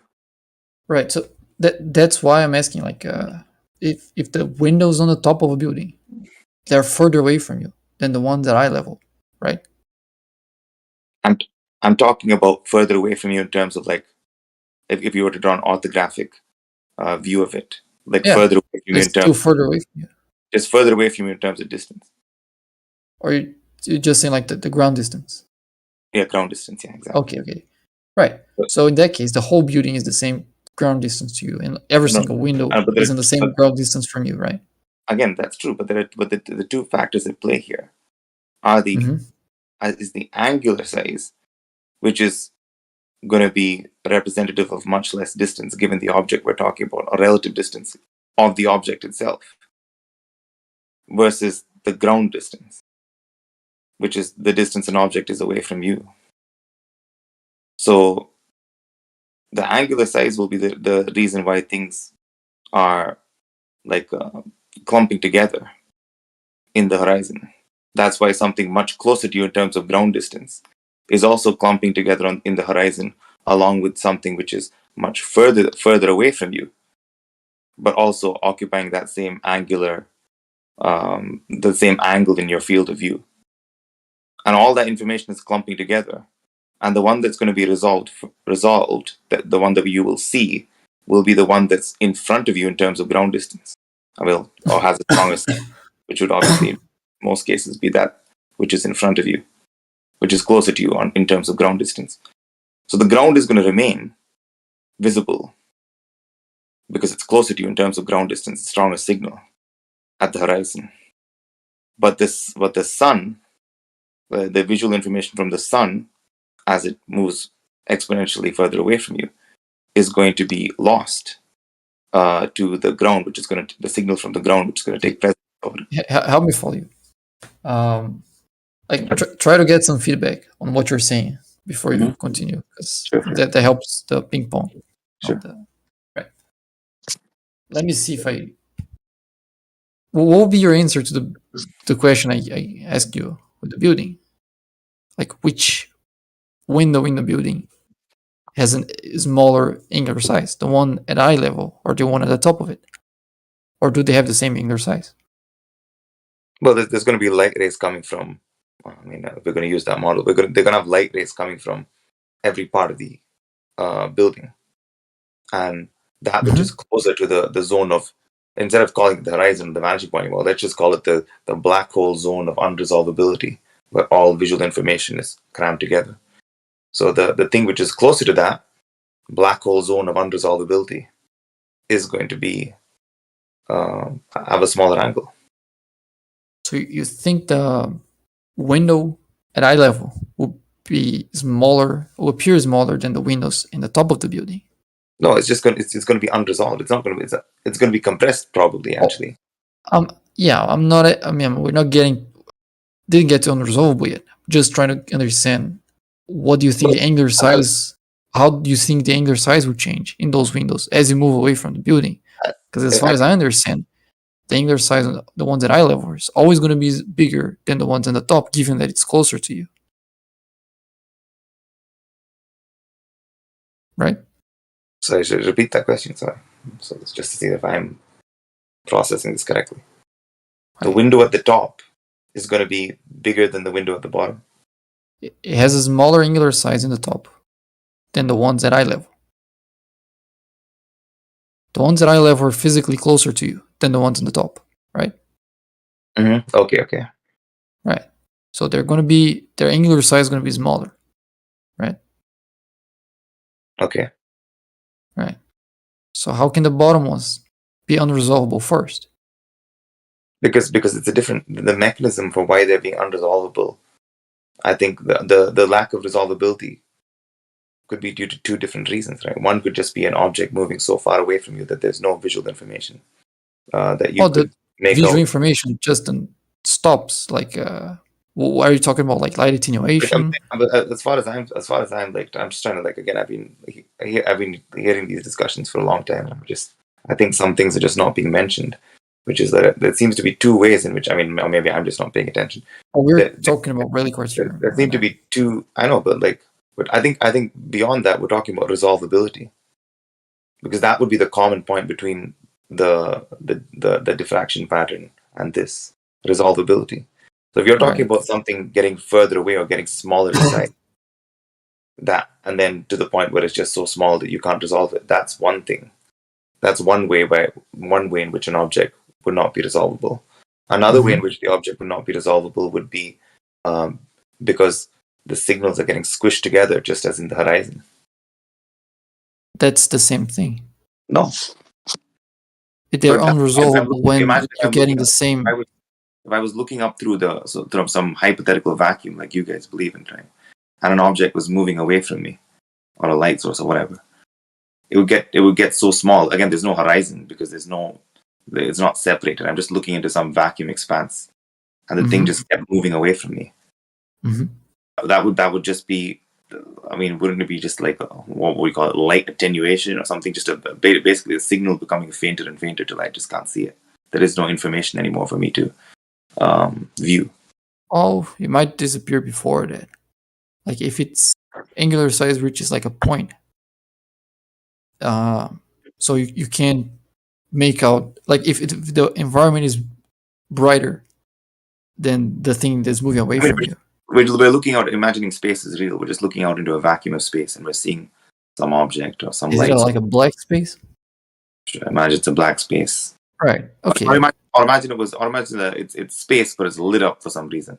It's just Well, space. if it's lit up and it's brighter than the thing you're looking at, then the thing would disappear first than if it was the other way around. If it was a bright object in a dark environment. Well, what's happening there? So the thing is disappearing first, right? So it's space, it's a vacuum, right? But it's still lit up for some reason. God knows what. And then you have an object moving away from you into space. There's no horizon because there's no separation. There's no ground or anything. You're looking up. The object, you're going to stop seeing the object at some point. And that distance is different if you have like a bright object in a dark environment compared to a bright environment with a dark object. The signal is just not getting back to you. It's gone so far away that you just that information is just not being received. Correct. Well, in the example of dark environment, yes. And in the bright environment. In the bright environment, you have the light from the environment reaching the same point as the gap. So it's taking precedence over the other information. Yes. Okay, so that same phenomenon now is happening now with the horizon. You have signals which are stronger, closer to you, taking precedence over signals which are further away from you. So as the sun moves away, it's further away than the ground. So the actual ground distance from, again, on a flat Earth model, the ground distance from you to the sun is much further than the ground distance from you to that representative point on the horizon. So obviously the signals... I lost you. I mean, the ground distance from you to that point, which is represented on the horizon, your visual horizon on a flat Earth. Okay. That point on the ground, the distance from you to that point is much less on a flat Earth model than that distance from you to the sun. Okay. And there's also a lot of layers of atmosphere between you and the sun, beyond just the distance. And so the visual information from the ground is just like in the lit up space scenario is going to take, and an object moving away is going to take precedence over that stronger visual information is going to take precedence over the visual information from the sun, which is much further away in terms of ground distance. Oh, but the sun's clearly resolvable. Like it's clearly much bigger than the angular size of things that are resolvable. At the horizon, when all this visual information is, so when the, again, in terms of your field of view, when the sun is nowhere near the horizon, it's all beautifully resolvable. But when it's getting to this zone where a decision needs to be made, quote I don't know. unquote. I'm using that word, metaphorically. But I'm just basically, struggling a lot to try to picture whatever you're trying to describe there, and it's taking a long time. At the horizon, some prioritization needs to happen, basically. And the prioritization is going to be, I'm not saying this is some conscious decision. I'm just using that language liberally. But at the horizon, just to make it clear. I have no clue what you're talking about. I'm sorry to interrupt you, but I don't want to waste any more time with you continuing to say something that I can make sense out of. If you want to take some steps back and then go with me, so we can go together to whatever your explanation is. But if you just keep going, I will lose you again. Okay, I'll just stick to that one point then. Would the visual information clump together at what we're calling the horizon for any given visual apparatus? Eyeball, camera, whatever. Yeah, if the thing is moving horizontally away from you, then yes. It's a static scene, nothing's moving. But the visual information... And there's no change. Yeah, but visual information is coming to you, right? Mm-hmm. There's not enough separation at the horizon because it's like one line, basically. Okay, what object are we looking at? It's just a scene, whatever the scene is. Say a building. Doesn't matter the object. We're just looking out into the distance. Oh, you gotta picture something. Right. Okay, we're looking out into the distance. Like it's a landscape. You see some mountains. Okay. You're looking parallel to the ground. Yeah. You got all this and all these mountains that are different distances, ground distances. But they're all occupying that horizontal eye zone. They're all occupying your horizon. Okay. Right. So they're all converging to this point, the vanishing point, which is basically the zone of unresolvability because all of the visual information is clumping together into one line, basically. Well, they're static, right? They're not changing. They're not converging in terms of moving. The visual the further ones are lower and smaller than the closer ones. If that's what you're saying, sure. I'm saying the visual information is flattening into that area. I don't understand what that means. I mean, light is visual information, waves, whatever you want to, however you want to. I understand the idea of light. Yeah. Okay. So those waves are they're separated in terms of your field of view. There's more separation between objects at the upper and lower extremity of your vision in terms of the information is not being compressed together. Yeah, objects closer appear bigger. If that's what you're saying. No, objects closer. Maybe I'm just not. I guess I have to draw a diagram because I'm trying to put it like a. I don't know. Almost instead of just talking about what's happening, try and give my take on why it's happening, and I'm talking and that's based on visual information taking precedence or not. Right. And I'm saying that, and also visual information getting clumped together. If I'm wrong with this, by the way, I'd love to by any flat earther or globe earther. Can you give me your best explanation on how a camera forms an image?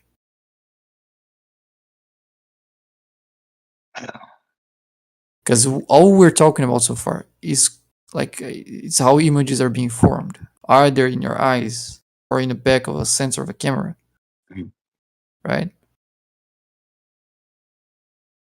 So this diffractions patterns being posted. I'm not even talking about diffraction patterns. I'm no expert on that. I'm just trying to clarify. That was the whole subject.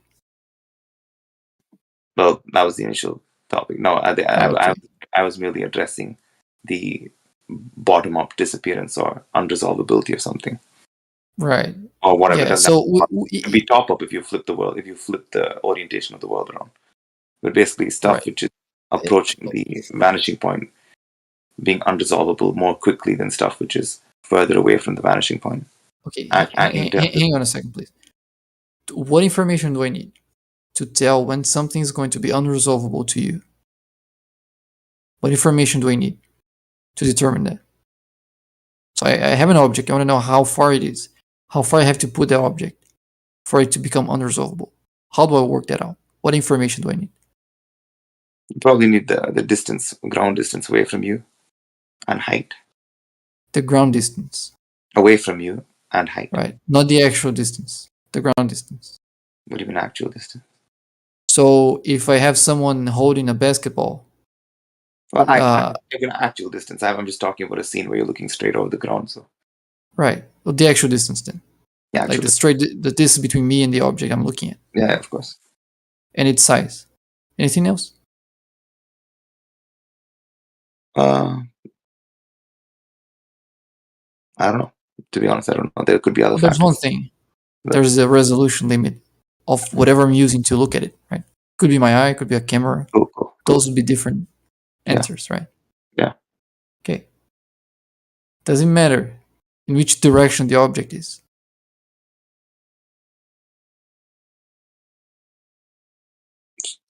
What do you mean? In which direction? If I get the object to be away from me, let's say a kilometer away from me, but it's placed on the top of a building, and I also get that same object to be a kilometer away from me, but it's in the bottom of the building. Does that changes when it's going to be unresolvable?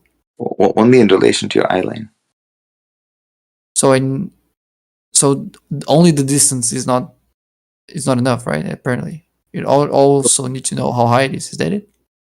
And also, I guess, its position in relation to your field of view. Let's put it that way. Right. Why do you think that's relevant? Well, because I think, as I said earlier, I think there are two reasons. Again, anyone can correct me if I'm wrong. But why you would lose resolvability of an image. One would be it's just getting too far away.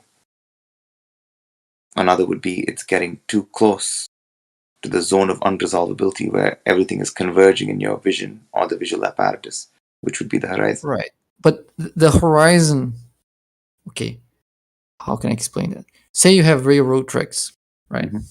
They appear to converge the horizon. Now let's do what Wizard said. Let's flip them vertically. So instead of having one on the side of the other, you have one on top of the other, right? So they go towards the horizon and they appear to converge towards eye level. What happens if you tilt those railroad tracks 45 degrees upwards? So you ramp them up 45 degrees. Are they still going to converge towards the horizon? I mean, the horizon, the way I'm construing it, is simply you got light coming into your visual apparatus from all directions, at all angles, and if it's fanning out like a triangle, there's like a line in the center, which is like a straight line, which is parallel to your eye line, no matter what direction you're looking. And that middle line in that fucking big triangle of light, which is fanning out, which is coming into your eye, into your visual apparatus, is that middle line is the line where the information is most compressed. So if I got a big triangle sticking out from my eyeball, and that triangle, okay, when hang on a sec. When you say the information is compressed, are you talking about how close they appear in my field of view? Is that the compression of the image? No, I'm just saying the information is just all getting clumped up together in that center point. Whereas it's not. It happens. They clump together as they move away from me, right? Like if I have two basketballs, they'll get closer and closer in my field of view as they move away from me, right? Well, again, but the reason for that is, as I'm saying, is that's simply because at that point you got.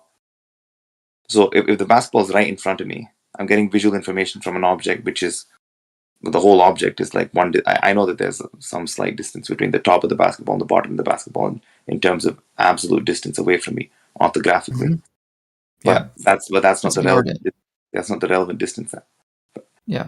The relevant distance, in the way I'm talking about it, is in the distance you have visual information occupying that central compressed center line angle from objects of vastly different distances. And so the objects closer to you are going to take in that zone, the objects closer to you are going to take precedence over the objects further away from you, because they're going to have I'm a still visual signal. not getting. If you think the angular size of something is going to be different depending on the direction. Depending on where it is in relation to your field of view or your eye line.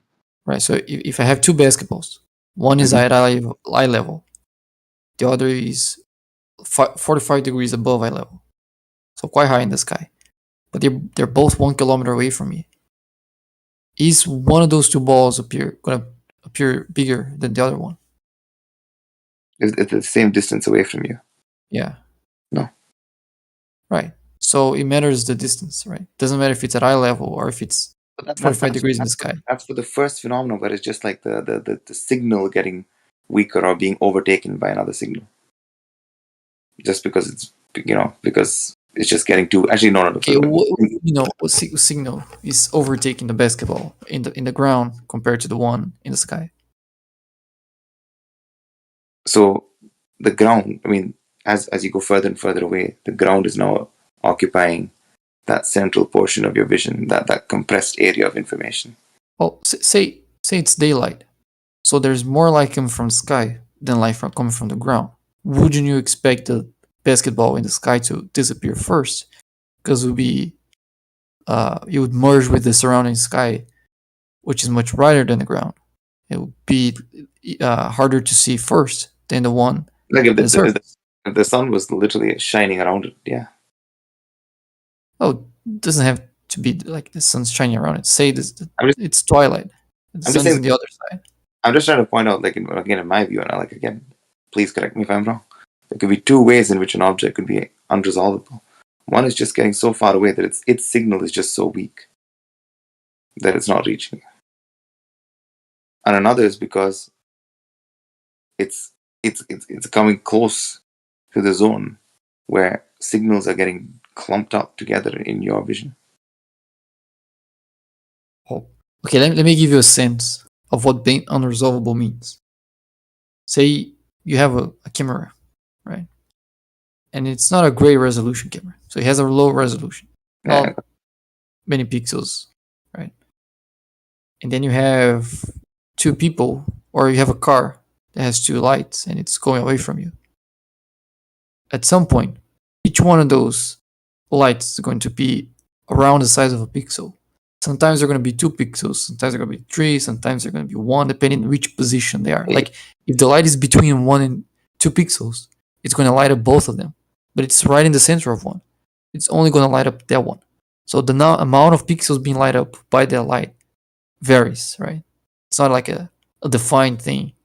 And sometimes it might disappear because it's getting between 2 pixels. And then appear again once it's getting right in the center of another pixel. So I was saying the same thing earlier, more or less, pretty much. But yeah. Right.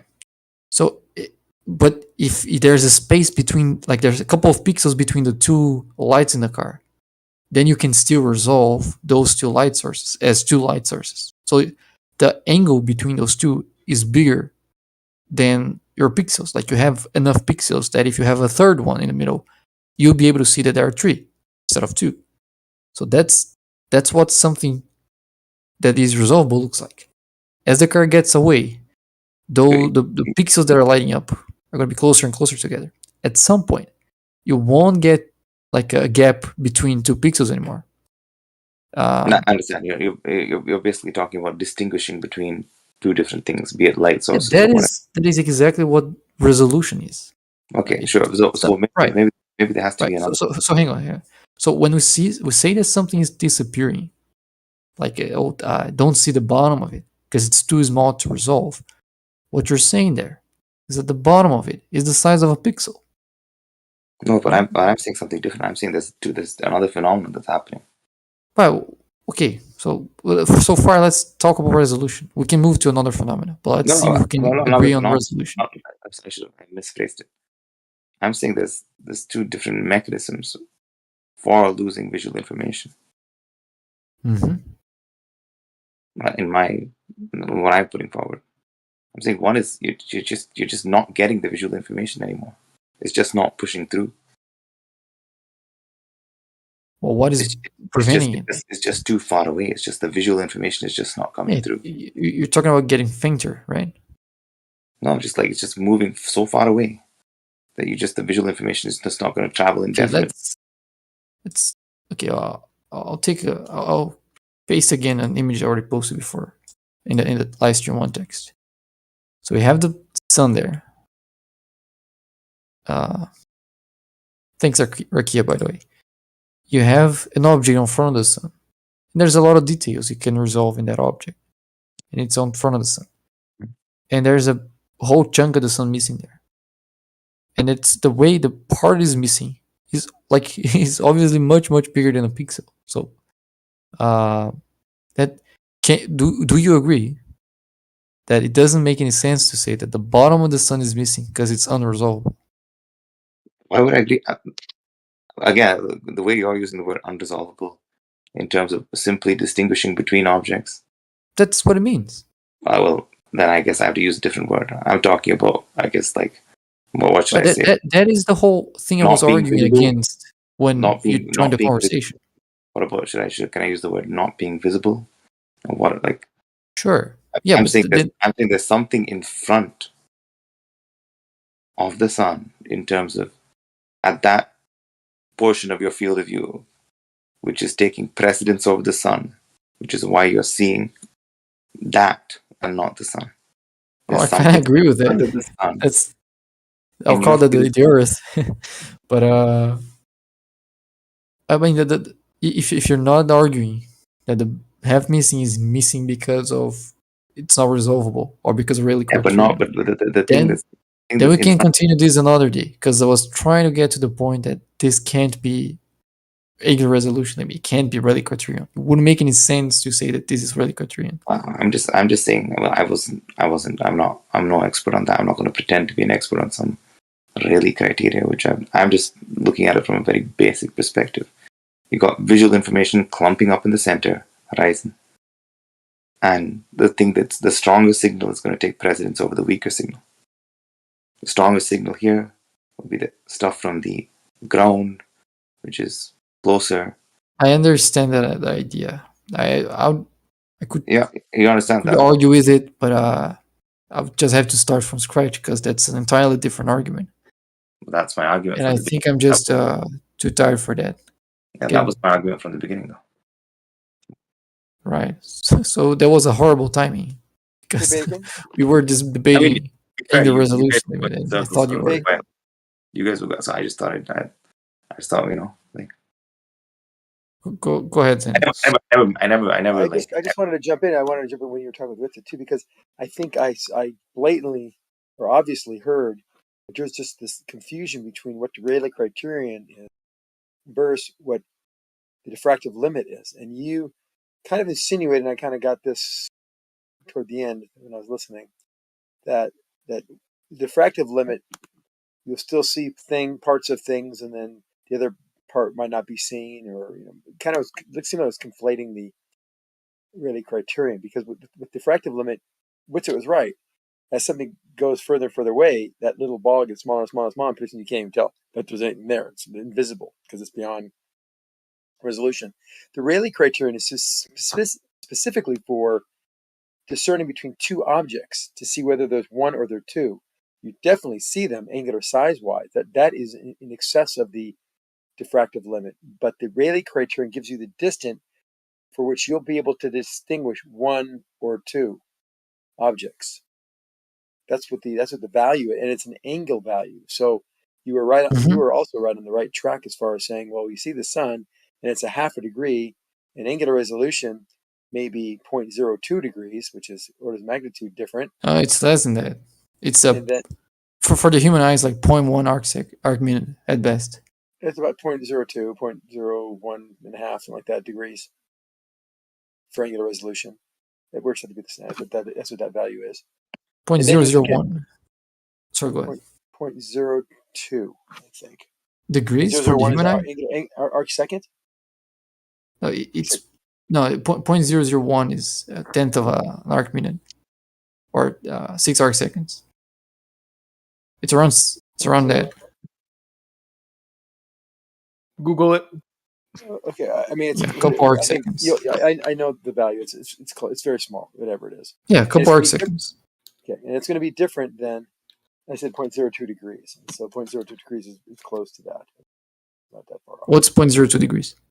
0.02, the angular resolution of the human eye, based on the. No, it's 1 arc minute as far as I. Yeah, what is well, what is an arc minute in degrees? It's 0.016. So it's close to 0.02. Why are we arguing about that? Oh, 0.02. Okay. Sorry. So I thought you said 0.2. 0.2. No, I said It's 0.02, right? Sorry. Fighting. You're so used to fighting. No, so it's just close to 0.02 degrees. That's the yeah. Okay, so there we go. That's the angular resolution. So that if we had something smaller than that, we don't see it. It's basically not seeable. Can't see Yeah. it.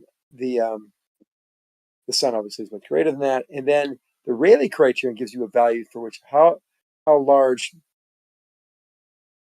that object will have to be able to see that there's actually two of them. The distance which you'd be away from it, you can see there's actually two. With the angle of size, you can actually see where there's actually two. The object itself is larger, but the ability to see whether there's one or two is different.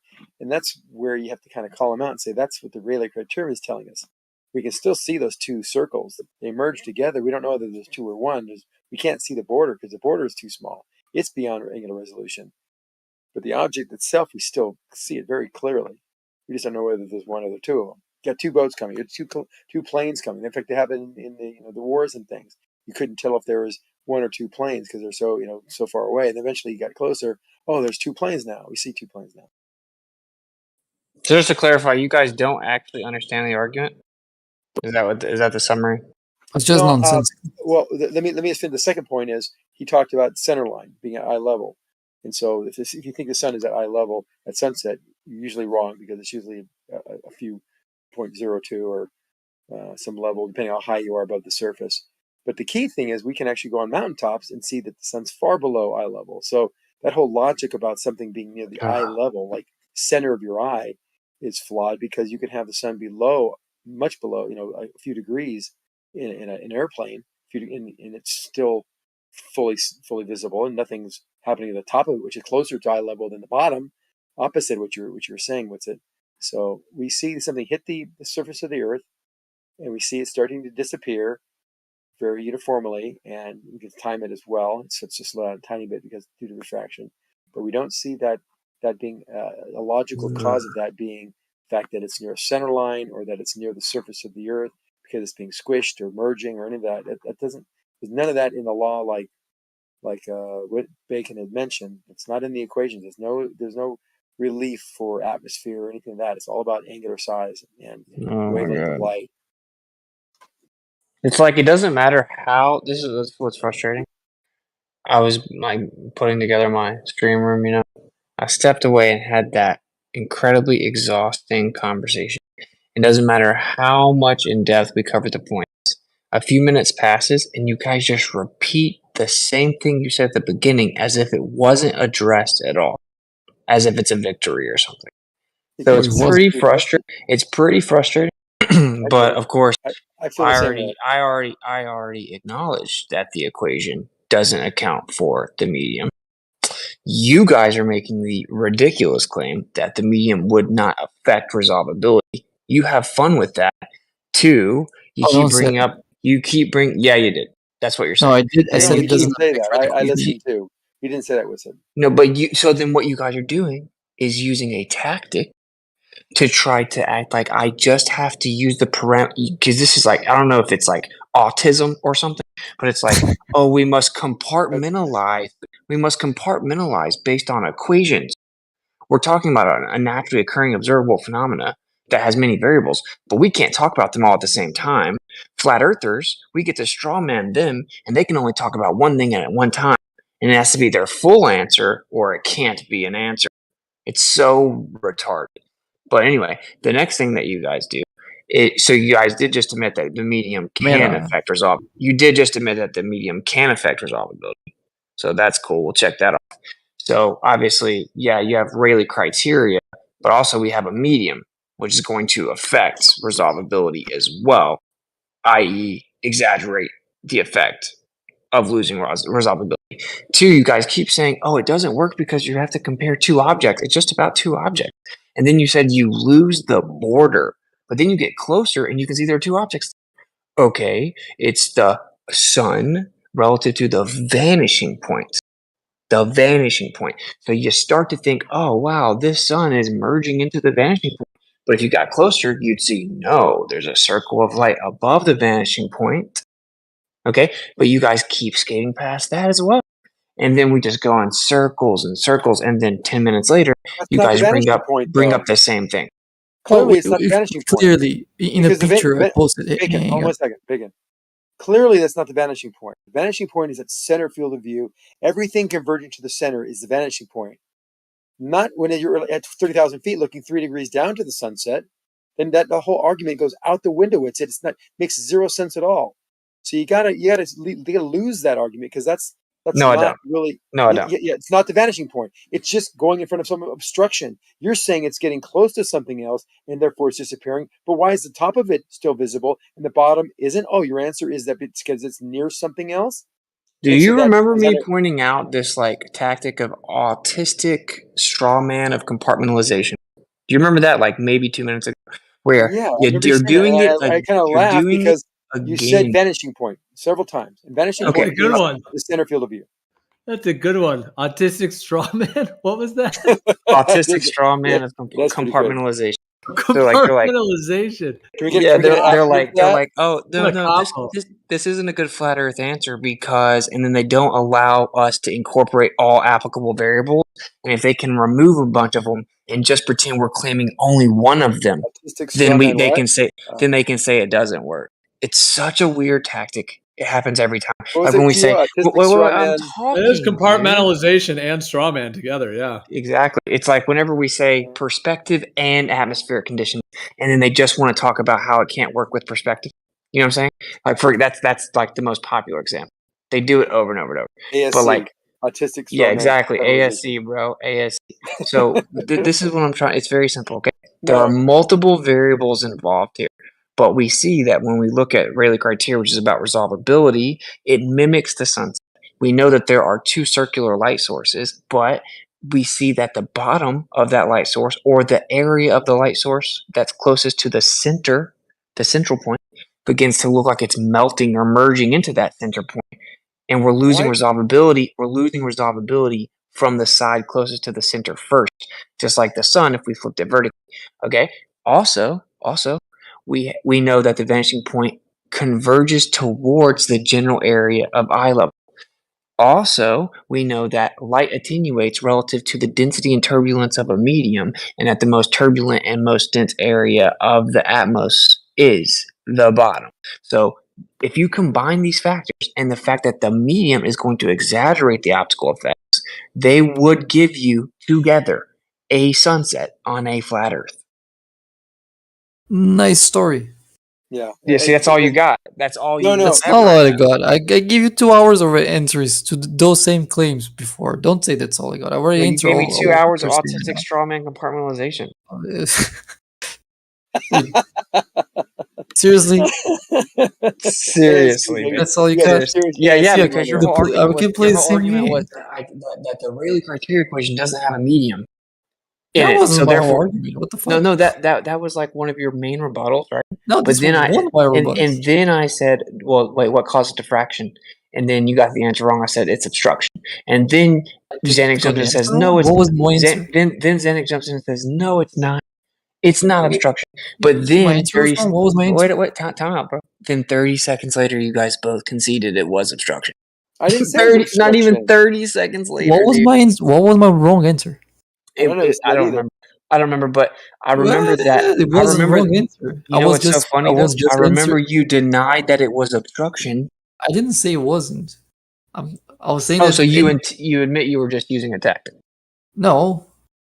You asked me what was causing it. I explained it was the aperture. You said it's obstruction. I said whatever that can block light would diffract around it. Well, it's not Like, blocking. So I your mean, answer is only- wrong. Your answer is no, it's not incomplete. wrong. It's only right in the no. Even aperture is about obstruction, dude. Yeah, Why do you call right. that I was obstruction? Okay, so the answering about answer this. is obstruction. Hang on. I was answering about the specific thing you're opposing. That diffraction pattern is being caused by the aperture.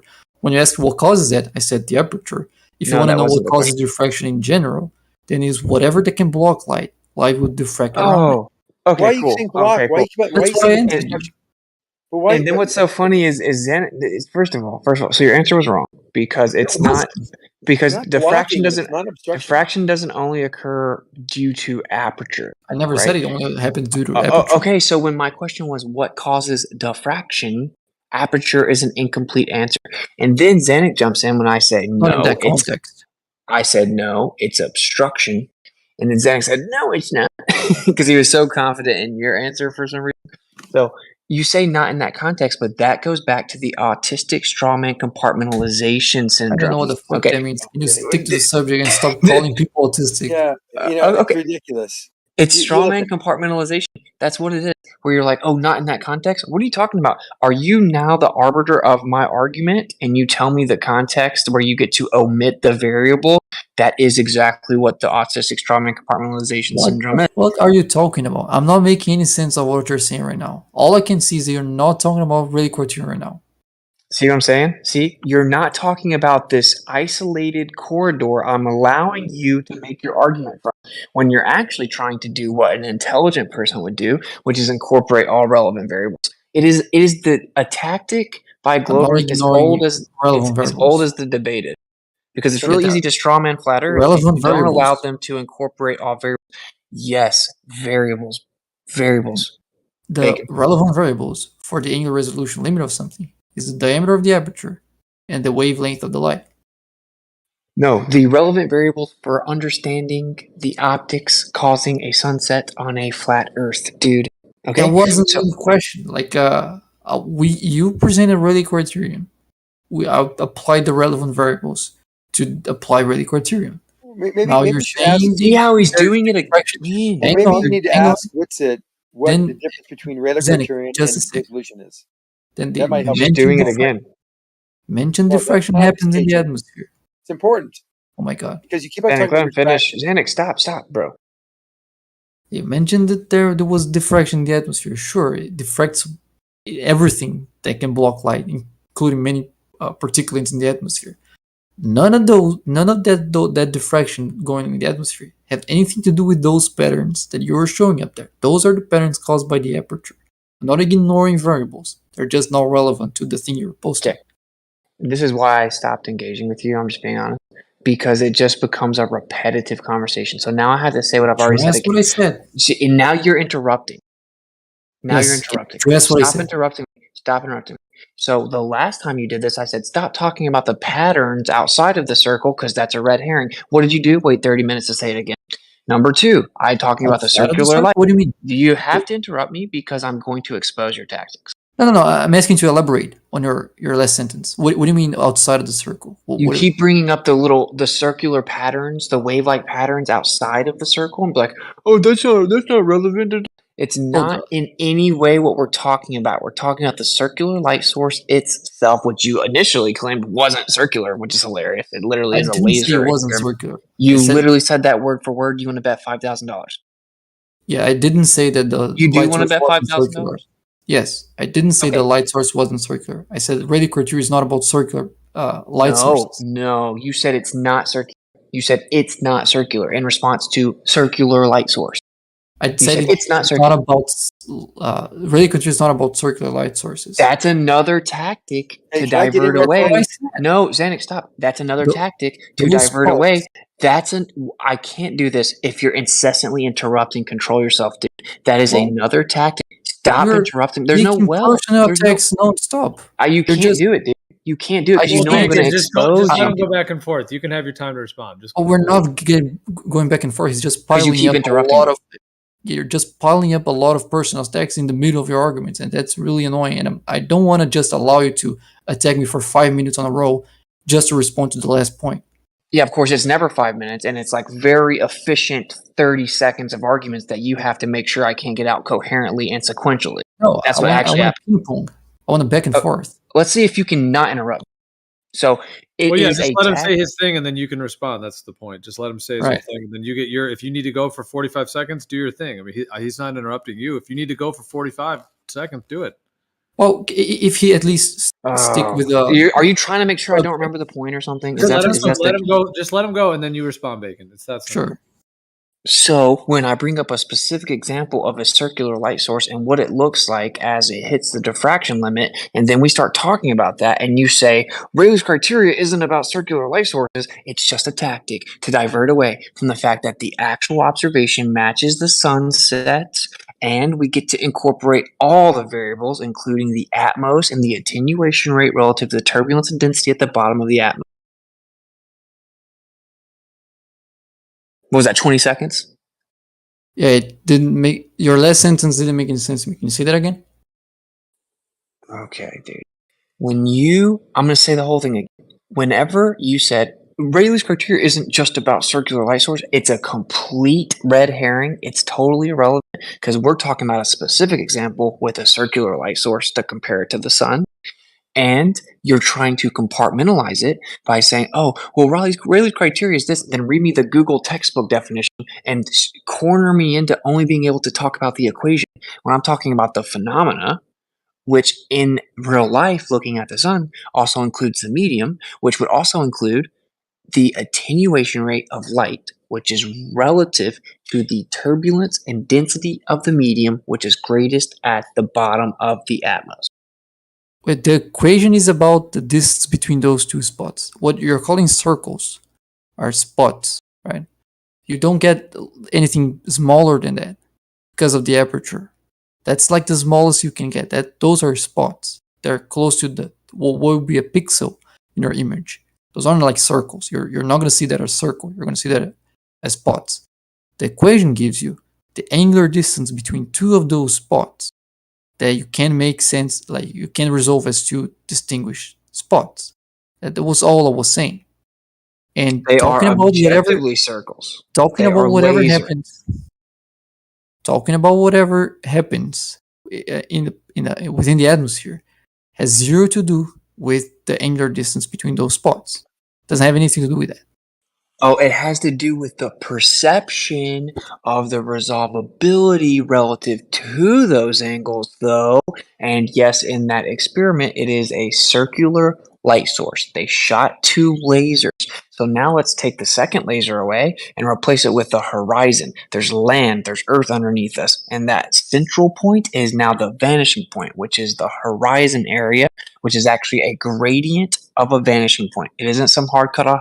It's close to the eye level, and that's going to replace the bottom half of that observation. The top half, we're going to keep the circular light source because that's the sun. Except that if you would apply Rayleigh criterion to the sun, it's nowhere near the values it could ever be applicable to. And also, when the two spots start becoming unresolvable, it doesn't mean one is disappearing or one is getting cut in half. They're overlapping. So if you have something darker below something brighter, the something brighter won't cut in half. It would still be there. It would just be overlapping with something that is less bright. You won't get something cutting in half. First of all, because that has nothing to do with the effect. Second of all, the angle in which that is cut in half is orders of magnitude bigger than where you could apply Rayleigh criterion. And you haven't addressed it. You're just saying Every time we get to this point of the conversation, it's just a repeat of the conversation. Right? Every time we get to this point of the conversation, you bring up the next step to avoid acknowledging it and conceding. And you say, oh, I don't think this would happen like this with the sun because of the resolvability and the angle of the sun and the total size of the sun. You always do that. We're not talking about that, though. We're talking about the circular light source, and we're talking about the horizontal bottom of that circle that looks like it's being cut off. You say it's not, but we all see that it objectively is, would be the horizon or the vanishing point. It would be the vanishing point and the Earth underneath it. Now your new argument is, oh, since the sun's brighter, it wouldn't happen and it just overlaps. Yes, that's right. The bottom of the sun and the vanishing point begin to overlap into an area that loses resolvability. Yeah, there are clearly much, much smaller points there they're not merging, right? In the sensor of the camera that took that picture.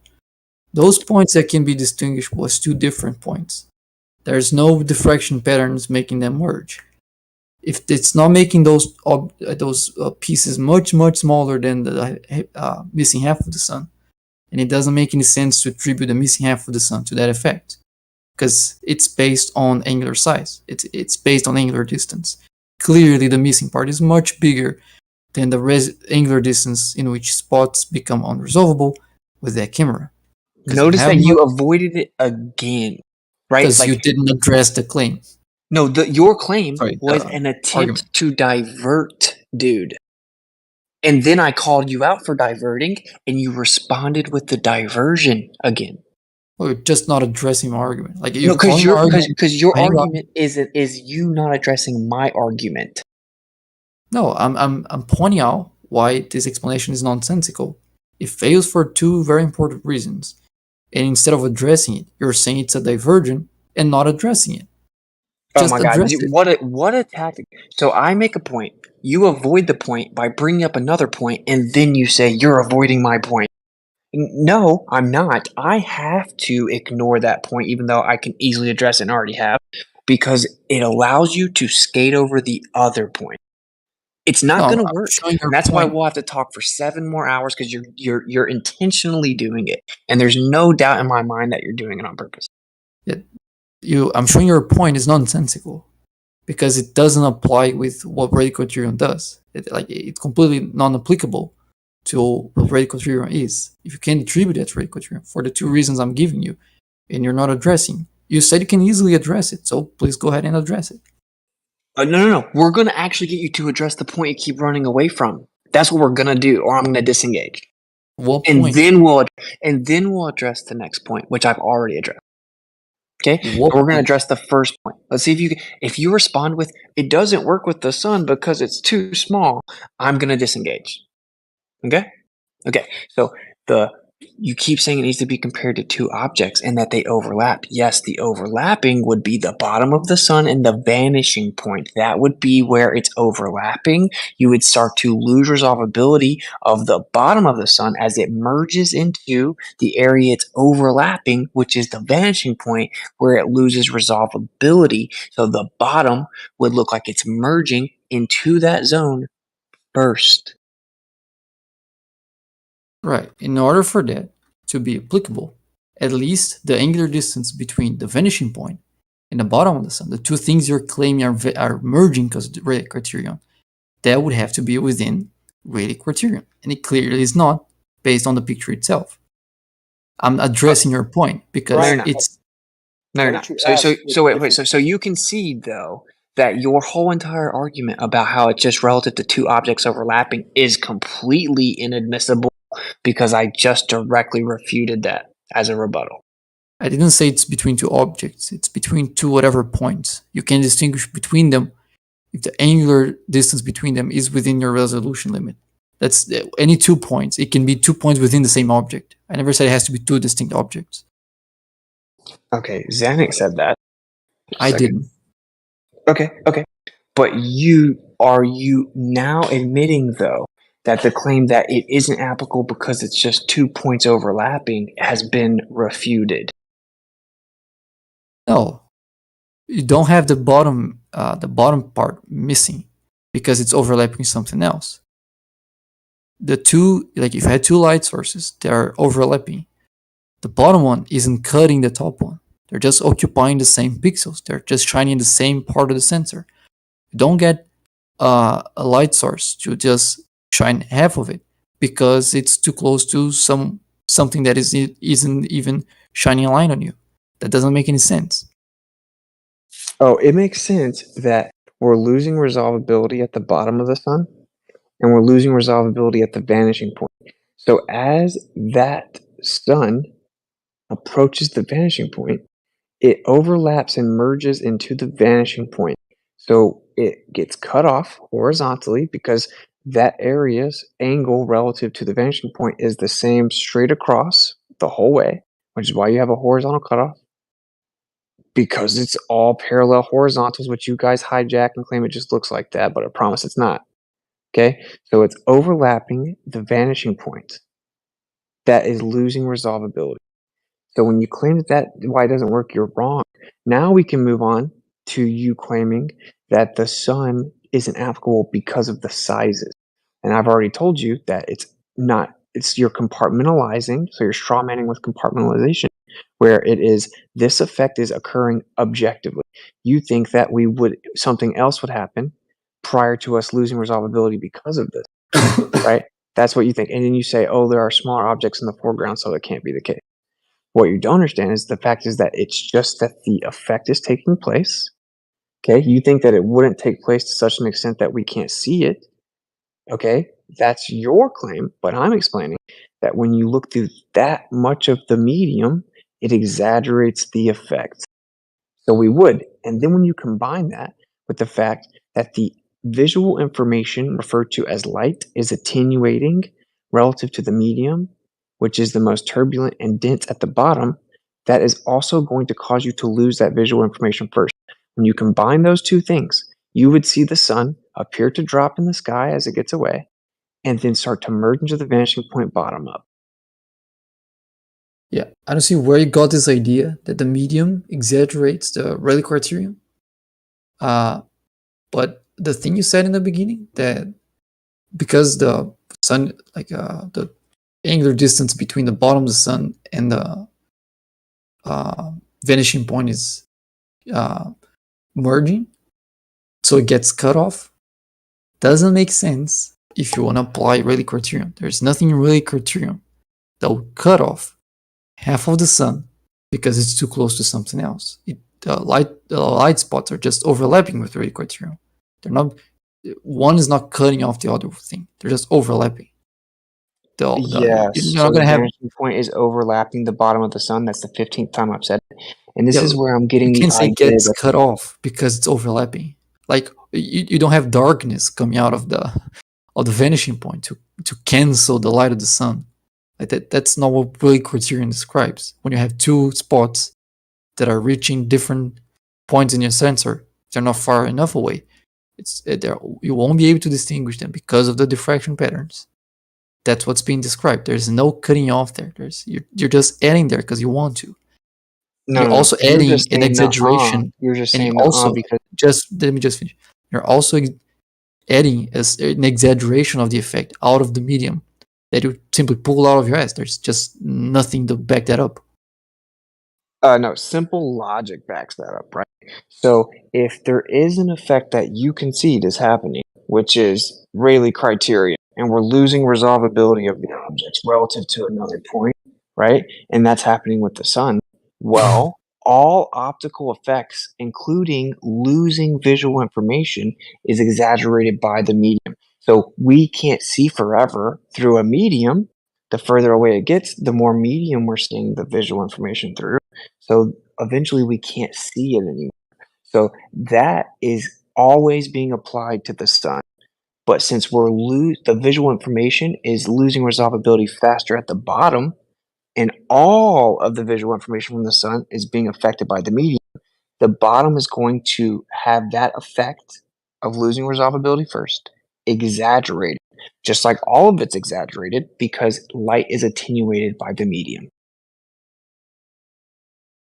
I don't think I can say it any other way. Losing information due to the medium has zero shit to do with Rayleigh criterion. If you keep posting these pictures saying this accounts for sunsets, and that has zero to do with the medium taking out information of it. If you want to say the information on the bottom is missing because of the medium, that's one thing. If you say that the bottom is cut off, as you just said, because of Rayleigh criterion, that's something completely different and has zero to do with what's happening before it reaches the camera, because those diffraction patterns that prevent you from distinguishing between two light sources are created by the aperture. That has nothing to do with what happens before it. Both of them, you're just going to keep compartmentalizing. That's all you have. So I'm just going to repeat it one more time, and then I'm disengaging. So there's an effect happening where there's a vanishing point, and the bottom of the sun is closer to the vanishing point than the top of it. So it begins to overlap into that vanishing point. Your comparison that you're viewing the sun with is the vanishing point because the bottom's approaching the vanishing point, as is the entire sun. So it's going to begin to overlap it. Now, what is causing it to be observed is all the optical effects of viewing the sun and receiving that visual information is being exaggerated and attenuated by the medium. So that means, here, as simply as I can, we have a gradient of resolvability going from the bottom of the sun up. There's a gradient of resolvability. It's the least resolvable at the bottom, the most at the top. There's a gradient. And that gradient is exaggerated by the medium that is attenuating the light. Therefore, when you combine the two, which you both have desperately avoided doing the entire time, you will get the effect that the sun will disappear from the bottom up. Right. No, not all optical effects exaggerated by the medium. Mainly if it's an optical effect that only happens at the device, which is the diffraction patterns, the angular resolution limit. That has zero to do with the medium. That happens as the light enters the aperture. That's when the patterns emerge. That's what prevents, makes those spots larger and creates the circles around it, which makes them appear to merge. That's happening at the aperture. The medium doesn't exaggerate that because that has zero to do with the medium. Oh man, I don't even know how it doesn't make any sense. And it doesn't make any sense to use the vanishing point instead of a light source to say it's merging with the sun. Like, it merges light sources. It doesn't merge conceptual direct points with the light source. And even if it did, that wouldn't cut the sun in half because that's just light sources overlapping. That's not one cutting the other one off. Mainly if it's not anything. Even though it cuts the lasers in half. And what's funny is it's not just about light sources, it's about any object that you're visually observing. And that's all light. And I'm going to say this one more way, and I'm actually going to disengage. So like I said, the sun has a gradient of resolvability. It's most resolvable at the top, the least resolvable at the bottom. So we're going to number it. So at the top, we have 10, and we go all the way down, 9, 8, 7, 6, all the way to 1 at the bottom. Okay? So we have 1 to 10, bottom to top, of resolvability of this. Now, what metric is that? It doesn't matter. Just we have a gradient of resolvability. We're gonna label it 1 as the least resolvable, 10 as the most resolvable. So the top of the sun is 10 times more resolvable than the bottom. You see what you do, dude? I'm trying to understand what the hell does that even mean? It isn't mean? about the exact ratio, dude, but you have to divert. It's all you do. It's all tactics. It's not diverge. I'm asking for specificity. I want to know what the hell you're picturing with this 1 to 10. Objectively a divert. You interrupted me to divert away to some pedantic idea about it being exactly the. It doesn't matter what the ratio is, dude. I'm gonna finish the point, and there's 0% chance that everyone that hears it is not gonna understand. So we have a gradient of resolvability. A gradient. Okay, from the bottom up, it's least resolvable at the bottom, the most resolvable at the top. So just for intents and purposes, we're going to number it 1 through 10. 1 through 10. So 1, least resolvable at the bottom, 10, most resolvable at the top. So it goes 1, 2, 3, 4, 5, 6, 7, 8, 9, 10, up to the top. Okay. Now, the medium is attenuating the light. So let's say as it goes, none of the numbers are literal, dude. Chill out. As it goes 1 mile, every 1 mile, it knocks 1 off of the resolvability. Every mile knocks 1 off. Okay, well, we're going to lose the bottom first because it only has 1 on the scale of resolvability. But the top will now have 9. And then the top will have 8. And then the top will have 7 because the medium is attenuating the information there is to receive.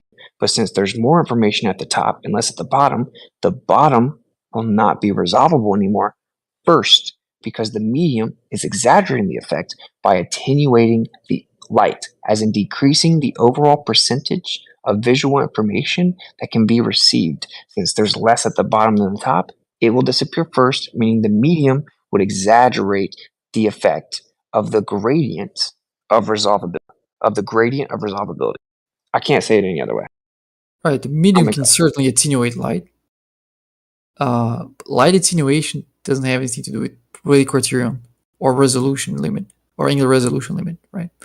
So if you're claiming that the bottom is less resolvable and distance knocks off points of resolvability, whatever that means, because there's slight attenuation, what I understand from that is that the bottom is getting darker, right?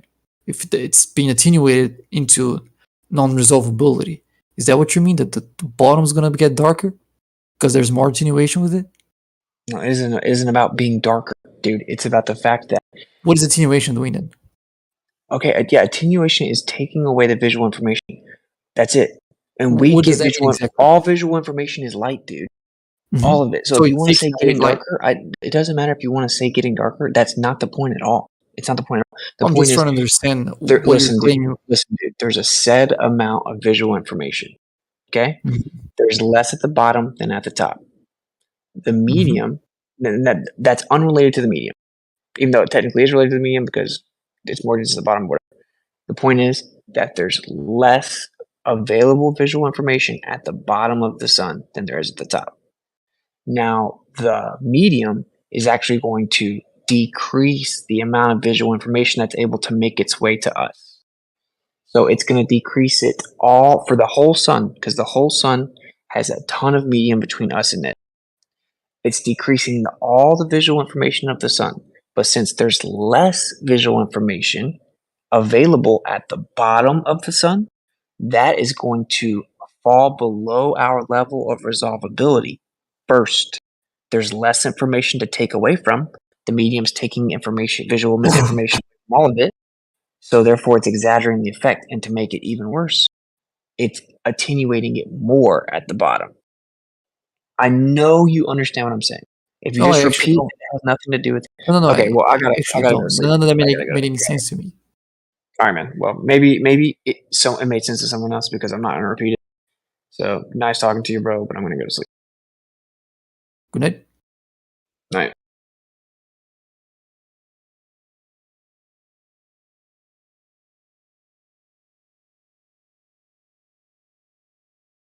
Well, I'm still here, so I mean, I guess we can. Oh shit! They I'm worked gonna it sleep all out. too then. It's all resolved. They're on the same Yeah, that's page. Oh, it's like, wait, it's all resolved.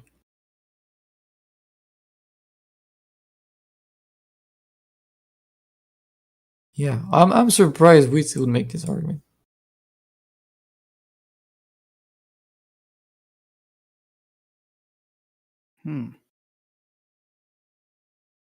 Oh, maybe I overestimated him.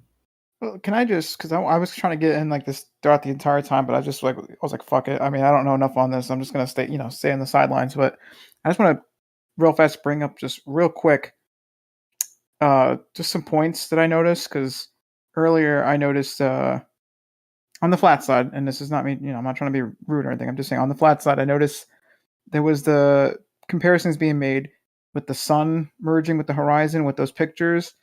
Saying like, oh look, it's the same shape. The obvious sort of like the elephant in the room here, or even like the hole in that argument is that if we're going to compare the sun merging with the horizon, having that same like sort of shape to it, as the 2 points merging, right? So let me just real fast pull up that picture of the sun. So let me copy paste here. So if that's supposed to be, it looks just like the picture of the two lights merging, then are we saying then that there's like two suns merging? Because that's the only way that could happen visually. So I'll just real fast post this as well. All right, because in that picture you have two light sources merging. All right, and they're doing that little thing where they kind of merge at at like the they kind of merge a little bit. But like if that's happening with the sun, then what? There's two suns doing that. I think that's a little weird of an argument. So No, I don't think. I mean, I don't want to speak for anyone else that's saying anything. I'll only speak for myself. But I don't think the claim is that there's two suns. It's just using that. Well, I don't want to speak for Whitsitt, but I mean, so I'm just speaking for myself. Like that diffraction pattern shows the sun doing that effect, meeting at that middle point, which is what it does when it hits the horizon. Yeah, but I'm saying for that effect Optically. to be the same thing, at least in that picture, you would have to have essentially two like suns, basically, like diffraction limit, together or whatever. You know what I'm saying? I just thought that was a silly like thing brought up earlier. Just because they look similar means there's some sort of like this correlation isn't like I don't know. It's just Yeah, but you guys are good with graphics. Take the red line there and put an earth layer there, and then animate that sun, and it'll look like a sunset. Make that the sun.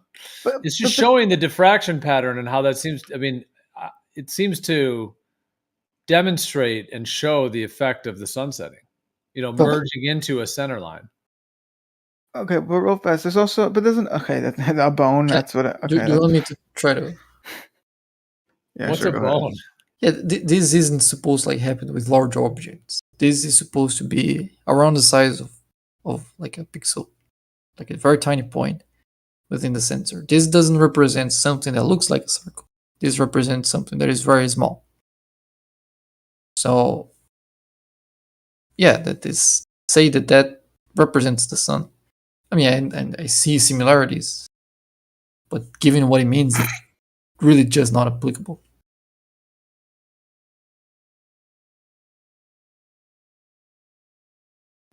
Arma and I are having a laugh. Like these circles there. What'd you say?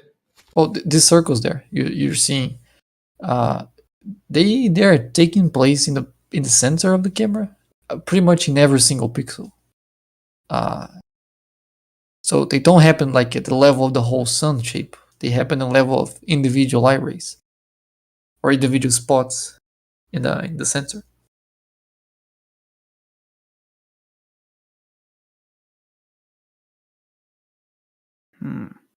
I can let me see if I can explain that.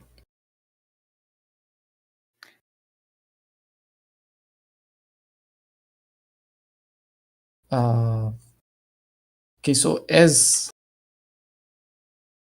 let me hang on a second.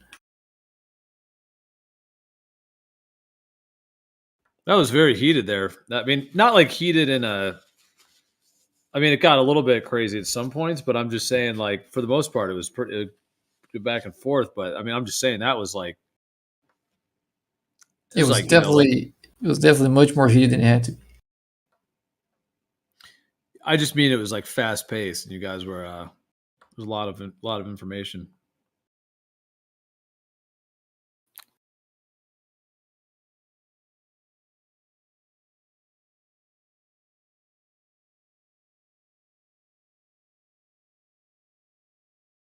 It was like fast paced fencing, intellectual fencing. Oh, right. So I think I found a good image of diffraction. If you're interested on that, Arma, got some nice visuals there. See that? Oh, okay. Look at that. Okay, so those waves, it says plain waves because, like, when you put your finger on the water, you form like these circles away from your finger. Mhm. If you follow them, further you go, the more they become like straight. They start straightening because you have a bigger circle.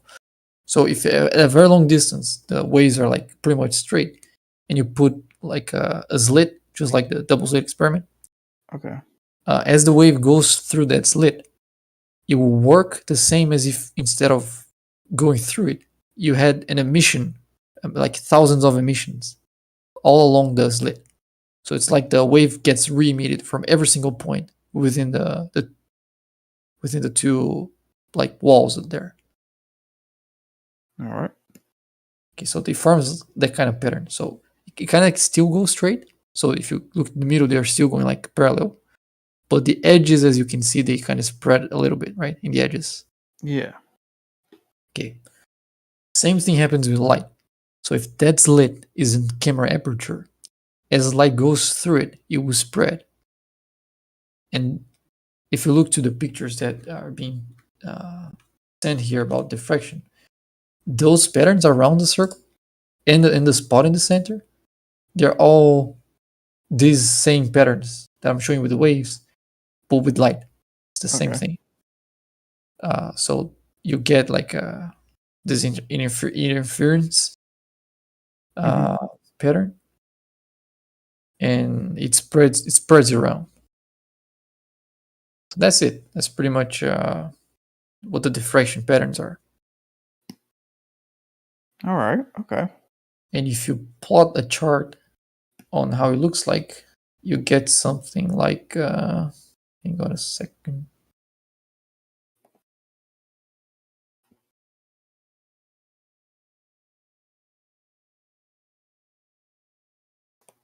Oh, that looks horrible.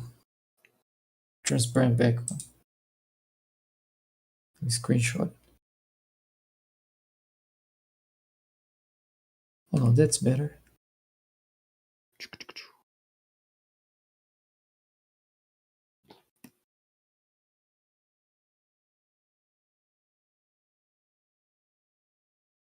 Okay, can you see that light spot?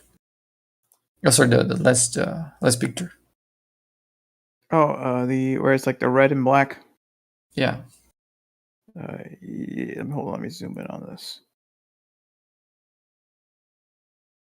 It's a single slit pattern, intensity, central, maximum, double the width. Right. Yeah, that's pretty much showing like how much light is getting away from the point, the certain center point. So ideally, if there was no diffraction, you just get like a point right in the middle. But because there's diffraction, you get these peaks, right? One big in the center and a couple of other ones away from it. Right. So if you have one of those too close to each other, you get those things start overlapping, and at some point, you simply won't be able to notice that it's two patterns instead of one. Let me see if I have another visual for that.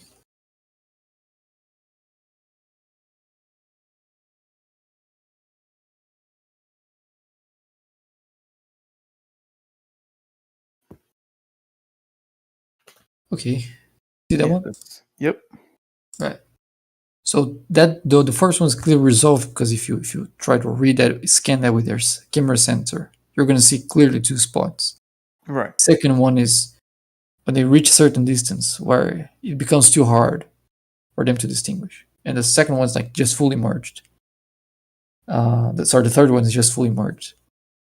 So radial criterion is just this arbitrary angular distance where it starts becoming very hard. Like it's a bit arbitrary. Like the number is 1.22, but it could be 1.23, 1.21.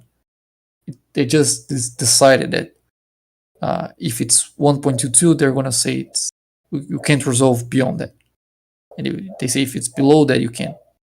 But that's more of like an arbitrary number. Does that make sense? Yeah. Right.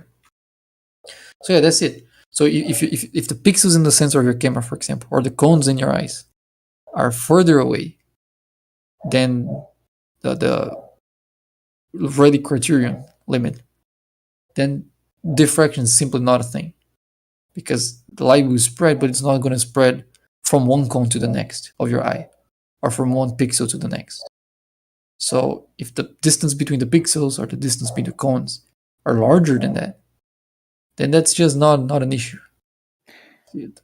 So when does this when does this like happen? I mean, because does this have anything to do with like focusing or whatnot? Like it does, because if the aperture was like the aperture has a certain size, and if there's no focus, then all the colors are gonna mix up, all the light is gonna mix up, and you won't be able to form any image. So I have to focus it, right? Right. And you need the light rays to converge back to one point if they're all coming from the same direction. So the focus is relevant for that, but the diffraction is still the same. The light's still spreading, even if it's refracting on lenses, it's still spreading around. So you're still gonna get the same issue, even if you have lenses, right?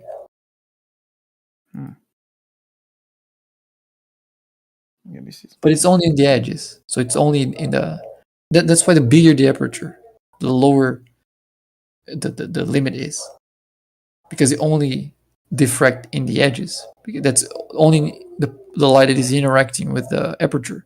The one that goes straight to the center of it doesn't get diffracted. Mhm. That makes the radial criterion much smaller if you have a big aperture. If you have a very small aperture, then pretty much all light's diffracting. So these patterns become larger. They start merging everything much sooner. Like it just blurs the image. Wait, so you said with the smaller aperture it does that, or Yeah, smaller aperture. Like that's the thing. This is a very slight effect. So as you get the smaller and smaller aperture, you might increase focus because you're filtering light from a single direction. right? But if it gets too small, then almost all of it is going to diffract. So after a certain size, it starts blurring the image Right. because of diffraction. That's interesting. Hmm.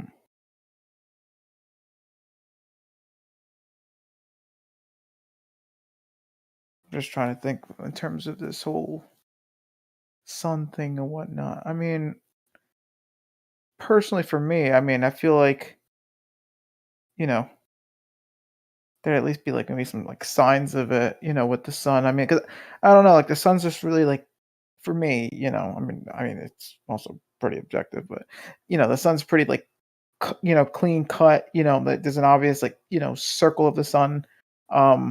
It doesn't really seem to have like the look of like something that's reaching the diffraction limit or whatever. You know what I'm saying? I don't know. It just doesn't seem that way. But also, I feel like there's still like issues with this argument too. On the once again on the flat side, and I'm not saying this to be rude. I'm just saying on the flat side. So like in the picture where you have the two points like merging, right?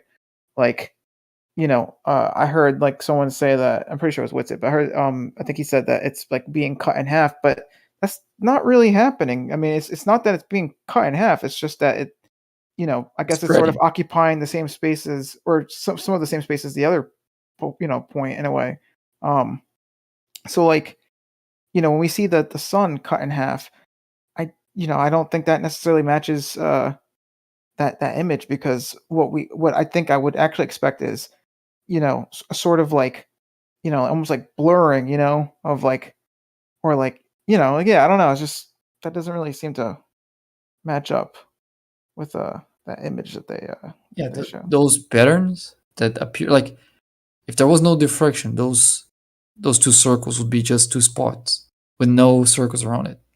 Right. Once you, let's say, turn on diffraction, then they become larger and these circles around them appear. So the diffraction is simply spreading the light into these patterns around the spot. Check So- that one out. Yeah. That's sort of like a sunrise right there. Oh, it's interesting. I don't see the sunrise there. It is. It kind of looks like it. I mean, not like completely because it's sort of like waves coming out, but yeah, you kind of see that point in the center there, and then the little ball coming up, coming around the bend. It's pretty trippy.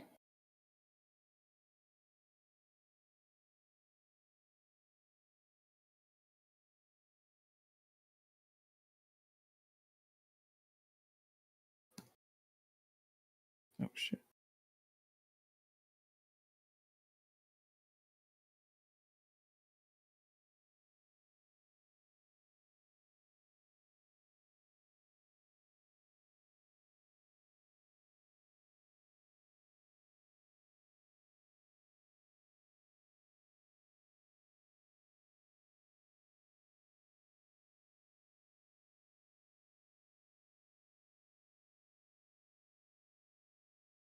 I mean, whatever you want to call it, it's like you have like the rising, like within the astronomical points of the viewing, of the sky, you have like the rising point and the setting point. So the rising point was like right where the sun rises, the setting point is right where the sun sets. And at those limits, essentially, like astronomically, when the sun is rising, the sun is in a conjunction with that rising point, which is called the ascendant. So right where the ascendant is, the sun is rising. So you do have essentially a merging of two celestial points.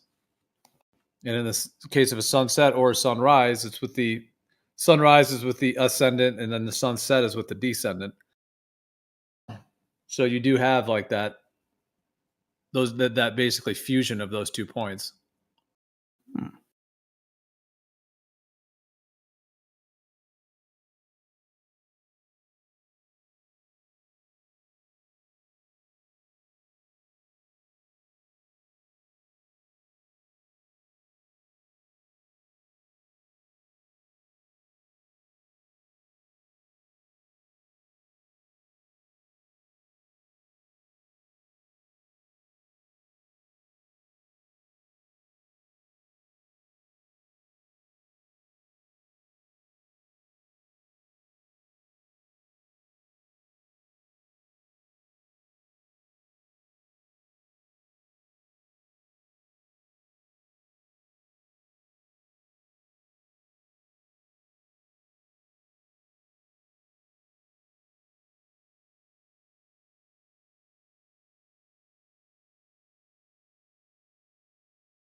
Yo, guys, is everyone gone?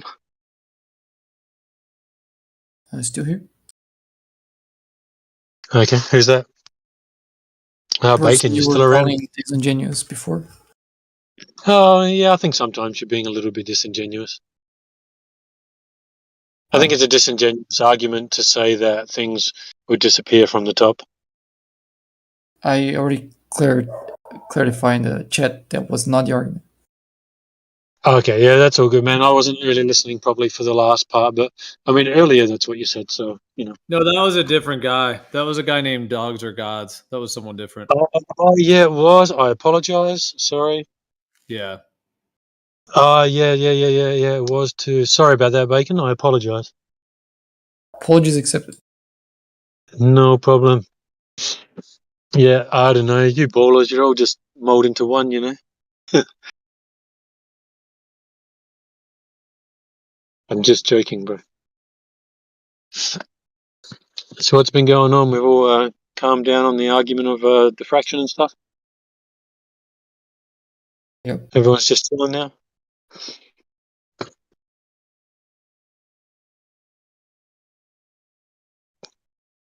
What time is it over there for you guys? Late. Late? For me, I'm just here filming the sunset, the after darkness. The sun just set. So now I'm just sitting around, and I'm sitting at a spot where I can just sit in the car tonight. So I'm just sitting in the car now, just watching the cameras. And we'll see how long it takes to get dark.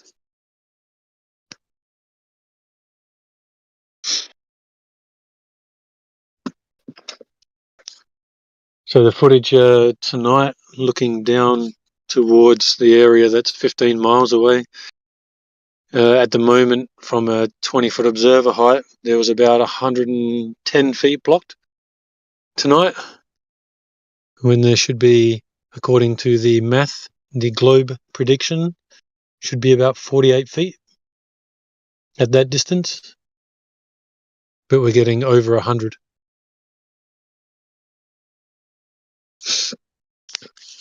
From a 5-foot observer height, because we've got a infrared miraging going on tonight. So from a 5-foot observer height, I head closer to about 140 feet, where I think there should have been more like about 80. So very rarely do we ever get anything that actually matches the globe math, the globe prediction. It's actually quite rare for me, anyway. I don't know if anyone else it's happening on a more regular thing, but for me, it's very rare. Sorry. Say that again. Well, for me, filming. So whenever I'm filming stuff, and like I've said, I'm out almost every single day. To get something at a distance that seems to be matching the prediction of how far it should be hidden behind the horizon, it's very rare that it ever matches. It's always way too much, or way not enough, or a little bit over, or a little bit under, or not there at all, or, you know, like, it's very rarely does it match anywhere near the prediction. And then what I do get is, let's say I'm looking at certain things that are, say, 7 miles away, and it's way off. It's like, you know, there's nothing that's being hidden. And then I'm looking further at like 10 miles away, and still nothing's being hidden. And then I look 15 miles away and nothing's been hidden. It still looks pretty, well, actually maybe 12 miles, it looks over what it should be. And then by 15 miles, back to under what it should be. And then when I look at some windmills that are like 50 miles away, maybe it matches for those. So it's kind of like it fluctuates. Like it's weird, you know. It'll fluctuate between being way above the prediction to below the prediction to being on the prediction, all in the same day, in this, like, at the same time. So it's quite interesting.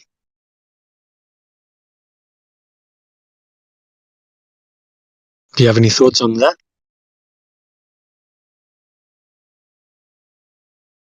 On observations varying?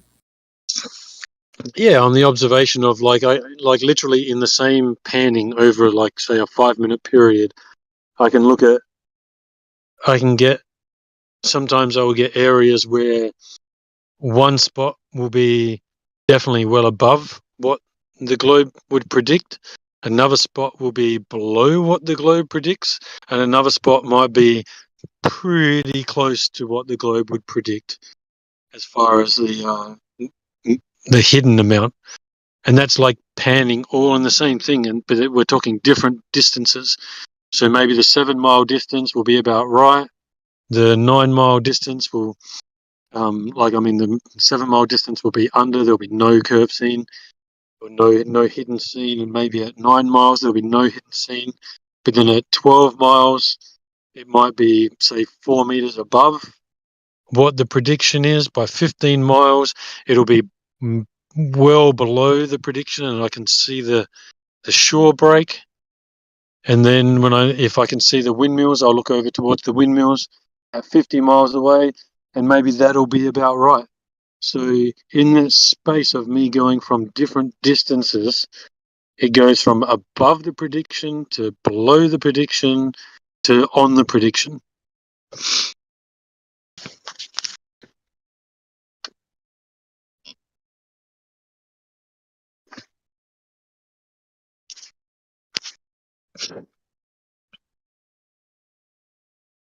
So what are your thoughts on that, Bacon? Oh, not many.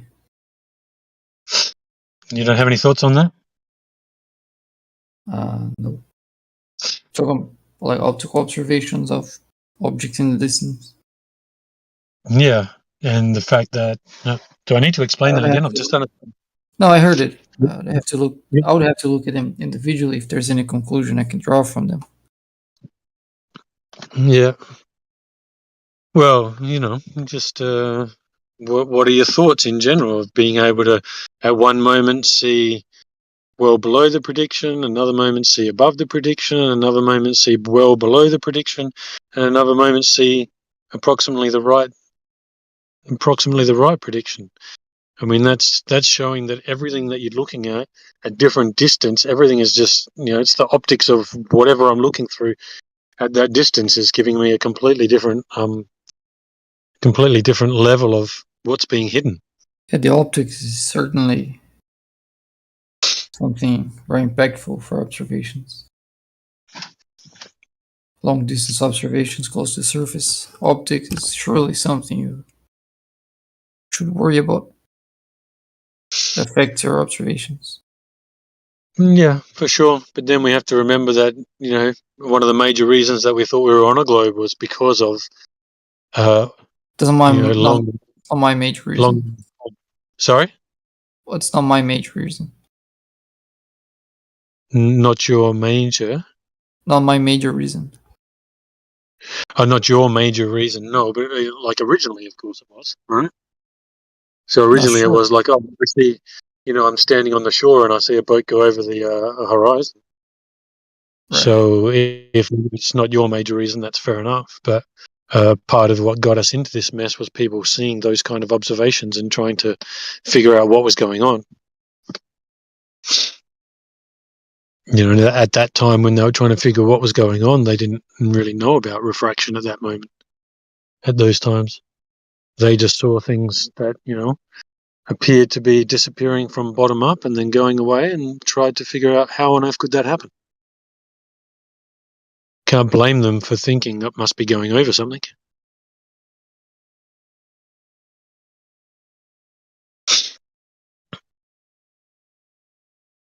It sounds like a reasonable, prediction to make. It doesn't sound unreasonable. And then what do you think would happen, Bacon? Like just imagine this scenario for a moment. So first time ever, human beings, we get to fly up as high as we can. NASA gets to 80, 90 miles and it's flat as fuck. Do you think they're going to come down and tell us? Do you think that they'd come down and go, actually, you know what? We're like 100 miles up and it was flat. I don't think we're on a ball. Do you think NASA, the people would come down and say, you know what? Actually, it looked pretty flat. Maybe the Bible stuff is true. Like maybe all this old cosmology is true. I'm not a Bible guy, but like I'm just saying. Do you think that they would actually come down and be like, yeah, we need to reevaluate everything? Or do you think they'd be like, shit, we need to continue the lie? We ain't going to tell people this because the Bible believers are going to go nuts. Well, I don't care What do much you think about them because I don't base the Earth being on a globe on NASA. No, but they were the first ones to go up that high, right? What was it? I mean, obviously I thought the it was the Russians. Russians. Well, yeah, I mean, you've got the Russians who have been up there as well. And you have 2 old Russian cosmonauts who have said that no one's ever actually been to space. And one of them has claimed that the Earth is flat. So, that's the Russians. But, just as an example, so they've gone up that high. We're just playing a thought experiment here. Do you honestly think that they'd be like, oh, shit, let's be honest with everyone and tell them that, yeah, it's flat. Maybe the Bible believers are true, right, and God is real. Do you think that that's what they would come down and say? Probably not, because people don't associate Bible believers with flat earthers. But No, but that hypothetical is with the God, not very appealing sorry, to go. me. I'm just saying that hypothetical doesn't really bother me because the things it took me to my conclusions aren't related to any of that. No, but these are the things that these are the things that cement it to the average person, right? And these are the things that cemented it back in the day. NASA going up and supposedly filming is what ended the subject, right? Because up until I that don't point, it think was it still was a quite subject contested. before that.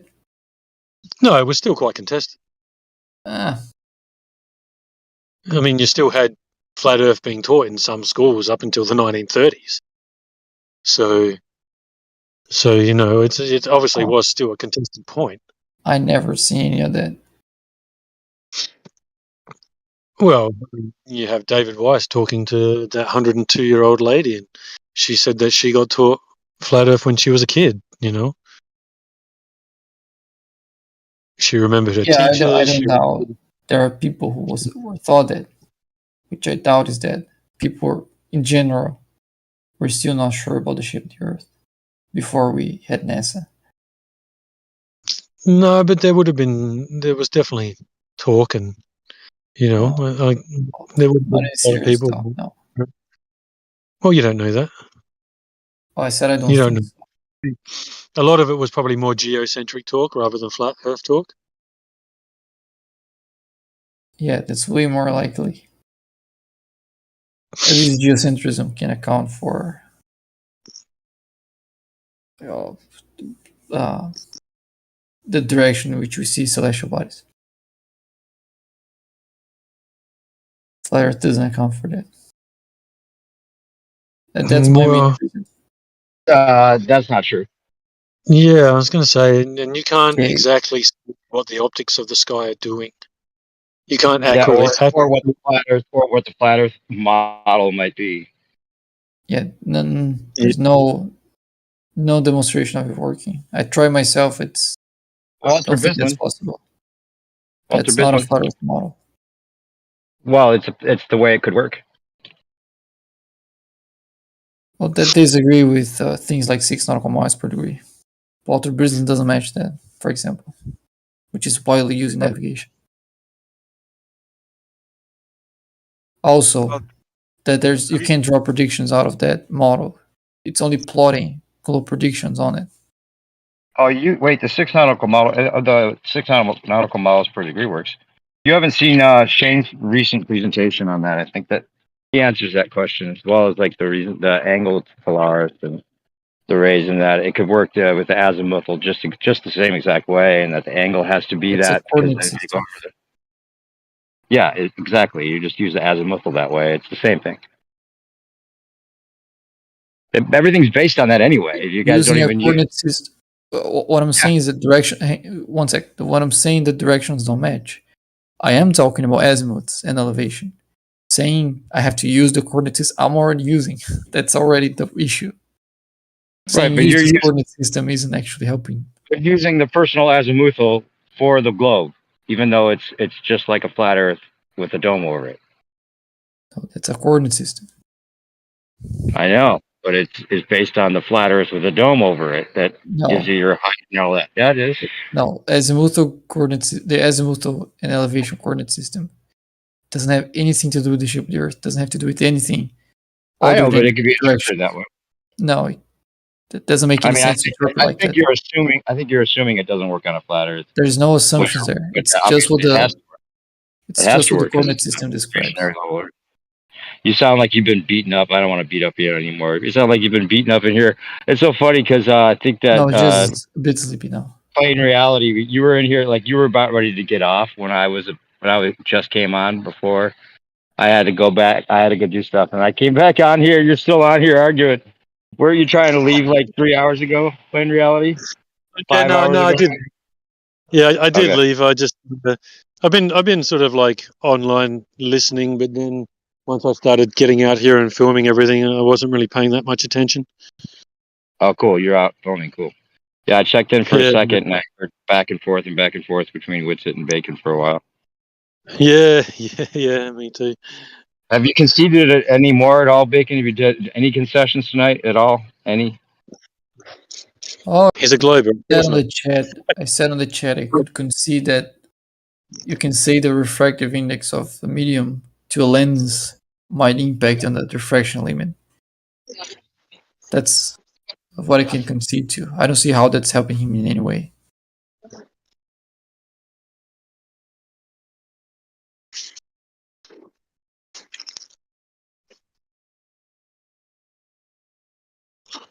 Okay. Geez, I tell you, it was windy and cool out here earlier, but it's stopped being so windy out here now.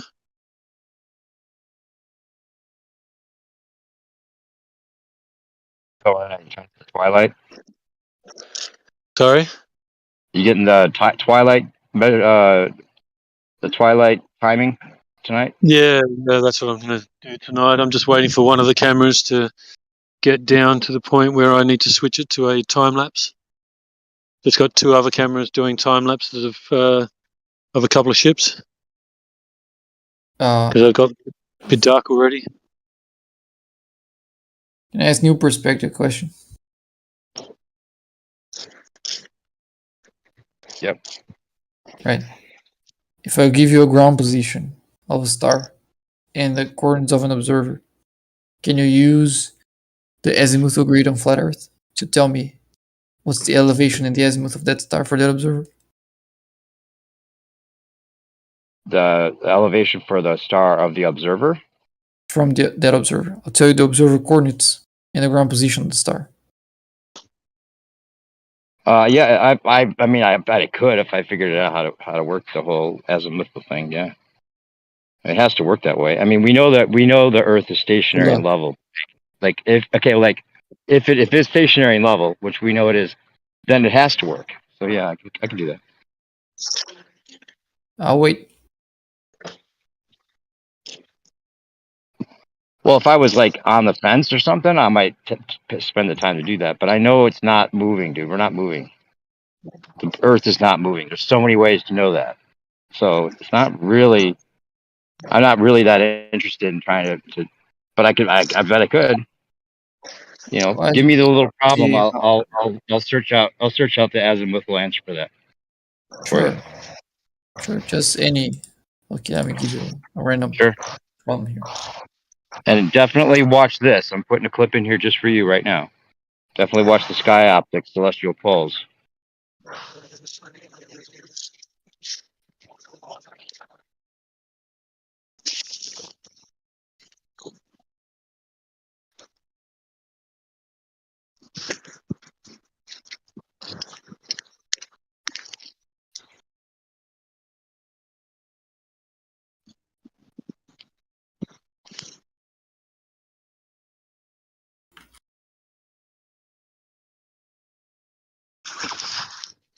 Are you guys getting wind noise from my thing? Do you want me to mute? Yeah, we're getting a little bit of feedback from you. Okay, I'll mute myself.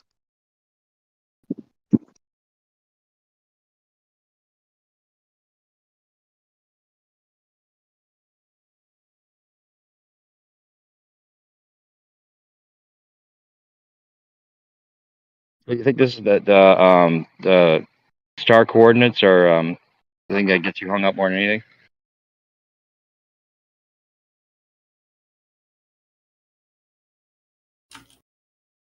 The trigonometry of the sky. Actually, Model Builder was in here talking about that.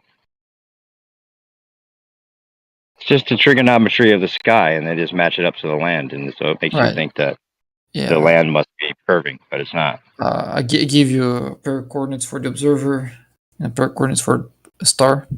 That's Okay. Betelgeuse. I want to know what's the elevation in the azimuth on a flat Earth using the azimuthal grid. Well, explain it in the instruction. Give me a specific instructions, because I won't remember what you're saying right now when I go look at it later. Just want to know what's the elevation in the azimuth of that star for that observer. Okay. So let's see. I'll copy what you have.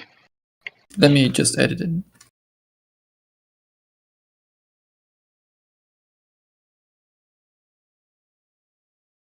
Done. Okay, wait. I'm putting it in there. Okay, I put it in the wrong spot. Here's your clip to watch.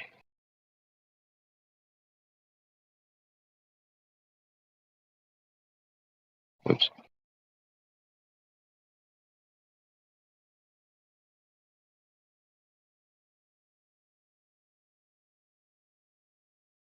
This might answer. I wonder if all your answers are right here for you.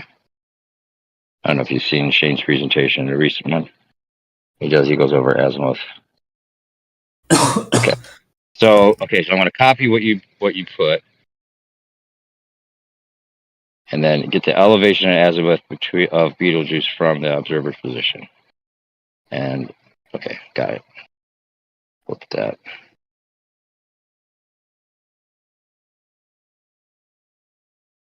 And then if I were to come back with an answer, well, what's the challenge here? I don't get exactly what the challenge is. I Well, have to to do it find on. the How would I elevation and the azimuth. But it How would I has to show be that? Go But it on. has to be what? I was The gonna say, right how would you know spot. if it's yeah? How would you know if it's flat Earth? Oh, you gotta explain what you're doing and why. Okay, cool, fair enough. Right. And then if I were to come back with a good answer, what would that say? What would that do for you? Oh, definitely be surprised. Yeah,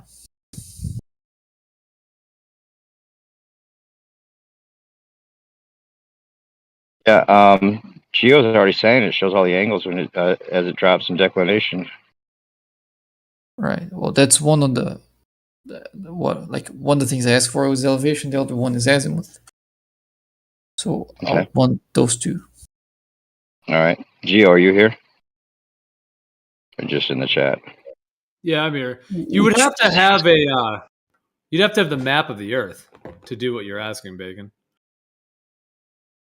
Well, you have to have the correct map. Like, if we instantly had access to, let's say, what the military has, and have the real, like I'm talking the kind of high levels of the military, that obviously they have the equipment to actually have the correct map. If we had that, then could So give his all. position is basically, I don't have anything to work with. You know, if you don't have a map for me to work with, I don't have anything to work with. Oh, use so whatever I go. one. Well, Bacon, you're just going off the globe map, though. That's the thing. I'm not. The way the soil matches to the sky, which is where you're coming from, those numbers from are matched already to a prefabricated globe model. No, I mean, there's two numbers there. One is the latitude. That's just how much tilted the celestial equator is from the observer's position. Same thing for the ground position of the star. And there's the longitude, which is just how long it takes for a star to reach its highest point in the sky after it does the same thing on London, for example. I mean, those two things aren't globe coming from any third party. just things you can do yourself. Like as I said many times, like the coordinates are just out there. Yeah, but you want this. Yeah, but you want this on an AE map, right, or something like that. Or whatever map New Perspective thinks would work. Well, that's what I'm saying. Does New Perspective claim he has a map of the entire Earth, of the correct map? Because that's what, if that's what you're asking of him, he would have to say, "I've got the map," and you would have to say, "All right, great. Let me give you these numbers," and he would say, "All right, let me show you where it is on my map," because that's what you want him to show you, right? You don't want it on just an AE cartoon. You want it on a real map. I want whatever way I get an answer. But yeah, You of want course. you want the real map of the Earth. I mean, welcome to the club. We all do. Be great to Oh, have. It's going to take a lot of work to get there. But if there's no way to answer this without a map, and there's not a map, then I think the answer should be there's no answer for this on Flat Earth yet. If the answer is it can work on Flat Earth, then I expect some way to get an answer for this. Like if you can determine the answer. It would work on, if we had the correct map, you know, then yeah, it could work on a flat Earth for sure. Mm-hmm. Well, if you tell me how the ground position relates to azimuth and elevation, what that relationship is, I can give you a map in a matter of a day. Oh, cool. That'd be awesome. It's not hard to, like, if you know how the sky relates to the ground, you can instantly get a map out of it.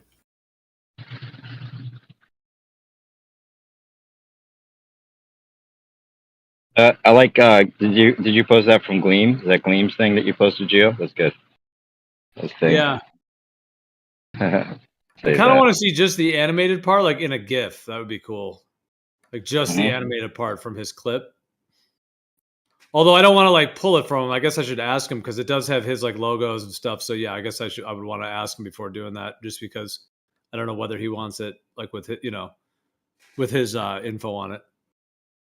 Did you hear a model builder in here last night talking about the trigonometry of the sky? Yeah. He's basically saying, the trigonometry of the sky matches up with that's how they reverse engineered it. He pretty much figured it out how they reverse engineered it. Maybe he'd be a good person to consult with this idea that your challenge is that you're putting out. But I asked him already. Yeah, I'll ask him.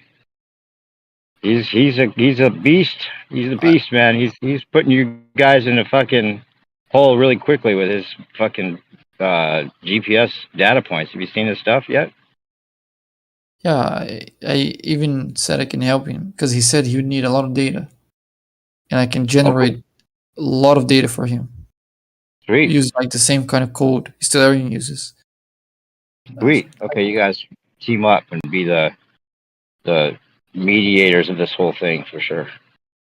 Figure out how it really works, because we know we're not spinning. I'm sorry, Bacon, we're not on a ball. It's just there's so many ways that we know we're not on a ball. So it has to work on a flat Earth. Now, how it works exactly on a flat Earth is maybe still debatable, but it has to work at some point on the flat Earth. Well, my pocket scale seems to disagree with that. Your what? My pocket scale. What about your pocket scale? Well, we got a different way. Close to work on a flat Earth. And it was not just different; it was also exactly what I expected to be on a spinning globe. And when I got back, I got they decided. Right, what they would decide that so there's some kind of phenomenon affecting your scale. That is a phenomenon that works on a flat Earth as well. Now you have taken the interpretation of the globe to be the reason for that, and you're convinced that it must be a globe because of that, right? No? Incorrect, because I didn't take the measurement first and then try to explain with the globe. I did the math for what the value should be before I took the measurements, and the measurements turned out to be just what I predicted. So it matches a prediction. You might say the explanation is not this, that there's a different explanation. Yeah, sure, I'll give you this possibility. Yeah. But it's not just me looking at a phenomenon and saying it's the globe. It's me saying, well, if it's the globe, I should expect to see this. And then I Well, globe has a imagine reason what for those. does that The globe has an explanation for that, right? and predicts And it. You can predict it, not just well, explain. yeah, because it's if it was reverse engineered, it would have to, right? I didn't use any reverse engineered anything. I'm not saying you Oh, did. I'm saying that any readings that come up the way that you've got them, they've got those readings already and figured out how to work an explanation in for the globe. well, If it's not a globe, but right? I wasn't using an explanation for the globe. I just used a simple radius of the Earth, how fast it's spinning, and what latitude it was, what latitude it went to. None of those. Okay, you can say the radius reverse engineer, but that's just like one value that has to work for everything. Yeah, the radius is the big deal. Yeah, that has to work. They can't be changing the radius to fit all observations that come up. So yeah, I wouldn't call that a reverse engineer. Well, if it's not a globe, how do you think they could have done it? I don't think it can. Like it's just inimaginable for me.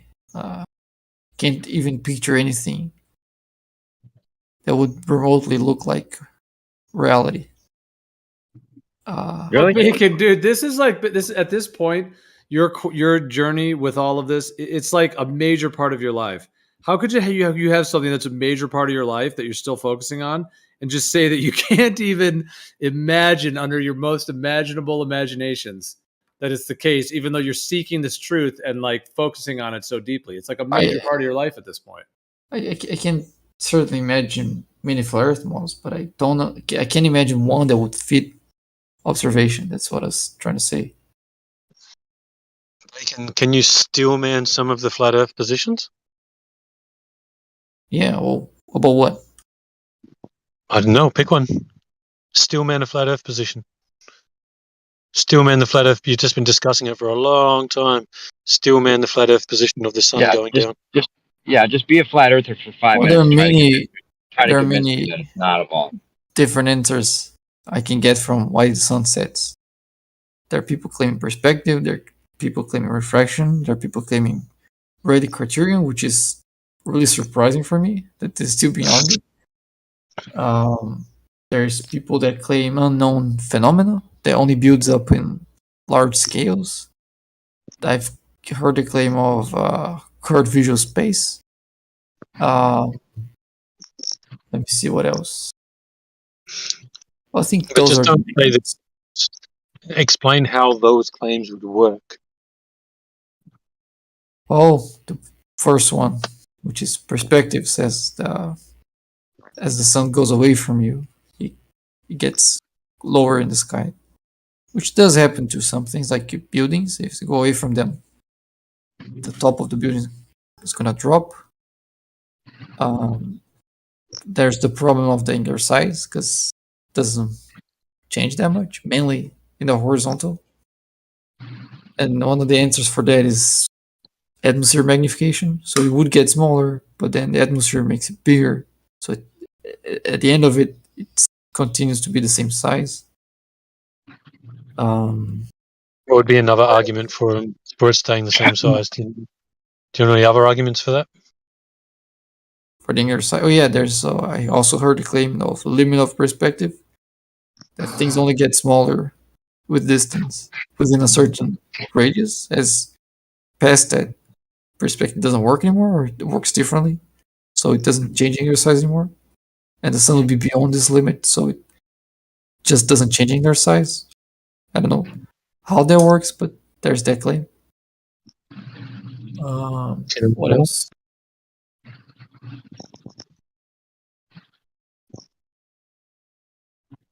The refraction. With refraction, you could have sunset with a bending light. It still wouldn't account for the horizontal angular size not changing, and you would match profile of the atmosphere, the average profile of the atmosphere. Also, wouldn't match the separation between the red and green light of the sun close to the horizon. Like, there's a lot of issues with that, but that's one of the answers I got.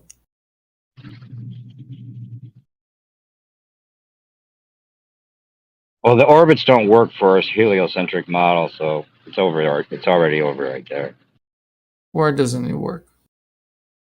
I just posted a paper by Michael Brenner. Oh, by the way, I was going to tell. You've posted this a million times. Yeah, but you never read it. Why don't I you already began to read many of the ones you posted. Have I you? had- Have you found some flaws? Have you pointed out particular Yeah, in the flaws? very beginnings, I usually respond to what's in the very beginning, and then I don't get an answer, and then I don't read the rest of it because I didn't get the answer to the first. Oh, I first. maybe have your response to that. Yeah, yeah. No, To see what you can do with that one. He's talking Let me about see. that it can't be perpetually falling in the way that they say for orbits. They're ignoring centrifugal force. They don't even use dynamics. They're using kinematics and geometry as if forces are involved, and they're not even using dynamics to explain the model. So Oh, how you come can't my use models work? kinematics and geometry in a computer. You can use your kinematics and geometry in your computer, and it seems to work, right? Yeah, Because it's just mathematics, but you have to use like real world dynamics to actually have it work. but it's the same. You can apply Newtonian mechanics, which is real world dynamics. That's how the simplest models work. Well, let me read the screenshot. Let me see. How does a satellite You have to orbit download without it. falling to the Earth? But I was going to say, plain reality. In this server, go to there's a section called Brenner Comps. You know who Michael Brenner is? I found this guy on Quora. He's a mechanical engineer and studied linguistics at University of Vienna, and he's been flat smacking people on Quora since 2016, bro. And I started taking screenshots with my phone and making all these comps up of his work because there's a lot of great information. Yeah. I remember Witsit pointing him out one time in one of his streams. Yep. I found him, and I did save it, but I haven't really been back to look. I forgot about him. Oh man, really good technical stuff. If you're in a debate, some good information to use there for sure. Yeah, I'll have to check it out again. Are you able to just chuck a link in the thing to him again? Or is it all? In this section, or I'll put I'll do hashtag Brenner, and you can go straight to his section. Right, okay. And all the comps I made are in there. Yeah, I actually found him by if you click on that hashtag Brenner, it should go straight to his section. Let's see. Does it? Oh yeah, okay, there we go. Geo put it in there. So yeah, and then there's you can download a bunch of them on there as well. I didn't mean to put the class. But you can download a bunch of them. There's someone else put a link in there. If you scroll up just a little bit, it says deleted user, but there's a bunch of PDFs or a bunch of like prints. You can get the printed answers, 80 different answers he gives. But in this, it says deleted user because my old account got taken down. That's why it says that. But yeah, I posted all the ones I made in there, and he goes into language and the origins of language and the ether and all kinds of stuff that's like really interesting reading. He's got a really good sense of humor, so it's fun to read. And he shows so many ways that it'd be impossible for it to be a globe, like literally impossible, Bacon. Like it does not work. Your model doesn't even work, bro. It doesn't. You don't even have a model, and you think you do. Right. Well, I have a model that works for navigation, and I've tested orbits already. I'm not sure what you're saying doesn't work, or that I have no model. Well, I mean, the 3-body problem is one thing, but what about like all the orbits of the planets? You got like a 9-body problem at least. Why do you think the 3-body problem poses any issue for Newtonian mechanics to work in the solar system? Well, you have to like working Lagrange points and all that stuff to make it work, right? No, that's only for non-inertial frames. Right. So. Yeah. So you don't need to apply the laws of physics in non-inertial frames. You can do inertial ones. That's just much easier. Well, whatever's easier. Just that you don't even include the dynamic. Of course you do. Okay. Show me how the dynamics are included in the heliocentric model. It's just the laws of physics applied to the positions and the masses and velocities of the bodies. All right. Well, on the last one I posted, here's what he says in the very beginning. He says the biggest problem with all scientific models, as well as the prime source of errors, is neglecting of the demarcation lines between domains of validity. The result is an endless squabble about true or not true, but verified and observed and predictive, and all of these totally fruitless as well as endless battles. Therefore, it should be routine to begin every scientific discussion by agreeing about these domains and their borders in order to immediately understand what part of the argument is limited to with what domain. These three domains are geometry, kinematics, and dynamics. Geometry only describes dots, lines, and surfaces and their relative arrangement. Geometry does not include motion, masses, and forces. Kinematics adds the concept, by the way, of motions to dots, lines, and surfaces. But still, there is no consideration whatsoever of masses and forces. Geometry and kinematics are branches of mathematics, which is a theoretical domain and not a domain dealing with the tangible physical reality. Dynamics then adds the consideration. Dynamics then adds geometry let me just finish it real quick. Dynamics then adds the consideration of real-world masses and forces to the theoretical concepts of geometry and kinematics, which makes dynamics into a branch of physics, the investigation of the behavior of actual physical bodies. This can no longer be done with pen and paper. This can only be done by way of experiments. Question here about the problems with the globe Earth model. So let's apply the above domains to the two most fundamental aspects of this model and see how they fare: rotation and orbit. And he goes into the whole thing about how the rotation and orbit don't even work. So read that up. That should be the interesting part, right? Because it's just saying, well, geometry deals with this, kinetic deals with that, dynamics deals with that. Sure. So. Well, if the orbits don't even work, bro, you don't have a model at all. How are you getting to their conclusions? I mean, everything you read was just. You'd have to read on. You'd have to read on to get to that conclusion. Do you want me to read on?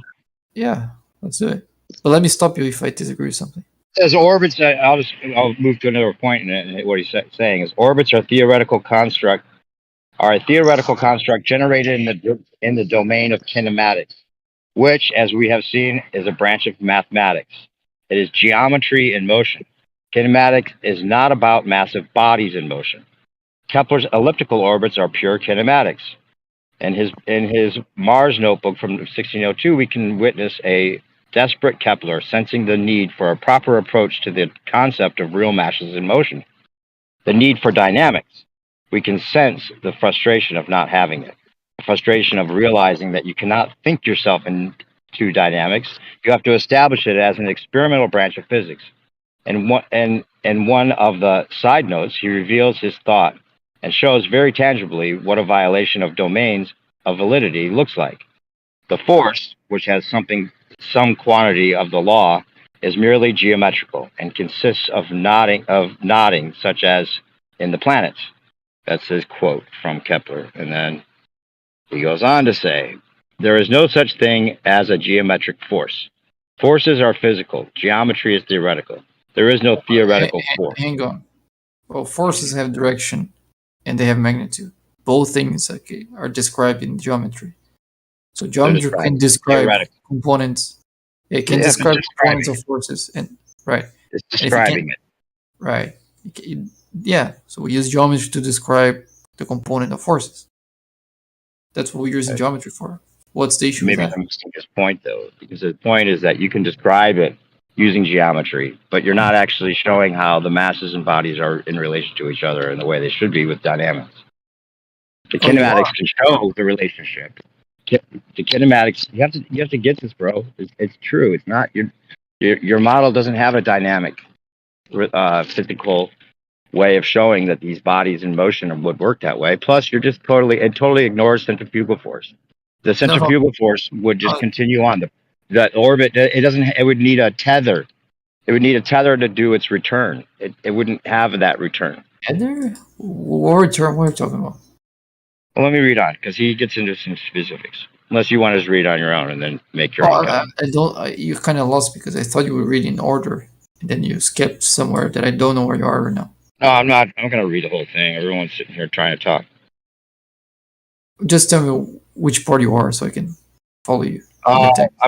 I'm in the second to last column in the middle.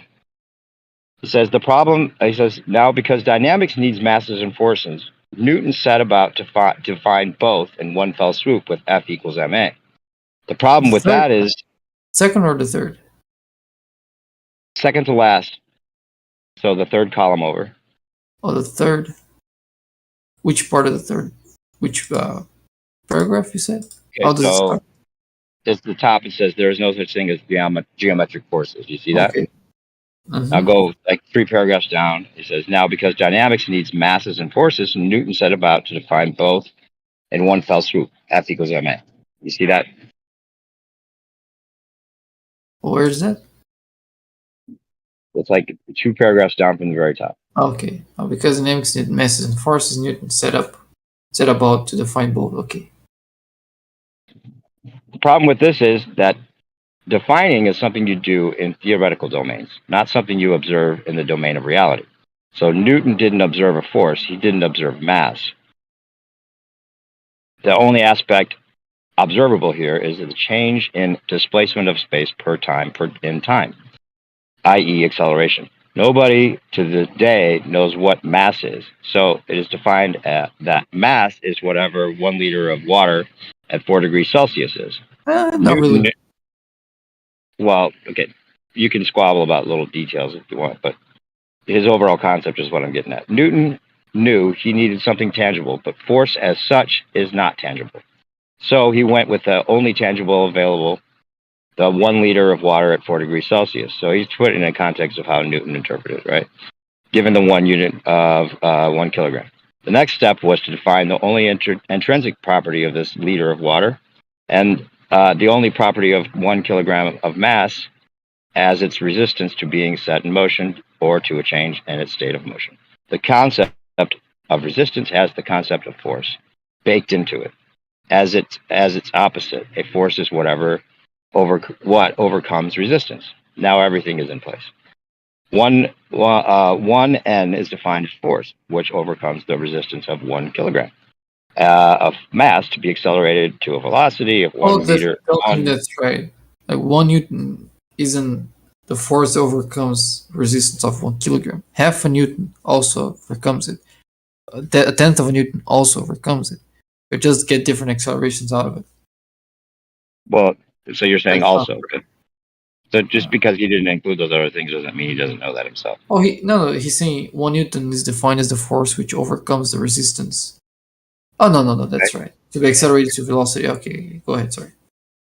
Now it seems we are ready for dynamics considerations, where we add the concept of force and mass to kinematic concepts of motion. And this brings us to the next scientific problem with the globe Earth. Its orbit around the sun, and with it, all gravitational orbits. Again, we have to stop theorizing and listen to what nature tells us, because it is her domain, not ours. Orbits, to the very day, are based on Newton's cannonball analogy. So we have to go and ask nature what she thinks about this idea. As we went and asked nature about what she thought about freely rotating masses, it's hers to decide, not ours. The first answer we get in this context is the non-negotiable independence of translation of motion and free fall. And he has his diagram there, and he says this seemingly simple and straightforward answer given by Mother Nature has monumental implications. Implications Newton did not see or did not honor, because he was a theoretician at heart, after all. But this simple answer also teaches us a valuable lesson in how we should talk about reality and awareness of 3 domains: geometry, kinematics, and dynamics. Let's have a look at the red dots in the above diagram. They are in the position of horizontally moving, vertically falling body over time. Now we all can agree that the red dot connected will create a geometrical shape of a parabola. And if we watch the dot trace its path, we would see the kinematic path of a parabola evolve in time. But what answer would we get if we were to ask the body about its physical experience during the trajectory? And this is the fulcrum, the crux of the matter. We would not get the answer parabola. The parabola in the domain of physical reality has disappeared, although present in geometry and kinematics. Remember that the domain of dynamics is defined by the presence of the interaction of masses and forces. That is what it defines this domain. If we don't honor this, we are not operating the domain of dynamics, i.e. the domain of physical reality. So again, the body would tell us that it only experiences two rectilinear motions, one uniform horizontal and one accelerated vertical, but never so much as a hint of curve. And any and every curve has Why a not? tangent. If it Because he's explaining, any and every curve has a tangent. And in the Hang on. domain of dynamics, every tangent on a curve has an orthogonal to it, which is called the position stop for a vector, at second? the end of which we find the instant center of rotation, around which the body is rotating in this specific instance. Every rotation has a force Time out. associated with it, one radially away from the instant center of rotation. Okay, hang on. I understand why it says the body would experience the uniform horizontal motion and the accelerated vertical, but wouldn't experience the parabola. How can you experience both of those without experiencing the parabola? That's the same That's thing. why he's going on to explain it after that. You have to continue on. Because he's talking about the cannonball, right? Now, in the case of the cannonball, that means if the cannonball actually performed a parabola, instead of only leaving the trace of a parabola, in other words, if the parabola would be a physical reality, we would need to be able to draw a tangent on any of the red dots, a position vector, and a radial force associated with rotation.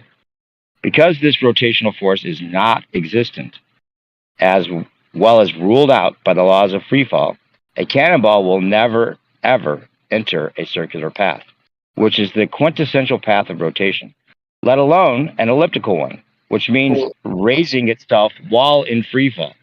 That doesn't work. Hang on. The below image shows, and he goes into this in detail. Hang on, let me. I could also post five other comps that I made where he goes into the detail of why the cannonball theory doesn't work, bro. You hear me? Yeah, the free fall with the cannonball doesn't work, bro. It just literally doesn't. Let me try to understand this, because I was following up to a point, then I got lost. I tried to tell you I got lost. You kept going. Yeah, because he's going on to explain in detail what you got lost, what you're lost But with. you already read a paragraph that I didn't understand. Yeah, because then he's following it up with explanation that might clarify for you. No, but I couldn't listen because I was trying to understand the previous one. So there's a whole paragraph I didn't listen. I want to give it. You can just read it yourself. Yeah, I mean, I'll he do goes it into right now. detail. There's many of them. Yeah, There's many of them that he talks about the free fall at the top of the acceleration. Let me just read a paragraph here. All right, go ahead. Okay, so any and every curve has a tangent. In the domain of the dynamics, every tangent on a curve has an orthogonal to it, which is called the position vector, at the end of which we find the instant center of rotation. Okay. No, that's just for a circle. Well, anyway, around which the body is rotating in this specific instant. Every rotation has a force associated with it. One radially away from this instant center of rotation. Okay, right. No, it's towards the center. I don't get it. Most important point at the very end, he says, rectilinear motions never produce rotational forces, without which there is no orbit. Well, so Mother Nature rules out the globe rotating the way it must, given our pole star, as she rules out orbits driven by free fall, all of which already represent insurmountable problems for the globe model. But these are far from being all. I'll post the other ones. There's a couple others where he goes into all kinds of detail on why this doesn't work for him. You have to ignore the centrifugal force. How do you ignore centrifugal force? Because it's an inertial frame. There's no centrifugal force.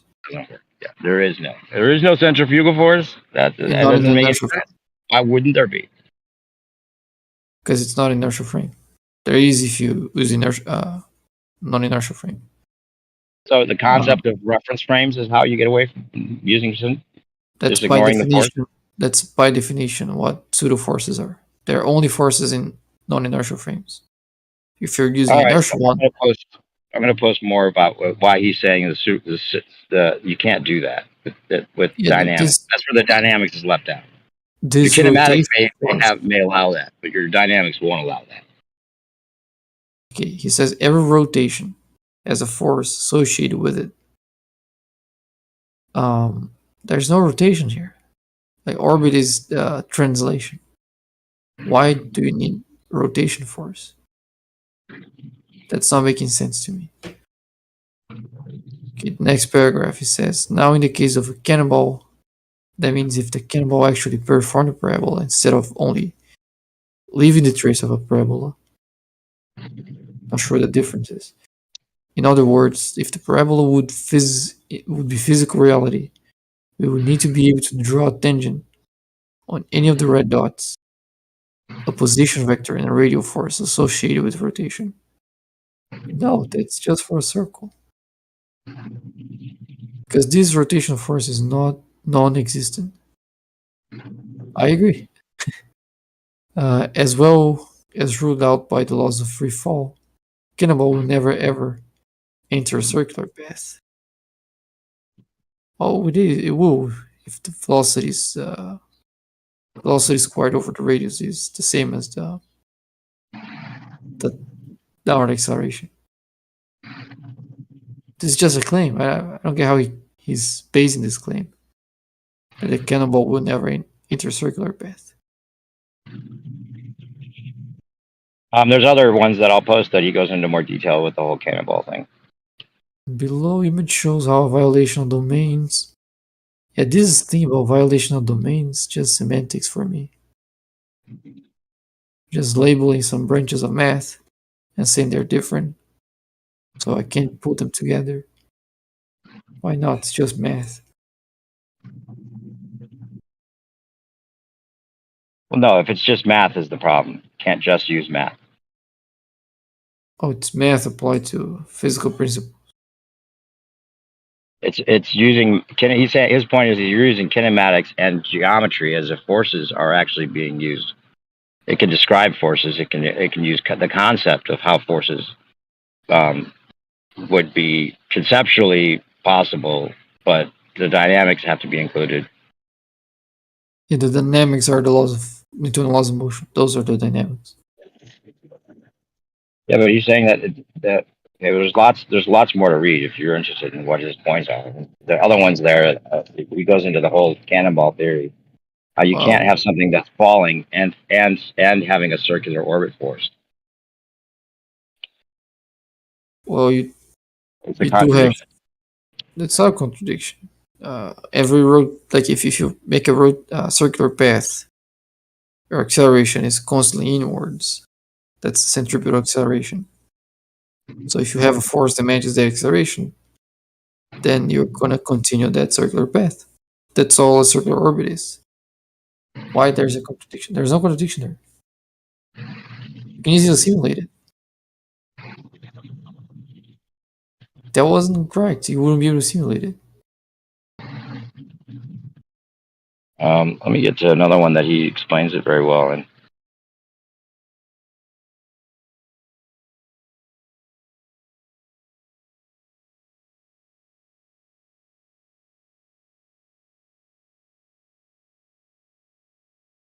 I mean, he really pins down the history of these characters that came along and were trying to explain this.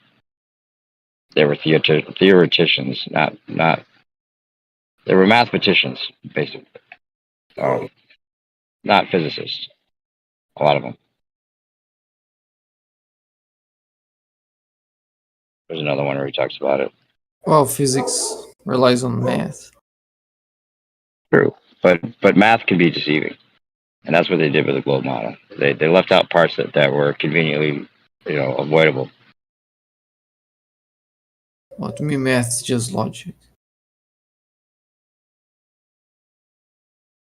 And towards the bottom of the first column, and he talks about the dynamics again, and the kinematics and the geometry, and he says, so if we look at the derivation of centripetal acceleration, we see that it is pure geometry and mass-less points in motion.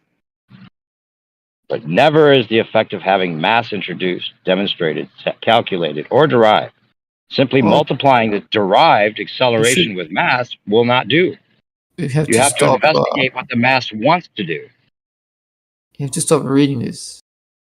You gotta All right, understand it. Have your I'll own. let you study up. I'll let you study up on his whole because Oh, I the ones can't I talk. posted, he goes over those. Well, I'm not going to wait for you to just read it, and if you want to, you go ahead. But I mean, we could talk about other things. He goes over and over the same Oh, problem you can over and over again explain on what the all of them. problems are. Like if you read this, you understood this. Yeah, you're ignoring the centrifugal force. I'm not. It's just only exists in an inertial frame, in a non-inertial frame. What is the The fictitious force? Tell me proverbial, what the and fictitious. one of the things he says, the proverbial shit hits the fan of reality when it comes to orbits. The mere motion, the mere notion of centrifugal forces demolishes all hopes for them to work in reality. Therefore, they must be labeled fictitious or pseudo, unreal. Look at the emphasis in this cartoon presented here, and an answer by P. Canal. And then he gives out some guys. It is not a real force. It's like you said it yourself just a minute ago. It's a fictitious force, right? Immediately under the emphasized message comes the contradiction, though, because it's Newtonian mechanics after all. An object will not move in a circle until something makes it. In the case Yeah, that's the illustrated same here, thing. it would be the friction between red and yellow object. Would you want the red mass to follow the yellow one in sync? If you want the red mass to follow the yellow one in sync, you would have to tune the friction accordingly. And how would you do that?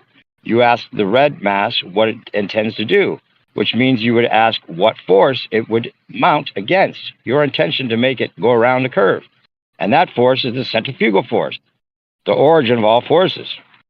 The force can be everything between 0 and infinite, depending on how much time you give it. Infinite time means 0 resistance, because zero displacement and no time means infinite resistance. Even a sand grain contains the potential of infinite force if you want to accelerate it in no time. That means mass is the seat and origin of all mechanical forces. And that means centrifugal force is the original source of force. Centripetal is what you have to come up with to restrain a mass from disobeying your intentions. Nothing of this appears in the derivations of centripetal acceleration mathematicians present, because they live and move in a domain that does not know masses and their behavior. No one could express this better than the imitable Richard Feynman. Are you familiar with Richard Feynman? Of course. Yeah. I have a quotation from Feynman Here's in another. my thesis. Here's a quotation from him right here. Is this the one you used? There's a very important thing that a lot of people who come from mathematics don't appreciate. That physics is not mathematics, and mathematics is not physics. Mm-hmm. One helps the other, but you have to have some understanding of the connections of the words with the real world. And this is the problem, which is not a problem of mathematics at all. He also explains why it is practically impossible to have a reasonable conversation about physical reality with a mathematician. The mathematicians, in quote, from Feynman, are only dealing with the structure of the reasoning, and they do not really care about what they're talking. They don't even need to know what they're talking about, or, as they themselves say, whether what they say is true. And he goes on to say, and here an excellent example from real life. Reading for a long time. Okay, that's just quotes from Feynman. Right. Is Sorry there to any put point you want down to make out of that? Because I can't talk to this piece of paper there. I can't talk to that screenshot. You see, mathematicians are so far removed from reality, and according from reasoning rooted in reality, that they cannot, for instance, compute that two vectors pointing geographically in opposite directions might actually add up. Anyway, he goes into a lot of detail about the orbit's not even working, bro. So if you don't have a model, you don't even have a model. It's in all of them. It goes into the fact that you have to have your centrifugal force. You can't just call it a fictitious force. That just doesn't make sense. It's just not how you Not until you study and realize what he's talking about. I've simulated this shit by myself. Oh yeah. Okay. Yeah. Well, I'm not just reading random stuff. Find out what he's saying. Find out what he's saying. Find out your problem with it. Give me a DM. Okay, let me see. Read from the second. I'll read this thing from the start here. I mean, if your orbits don't work, would you want to know if it's just mathematics True, that but I makes already you tested that they do. I you have want already to know? tested that they do. You want to know? It seems like he does a pretty good job of explaining it over and over again in those things I posted. But I mean, I already tested they do, and what he's saying is All right, just so you already have your mind made up. It's not that I have my mind made up. I tested orbits; they did work. What he's saying here is just does not making sense to me. Oh, okay. Well, if it doesn't make sense to you, you should read more of it. Wow, he makes different claims if I read more. He doesn't explain the ones that I'm in. You think he's convinced that he just wants to be a flat earther and he's like trying to find problems that aren't actually there? I'm not saying that. I'm not making any assessment of his intentions, but Well, that would have to be the case, pretty much. no, Like, don't do that. Don't try to force me into assuming. No, I'm not something trying to say. I'm trying to say, like, if he's wrong, if he's wrong, he could just be wrong, I guess. But he seems like he's going into lengthy discussions back and forth with people in the DMs and his own quarter page, as well as in these comps that I made, where he's going into detail over and over again how this is the biggest problem with the fucking orbits in general. They don't include plus elliptical. He makes it even worse for the globe. Not that it needed to be worse, because you can't have a circular orbit. You can't have a free falling circular orbit. Why not? Because it doesn't include you're excluding centrifugal force from coming into play, which would make the planet that goes around the sun just continue on it. It wouldn't have a radial return force. 1 second. Why would there be a centrifugal force on the inertial frame of an orbit? What would cause that force? He's saying it's required. No, I'm asking you. Why would you expect centrifugal force to exist there on the inertial frame? You have a mass of a body of a planet that's going out, right, around a bend, coming back, going around, and coming back, going around, and it has to have that centrifugal force that's pushing it out. That's gonna be going in one direction. How is that going to cancel out and start coming back the other direction? There's nothing to be canceled out. If there's no force at all. There's no force at all? How can you say there's no force? No, I'm not saying that. Hang on.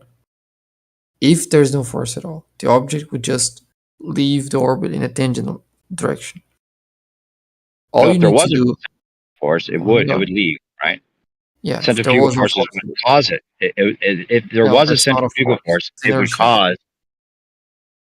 No. Okay. He goes into. I find the point where he talks about why the centrifugal force is like the thing that they decided to just ignore. Like they have to ignore it. There was a certain point where they decided, we're just going to forget about centrifugal.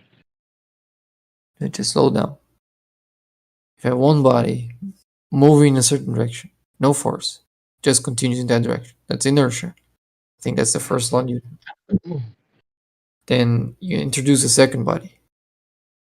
If there's still no forces, the object that is moving is just going to keep moving. If you create a force between those two, they're going to accelerate toward each other because they're force. What that does to the tangential velocity of the object is that it bends it. So that the direction it will change towards the other object. If it's too strong of an orbit, it will pull the object very close to it. If it's not strong enough, it won't pull the object as close. And if it's right in the middle of that, it would just keep the object in the velocity, in the distance it already had. That specific acceleration that it needs is the centripetal acceleration of an orbit. That's all you need. You need just an centripetal acceleration that matches that distance. That's all you need. There's nothing to be. There's nothing to cancel out. Well, he doesn't seem to agree. Oh, sure. So Find out why he doesn't agree, or we want me to read. Well, you tell me that because you seem to I claim you found understand. spots where he's talking about exactly that. Well, where?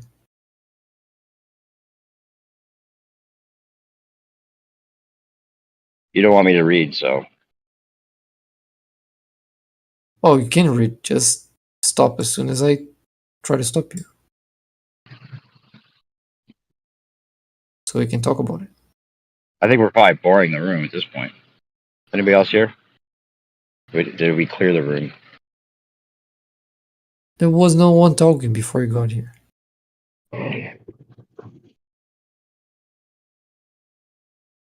Okay, so here we go. I already posted this one. This is under what is the acceleration at the top of the parabola? We want to go up to that one. I'm third column over. Let me see. He talks about uniform curvilinear motion and uniform rectilinear motion. Third column of the last image, last screenshot. No, it's the one that's acceleration at the top of a parabola. Find that title. Let me see.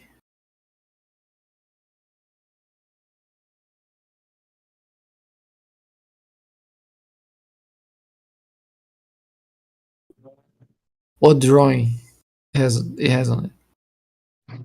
You can't read the titles? It says acceleration at the top of a parabola. Oh, one says, what is about the globe model? Here, I'll repost it. Okay. I'm losing battery too, so I can't stand too long.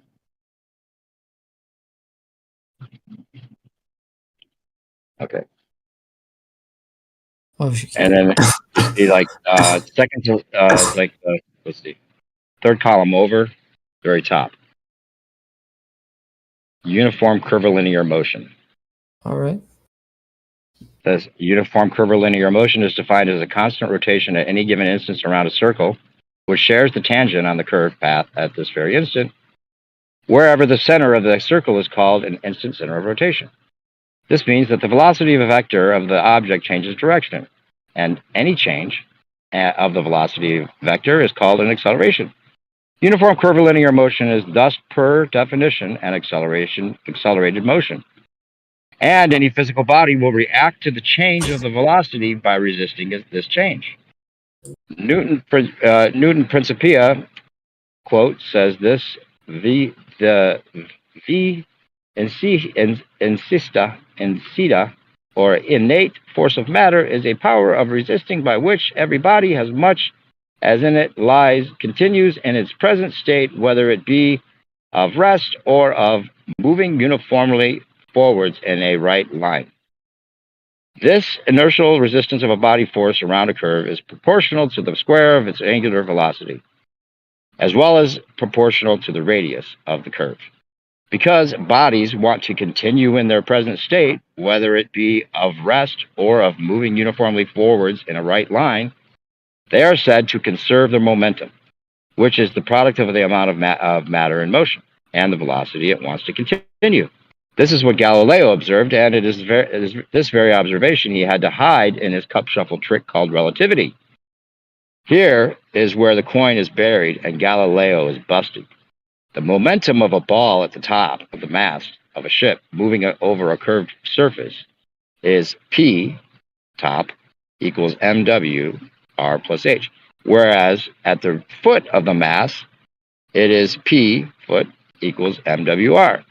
And that means, of course, that by the way of conservation of momentum, the ball will not land at the foot of the mast, but forward of the mast. Now, if on top of that ground is rotating, that ground is rotating too, the ball at the top of the mast would, in addition, carry a momentum due to Earth's rotation. leading to, and then he has the equations. Even if the ship was not moving, so already a standing ship on a rotating Earth would falsify Galileo's claim. Combine Earth's rotation and ship's movement, and you could exactly tell what the ship is doing by judging where the ball hits the deck, in direct contradiction of what Galileo wants you to believe, and that is that. The passenger and the objects on the ship feel and move as if they were at absolute rest. This is simply a physics lie invented to get you off the nagging sensation that you live on a stationary, anchored and flat platform. Ironically, every physics primer tells you exactly that and gives you the tools to prove it. And again, the clue is that the answer to the question at hand. What is acceleration at the top of the trajectory of a projectile? Here, then he goes into, it has a whole diagram for you to look at. Here we clearly see that the horizontal velocity vector is uniform. That means unchanging in both magnitude and direction, which is only the case, obviously, for a trajectory over a flat ground. So real physics taught in school is anti-Galilean, flat and stationary. Kind of like they teach pilots to treat the Earth as if it's stationary level, like it is. We just read this last paragraph. Like, he was right about the thing about the dropping of the ball from the mast would indicate the motion of the ship around the Earth. That's correct. That's of course after Galileo. That's Newton concept. But let me see this last paragraph again. So here you clearly see that the horizontal velocity vector is uniform. That means unchanging in both magnitude and direction, which is only the case, obviously, for the trajectory of a flat ground. For physics taught in school isn't well, not really. Like, this is just an approximation. This parabola is just an approximation of an ellipse.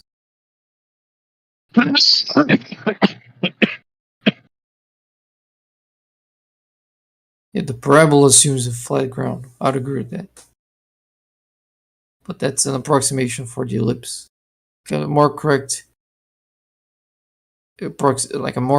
description of the path of a projectile would be an ellipse.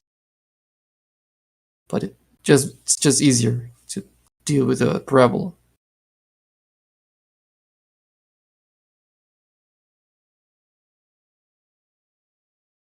Yeah, I have no issue with that. Just be aware that that's just an approximation.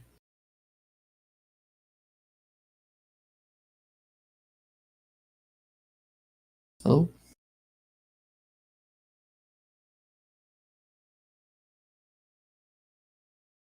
Okay, so towards the end of that, in the next column over, I don't want to read the whole thing unless you want me to, but okay, I'll read it from the top. Like the Galilean ball drop from the mast, the curved path here is a trace. It is history, not physical reality. The ray of light, of course, gives a rat's behind about your elevator cabin and your reference frame and whatnot. It does and whatnot. It doesn't even know about you, and it doesn't care. And it certainly doesn't bend to the will of your vehicle's motion. It goes straight as an arrow. Try this. Put a piece of paper on your table and place a long ruler right across it. Then move your pen along the ruler, making sure you are performing a rectilinear motion. Now ask your buddy to pull the paper in an accelerated fashion straight and perpendicular from under the ruler while you are moving it left to right. Both of you perform rectilinear movements. No body and nothing moves along a curve or gets bent. But the result, the trace is a curve.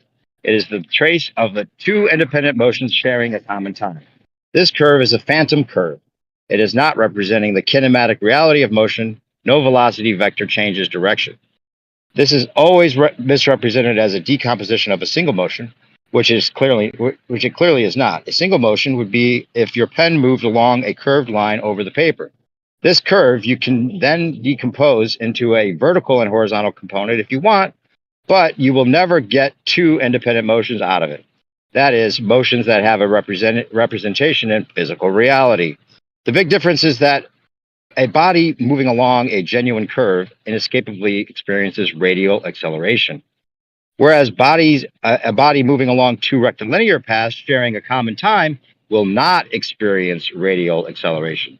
because the radius is absent. Reference frames, therefore, are the self-aggrandized arrogance of observers who have lost connection or want to cut connection to an underlying autonomous reality. Heisenberg says the next step was taken by Berkeley. If actually all our knowledge is derived from perception, there is no meaning in the statement that things really exist. Because if the perception is given, it cannot possibly make any difference whether the things exist or do not exist. Therefore, to be perceived is identical with existence. That is the scientific bankruptcy declaration of the 20th century, which discards objective reality and replacing it with the subjective opinion of the observer. And with this, to the arbitrary decree of the paradigm in power. But it all goes back to covering up the objective reality of a stationary flat realm we call Earth, which started in earnest with Galileo. What happens at the top of a projectile trajectory is therefore the key to understanding and penetrating that 400-year-old ruse. And again, nature does not care about your point of view, doesn't care about what you think. It is you who should care about what nature thinks. And when it comes to curvilinear motion of masses of bodies, she thinks exclusively in acceleration. Get him.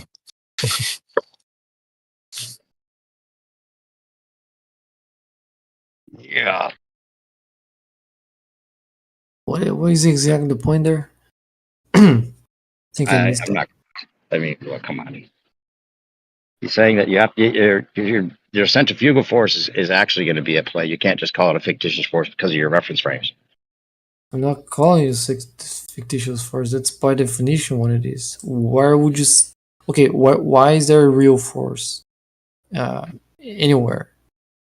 If I have two objects, one has a tangential speed to the other one, and there's a centripetal acceleration. Where is the centrifugal force and why? What's causing that?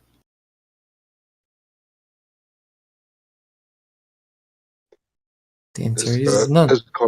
Nowhere. Is Coriolis a force? Is Coriolis a force? Fictitious force. So, but you still call it a force? Usually yes. Wow. That's the problem, man. If you think Coriolis is a force, that's where you're going wrong. It doesn't matter how many words you put in front of it, you're still calling it a force. Okay, what's the problem? Okay, at the very beginning of this, he talks about it more directly maybe for you. Well, I just reposted this one for you. Someone was asking, why is centripetal force not a real force? That's not what he's saying, though. He says that's a question that's at least pointing in the right direction for once. Usually it is centrifugal force that is associated with not being a real. But the question about forces is not about being real or not real. Forces must be real, or they cannot be called forces. The introductory of a pseudo-force or fictitious force is the same as introducing angles, entities that effectuate something without being corporeal. But Newtonian mechanics is based on corporeal. That is, mass having entities. Without mass, no force. Now, if we look at how mathematics treat that problem, we see that they fully remain in their domain of mathematics, which is geometry and kinematics, and never ever venture out into the real world of dynamics. They go so far as to postulate these differences do not exist and are made up by me. I kid you not. Professor Torsten Heel here on Quora does this every time I mention it. So just to remind everybody that this is not the case. Here are the representative definitions picked straight from the Oxford Dictionary. Geometry, the branches of mathematics concerned with the properties or relations of points, lines, surfaces, and solids.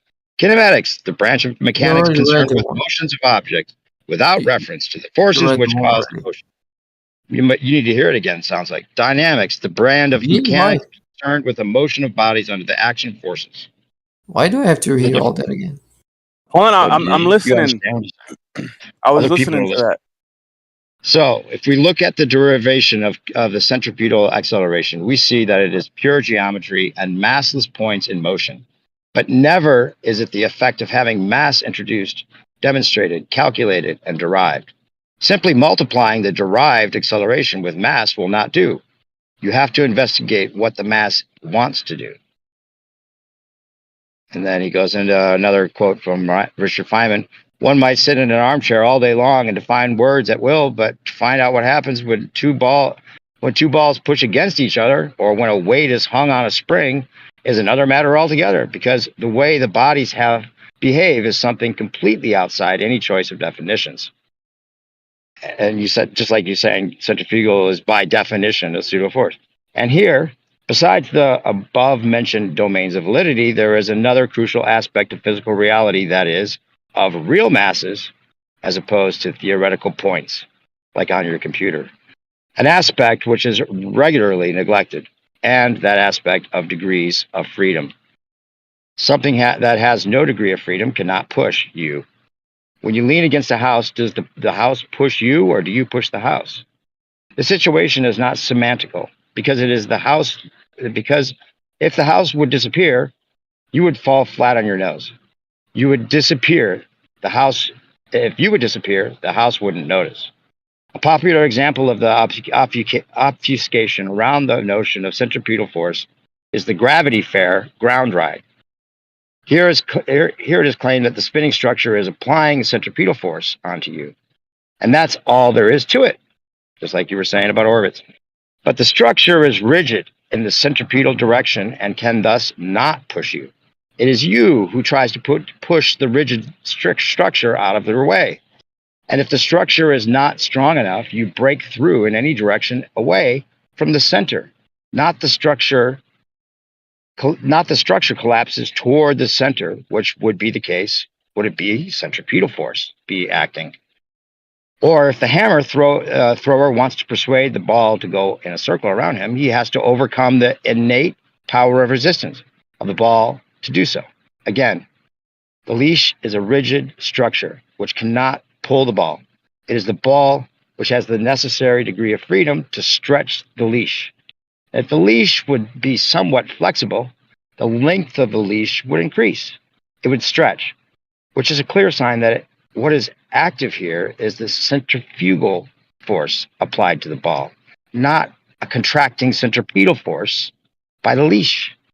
And that's the misinterpretation of the globe orbits and all the orbits in general. You can't just act as if the centripetal force is pulling it, as if it's tethering it, but you have to assume that, because the centrifugal force would just let the body continue on if you didn't misinterpret that and then cancel it out as a pseudo force and just embrace the centripetal force, which isn't what would actually happen. It's a conflation that's convenient and necessary to keep the orbits somehow plausible in people's minds that only think about it in kinematics and fucking geometry. I'm sorry, bro. I didn't mean to interrupt you, but you just broke it down beautifully, and thank you for that. But you actually just defended me, because I brought this up the other day, and it might have been with you, Aru, right? Where I brought up centripetal and centrifugal forces regarding the orbits of the planets and the Earth, and you're like, oh, what's centrifugal force have to do with anything? You're conflating. Dude, I understand. I was simply trying to give you an example, because somebody else, I think it was Ted or Teed or whatever his name is, he was talking about a bucket of water, trying to get you to understand that if you spin a bucket of water, right, that centrifugal force, you would expect that circular motion to be circular, right? But you have pseudo forces, fictional forces, right, that you can't explain. You have no idea what they could be, right, that are acting upon the Earth, causing the Earth to then be eccentric in its orbit. It's called the eccentricity of the sun. And that eccentricity of the sun is the reason they call it that is because the Earth apparently has an elliptical orbit around the sun. They call it the it's called the a perihelion and help me out, dude. Those two words. Apothelion, give me 1 second. apothelion and perihelion. Yeah, dude. It's called perihelion and apothelion. So if you study that, you'll understand that the Earth has an elliptical orbit, and they don't know why it does, but they assume another premise. They assume that there's outer planetary bodies or outer objects in the solar system or beyond that are affecting the orbits of the luminaries, right? And the orbits require elliptical orbits. For Kepler's laws to work, you need elliptical orbits. But the elliptical for space orbits to can even only work. work on a premise that there's pseudo forces acting upon them from beyond, right? Yeah. And this is all based on fictional forces and all theoretical mathematics.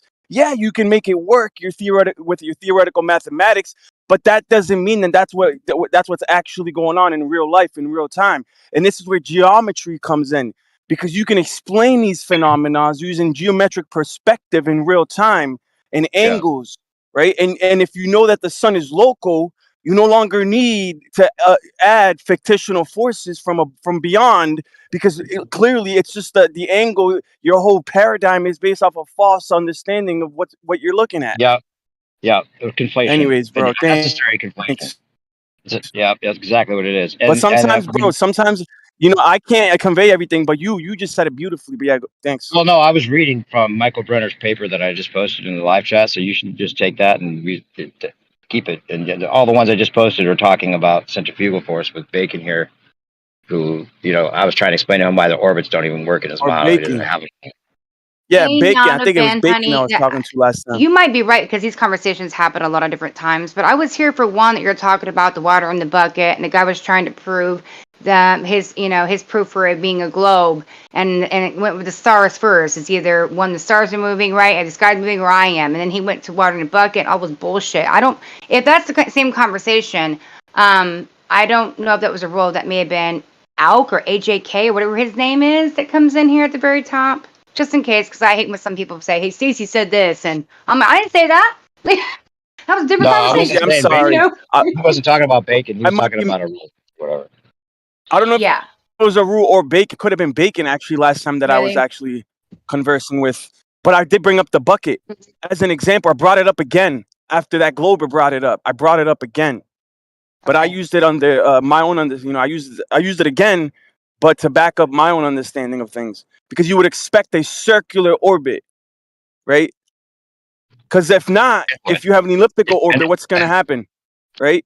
The tethered string, right? You have this fictional tethered line, right? It would slack. There would be slack. There would be slack. Well, his issue is that they're ignoring centrifugal force when it comes to orbit, and they have to, because if they had centrifugal force, the orbit you wouldn't have an orbit. It would just continue on. It would just continue on in its motion, because that would be the force in action. But they want to call it the centripetal and act like it's being pulled back with a tether that doesn't exist.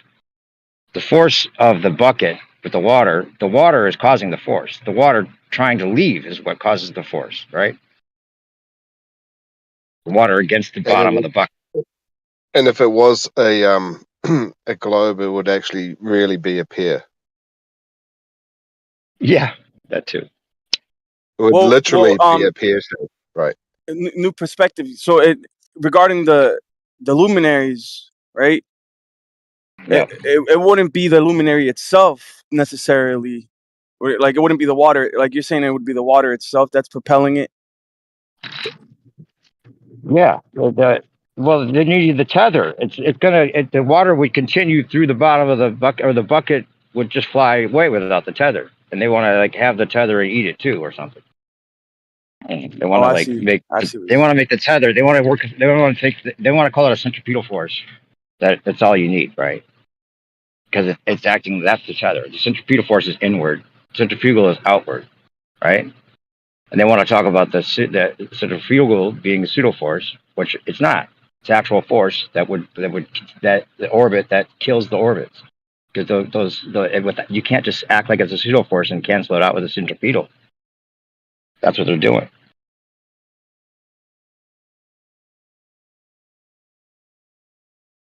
And I've heard Bacon say before. I've heard him say before that it's just so big, and there's 24 hours in a day.